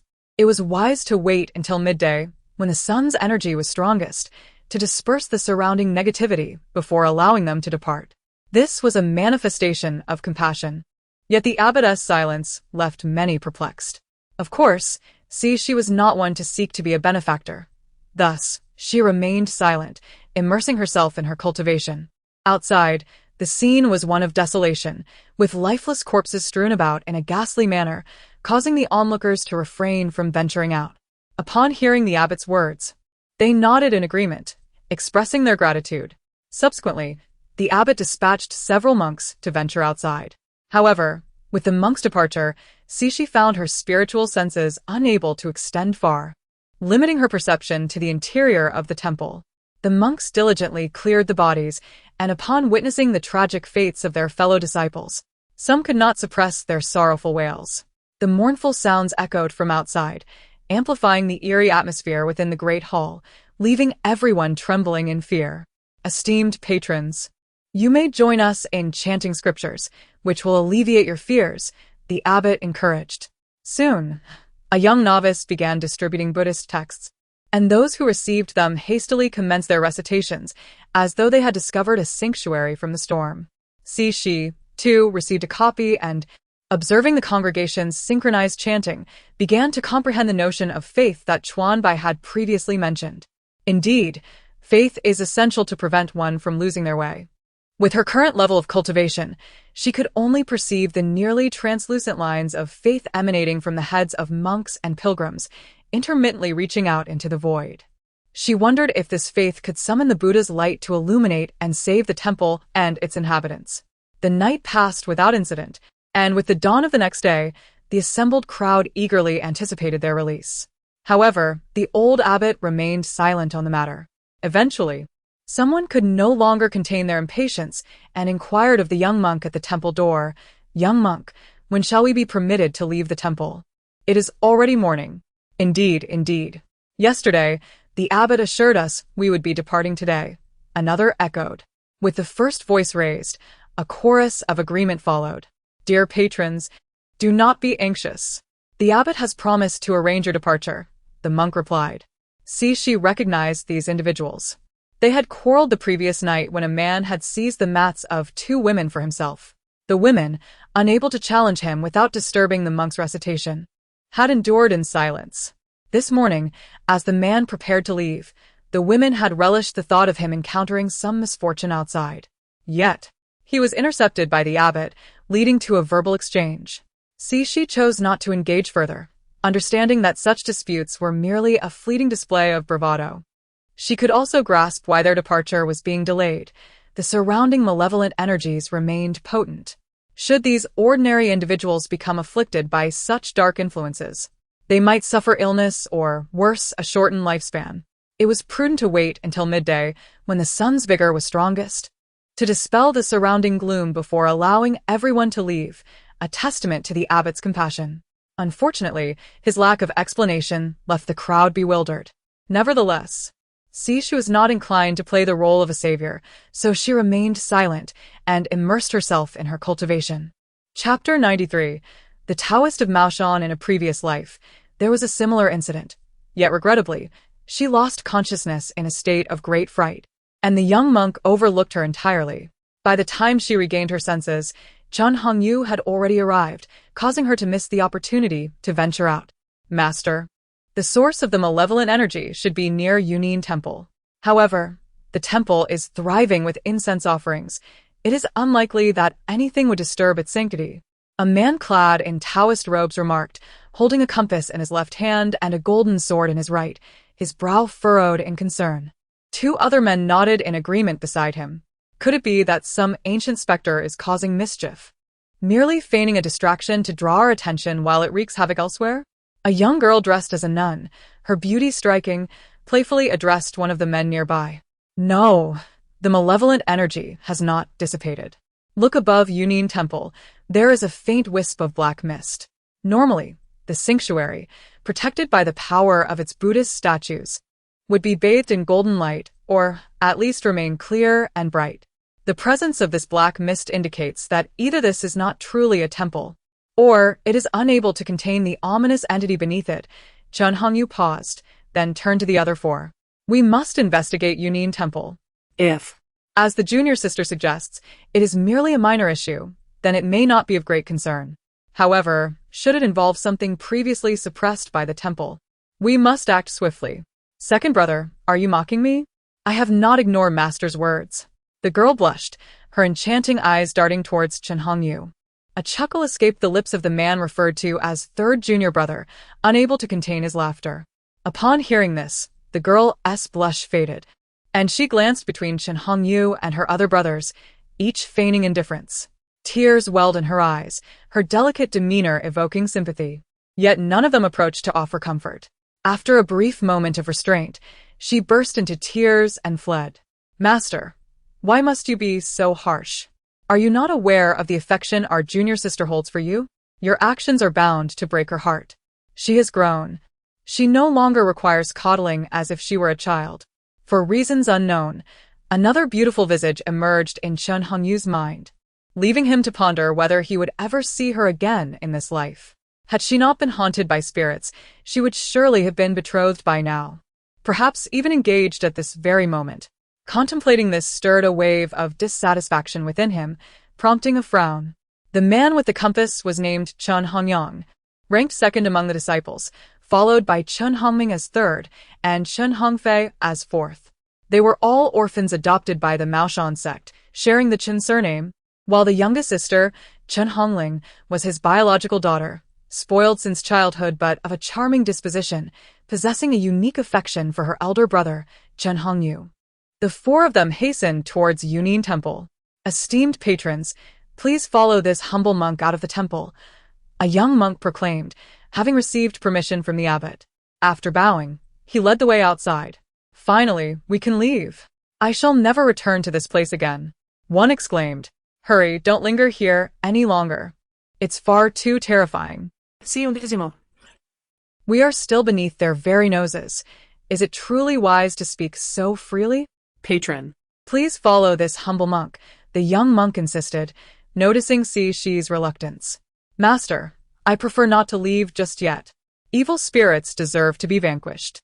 I possess some ability to protect myself, so you may go on," she replied resolutely. "This young lady, the calamity at Yunin Temple is upon us. I do not wish to exacerbate matters. It is best you depart," the abbot stated earnestly, acknowledging the severity of the situation. Sì, undicesimo nodded. Realizing that if this was indeed a calamity, the horde of demons surrounding the temple was targeting it specifically. The temple's Buddhist light could not suppress the malevolent forces below, leading to the demise of the soul within. What secrets did Yunin Temple conceal that prompted these ancient spirits to take such risks? Moreover, it seemed premeditated, rather than a spontaneous act. The Maoshan Taoists must have sensed the anomaly here, and likely they would also be coming. "Master, the Buddhist saying goes that saving a life is worth more than building a pagoda of 7 stories. In times of calamity, to conceal such truths could cost countless lives. Is yesterday's incident not sufficiently clear? Amitabha, it is the responsibility of the Buddhist disciples to bear the burden of this calamity. I implore you to leave swiftly." The abbot remained silent, regardless of Shi's protests, steadfast as a mountain even as she glared at him with intensity.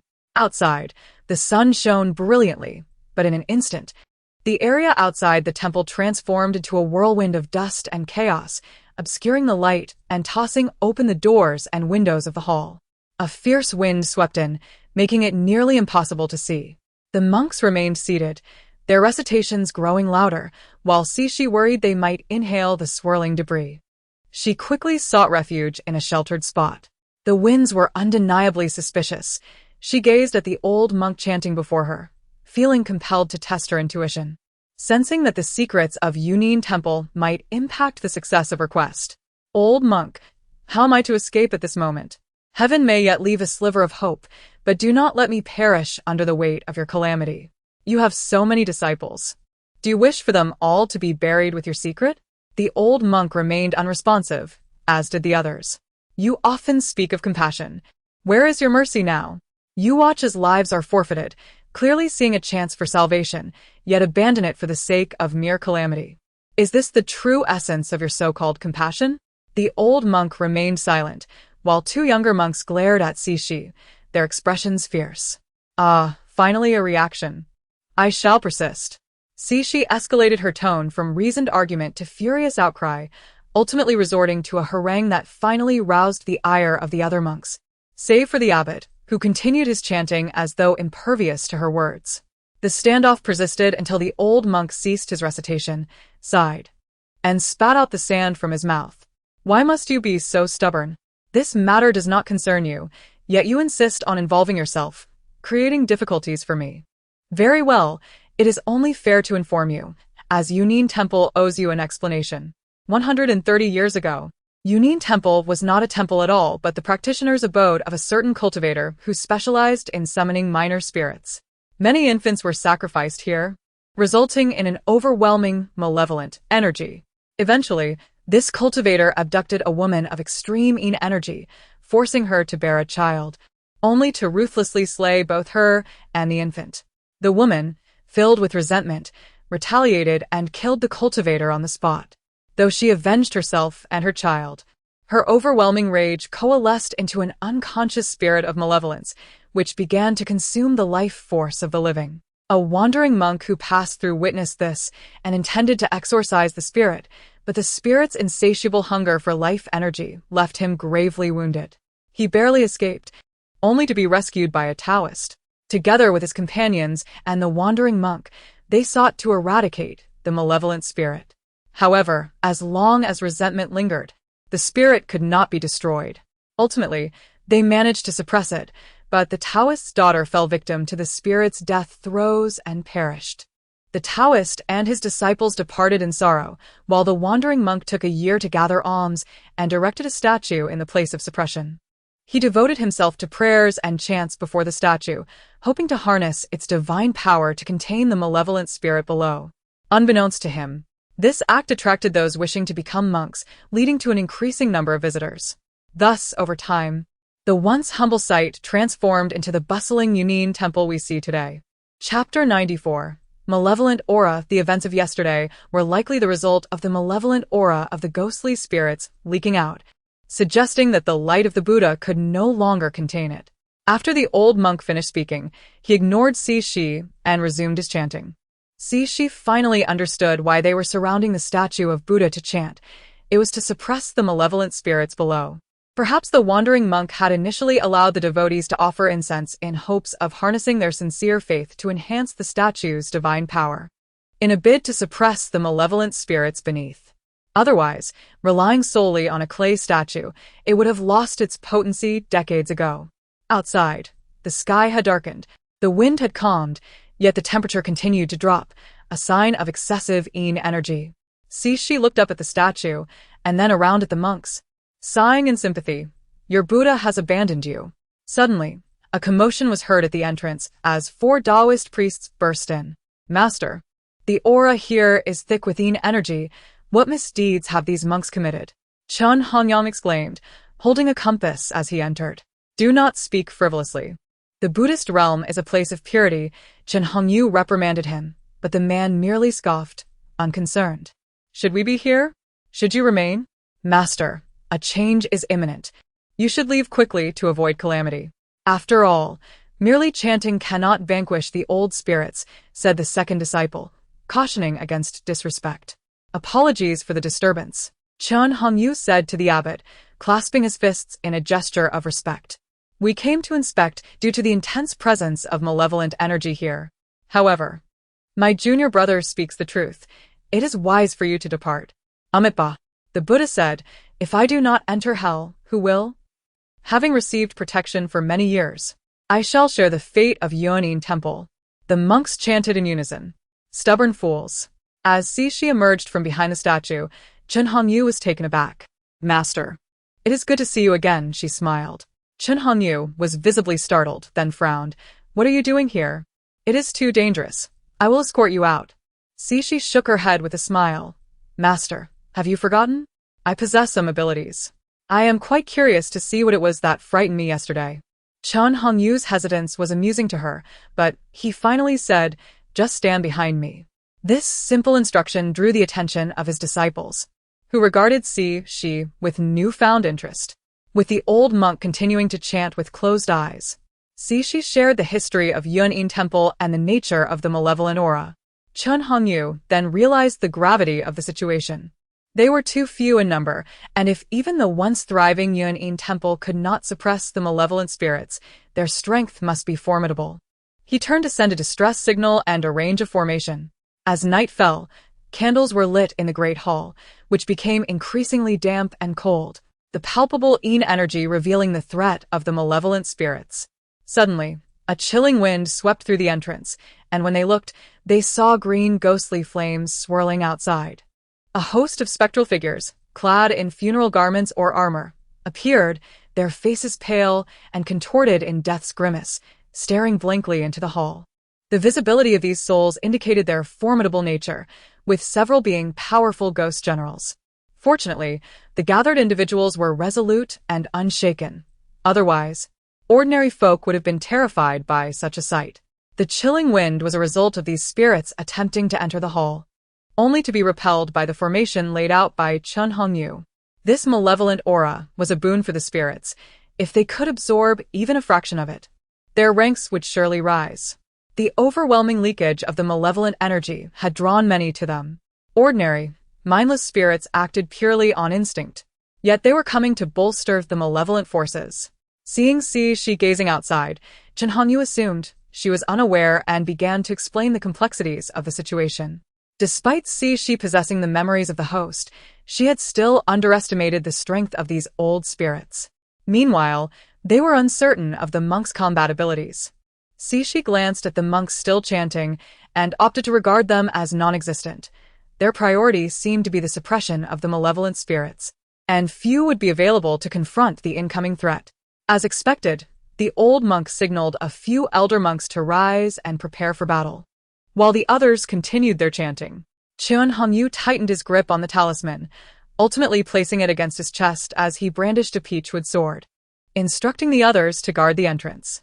The windows and their protective talismans held strong for the moment, but the old spirits would soon breach the defenses. Though the entrance faced the statue, it had lost its divine power. Even the monks' chanting could not penetrate the oppressive aura. The statue had become nothing more than a clay effigy, devoid of any efficacy. Once the formation faltered, the old spirits would surge in. The spirits outside realized this, and soon, Shi and her companions faced them directly. The ordinary spirits mindlessly crashed against the formation until they were dispersed, a futile effort that caused no loss to the elite old spirits. She stood behind Chen Hongyu, feeling the formation's vibrations. With a sudden crack, the formation shattered, sounding like a drop of water in hot oil, igniting chaos. The old spirits rushed to enter, while various exorcism talismans flew at the threshold. Grateful for the barrier, they became stuck at the entrance. Seizing the opportunity, Shi threw a handful of talismans, instantly obliterating several old spirits. Such a waste, exclaimed the elder monks. Amitba, this is excessive. Save them for defense. This is too extravagant. Chen Hongyu added. Such power. Yet it is too wasteful, remarked Chen Hongyang and the others. Snapping back to reality, Chen Hongyang was the first to step over the threshold, launching an attack on the old spirits outside. Following suit, Chen Hongyu and the monks joined him, facing overwhelming numbers. 2 monks were injured by the Yin energy, their faces pale as they struggled to maintain their talismans. Retreating into the hall, the old spirits surged forward, with several stepping into the great hall. This was the moment she had been waiting for. She cast another handful of talismans, scattering the old spirits at the entrance, clearing it once more. Why do we have so many? Why not share with the monks? Complained the elder monks. Just how many do you have left? Chen Hongyu inquired. Come forward and shield us. Wasting your radiant presence is foolish, exclaimed Chen Hongyang and the others. Most of the old spirits had been eradicated by the talismans and the collective efforts of the group, leaving behind a few distant spirits, while occasional mindless spirits charged in, only to be swiftly dispatched. She observed the peculiar expressions on everyone's faces and frowned. Draw them in otherwise. Casting talismans will be exhausting. Everyone fell silent. Chen Hongyu halted Chen Hongyang from speaking, addressing the spirits outside. Heaven possesses a benevolent nature. We too shall leave you a sliver of hope. Since you are intent on following the path of the ghostly realm, recognizing your arduous journey, you should promptly retreat, lest you lose your souls and forfeit your next lives. What was meant to persuade the old spirits to withdraw only seemed to provoke them. They charged toward the entrance, as if bearing a grudge. The crowd was momentarily taken aback, yet they quickly regained their composure. The ghostly entities suppressing them remained oblivious to the unfolding events. In this moment, Shi chose not to employ talismans. Instead, she began to channel her inner energy, forming intricate hand seals while reciting the incantation for the Maoshan technique, Heavenly Thunder Break. As the incantation neared its conclusion, the spiritual energy within her was incessantly drawn forth, straining even her specialized methods of cultivation. When the thunder struck, it cleaved through the grand hall, and onlookers from afar assumed that Yunin Temple had incurred divine wrath. believing it must have committed heinous acts. Consequently, the temple became the subject of public scorn, with many expressing relief that heaven had finally intervened. However, that was a tale for another time. At this moment, aside from the two elderly spirits who had swiftly fled, the rest were reduced to wisps of blue smoke, vanishing into nothingness. The malevolent energy that enveloped the temple dissipated significantly, allowing a glimmer of light to penetrate the darkness, reminiscent of the early dawn around 5 o'clock. When the sky begins to brighten softly. Chapter 95. A bitter struggle at this moment. The statue of Manjushri, including its base, began to tremble slightly. The sinister energy within the hall had grown denser than before, and the window frames and doorposts were faintly glistening with moisture, indicative of the oppressive atmosphere. Previously, the statue's eyes had been half closed, but now they were entirely shut. The bodhisattva's closed eyes signified a dire omen, stirring unease within Shi's heart. It seemed that something formidable was about to emerge, heralding a perilous ordeal. Shi found herself reluctant to move even a finger. She had not anticipated that the golden light mantra would deplete her spiritual energy to such an extent. However, hearing Chen Hongyu's words warmed her heart. The malevolent spirits were so powerful that even the bodhisattva could not suppress them. If they broke free, everyone would be in jeopardy. She merely wished to provide a temporary shield, allowing everyone to conserve their strength for a united effort, thereby enhancing their chances of survival. Lacking experience in combat, she was acutely aware that her likelihood of success in a direct confrontation was minimal. Therefore, it was wiser to prepare in advance. No danger would arise from this, and it could alleviate some of the defensive pressure on her companions. "Do not worry," she reassured him, "I still possess many talismans. If they come for me, I shall cast them out. It should buy us some time until you arrive to rescue me." She opened her bag for Chen Hongyu to see, revealing a substantial collection of talismans. She had previously distributed some and used others. After a moment's contemplation, she withdrew several talismans from her pouch and handed them to him, whispering, "Your skills have improved, so the burden upon you has increased. Take a few more. These are more potent ones I crafted later." Chen Hongyu glanced at them, hesitated to speak, and ultimately refrained from accepting the talismans, nodding instead. "Keep these for yourself. Follow me closely. I will protect you. If danger arises, you can use them." She regarded him curiously, but did not dwell on it. With 3 talismans still in her hand, she tucked them into his chest without further ado and focused on sitting upright to practice her breathing technique, hastily recovering her strength. Meanwhile, Chen Hongyu's heart raced, and his ears flushed with warmth, thankful that Shi had not noticed. Over the months of their companionship, Shi had diligently practiced her exorcism techniques and talismans in silence, leaving little room for conversation between them. Despite this, Chen Hongyu's feelings had evolved from initial aversion to curiosity and ultimately to an unconscious concern for her. After their parting, he longed to see her but hesitated, fearful of imposing. Now, confronted with her presence, he wished to inquire about her well-being, yet feared to offend her. His feelings were muddled, particularly as he observed her distributing talismans to everyone, leaving him with an unsettling sense of displeasure. Although he possessed one himself, the overwhelming number of malevolent spirits had quelled those thoughts. Now, with Shi depleted from the exertion of the golden light mantra, his feelings of resentment intensified, even towards the monks, yet he managed to mask it well. However, when Shi discreetly placed a few potent talismans into his chest, the accumulated discomfort vanished, replaced with an exhilarating sense of relief akin to drinking cool water on a sweltering day. He gazed at Shi, his lips curving into a slight smile. The onlooking disciples exchanged intrigued glances, particularly Chen Hongyang, who scoffed, "Poor little junior sister, she has no hope left." The others chuckled softly, saying, "As long as we have hope, that's enough for us." With the monks' ritualistic tools lending their strength, the statue's tremors gradually subsided, ultimately settling into stillness. Outside the hall, silence reigned. The gathered individuals exchanged glances, unable to believe that the crisis had been averted. However, the abbot hastened to inspect the 9-ring staff and robe behind the statue, exclaiming, "This is not good. Quickly form a formation." In an instant, the statue's head exploded, and the ominous energy filled the hall. Several young monks lost their grip on their tools. And it was only due to Shi's golden light mantra that they escaped immediate demise. The oppressive black mist swirled above their heads, accompanied by the chilling laughter of a child, sending shivers down their spines. Simultaneously, a host of malevolent spirits surged forth from outside the doors, including two familiar faces, the very ones who had fled earlier. Now, the two old spirits lurked among their brethren, evidently aware of the impending danger. The air was thick with howling winds and chaotic apparitions, resembling a hellish nightmare, with the living reduced to pitiful, weak insects trapped in a realm of despair. The monks rallied under the leadership of their abbot, who summoned the nine-ring staff and robe to shield himself. A grotesque, pudgy infant sat atop the statue's neck, its eerie laughter emanating from its mouth. Upon seeing the abbot's staff and robe, its expression darkened, and it began to wail, the sound piercing like a dagger into their ears, causing Shi to taste blood in her mouth.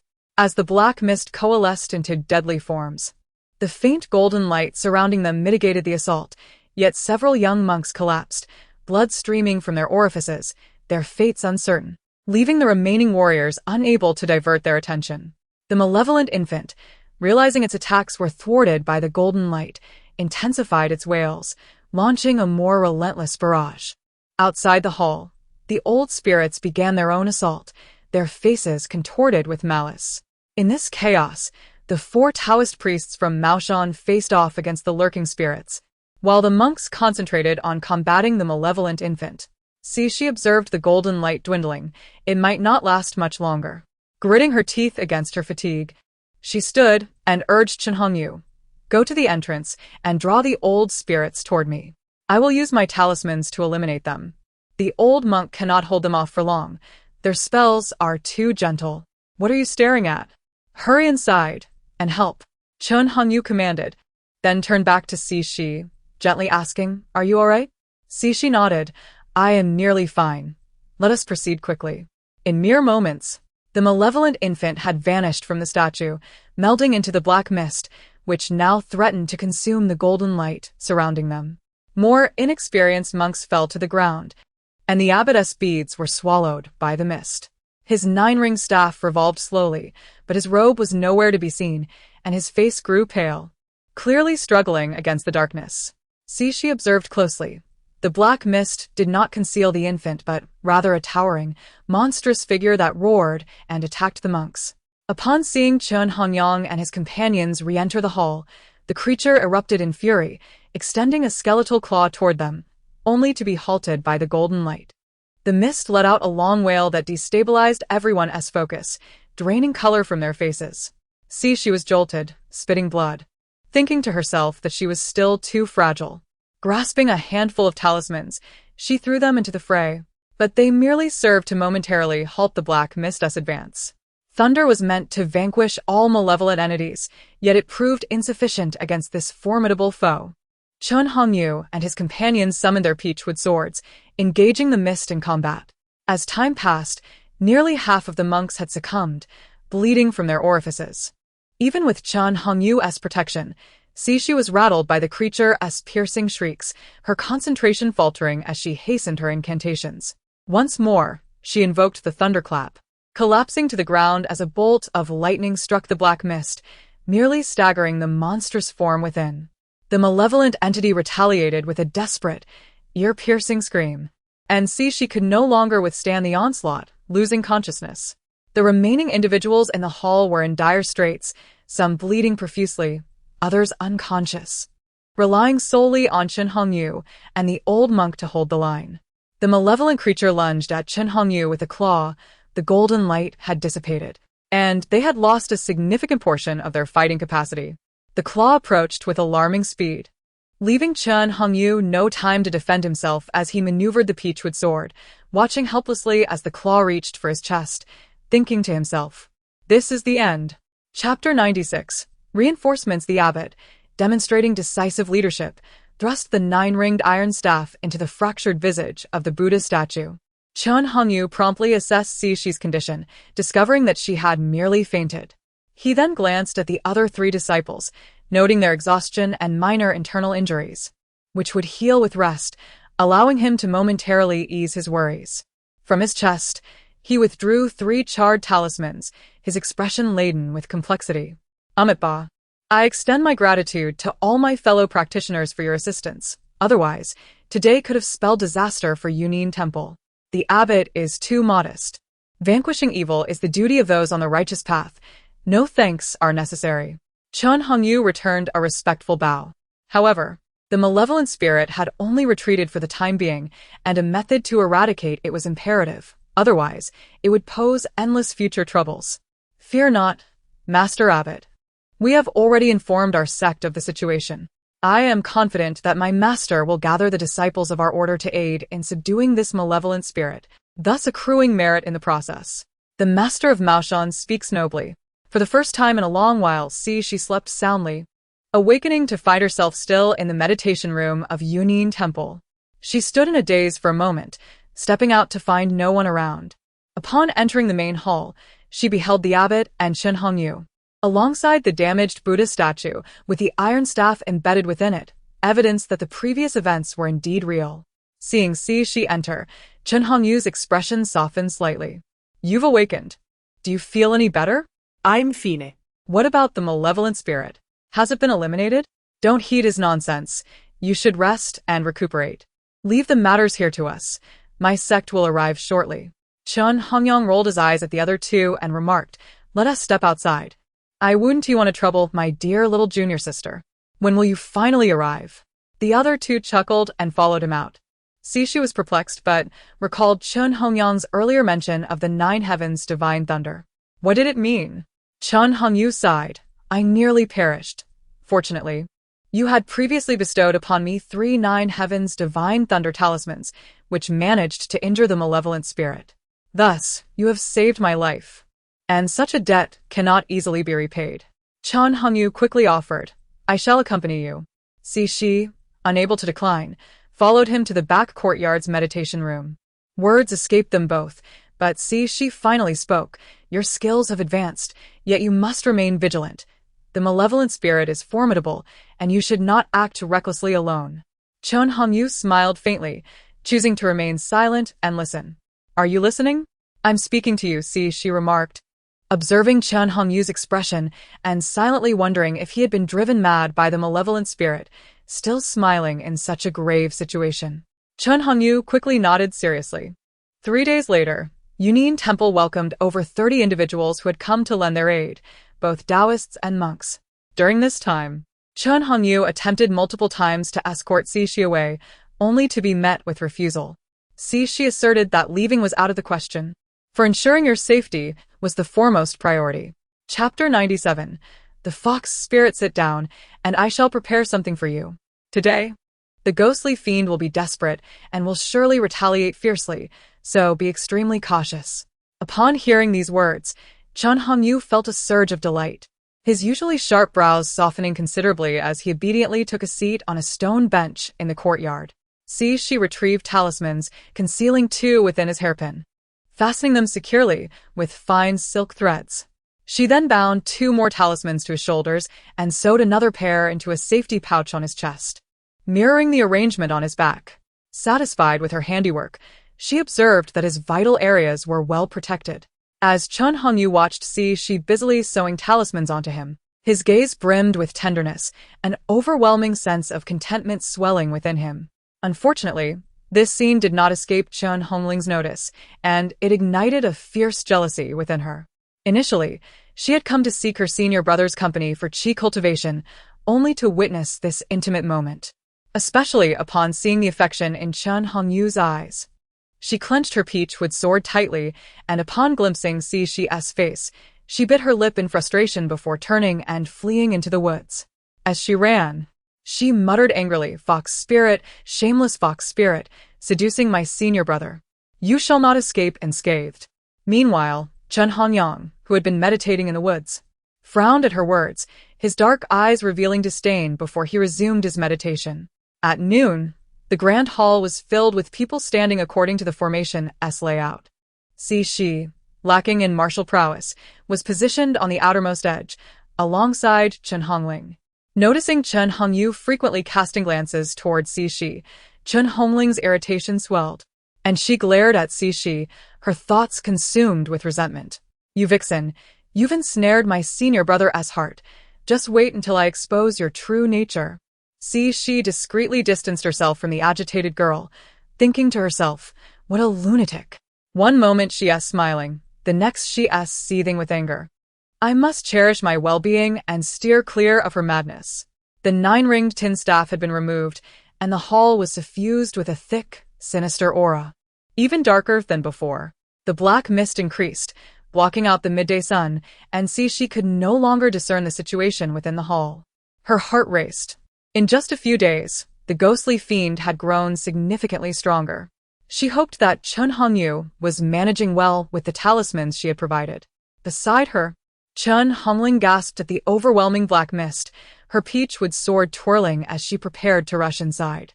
Cixi swiftly grabbed her, exclaiming, not yet. They are setting up the formation.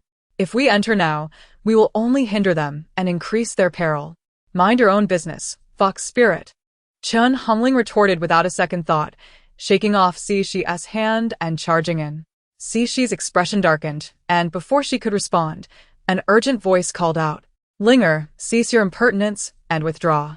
Chen Hongling stood frozen, her pride wounded, and in a fit of anger, she lashed out at Cixi, exclaiming, It's all your fault, you vixen. I shall rid the world of your kind. As the strike approached, Cixi quickly sidestepped, but Chen Hongling, wielding her sword with furious intent, attacked. Cixi cursed inwardly. What a lunatic. I've only been practicing talismans and cultivation for a few months, while she is trained since childhood. I can only evade her attacks. As the black mist in the hall began to converge around the ghostly fiend, revealing glimpses of the unfolding situation, Cixi shouted, I care not for your misunderstandings, but your sword should be aimed at the ghostly fiend, not at me. Out of pity for your youth, I shall not hold this against you. Stand down at once, or I shall not be so forgiving. Stop. If you harm her, I will make you pay. Chen Hongyu's voice rang out, preempting any reprimand from Chen Hongling's father. Chen Hongling felt a wave of resentment wash over her as she glared at Cixi, her desire for vengeance igniting. Even if it means facing my brother's wrath, I shall slay you, fox spirit. Cixi, now equally enraged, thought, what more does this madwoman want? I have yet to feel wronged by her name calling, yet she is the one who feels aggrieved. What audacity! Suddenly, she stumbled, falling to the ground.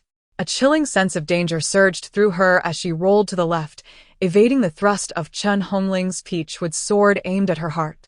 In a split second, a jade pendant struck Chen Hongling's sword, shattering it and causing the tip to graze Cixi's cheek, leaving a thin line of blood. Chen Hongling, seeing this, coldly remarked, You're lucky to be alive. Inside the hall, everyone was engaged in a fierce battle against the ghostly fiend, the black mist swirling violently. Chen Hongling leaped into the fray, while Cixi, seated on the ground, gathered the fragments of the broken jade pendant and tucked them into her pouch. She refrained from wiping the blood from her face and entered the hall, knowing that personal vendettas must be set aside for the sake of the mission. Chen Hongyu, anxiously watching Cixi, commanded, Come here. With a resigned sigh, Cixi approached him, acknowledging, The targets of our mission are paramount.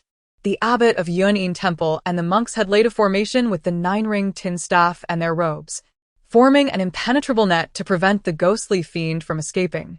Cixi marveled at the sight of the golden light weaving through the formation, realizing that this world possessed high-quality spiritual artifacts.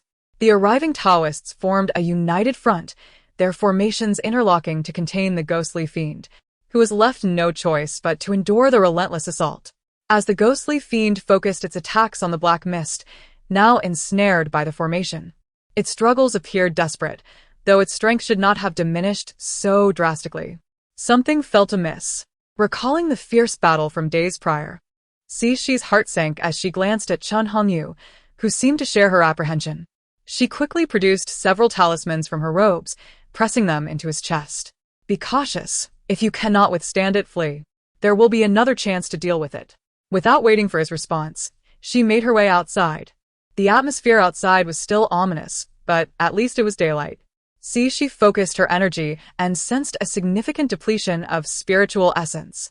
The temple was now shrouded in a layer of dark energy, hinting at a potentially terrifying presence, perhaps even a ghost king-level entity. Chen Hongling emerged as well, perhaps spurred by the remarks of the Maoshan leader. She shot Shi a scornful glance before fixing her gaze on the distant entrance. A few young Taoists, the ones who had barely managed to support the formation earlier, followed her, readying themselves for what lay ahead. As time passed, mist began to seep in, accompanied by a chilling drop in temperature that sent shivers down their spines. Sinister laughter echoed from all directions. The current situation inside the hall had reached a stalemate due to the withdrawal of a killing formation, while the exterior faced a far graver threat. At least 3 ghost kings were present, along with numerous powerful ghost generals, and this was merely what she could see. The mist continued to thicken, shrouding any further threats in obscurity. Nearby, several young Taoists turned pale, sweat beading on their foreheads. She frowned, internally lamenting, their fear is palpable. This will only attract the attention of those formidable spirits. The first targets for these seasoned specters will undoubtedly be those who show fear. To her surprise, Chen Hongling displayed unexpected bravery, wielding a golden money sword and assuming an offensive stance, exuding an aura that momentarily deterred the spirits. Yet, Shi's admiration was fleeting, for she had not forgotten the unresolved grievances between them, and the pain still lingered on her face. What do you desire? You must possess quite a number of talismans by now, don't you? And why should I? Oh, dear. You once sought to take my life. And now you implore me for assistance? Others have them. Why should I be deprived? Are you harboring resentment against me? In the face of such a formidable foe, do you wish to settle personal scores? She couldn't help but laugh in exasperation. You are aware of the gravity of the situation. Yet your previous actions were devoid of common sense. Are you so brazen? Do your parents know of your audacity? At home, you are a pampered young lady, revered by many, but now, given your lack of humility in seeking assistance, why should I oblige? You vixen, you truly harbor ill will towards me. Does your senior brother know of your indiscreet antics? I concede that I was in the wrong previously, and I apologize, yet you ought not to be so petty. Chen Hongling found herself in a quandary, observing that others possessed talismans while the vixen withheld them from her. She had learned from the second senior brother that these talismans were immensely powerful, capable of turning formidable foes into mere wisps of smoke. How could she not feel anxious? In the face of her own mortality, what were mere appearances worth? Thus, the confrontation ensued.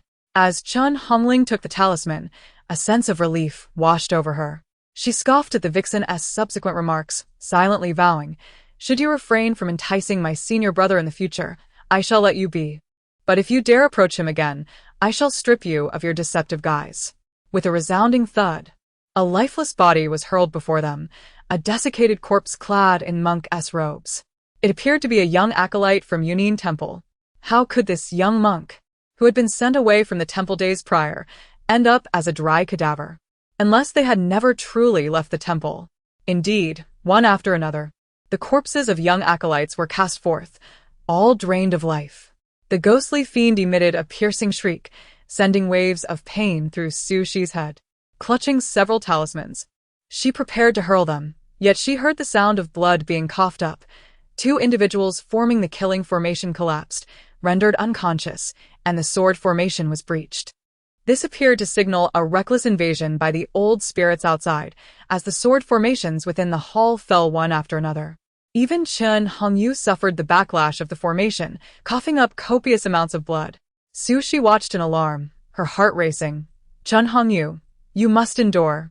Do not let your blood spill in vain. I shall have labored fruitlessly. In the immediate aftermath of the formation's breach, Chen Hongyu turned to gaze at Shi, feeling her concern wash over him. The tenderness in his eyes was palpable as he suppressed his injuries and retrieved the talisman Shi had placed in his embrace to launch an offensive against the ghostly fiend. At that moment, Chen Hongling hastened to his side, her expression peculiar as she implored, Senior brother, my father is in grave danger. I know you possess many talismans. Could you spare one for him? He has already been tainted by malevolent energy. Chen Hongyu found his junior sister's behavior odd, but had no time for contemplation. Hearing that their master was in peril, he swiftly removed the protective pouch from his chest, which contained 2 talismans. Quickly, take this to our master, and you should also have one for your own protection. Senior brother, what will you do without it? I shall only take one for father. Having grown up together, Chen Hongyu felt no reservations about her. Understanding her worry for their master, he reassured her. There is no need for concern. I still have enough. Is it on your back and shoulders? How wonderful! Chen Hongling suddenly laughed, not waiting for his response, nor acknowledging his astonishment. She continued, Senior brother, I apologize, but my father is in dire straits. I must assist him. You understand, don't you?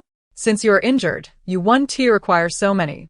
Please do not blame me. After all, you chose to dally with that vixen. Consider this a repayment for your upbringing by my father. With that, she reached out and yanked the protective pouches from his back and shoulders, which Sushi had sewn, each containing 2 talismans. The ghostly fiend was struck by a bolt of violet lightning, dispelling the dark mist, its shrieks transforming into the cries of an infant. Yet, this sound held a beguiling allure, compelling the onlookers to hesitate in their assault. In an instant, the hall was awash with the flickering of swords, lightning, and flames, accompanied by a chorus of lamentations and incantations. Had it not been for the monks' intricate defenses, this place would have long been reduced to ruin. The number of old spirits present was overwhelming, and the congregation had significantly underestimated their strength. Following the demise of the first young disciple at the hands of the ghostly fiend, a second and third soon followed, resulting in substantial casualties. In a mere moment, even Chen Hongyu was severely harmed by the dark mist, spitting blood, his face shrouded in malevolence, unable to rise. Su Shi was alarmed and rushed toward him. Perplexed, hadn't he been safeguarded by several talismans? Why were they ineffective? Chapter 99. Death. 2 talismans were cast to disperse the specters before him as he hurriedly rushed over to embrace Chen Hongyu.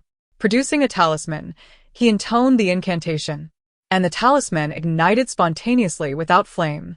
He pried open Chen Hongyu's mouth and inserted the burning talisman, urging him to endure and remain silent. Although the pain was excruciating, he managed to withstand it. Just as Chen Hongyu opened his mouth to speak, he saw the ghastly claws of the ghostly fiend descending upon them. Summoning all his strength, he rolled to the side with Si Shi, shielding her beneath him in an attempt to protect her with his body. A flying sword, crackling with lightning, struck at the ghostly fiend. Without the cover of black mist, the sword sliced through its claws, leaving a wound that crackled with electricity. The ghostly fiend let out a piercing wail, breaking through the black fog. The realization that magical artifacts could injure its true form ignited a spark of hope in the weary cultivators. In an instant, various talismans and swords surged toward the ghostly fiend, including a string of prayer beads thrown by the abbot of Yunin Temple. The formidable bony tail repelled many attacks with a series of sharp sounds, yet could not withstand the relentless onslaught, quickly losing a segment.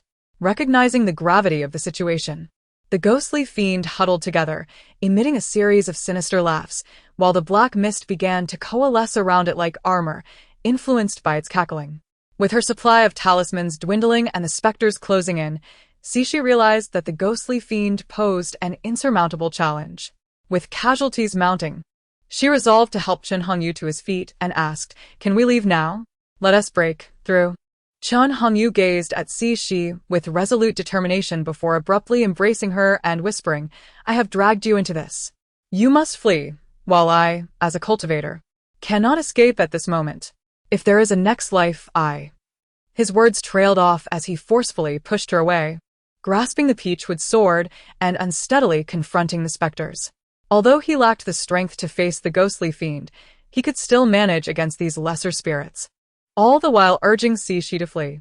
Frustrated and anxious, Sishi retorted, "Are you rushing to your doom? If it weren't for you being the target of my mission, I would have distanced myself long ago. But seeing you in danger, I'll help you with a talisman." Just then, Chen Hongling burst in, crying out for her father. "We can't get out. The temple is swarming with spirits, and I only have one talisman left. My golden sword is broken. What should we do?" Seeing the safety pouch in her hand, the very pouch she had given Chen Hongyu to store talismans, her expression shifted in alarm. Just then, Chen Hongyu explained hastily. She took it. I owe her a debt of gratitude for raising me. I. See, she steadied her emotions, thinking, Chen Hongling is a calamity. Had I known, I would not have given her any talismans. Let her perish in the clutches of the specters. How dare she target the mission objective and use moral coercion? Appearing innocent while being selfish and cowardly? The crowd gasped at Chen Hongling's words, and the head of Maoshan's sect wore a troubled expression, contemplating that they could not afford to lose all their elite disciples here. He exchanged knowing glances with leaders of other sects, coordinating to send 2 individuals each with protective artifacts to escape. A group of over a dozen managed to break through, and she intended to pull Chen Hongyu along. But he resolutely refused to budge, insisting that he could not leave without his master's permission, urging her to escape instead. She scolded him. Didn't you just express your gratitude for being raised? Now that our lives are at stake, you still cling to your master's orders? Yet, there was nothing she could do as she watched the others gradually dissolve into the mist and vanish. Now. Only a few elderly Taoists and monks remained in the grand hall alongside Shi and Chen Hongyu. She could only hope that the monks would vanquish the ghostly fiend. Once it was defeated, the remaining spirits should be manageable. Since they had gathered due to the ghostly fiend, severing this cause would naturally eliminate the effect. As the 2 elderly Taoists engaged the malevolent spirits, she turned her attention to delivering a decisive blow to the ghostly fiend, instructing Chen Hongyu to cooperate. After casting all her talismans, she formed a seal and recited a powerful incantation, invoking the essence of the universe. With the golden light manifesting, I invoke the true essence of the divine. Swiftly, as the law commands, the golden light surged forth, enveloping the real entity. At this moment, Chen Hongyu also infused his talismans with his technique into the black mist of the ghostly fiend. A flurry of talismans struck down, obliterating the black mist and severing 2 of the ghostly fiend's claws. Meanwhile, the attention of the malevolent spirits had shifted toward the grand hall, drawn by those who had managed to escape, increasing the pressure on the 2 elderly Taoists. She, having invoked the golden light spell, felt her spiritual energy deplete. Barely able to stand, her combat prowess significantly diminished. Having practiced for a shorter time, Shi's cultivation was insufficient, and the golden light spell could only sustain itself for a brief moment before collapsing. Chen Hongyu led Shi to the back of the abbot of Yunin Temple, near a window where the malevolent spirits had primarily congregated at the entrance, leaving a few lesser spirits nearby. Even so, the monks struggled to maintain their formation while combating the lesser spirits, each preoccupied with their own battles. Chen Hongyu was at a loss for words, tears streaming down his face as he trembled, reaching out to touch Shi's icy visage. He opened his mouth several times, but no sound emerged, holding her close as memories of her confidence when learning the arts, her tenderness while crafting talismans for him, and her anxious expressions during perilous moments flooded his mind. Yet now, she lay lifeless, her body cold, the gaping wound in her chest, alongside the heart on the ground, a testament to her suffering. Chen Hongyu was consumed by a mix of hatred and rage, resenting his inability to protect her, vowing that all the malevolent spirits must perish. Meanwhile, she could not open her eyes or move. Her soul felt trapped in a glacial prison, enduring an endless chill infused with despair, malice, and an overwhelming terror of annihilation, instilling fear into her very essence. All of this transpired too swiftly for the abbot of Yunin Temple to intervene. He gazed sorrowfully at Chen Hongyu, then at the shattered Buddha statue, and finally at his struggling companions and disciples. He realized that if this continued, they would all perish, and the ghostly fiend would wreak havoc. Tears streamed down the old monk's face as he lamented, Amitabha, since the dawn of creation, righteousness has triumphed over evil. Today, if the Buddha cannot save us, then I shall serve as the Buddha to suppress you all. With that, he closed his eyes and began to chant, a faint golden light emanating from his body, gradually coalescing into a radiant orb that floated above his head, revealing the relic of the abbot. Chen Hongyu clutched the jade pendant close to him, a wave of icy coldness washing over his chest, yet he smiled with satisfaction.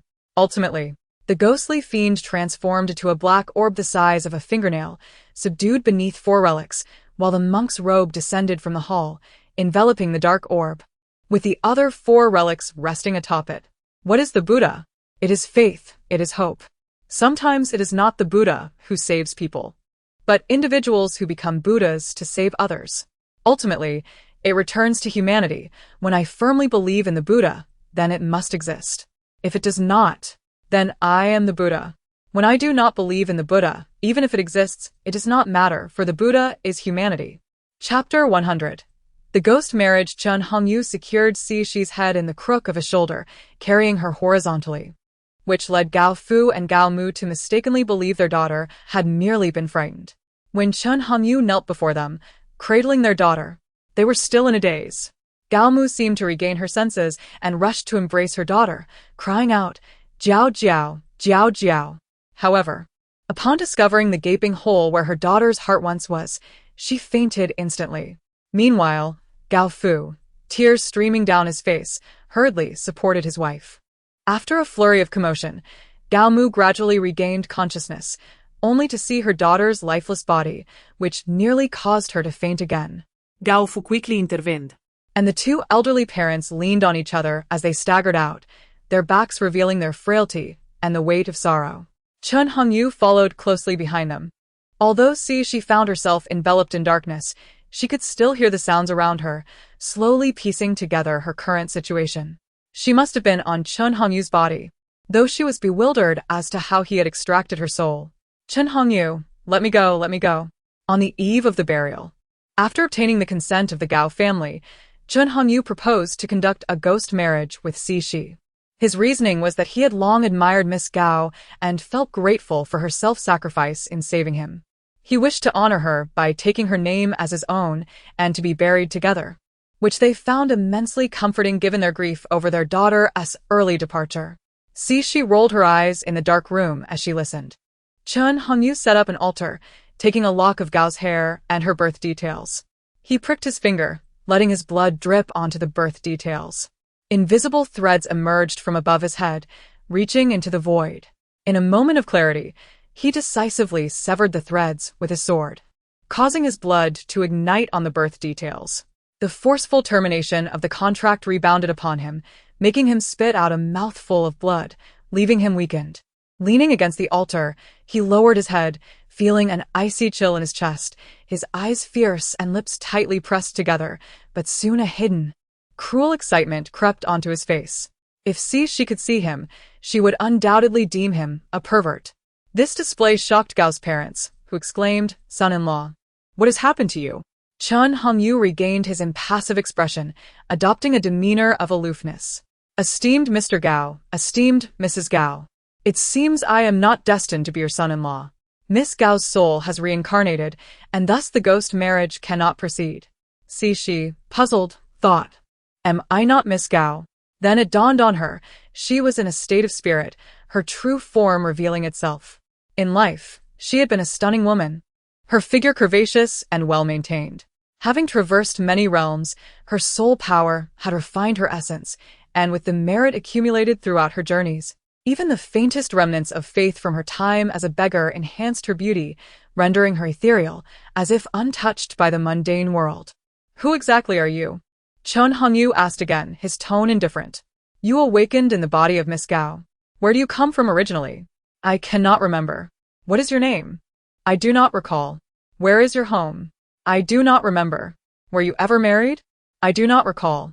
"Do you remember who I am?" Ido. "I remember. You are Chen Hongyu. How dare you play word games with me?"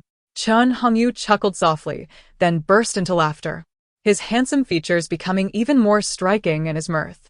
However, Cixi regarded him with a look of incredulity, thinking, "Laugh all you want. It would be best if you laughed yourself to death, for I have completed my task. Thus, you shall accompany me from now on." How does the name Yi sound? E, as in the beauty by the water. Chen Hongyu's laughter ceased, and he spoke lightly, seemingly seeking Cixi's consent.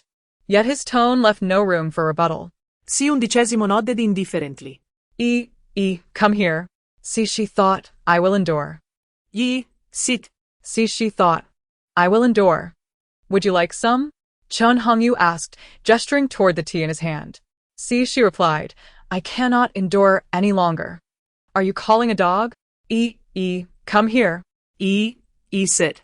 See, she felt a surge of anger, especially since if she refused to comply, he would exert a force that would pull her towards him. Unable to continue his sentence, Chun Hongyu was momentarily taken aback by her two-word refusal. Why was she not following the expected script? Did she not inquire about the contract or the reasons behind it? Why such a straightforward dismissal? Please allow me to finish before you decide, all right? Chun Hongyu, finally determined to explain the ghost marriage, was not about to let her slip away. See, she stood, coldly gazing at him, enunciating each word. Regardless of your contract, I want nothing to do with it. No. Chun Hongyu's expression darkened as he thought, you have no say in this. His piercing gaze bore into her, and as he sat upright, see, she instinctively took a step back, fearing a warning. But what he uttered next nearly infuriated her. It is said that one should repay a life-saving grace with their body. I have decided to accept you. Dare you refuse? He added nonchalantly, but you are currently in my grasp, so you have no choice. What nonsense logic was this? See, she ignored him. I will accompany you. I intend to confront Chen Hongling. I have not forgotten the grudge from that sword strike. For the sake of the mission, I have endured humiliation. But now it is time to repay my debts. My sect specializes in Taoist arts, I fear you may come to harm. Allow me to handle this, all right? Chun Hongyu sensed her lingering resentment from their previous encounter. I shall teach you the incantation. This pendant is the only possession that belongs to me. My master said it was around my neck when they found me, and it possesses a unique aura that cannot be removed. Please bear with me. Once I resolve my sex matters, we shall go out together. See, she sighed, finding the dark space exceedingly dull. Closing her eyes, she continued walking in that direction. Opening them served no purpose, as she could see nothing. As she walked, she began to notice something strange. In the darkness, with her eyes closed, she felt as though she was in light, akin to the sensation of being in sunlight with her eyes shut, yet upon opening them, she remained in darkness. After several attempts, the phenomenon persisted. In this space, her consciousness could not extend, nor could she discern what was happening. Was it that this realm could not be seen with the eyes but rather felt with the heart? See, she felt she had stumbled upon something remarkable and secretly smiled, closing her eyes and moving toward the brightest direction. The light was painfully bright, and as a spirit, she could still feel the discomfort, which bewildered her. Yet, upon opening her eyes, she was met with nothing but darkness. Closing them again, the brightness returned. Intriguing, see, she thought, urging Chen Hongyu to retrieve the jade pendant. She kept her eyes closed, sensing the light until suddenly, the brilliance faded. He must have taken it out. Upon opening her eyes, she discovered a grass hut had materialized before her, featuring a round stone table surrounded by 4 round stone stools. The table was inscribed with the I Ching, and wisps of light smoke ascended from each direction, converging at the top of the hut. Looking up, she noticed the roof was also arranged according to the I Ching. See, she mused, at least it won't rain in here, otherwise, a mere leak could destroy this roof. As she observed the light smoke weaving through the I Ching patterns before merging into the space, she understood why the area appeared so misty. It was likely due to this phenomenon. Sitting on a stone stool, she gazed at the smoke above, momentarily lost in thought. Her current state was akin to daydreaming in reality. Time passed, and see, she yawned, feeling drowsy. She simply laid her head on the stone table and closed her eyes, drifting into sleep. Who is singing softly in my ear? The lyrics are peculiar, yet they evoke a comforting sensation, making me long for few more moments of slumber. I drift in and out of consciousness, unaware of how much time has passed. Upon awakening, an overwhelming sense of satisfaction envelopes me. But I am startled to find that the intricate lines etched upon the stone table have significantly faded.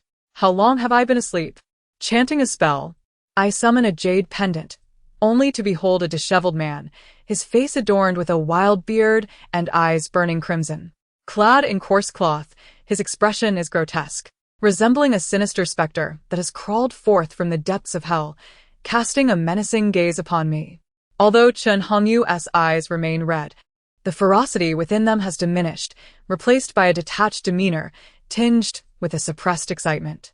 For 2 long years, I have remained ensconced within the jade pendant, and despite his incantations and talismans, he has been unable to extricate me.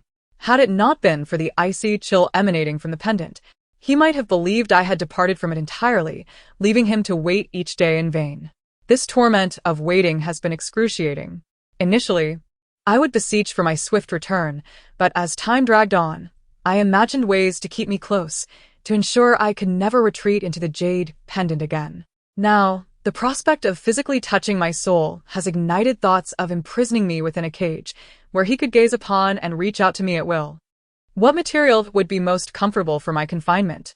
His thoughts spiral ever deeper into obsession. At present, his magic still holds sway over me, providing a modicum of reassurance. He tightens his grip around me, and I am startled to realize he can indeed touch me. I instinctively struggle against his hold, prompting him to release me willingly. Would you like to freshen up first? I remark, unable to suppress my disdain for the incongruity of his indifferent expression paired with his unkempt appearance. I attempt to distance myself, but a sudden force pulls me back, and I sigh in resignation. There seems to be an invisible tether that binds me to him. Chen Hongyu, bare-chested, gently queries, "I'm going to bathe. Would you care to join me?" With a frosty glare, I retort, "Not a chance." As the primordial chaos unfurls, the heavens clear and the earth is muddied, giving rise to all that exists, and the Tao unfolds. This is an obscure scripture, encompassing myriad topics: mental cultivation, divination, exorcism, talisman crafting, and more. I reflect that had I not traversed the realm of cultivation previously, and had I not briefly studied exorcism and talisman crafting, I would be utterly perplexed by such content. No wonder I have slumbered for 2 years. What are you pondering? Chen Hongyu, freshly emerged from his cold bath, leans closer, prompting my resistance. Please dress first. I have something of utmost importance to discuss. The vicinity of the MASU-MANHUA sect is adorned with stunning scenery. Yet the sparse population is a lamentable flaw, not a single servant remains. At this moment, Chen Hongyu and I stand side by side on the uppermost level of the pavilion, facing a deranged woman shackled by iron chains. Disheveled and filthy, she is surrounded by swarming flies, and the oppressive atmosphere makes it clear that this place is steeped in malevolence. Thankfully, as a soul, I remain impervious to such odors. The woman, confined in this state, is none other than Chen Hongyu's sister, Chen Hongling. Through Chen Hongyu's narration, I learn that on that fateful day, Chen Hongling, alongside Chen Hongyang, Chen Hongfei, Chen Hongming, and other youthful disciples, endeavored to escape from Yunyin Temple. Their arduous journey came to a calamitous halt at the temple gates, where they encountered vengeful spirits. Unbeknownst to them, the malevolent entities were not solely targeting them, and in their naivete, they prepared for a desperate battle. Many perished, while others were gravely injured. Even Chen Hongyang succumbed to exhaustion. Armed with talismans pilfered from Chen Hongyu, Chen Hongling alone persevered until the end. However, her resilience drew the attention of an ancient specter. Severely wounded by a relic, it barely escaped with its essence intact. Upon sighting Chen Hongling, it lunged to possess her, but was thwarted by her last talisman. In a moment of desperation, the specter managed to implant a fragment of its soul into the terrified Chen Hongling, thereby ensnaring her. This incident incensed the master of Maoshan, leading to the punishment of 3 disciples. He surmised that Chen Hongling had been bewitched by the fragment of the specter's soul, initially intending to select one of the disciples as her match. However, she insisted on forcing the issue, and he thought it best to arrange a marriage between her and one of the 2 suitors, allowing them to coexist as a trio. Yet, to his dismay, both Chen Hongfei and Chen Hongming resolutely refused, offering no rationale for their defiance. Eventually, Chen Hongling became pregnant, but at 4 months, it was discovered that the fetus was stillborn, seemingly parasitic within her. Regardless of the quantity of abortifacients consumed or the esteemed midwives summoned, the dead fetus remained obstinately within her.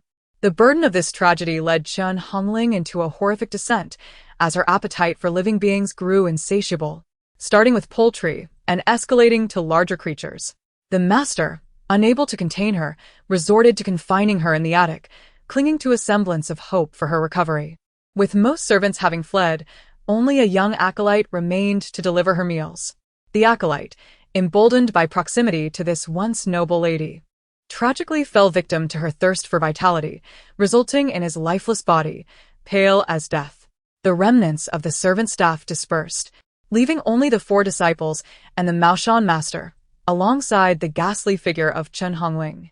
Chen Hongyu visited her every 3 days, discovering that she had transformed into a monstrosity, impervious to hunger or thirst.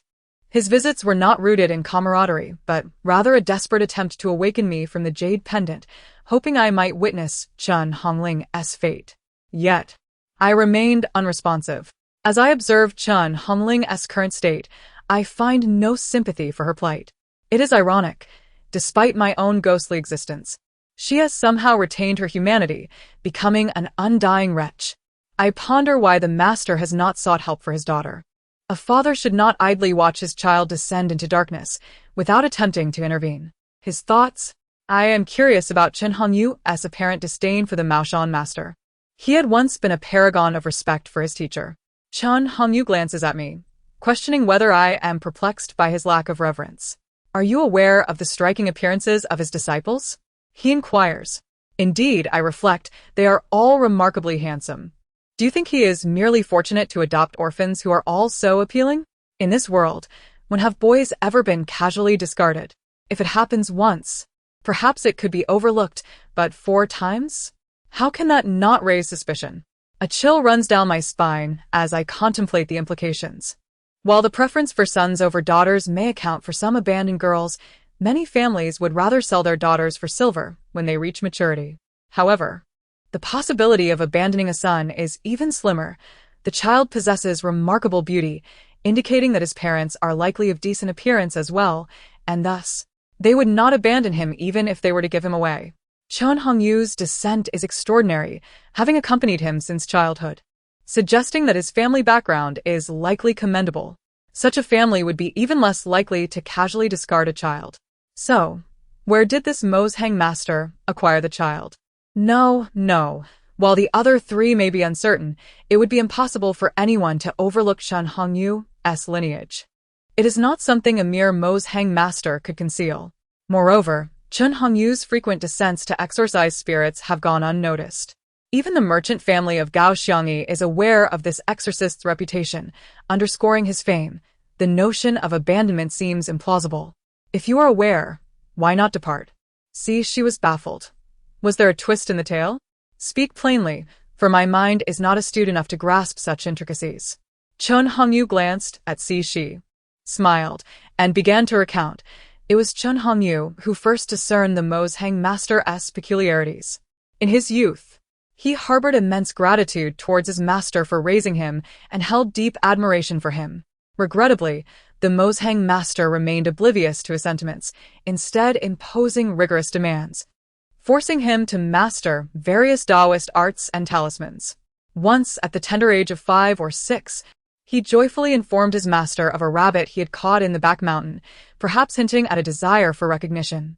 In response, the master furiously reprimanded him, declaring that a disciple of MASU-MANHUA should not be so loquacious, chastising him for forgetting the mission of a MASU-MANHUA Taoist, asserting that trivial emotions could ruin his spiritual path.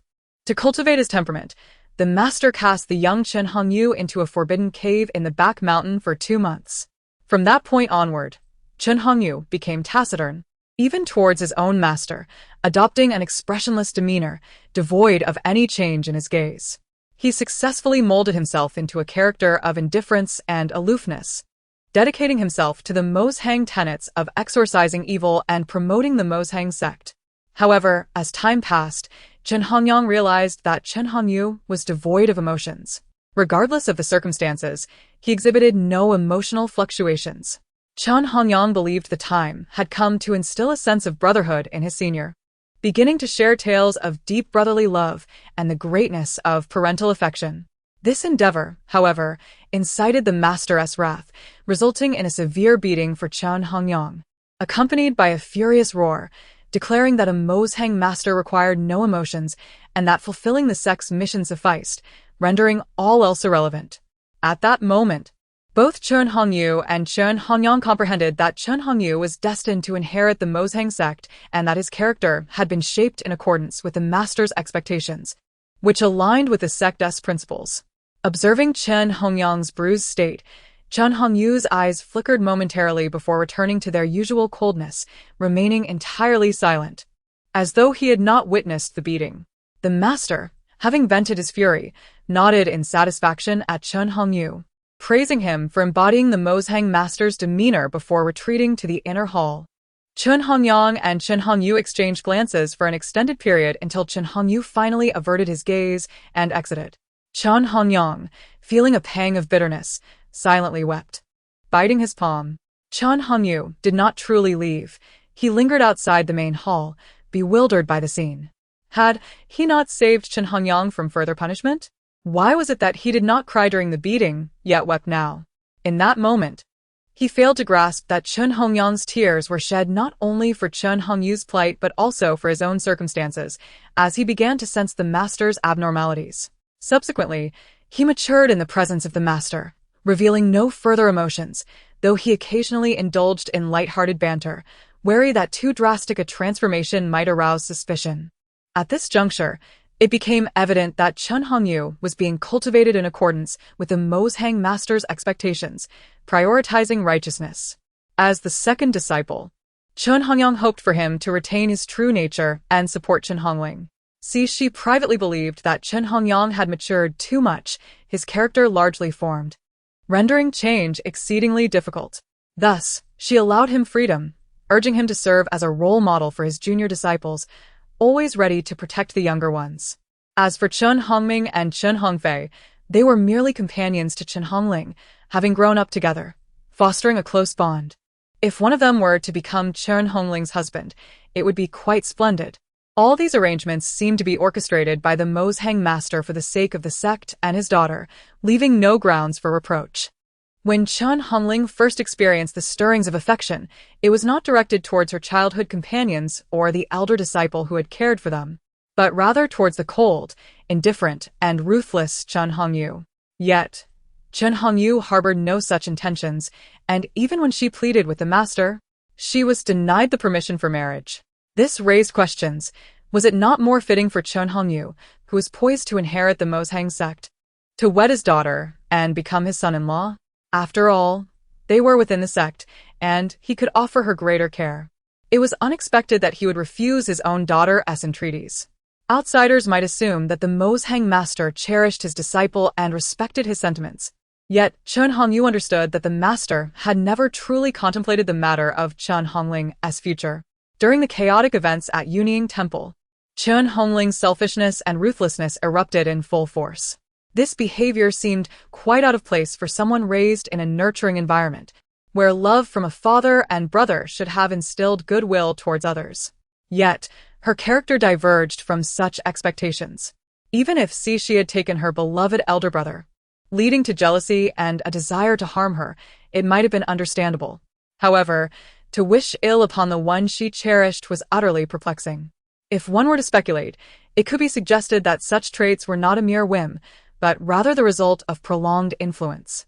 She had encountered those few individuals, all of whom were upright and honorable, leaving only the Mozhang master as a potential source of such traits in his daughter. Do you know why the Mozhang master chose to adopt the four of us? Chen Hongyu inquired, tilting his head towards Shi, who shook her head in response. Have you heard of the blood curse technique from the southern borders? Another shake of her head.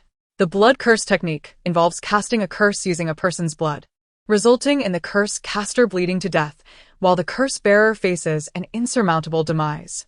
Ultimately, the blood congeals, ceasing to flow, leading to death. A holy maiden from the southern borders once studied this technique and discovered that if four men with heavy malevolent energies simultaneously drained their blood, the curse bearer could soak in it for 3 days to break the curse. However, for each curse bearer saved, 4 must perish, rendering it effectively unsolvable. You may have heard that Chen Hongling's mother died during childbirth. In truth, she is not dead but rather awaiting death, unable to fulfill that fate. She has been sealed in ice by the master. The world believes the Mozhang master to be deeply devoted, never abandoning his deceased wife, even living alongside her remains. I once encountered her in another cave within the forbidden area.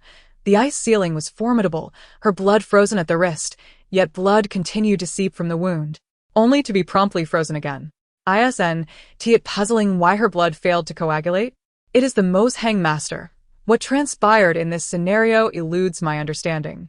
However, the events that led her to utilize the blood curse, inflicting harm upon the world, must be numerous. I now find myself questioning whether he truly is the master of the MASU-MANHUA sect. What have you come to know? She felt a chill run down her spine upon hearing this.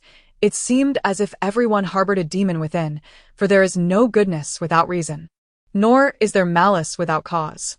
Silly how have you become so foolish? Yet, how is it that I find myself so drawn to you? Chun Hanyu's fingers stirred slightly, causing Shi to involuntarily lean towards him. This lack of control left her quite displeased, and with a hint of anger, she retorted, I do not appreciate this. Let me go. Why? If you dislike it, why do you risk yourself to save me? Always concerned for my well-being? Chun Hanyang once said, that is what it means to care. She felt that if things were not made clear, it would lead to considerable trouble in the future. I saved you at someone else's behest. Who? She was momentarily taken aback. Gao Xiangyi. You must have sensed how much she liked you before. Chun Hongyu gazed at Shi with a smile, his eyes reflecting the tenderness one might show to a child seeking affection. Noticing Shi's rising anger, he quickly reassured her, I am aware that he acted on someone else's request. She was willing to sacrifice her own life to save me, for she is a woman of her word. Later, the sect leader encountered a young girl from the southern wilderness. The girl was exuberant, and the leader was captivated, leading to an unexpected union and the birth of a child. The twist in this tale lay in the historical enmity between the Central Plains and the Southern Wilderness, two nations frequently at war, engaging in skirmishes rather than outright battles. The Southern Wilderness was notorious for its sorcery, and somehow they acquired the blood, hair, birth date, and personal details of a general stationed at the border of the Central Plains. A soldier from the Southern Wilderness used sorcery to kill that general, which was akin to stirring a hornet's nest. Upon learning of this, the Emperor of the Central Plains was filled with dread, contemplating the implications. If they possessed such abilities, what if they were to use sorcery against me one day? They could seize my lands and throne. How could I face my ancestors? Thus, a decree was made to annihilate the Southern Wilderness entirely. The court officials echoed the Emperor's sentiments, considering such formidable powers in enemy hands a grave threat that must be eradicated before they could prepare. Consequently, a fierce battle ensued. The people of the Central Plains, shedding their previous nonchalance, engaged ruthlessly against a race that could threaten their very lives. Rivers ran red with blood, and the air was filled with wails of despair. In truth, the sorcery of the Southern Wilderness was not something to be wielded lightly. It demanded a heavy toll. The user often paid with their life, or, at the very least, rendered their victims as living corpses, akin to vegetative states. Thus, the people of the Southern Wilderness led ordinary agrarian lives, much like those of the Central Plains, for who would engage in a practice that could cost them their lives? Otherwise, the entire continent would have fallen under their dominion. Nonetheless, such explanations fell on deaf ears. The Southern Wilderness people were branded as demons, and those who fled hid their identities, eventually daring to integrate into society once the turmoil subsided, though they remained tight-lipped about their origins. In a flash of insight, he resolved to declare before the midwife that the southern demons must be eradicated. Drawing his sword, he entered, and the midwife followed. Upon seeing the child in her womb, she hesitated but ultimately remained silent. Are you from the Southern Wilderness? Though posed as a question, the tone was one of certainty. Husband, it hurts so much. Please, save me. The girl from the Southern Wilderness was in such pain that she could not focus, instinctively seeking her husband's aid as if he were her steadfast refuge. At that moment, the sect leader still harbored feelings for her but understood the need for discretion. He turned to the midwife for corroboration, declaring his intent to eliminate the demon. The midwife promptly agreed and stepped outside, only to be met with a sword that pierced her heart. From within, a furious voice echoed, "Bold demon from the Southern Wilderness, dare you harm my wife and child? Today, I shall rid the world of this menace. The servants outside heard the commotion and rushed in, only to be shooed away as he needed to be with his wife, instructing them to dispose of the midwife's body. Inside, the southern girl regained a fragment of consciousness, only to find her husband staring at her with bloodshot eyes, a gaze that was utterly foreign to her, reminiscent of the faces of those who had come to slaughter her village in her childhood. In that instant, she realized her identity was likely exposed, and even the pain in her abdomen could not mask her terror and panic.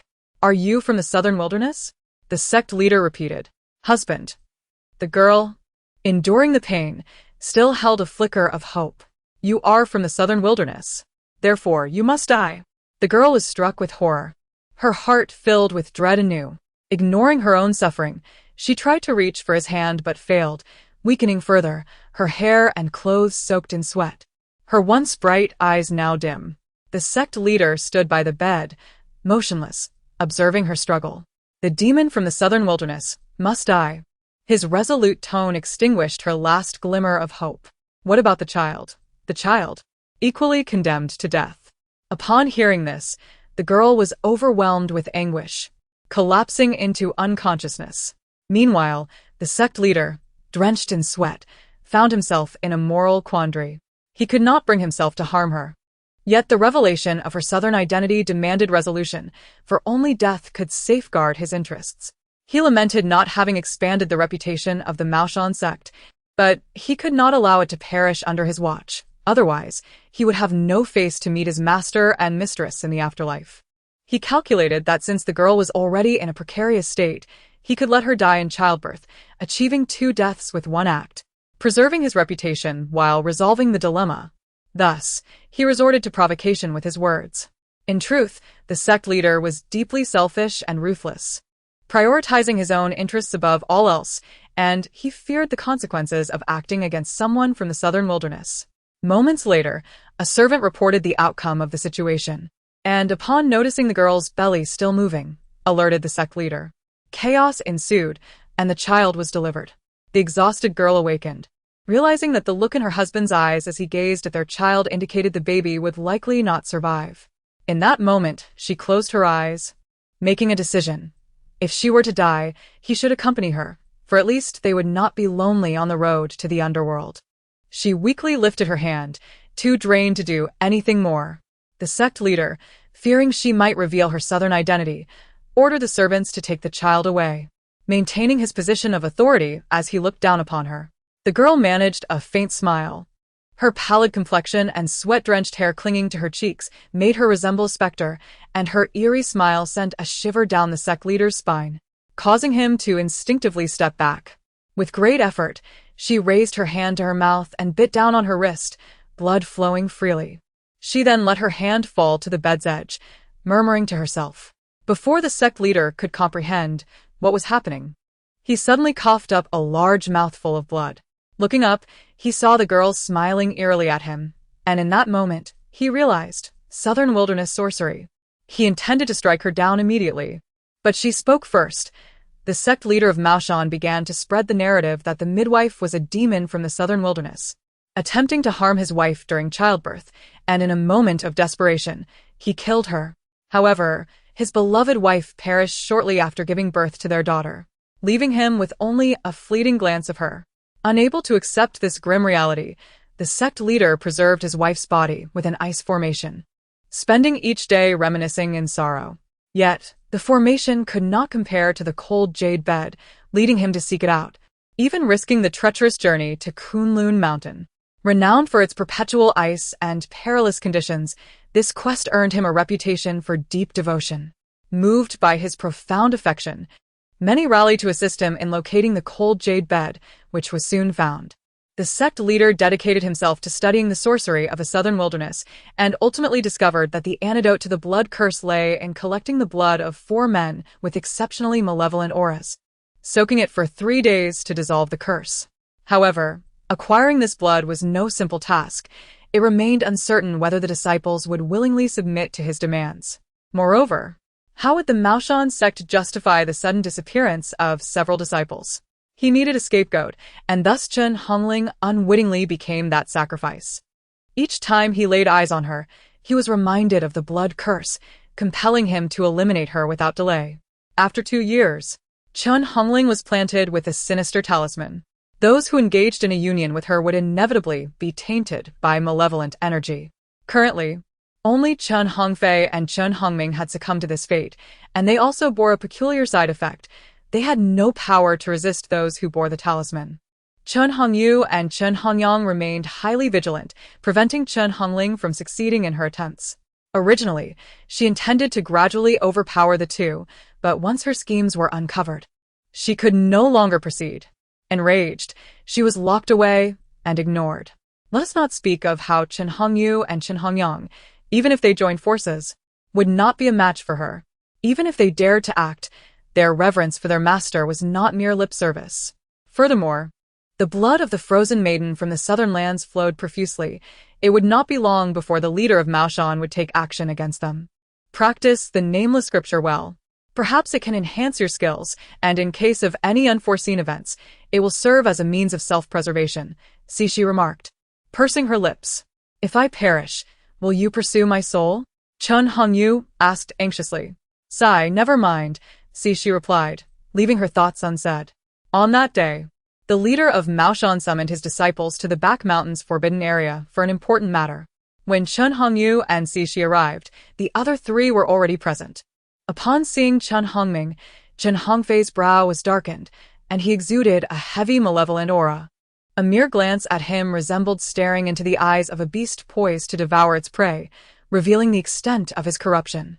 In contrast, Chen Hongyang appeared as if he had lost his soul, detached from reality.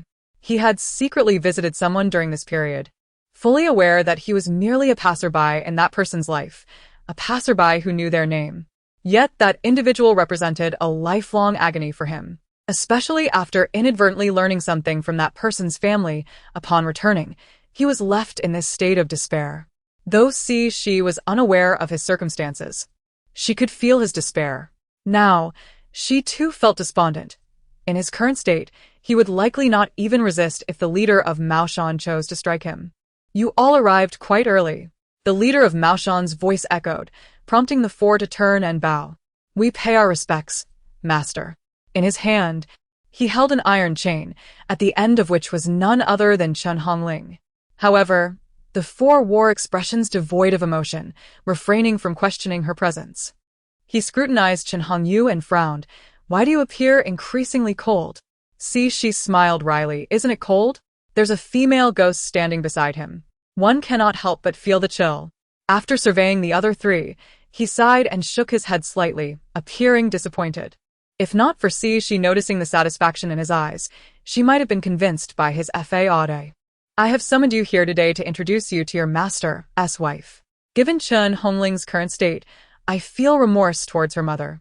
It is better for her to stay by her mother's side, guarding her, rather than existing in this half-life. You are here to witness this. Cixi's heart jolted. It seemed action was imminent, concealed behind a guise of noble intent, hypocrisy. She was pulled into the cave. As a sole entity, especially after practicing the nameless scripture, her form had become more substantial, rendering her nearly invisible unless she chose to reveal herself. Chen Hongyu, having also practiced the same scripture, could see her. Thus, he grasped her icy hand and stepped inside. Behind them, the disoriented Chen Hongyang, with his head bowed, inadvertently noticed Chen Hongyu's gesture. His eyes narrowed and suddenly, a shocking thought struck him. He glanced at the leader of Maoshan and Chen Hongling, a sardonic smile crossing his lips as he continued forward. The cave was indeed frigid. On a stone bed lay a woman, her abdomen swollen, dressed in disarray, with bloodstains marring her lower half. Her hair clung to her pale cheeks, her eyes slightly open, and the corners of her mouth curled into a grotesque smile, clearly frozen immediately after their misfortune. A bite wound on her left wrist oozed blood, quickly crystallizing into ice, accumulating countless crimson ice crystals around her wrist. If one disregarded the woman, these ice crystals were quite beautiful. Everyone noticed this peculiarity. Chen Hongyu remained unfazed, having known beforehand, while Chen Hongyang, still lost in thought, remained unaware. The other two, however, widened their eyes and trembled uncontrollably, soon collapsing to the ground. The blood curse naturally attracted malevolent energy, which explained their susceptibility. Meanwhile, Chen Hongling, shackled by the iron chain, huddled in a corner of the cave, whimpering in fear. At this point, I will not conceal the truth from you. Your master's wife did not die, but fell victim to a curse from a midwife, destined to bleed to death slowly. In my desperation, I had no choice but to freeze her, buying time. For years, I have scoured ancient texts seeking a solution, and at long last, my efforts have borne fruit, the leader of MASU-MANHUA declared, observing them intently. To dispel the curse, her blood must mingle with the malevolent energy. Thus, I require your cooperation.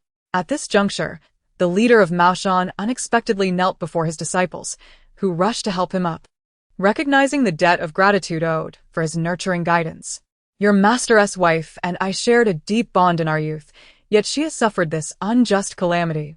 My heart is tormented, especially with my only daughter now in peril. By a stroke of divine grace, I have learned of a way to save your master's wife. But it requires the blood of a heavily tainted adult male. You four, having battled at Yunin Temple, have been tainted by malevolent energy, leaving me no choice. I beseech you, save your master's wife. It need not be much. It may leave you feeling weak, but your lives will not be in danger.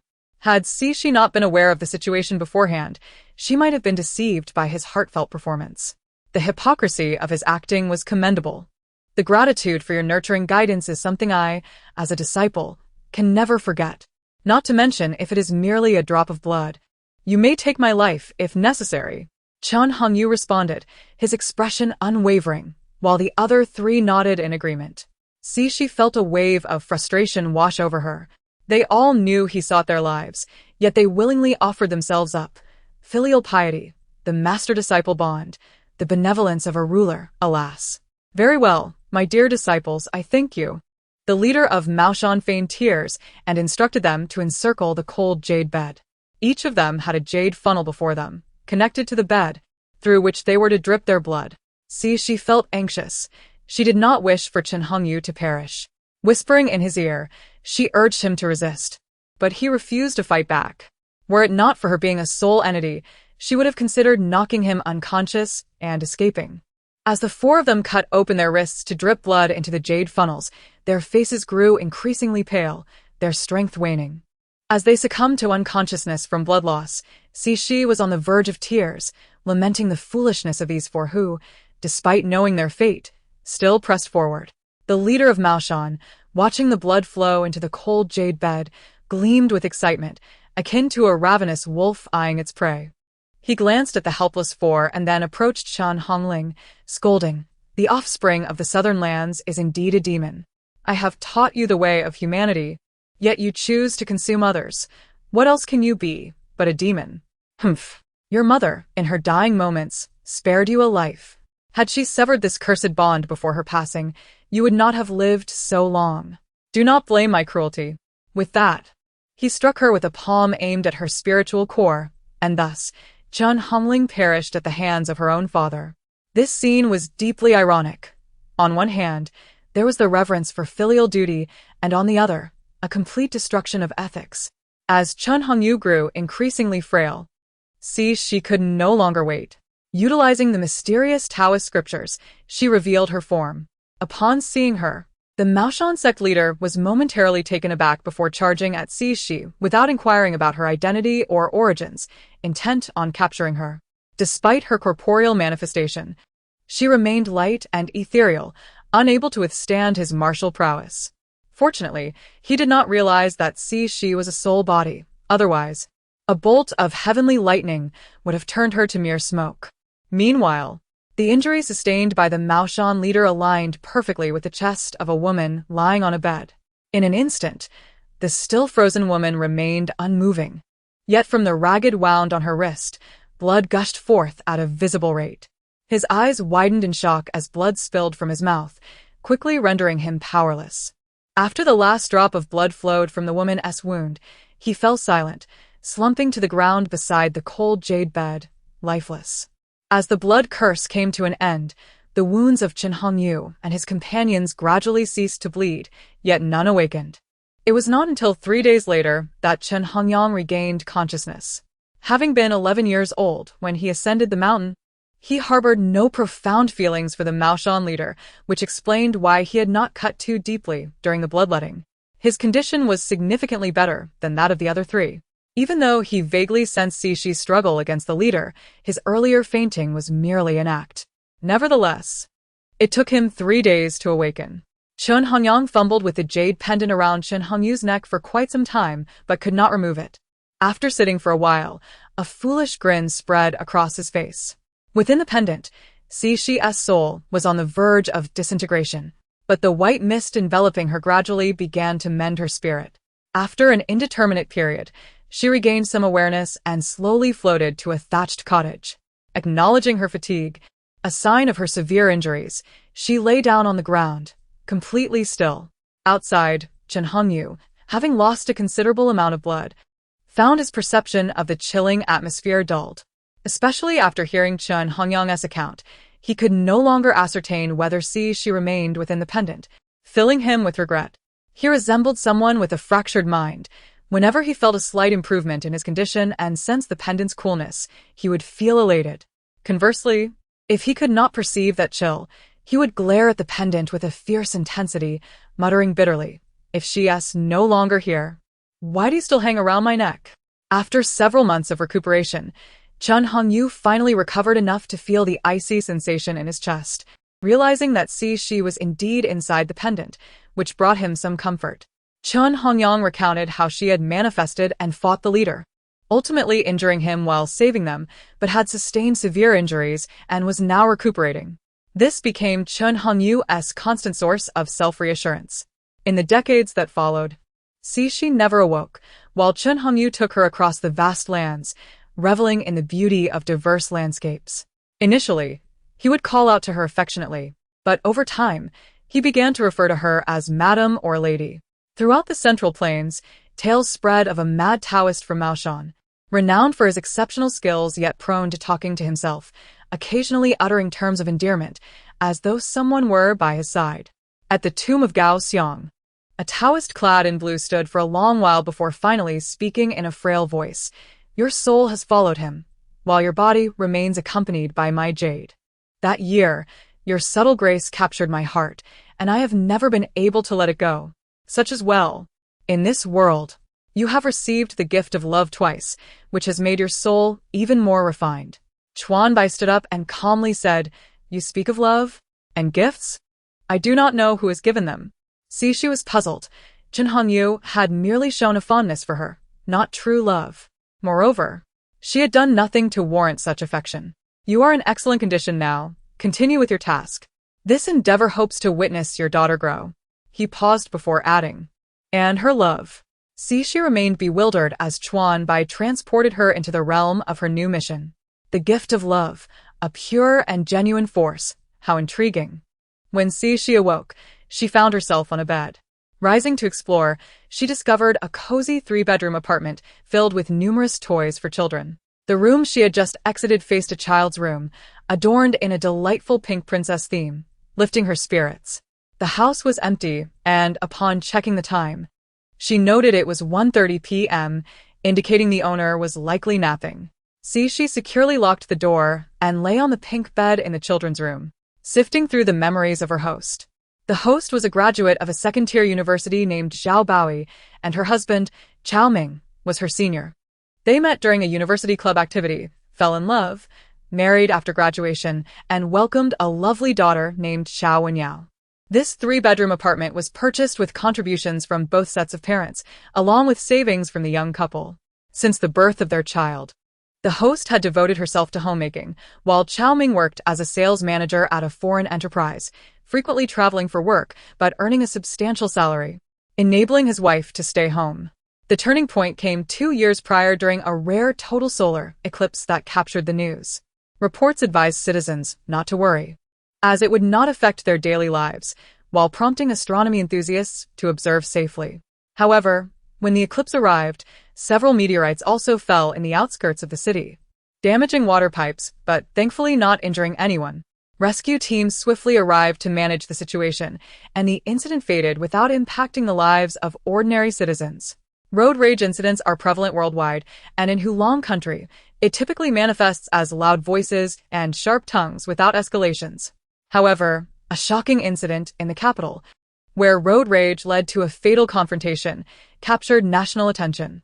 As the public focused on this incident, news broke of a corporate executive being murdered by a subordinate, a male student killing a classmate over jealousy, violent altercations on public transport, and a shopping mall owner breaking a customer's leg for trying on clothes without purchasing.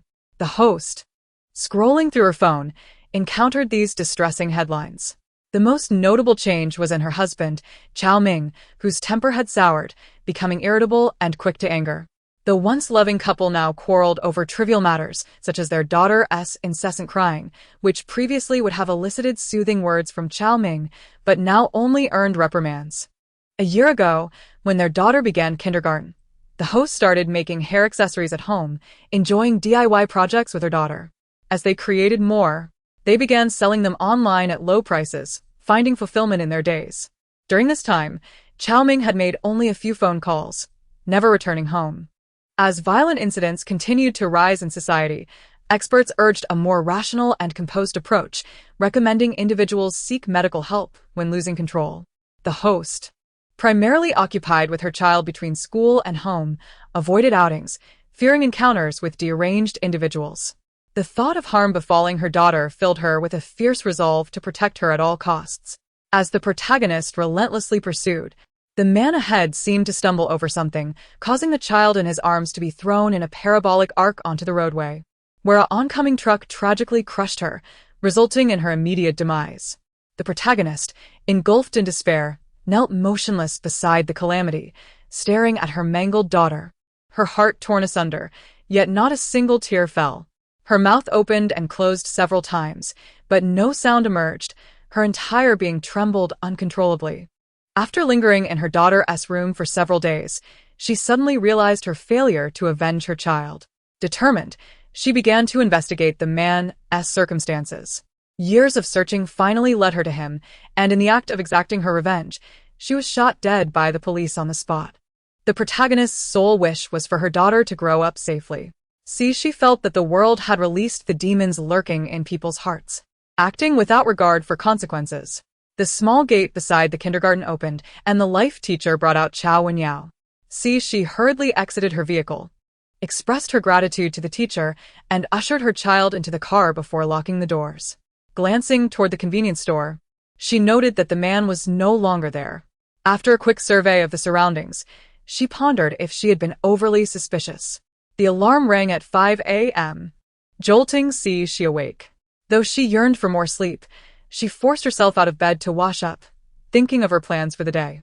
After a brief jog to observe any suspicious figures in the vicinity, everything appeared normal. At 6:30 a.m., she woke up Yao Yao, first demonstrating basic martial arts stances for her daughter. Naturally curious, Yao Yao insisted on following her mother's lead, and they agreed to a friendly competition to see who could hold their stance the longest. She set a timer for 2 minutes.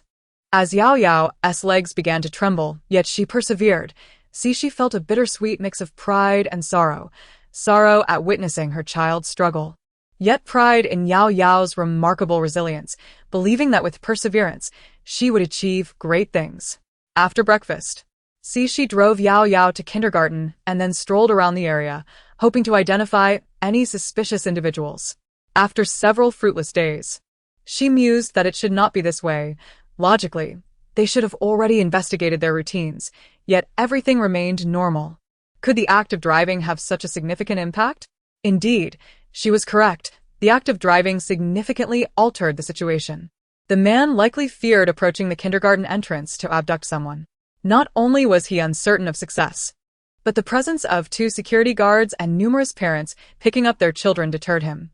If he dared to appear at the kindergarten entrance, the parents would surely confront him. This was not a marketplace where one could simply avoid trouble. Here, it was a gathering of children, and any aggressive action would incite a collective response.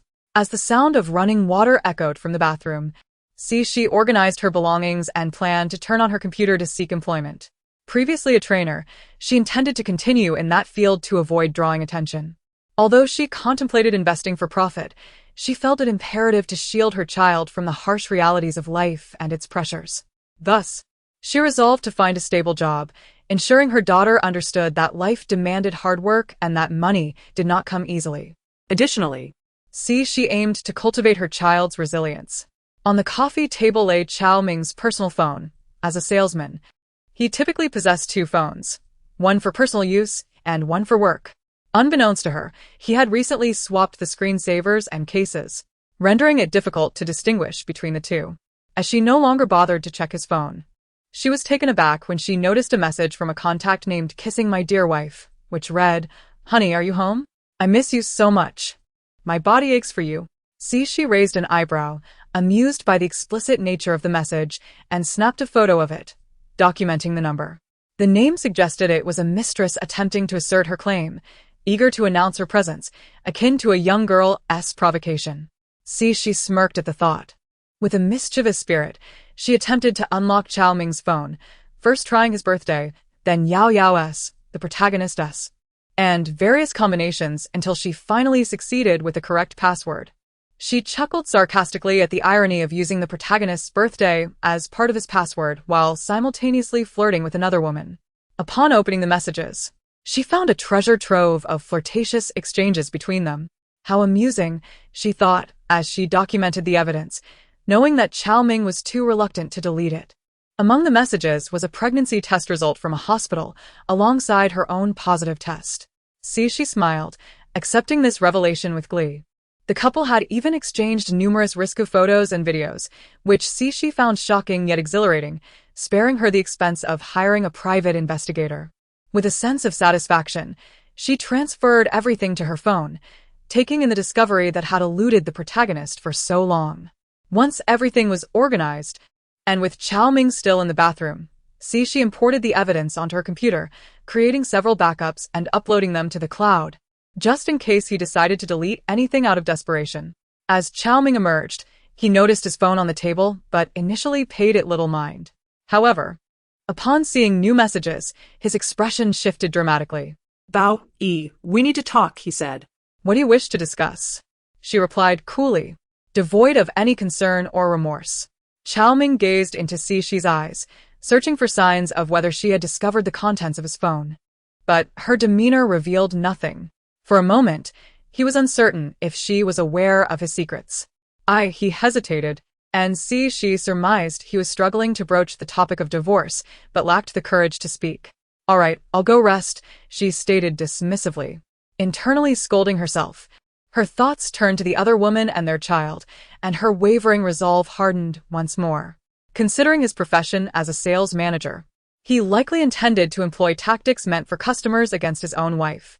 Fortunately for she was oblivious to his intentions. Otherwise, she would have simply scoffed. Feeling a twitch in her brow, she noted an increasing number of irritable individuals around her. Yao, tonight mommy will take you out to eat. What do you wish to have? Really, mommy? Can I have anything I want? Of course.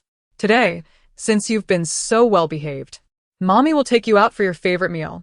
Mommy, I love you. I want pizza. All right, Yao, let us go. Buckle up. Before the police arrived, there were individuals attempting to enter the community who, after being threatened by a resident, became enraged and ended up fighting, collapsing beside a security guard lying on the ground.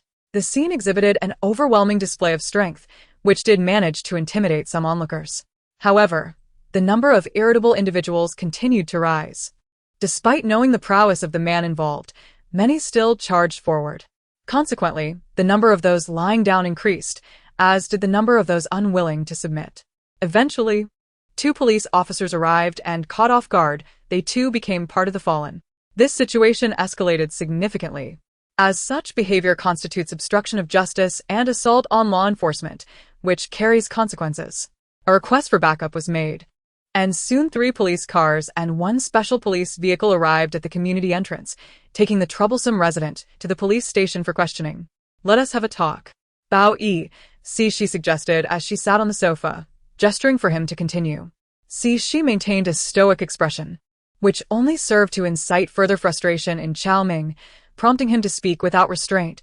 I have worked tirelessly for this family, spending years away on business to provide you and our child with a comfortable environment. Yet, what have I received in return? Your indifference. Bao Yi. Human hearts are made of flesh. I too can become cold and distant. Given the fragility of our feelings, perhaps parting ways would be best. Chao Ming, skilled in sales, adeptly crafted the image of a husband neglected by his wife, yet Cixi feigned ignorance, pressing for clarity. What? Chao Ming was momentarily taken aback, unsure if his message was clear enough. If we separate, then what? Cixi inquired innocently. Bao Yi, you understand my point without needing to feign misunderstanding. I am willing to leave the house and the car to you, and I can provide a monthly child support of 6,000, ensuring you need not work and can maintain a normal life. All our marital assets have been invested, but with last year's stock market downturn, I have lost nearly everything and am left with only a few tens of thousands. If you wish, I can give it all to you. Cixi took a sip of water and noted Chao Ming's astonished expression, continuing her performance. Your reaction implies the company is extraordinarily busy, with you working overtime as if you were a top executive, leading one to believe the company cannot function without you. Bao Yi. Do not stray too far from the point. At that time, my career was indeed on an upward trajectory and social engagements were unavoidable. Now. You claim our feelings have faded and you wish to divorce? I believe our relationship is quite strong. Cixi chuckled, determined not to allow an easy divorce. This marriage will indeed end, but I intend for you to leave with nothing, your reputation tarnished. We possess evidence, and all we need is the right opportunity. Chao Ming's demeanor shifted from guilt and anger to a calm resolve, displaying remarkable composure. He even lit a cigarette, exhaling a ring of smoke, and spoke slowly. Bao Yi, just tell me what you want. I am certain this marriage will end. You always choose what benefits you most. This time will be no different. Whatever you request, I shall fulfill, even if I currently lack the means. Why do you persist in making it hard for me to let go, Chao Ming? I believe I still love you and do not wish to divorce, Cixi replied with a smile, which deepened Chao Ming's frown. Bao Yi, please. I assure you of your and our child's future well-being. Just think seriously about how to secure your and the child's interests. Do you really intend to divorce me today? Cixi asked coldly. Yes, so Bao Yi, please consider this carefully. I need not ponder much. You need not guarantee my living expenses. Just ensure Yao Yao has a stable life. What do you think? If you agree, I shall consent to the divorce. All right. Go ahead. Yao Yao is currently in a bilingual kindergarten, the best in our area, with an annual fee of approximately 62,000. Monthly living expenses are 1,200, plus English tutoring costing 18,000 a year. She has shown interest in piano, originally planning to enroll in one-on-one lessons next year at 30,000, and a piano costs around 80,000. Her ongoing dance lessons cost 9,800 annually. In total, the expenses for English tutoring and extracurricular activities would amount to. She retrieved a calculator from the coffee table and began calculating, arriving at a total of approximately 132,000 yuan for Yao Yao's kindergarten expenses, which, over 2 years, would total 244,000 yuan, adding piano costs to reach 324,000 yuan. Upon entering primary school, we may need to consider school fees. So let us set aside 100,000 for that. If there are additional tutoring needs, it could cost around 12,000 per subject per year, totaling 24,000 for 2 subjects, with a 3-year total of 72,000 beginning in 3rd grade. The current total is now 596,000, plus 6 years of English tutoring, bringing it to 704,000, and this does not even account for living expenses. Cixi took a sip of water, while Chao Ming had ceased smoking, his expression growing increasingly serious. Cixi feigned ignorance as she fiddled with the calculator. Without considering living expenses, you will need to prepare around 151 million. If we factor in living costs, well, that depends on what you wish for us to eat, which will determine the living expenses. Additionally, Yao Yao will require clothing and birthday gifts, which will reflect your affection as a father. Chao Ming's expression could hardly be described as troubled. He had likely never anticipated that Shi would calculate so meticulously, nor that such expenses would be associated with a small child. What use is it for her to learn piano and dance if she will not become an artist? Why the need for tutoring when she struggles with her schoolwork? Ultimately, this negotiation ended on an unpleasant note, with Shi's demands unmet by Chao Ming's disbelief and reluctance. Thus, they remained legally wed, not yet transitioning to the status of ex-spouses. Dear, how did the discussion go? Our son has been asking for you. He seems restless in my womb, unhappy without his father's touch. Her sweet voice typically would have melted Chao Ming's resolve, prompting him to offer her everything. However, after Shi's demands, his mind was clouded with thoughts of expenses, all substantial. Now, upon hearing about their unborn son, he felt overwhelmed. This implied even more financial burden. While his in-laws might assist in the future, a brother-in-law would inherit the family business, leaving him at a disadvantage as an outsider. The prospect of wedding expenses and housing costs being covered by his in-laws was not the life he envisioned. The mere thought reddened his eyes as he hastily offered a few perfunctory responses before ending the call. On the other end, the woman's face darkened, believing Chao Ming was reluctant to divorce. Zhao Bao was indeed beautiful, but years of caring for the child had left her looking worn. Her attempts to manipulate the situation had led her to believe that the divorce was all but assured, only for it to falter. Had Zhao Bao concocted another scheme to lure Chao Ming? She indeed harbored confidence in Chao Ming. Over the past few years, he initially underestimated her, treating her with disdain and playing with her feelings. Gradually, however, he began to assist her in her work. Now, upon learning of her true identity, he was willing to provide a home for the unborn child she carried, and since her pregnancy, he had become exceedingly compliant with her wishes. As for Zhao Bao, aside from being his first love, what could she possibly contest with her? As she caressed her prominent belly, she pondered for a moment before picking up the phone. Increase it by 200,000. Make it cleaner, including the adult. Little did she know, Chao Ming was currently troubled by financial issues. As he had mentioned, his visible wealth was merely a pittance. When he married Zhao Bao, his salary was not substantial. So he entrusted all his earnings to her, retaining only a modest allowance for living expenses and cigarettes. As his sales improved and his social engagements multiplied, the fixed monthly allowance became insufficient, appearing rather meager. Thus, he reclaimed his salary card from Zhao Bao, providing her with a set monthly allowance while maintaining this arrangement until now. Chao Ming did not reside at home but rented a room elsewhere. The thought of this troublesome situation prompted him to curse under his breath. Had it not been for subsequent events, he and Zhao Bao would have been well off, at least financially, leading a relatively comfortable life. Now, however, he faced the prospect of becoming utterly destitute. Yet, he was unwilling to relinquish the Zheng family's assets. So, he felt compelled to secure Zheng Jialin's position first. After contemplating for a while, he picked up the phone. Darling, I apologize. I was in a bad mood earlier. Is our son behaving well today? The woman on the other end remained silent. Please forgive me for my earlier mood, considering our son. My dear boy, tell your mother not to be angry with Daddy. Daddy knows he was wrong. Darling, you don't understand. Zhao Bao agreed to the divorce, but demanded 1.5 million to sign. I found her demands excessive, so we didn't continue the discussion. That woman seemed to have become blinded by money. Daring to ask for such a sum, Zheng Jialin breathed a sigh of relief. It was merely about money. As long as old feelings did not resurface, everything would be fine. My dear, isn't it just money? Give it to her, but make it clear that after this, she must not trouble you again. Oh. My foolish darling, that woman is already making outrageous demands. How could I concede to her?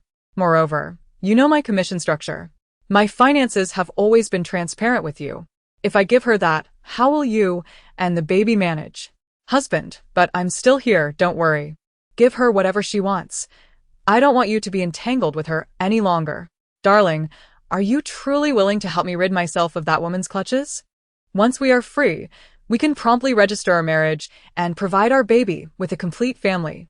Thank you, my love. I adore you. Chao Ming's sweet words flowed effortlessly, yet his expression remained inscrutable, a sinister smile lurking beneath. If anyone had been present, they would have felt chills as if a demon were uttering the most saccharine words, waiting for the moment of relaxation to pounce and ensnare their victim. Upon hearing Chao Ming's words, Jiang held her phone, a shy, blissful smile gracing her face. "Husband, I love you too. Tomorrow, I will deliver the check." After hanging up, Jiang continued to smile foolishly for a while, but her expression soon darkened. "Is my money so easy to obtain? Even if I give it to you now, you must return it to me later. Who would have thought that you, too, have become so materialistic?" The once proud campus belle has now succumbed to the tyranny of wealth. "I wonder if your admirers from back then would rush to offer money to win you over if they saw you now. And you still wish to compete with me for Chao Ming?" Humph. After some contemplation, she made another call and issued a few commands. "Why do you always make me reluctant to let go, Chao Ming? I still feel I love you and don't want a divorce." Si 11 wore a bright smile, causing Chao Ming to furrow his brow deeply. "Bao, please don't do this. "I assure you that I will provide for you and your child's future. I only hope you consider how to safeguard your and your child's interests. Are you determined to divorce me today?" She asked coldly. "Yes, so Bao, please think carefully. I don't need to think much. You don't have to guarantee my life. Just ensure that Yao Yao can live normally. How does that sound? As long as you agree, I will consent to the divorce." "All right, let us hear it." Yao Yao is currently in a middle-class kindergarten, the best bilingual kindergarten in our area. The annual fee is approximately 62,000. Her monthly living expenses are 1,200 plus English tutoring, which costs 18,000 a year. She has shown interest in piano. We originally planned to enroll her in a one-on-one class next year for 30,000, and a decent piano costs around 80,000. The dance classes she has been taking cost about 9,800 a year. Altogether, excluding living expenses, the total comes to. She retrieved a calculator from the coffee table and began to tally. In total, the expenses amounted to approximately 132,000 a year, which means the kindergarten fees alone would be 122,000 over 2 years, plus the piano lessons, bringing the total to 324,000.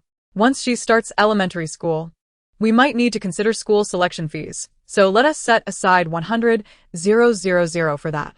If she falls behind in her studies, we'll need to consider tutoring for subjects like Chinese and math, which could cost around 12,000 a year per subject, totaling 24,000 for 2 subjects starting from the 3rd grade for 3 years, amounting to 72,000.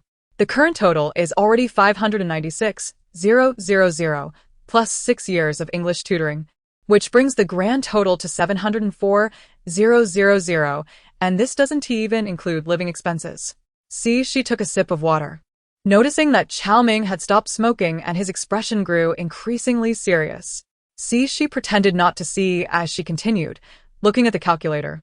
"You need to prepare around 151 million, excluding living expenses.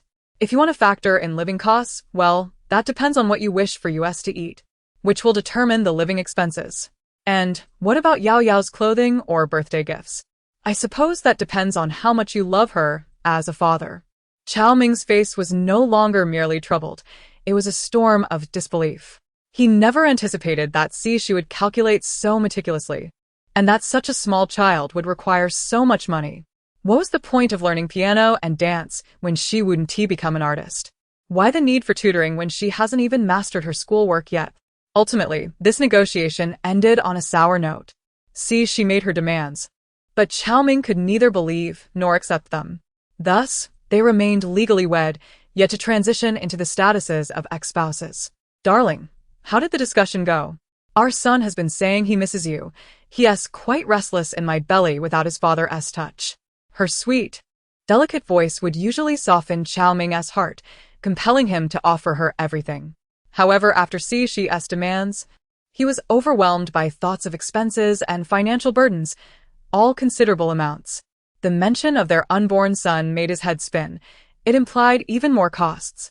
Though his future in-laws could provide support, There was still a younger brother who would inherit the family wealth, leaving him, an outsider, with nothing. He could not expect that future marriage, childbirth, dowry, and housing expenses would be covered by his in-laws. For that would equate to marrying her without any standing in the family. This life was not what he desired. Just thinking about it made his eyes turn red with frustration. He hurriedly uttered a few perfunctory words before hanging up the phone. On the other end of the line, the woman wore a gloomy expression, mistakenly believing that Chao Ming was reluctant to proceed with the divorce. Zhao Baoi was indeed beautiful. Yet after years of caring for their child, she had become a shadow of her former self, a mere housewife. Coupled with her ability to stir discontent, she initially thought that this time, the divorce was a foregone conclusion. However, it ultimately fell through. Had Zhao Baoi conjured some new scheme to entice Chao Ming? Despite everything, she still held a measure of faith in him.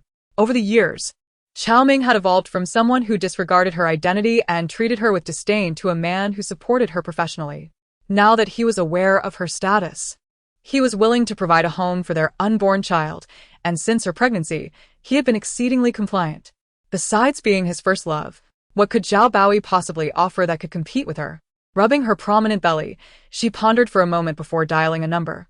An additional 200,000. Make it clean along with the adult. Little did she know that Chao Ming was currently preoccupied with financial troubles. As he had mentioned, his funds were scant. When they married, his salary was modest, and he entrusted all his earnings to Zhao Baoi, retaining only a small allowance for himself. As his sales improved, his social obligations increased, and his fixed monthly allowance became inadequate, prompting him to reclaim his salary card from Zhao Baoi, providing her with a set monthly sum instead. This arrangement had persisted until now. Chao Ming did not reside at home, but rented a place outside. The thought of this predicament made him curse under his breath. Had it not been for the subsequent events, he and Zhao Baoi could have been living well, at least financially, enjoying a decent quality of life.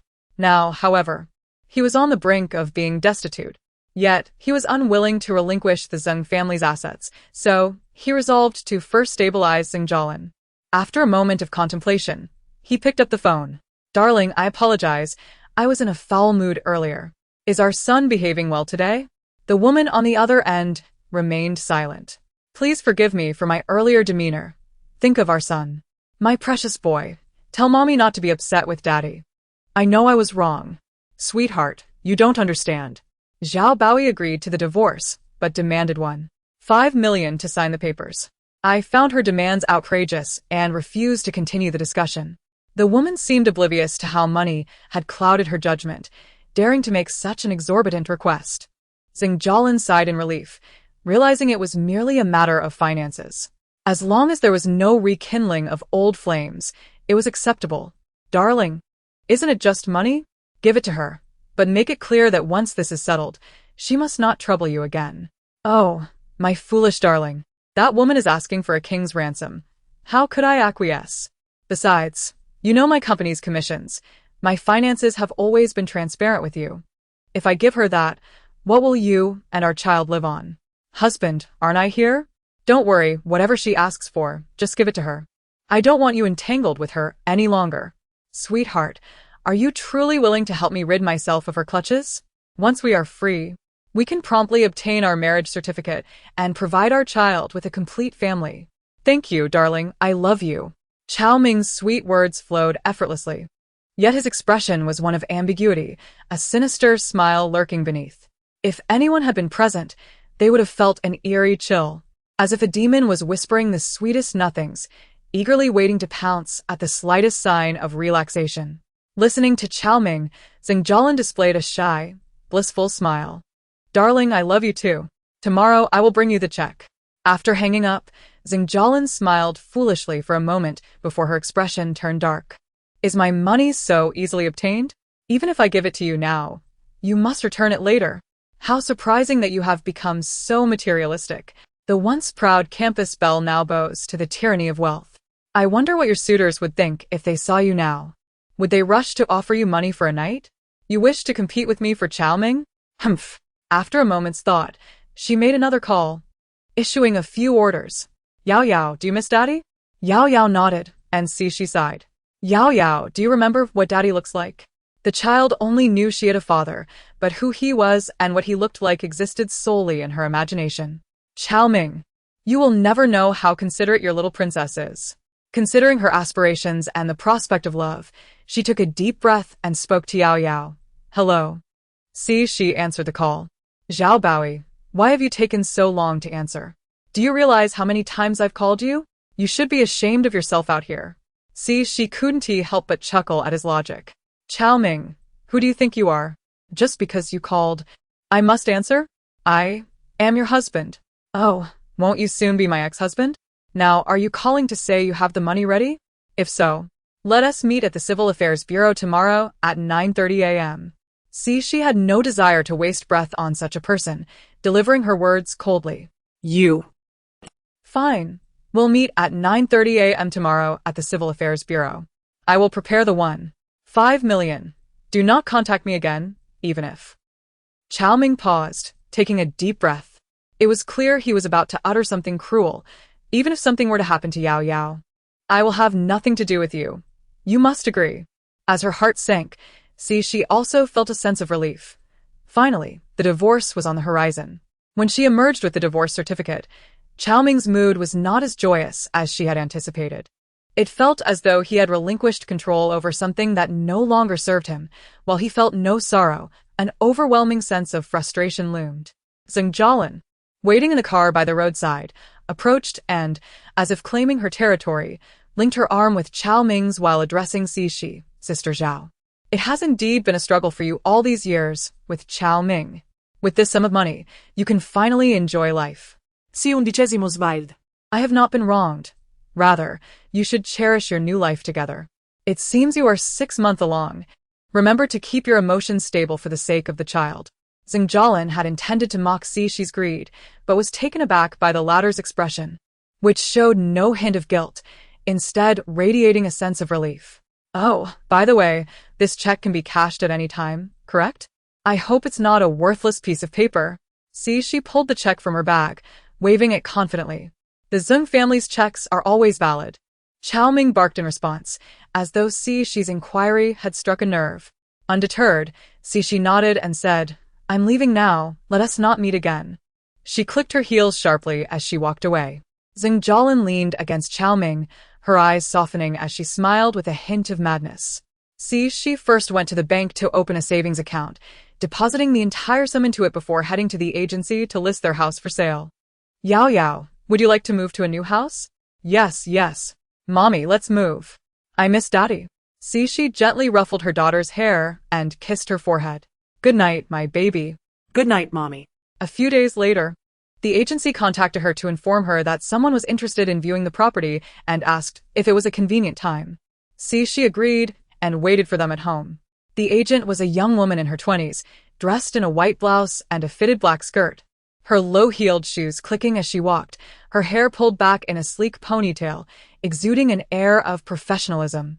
The individual inspecting the property was a tall and robust man, clad in a casual brown suit, with a close-cropped hairstyle and piercing eyes. His chiseled facial features exuded a distinctly masculine aura, reminiscent of a hardened warrior, and he stood at least 6 feet 3 inches tall.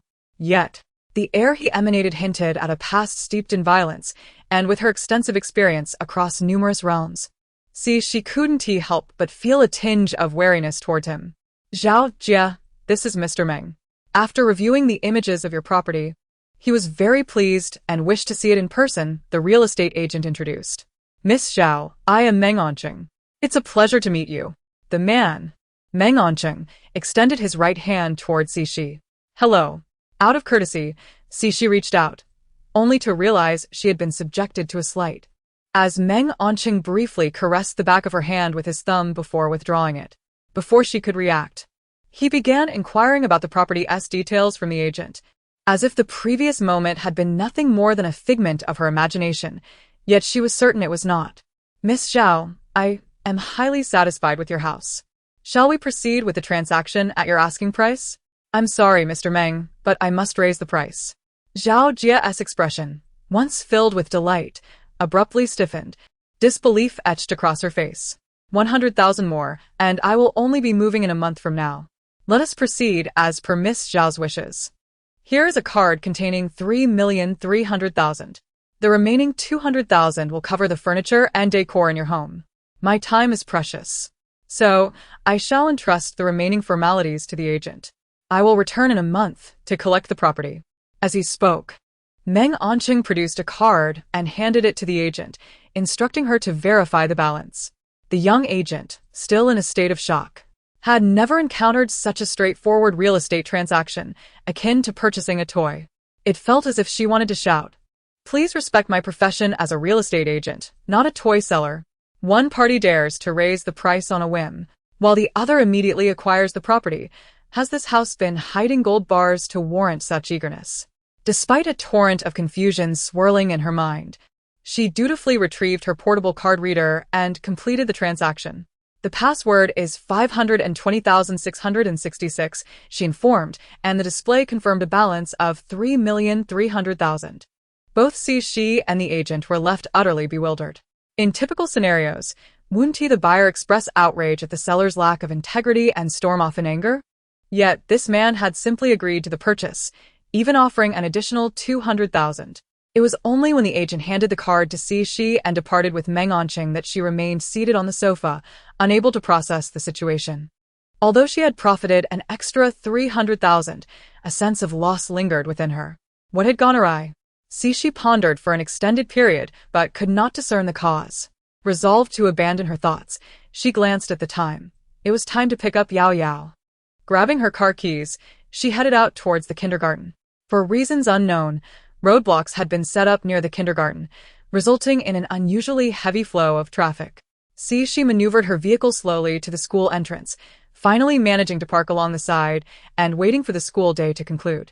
Among the throng of parents, she felt an insidious gaze lingering upon her. She scanned the crowd for any suspicious figures, yet found none, and cautiously approached the kindergarten's main entrance, heightening her sense of alertness. As dismissal time approached, a large number of parents and vehicles congregated outside the kindergarten, watching the younger class finish their day. Anticipation grew for the middle class's turn. However, the homeroom teacher had sent a message to the class group informing that a few children were experiencing mild stomach issues, likely due to the air conditioning, and that the school nurse was currently examining each child, resulting in a delay for dismissal. Parents were advised to wait a little longer outside the gate. A slight anxiety crept into she's heart, yet she had no means to ascertain the situation inside. In the kindergarten, aside from a few parents who had yet to arrive, the majority of children had already been picked up. However, Yao Yao's class had not yet released their students, leaving only their parents at the entrance. Some began to show signs of impatience, prompting a call to the homeroom teacher, inquiring about the remaining children who were still awaiting examination. The tone of the parents was somewhat irritable, compelling the teacher to bring out those who had already been checked and assure them that the others would follow shortly. Yao Yao was the last to emerge.